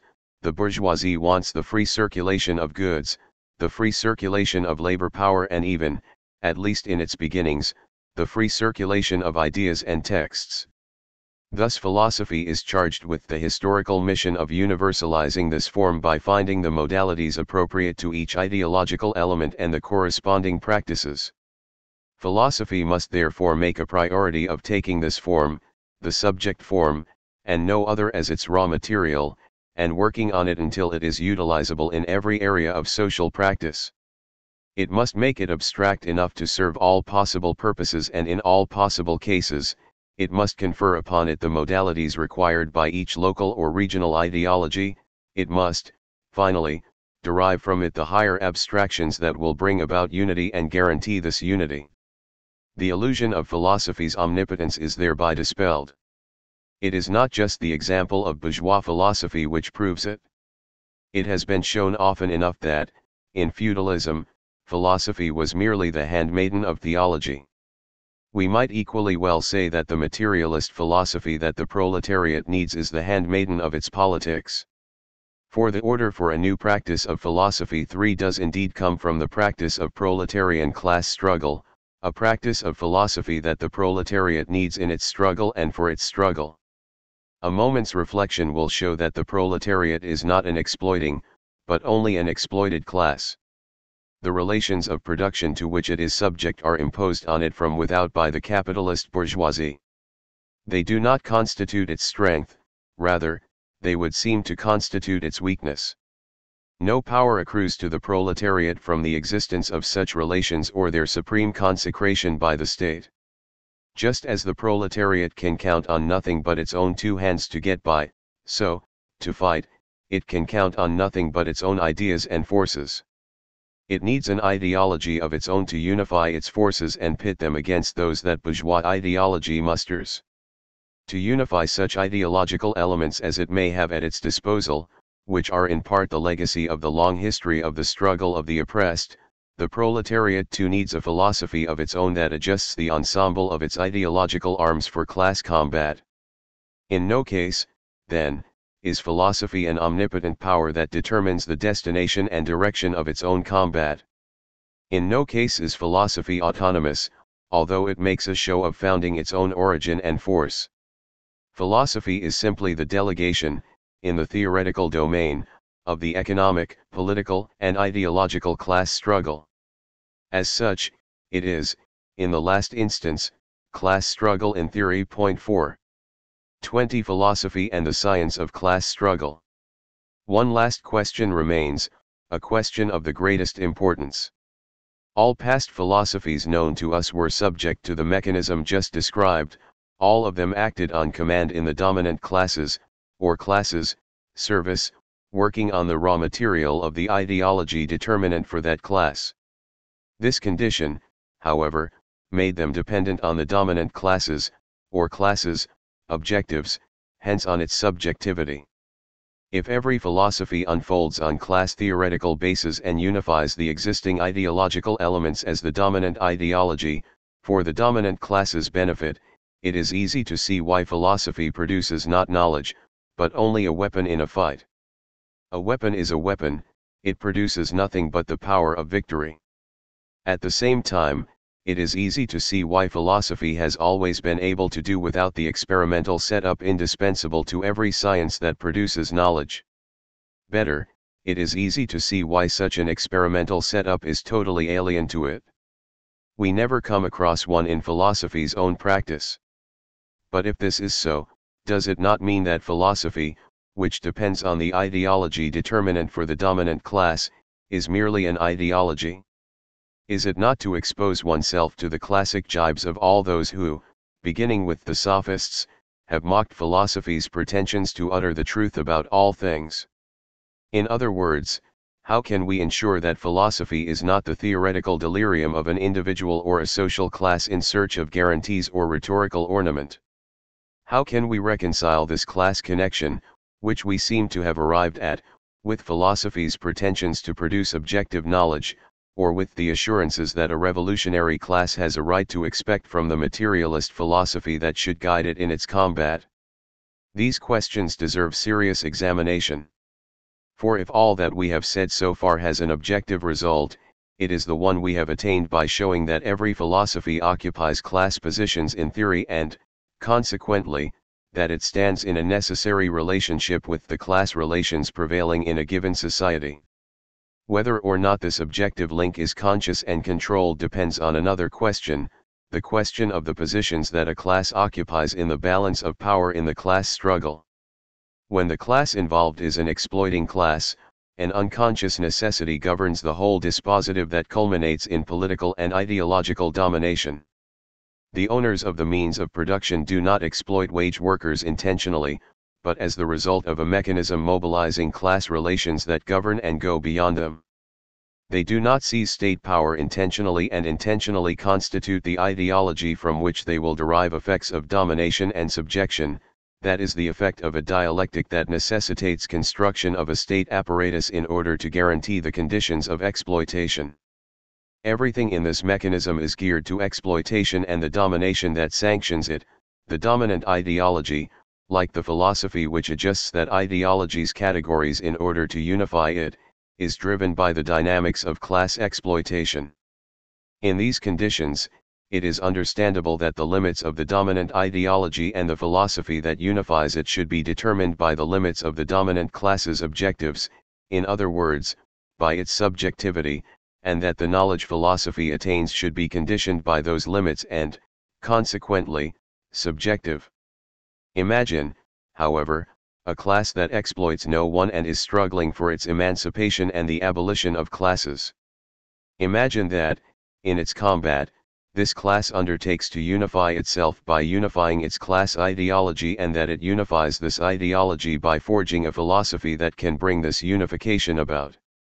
In that case, if this class is armed with a scientific theory of class struggle, the conditions under which its philosophy is elaborated change completely. For the dependency on the proletariat's political ideology in which this philosophy necessarily finds itself will be not blind servitude, but, quite the contrary, conscious determination ensured by scientific knowledge of its conditions, forms and laws. This scientific knowledge of the ideology commanding the philosophy charged with unifying proletarian ideology will make it possible to create the conditions for a philosophical adjustment that is as objective as can be, by adjusting this philosophy to the conditions governing the existence of both proletarian class struggle and proletarian ideology in the class struggle against the bourgeoisie. The term adjustment finds its ultimate consequence here. In the Marxist category of correctness just se.1 we said some time ago that philosophical propositions do not produce knowledge, since they have no object in the sense in which science has an object. This amounts to saying that philosophical propositions cannot be called true.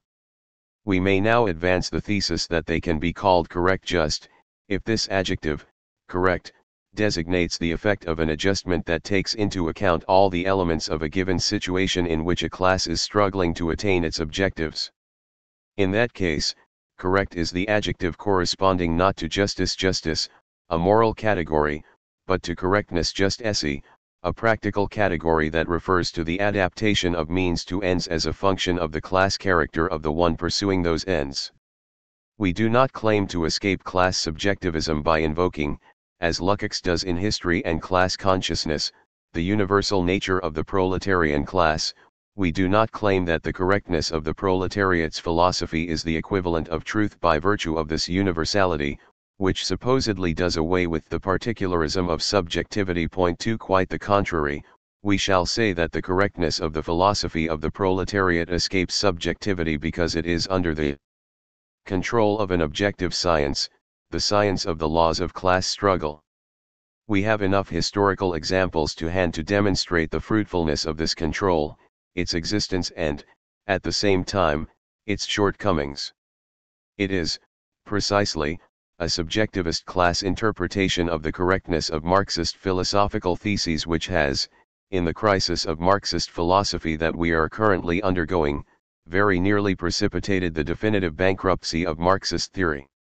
When Stalin, in the famous fourth chapter of his History of the C.P.B., presented a positivist version of Marxism and the dialectic, he in fact rallied to a bourgeois, subjectivist conception of proletarian philosophy. Point 3 As he presents it, the dialectic states the most general truths of practice, it is a form of knowledge, the science of the sciences.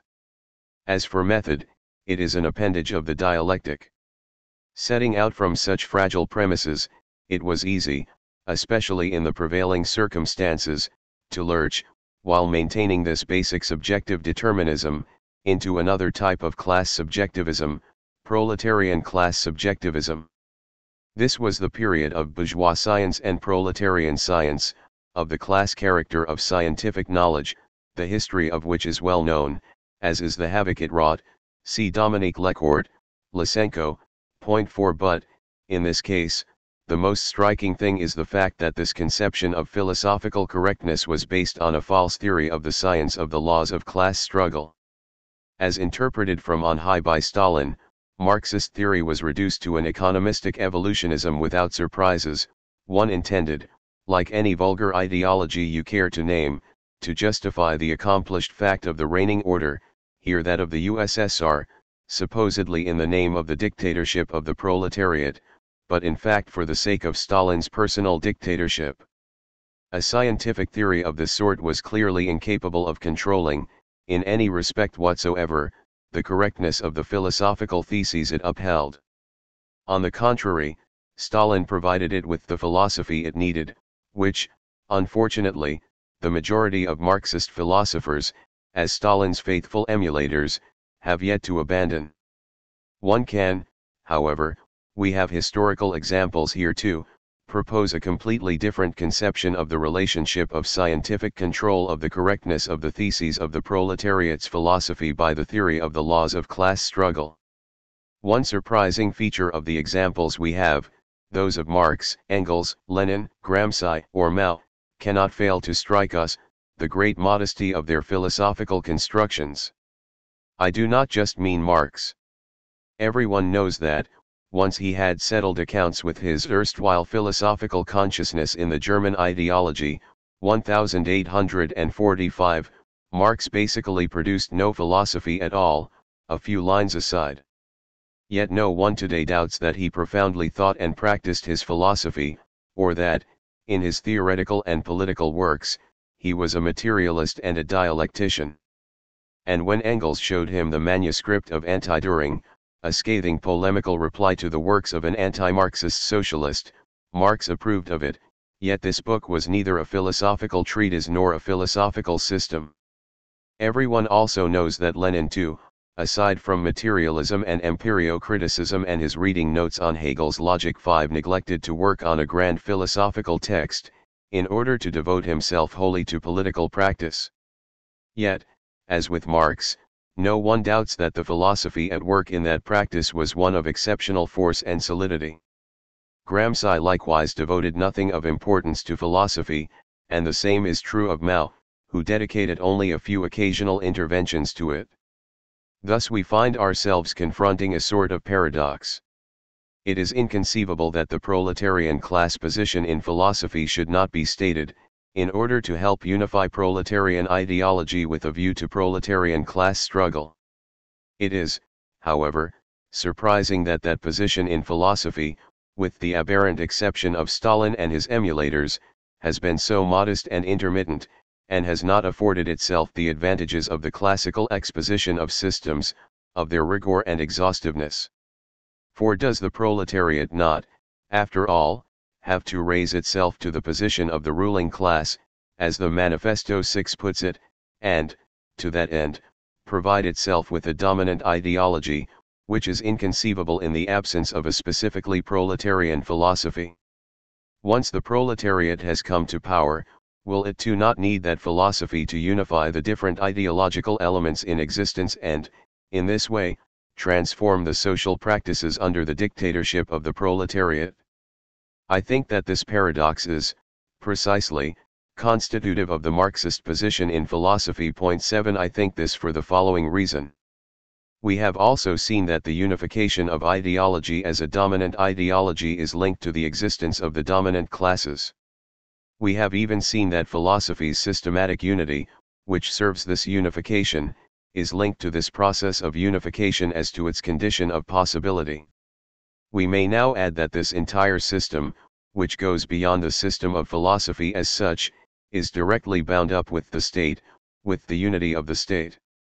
Engels once said, in a memorable phrase, that the state is the first ideological power, brilliantly highlighting the relationship that binds the unity of the state to the unity of the dominant ideology and the philosophy which, in its systematic form, serves that ideology. Despite what Engels also said, in an unhappy phrase this time, philosophy does not construct systems in order to satisfy an imperishable desire of the human mind, which cannot bear contradictions, an astonishing phrase in the mouth of a dialectician. 9 It constructs them in order to force unity upon the ideological elements that it must furnish with the categories of their unification. But, in so doing, it reproduces the form of the state within itself, its unity, stronger than all diversity. Did the proletariat have to bow to this form, compulsory for the dominant bourgeois ideology, and this means, also compulsory for that philosophy, the system? The easy solution was there for the taking, and the first socialist philosophers, the utopian socialists, Saint-Simon, Fourier, Proudhon and others, took it. They set about fabricating, as Düring too would later do, proletarian systems that vied with the bourgeois systems. Their system seemed to offer all the advantages of any system, an exposition of the ensemble of things, each in its proper place, their internal relations, prediction of the future and so on. At the same time, however, they produced the effect of illusion and imposture that an exploiting class needs to assure itself of its future, by taking possession of it in advance, in orderly form, in a systematic exposition. On a profound political instinct, Marx and Engels refused to go down this easy road. Just as the proletariat could not, in their view, constitute itself as a dominant class unless it invented a new practice of politics, so it had, in order to sustain this new practice of politics, to invent a new practice of philosophy. It is still the strategy of communism that is at work in these perspectives, which are philosophical and, equally, political. It is a matter of preparing, here and now, the revolutionary communist future. It is therefore a matter of putting in place, here and now, completely new elements, without yielding to the pressure of bourgeois ideology and philosophy, on the contrary, by resisting it. And, since the question of the state commands everything, it is necessary to break, here and now, the subtle, yet very powerful bond that binds philosophy to the state, especially when it takes the form of a system. Marx neither revealed nor discovered the existence of this bond. Philosophers had long been aware of it, even if they did not know its exact nature. Plato was well aware, and not just out of personal ambition, that philosophy stood in a direct relationship to the state. At the other end of the history of Western philosophy, Hegel said so even more clearly. In both philosophy and the state, it is a question of power. In philosophy, ideas are in power over other ideas and exploit them. In the state, classes are in power over another class and exploit it. And the power of ideas over ideas sustains, from afar, but concretely, the power of one class over another. If we want to pave the way for a different kind of philosophy, one that will no longer be an expression of class power and will no longer wall a dominant class up in the forms of its own class power, we need to break the bond that subordinates philosophy to the state. In this perspective, the relationship between the ideologies and the philosophy to come, and now we understand the great Marxist leaders and authors' relative silence, appears completely different. I have shown, in Philosophy and the Spontaneous Philosophy of the Scientists, that idealist philosophy spends its time exploiting scientific practice so as to produce the greatest possible benefit for the bourgeoisie's moral, religious, and political values. This exploitation of the practices by philosophy is the rule, and it is inevitable as long as philosophy stands in the service of an exploiting class's politics and is incapable of scientifically controlling the effects of that politics. For the practices have to submit to the stranglehold of ideologies subordinated to the dominant ideology, while philosophy, which unifies this ideology, has to take advantage of certain practices in order to put pressure on others. In the revolutionary perspective of Marxism, however, we can imagine a completely different relationship between philosophy and the ideologies and practices, a relationship that is one not of servitude and exploitation, but of emancipation and freedom. This substitution will not do away with every contradiction, of course, but it will remove, at least in principle, the greatest of the obstacles standing in the way of the freedom of the practices, those thrown up by class struggle and the existence of classes. We cannot anticipate this future, but we have enough experience, positive and also negative, to imagine the possibility of it and think the fertility of it. 21. A new practice of philosophy. But if the foregoing is true, we can perhaps answer the well-known, much debated question about Marxist philosophy and the possibility of Marxist philosophy. Marx and Lenin chose to relegate this question to the shadows, but their silence was itself an answer to it, since they insisted so heavily on the Marxist science of the laws of class struggle and, at the same time, the new philosophy whose eruption was occasioned by it. After them, interpretations of all sorts appeared. For the revisionists, such as Bernstein, Marx had founded a science that could adapt to any philosophy at all. The most effective, for example, Kant's, was the best.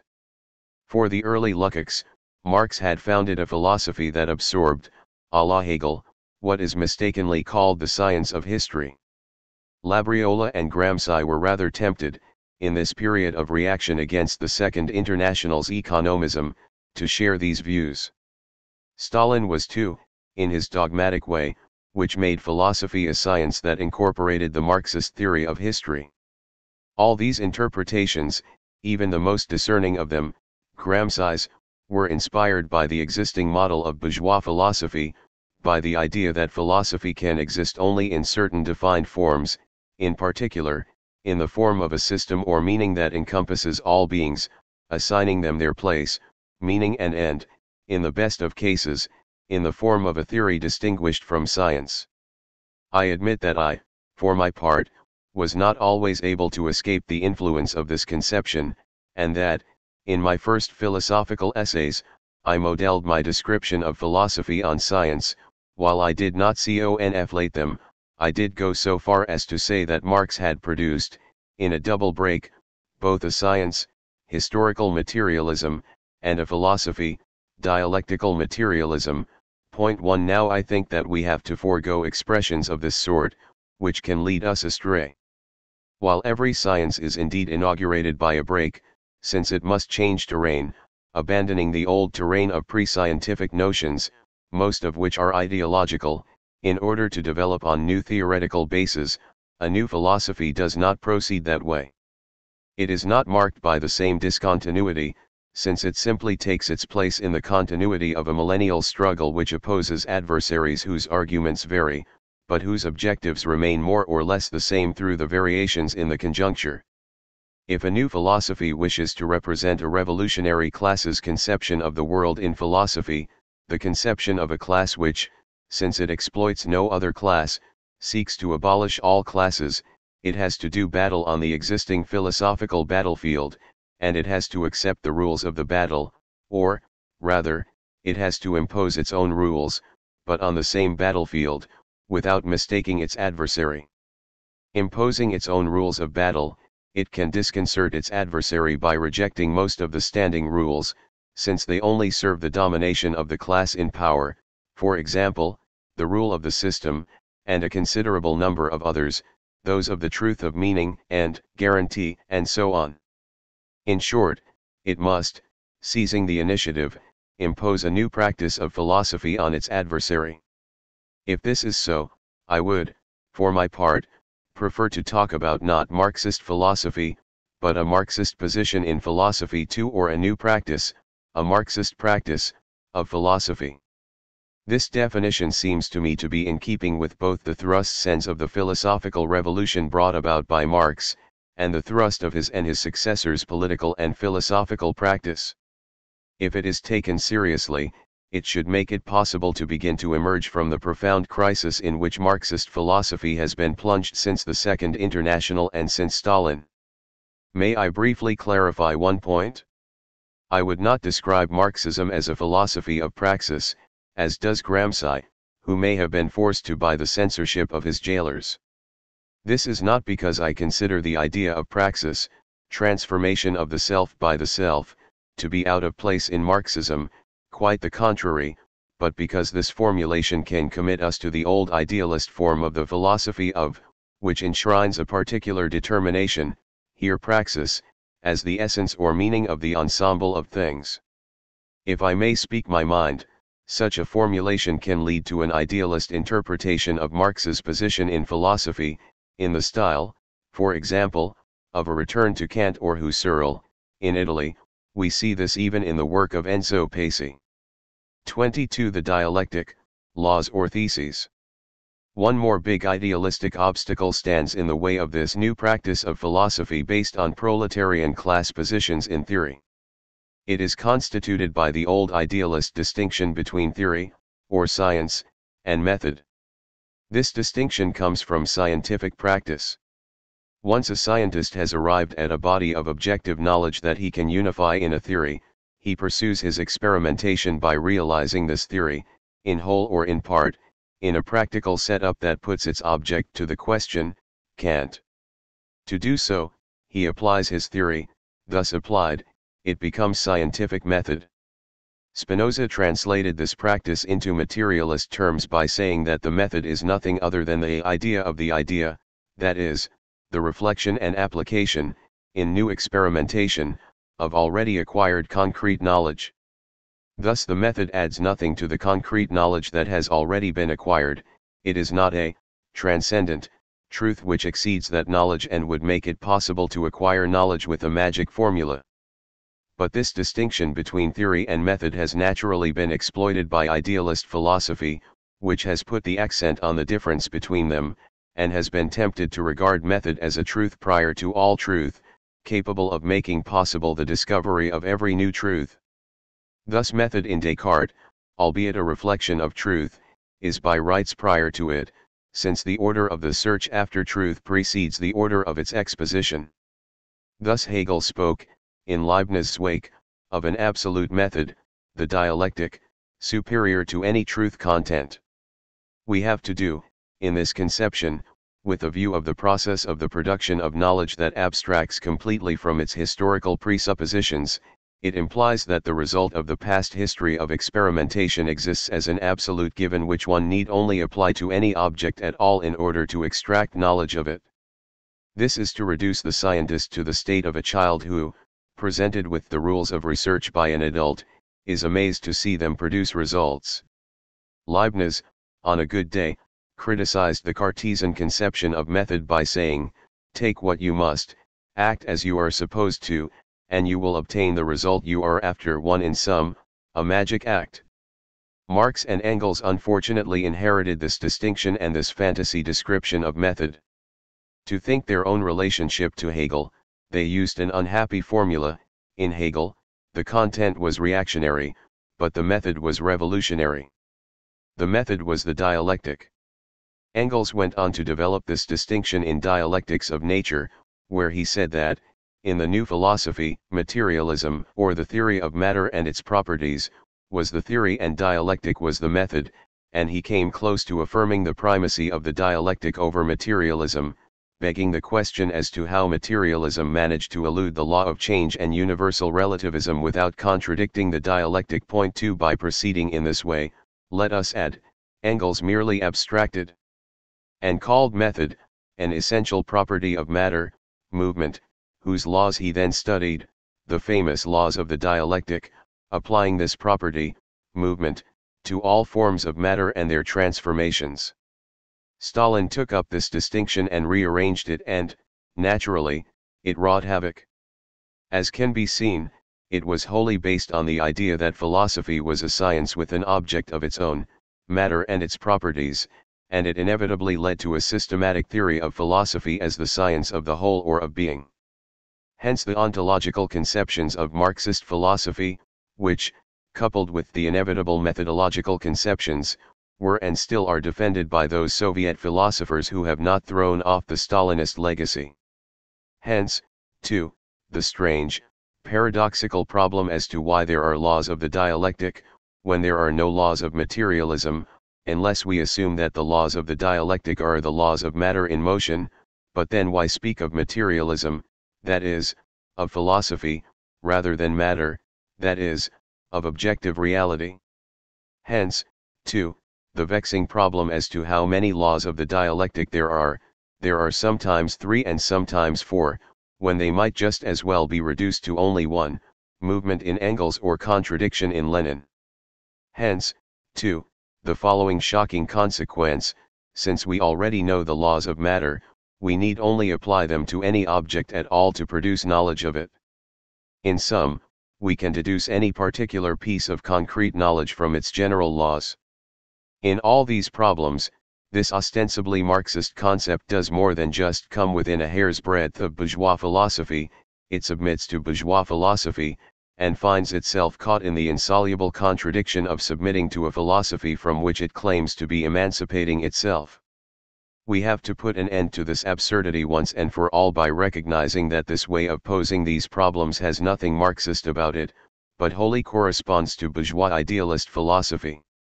This may, moreover, be a good occasion to address this distinction between materialism and the dialectic.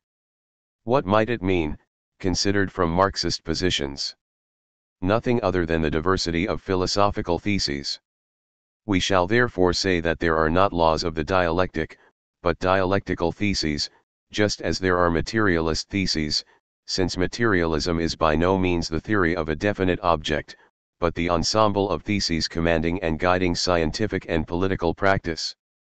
What is more, we realize, when we examine the matter closely, that this distinction cannot consist in ranging, in one column, theses supposed to be purely materialist and, in the facing column, theses supposed to be purely dialectical.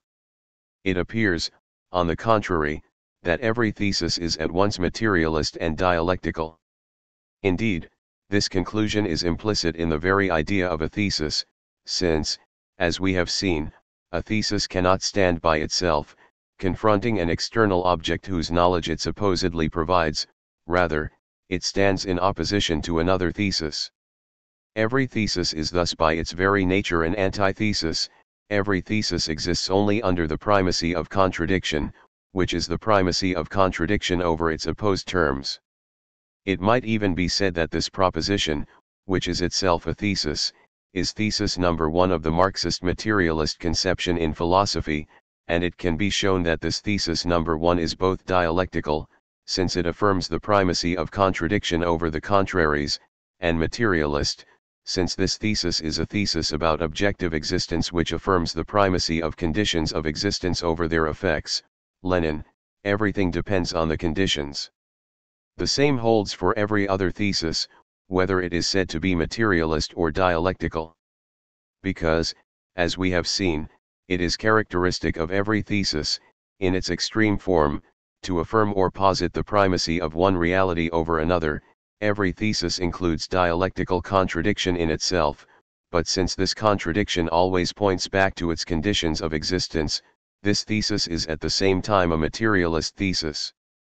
Under these circumstances, the question as to how many dialectical theses, called laws, there are, or how many materialist theses there are, is, properly speaking, meaningless. Philosophical theses are posed to answer questions posed by the development of the practices, which is infinite. We may conclude that there is an infinite number of theses, as is proven even by the research of those Marxist philosophers who claim that there exists a finite number of laws of the dialectic.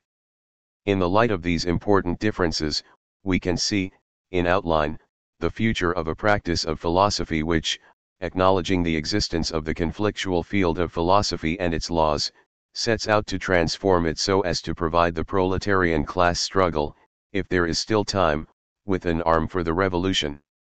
We can also see that this task can be neither the business of a single individual nor the task of a limited period. It is an infinite task that is constantly posed anew by the transformations of the social practices, and it must constantly be taken up anew, the better to adjust philosophy to its unifying role, but with constant vigilance so as to avoid the traps of bourgeois ideology and philosophy. We can see, finally, that, in this task, the primacy of practice over theory is constantly reasserted, since philosophy is never anything other than the detachment of the class struggle in theory, and since it is therefore subject, in the final analysis, not only to the practice of the revolutionary proletarian struggle, but to the other practices as well. By the same token, however, we recognize that philosophy is something altogether different from a simple handmaiden of proletarian politics, namely an original form of existence of theory, turned wholly towards practice and capable of enjoying genuine autonomy if its relation to political practice is constantly controlled by the concrete knowledge produced by the Marxist science of the laws of class struggle and of its effects. Doubtless the most extraordinary thing about this conception is the profound unity which inspires all its determinations, even as it liberates the practices that are the stakes of its struggle from all the forms of exploitation and oppression exercised by bourgeois ideology and philosophy. Thus Lenin could call Marxist theory a block of steel, a block that has nothing to do with a system, since the firmness of its principles and positions in fact aims not to enslave the practices, but to emancipate them. When one is aware that this theory is itself subordinated to the practice of class struggle, hence to its errors and failures, and its deviations as well, when one is aware that it is wholly caught up in the class struggle, since it constitutes, simultaneously, one of its means and stakes, one understands better how it can escape the idealist image of bourgeois philosophy, that closed system in which everything is thought out in advance and nothing can be called into question without undermining the whole edifice. One understands that a Marxist philosopher can and must be something poles apart from an individual cut off from the world. He must be a militant who thinks, in philosophy, the theoretical conditions for the theoretical development of the class struggle, and a theorist who acts as a militant not just in philosophy, but in political practice as well. There remains, perhaps, one last question, which brings us back to the beginning of this essay, the question as to the sense in which everyone is a philosopher. This proposition is paradoxical, if we are prepared to acknowledge the highly abstract nature of every philosophical thesis, which presupposes thoroughgoing knowledge in the field of all the social practices. It will be readily conceded that all human beings are ideological animals, inasmuch as they can only live and act under the domination of ideas, those of their own practice or the practices dominating their own practice. But as for being a philosopher, it will doubtless be granted, after all that has been said, that if everyone is not a philosopher in the sense of the philosophy of the philosophers, is not consciously a philosopher, everyone at least receives, by way of the dominant ideology or the philosophically elaborated form of the dominated class's ideology, something like philosophical fallout, to the extent that this fallout ends up permeating everyone's spontaneous ideology. Yes, in this sense, everyone is, virtually, a philosopher, in that all human beings could, if they had the time and means, become conscious of the philosophical elements that they experience in this way, spontaneously, in their individual and social condition. Yet really to be philosophers, they must, we would suggest, undertake a study of the philosophy of the philosophers, since that philosophy is contained in the philosophers' works. This solution, however, is in large measure artificial, for books are just books and, without concrete experience of the practices of which they speak, the risk is that our apprentice philosophers would not grasp their meaning, trapped as they would be in the closed circle of the book's abstract universe, which does not provide the key to its own meaning. In this sense, the great philosophers, even the idealists, from Plato to Kant, were right to defend the idea that philosophy is not taught by either books or teachers, but is learned from practice, if one reflects on the conditions of this practice, the abstractions that command it and the conflictual system that governs both society and its culture. One must, of course, have recourse to books, but, to become a philosopher, and the equal of professional philosophers, as Lenin was, although he had received only rudimentary training in philosophy, one has to learn philosophy in practice, in the different practices and, above all, in the practice of class struggle. If I were asked, but what, finally, is a philosopher, I would say, a philosopher is a man who fights in theory. To fight, he has to learn to fight by fighting, and to fight in theory, he has to become a theorist through scientific practice and the practice of ideological and political struggle. In a time in which the bourgeoisie has given up all notion of producing even its eternal philosophical systems, in a time in which it has given up the guarantee and the perspectives held out by ideas and entrusted its destiny to the automatism of computers and technocrats, in a time in which it is incapable of offering the world a viable, conceivable future, the proletariat can take up the challenge. It can breathe new life into philosophy and, in order to free the world from class domination, make it an arm for the revolution.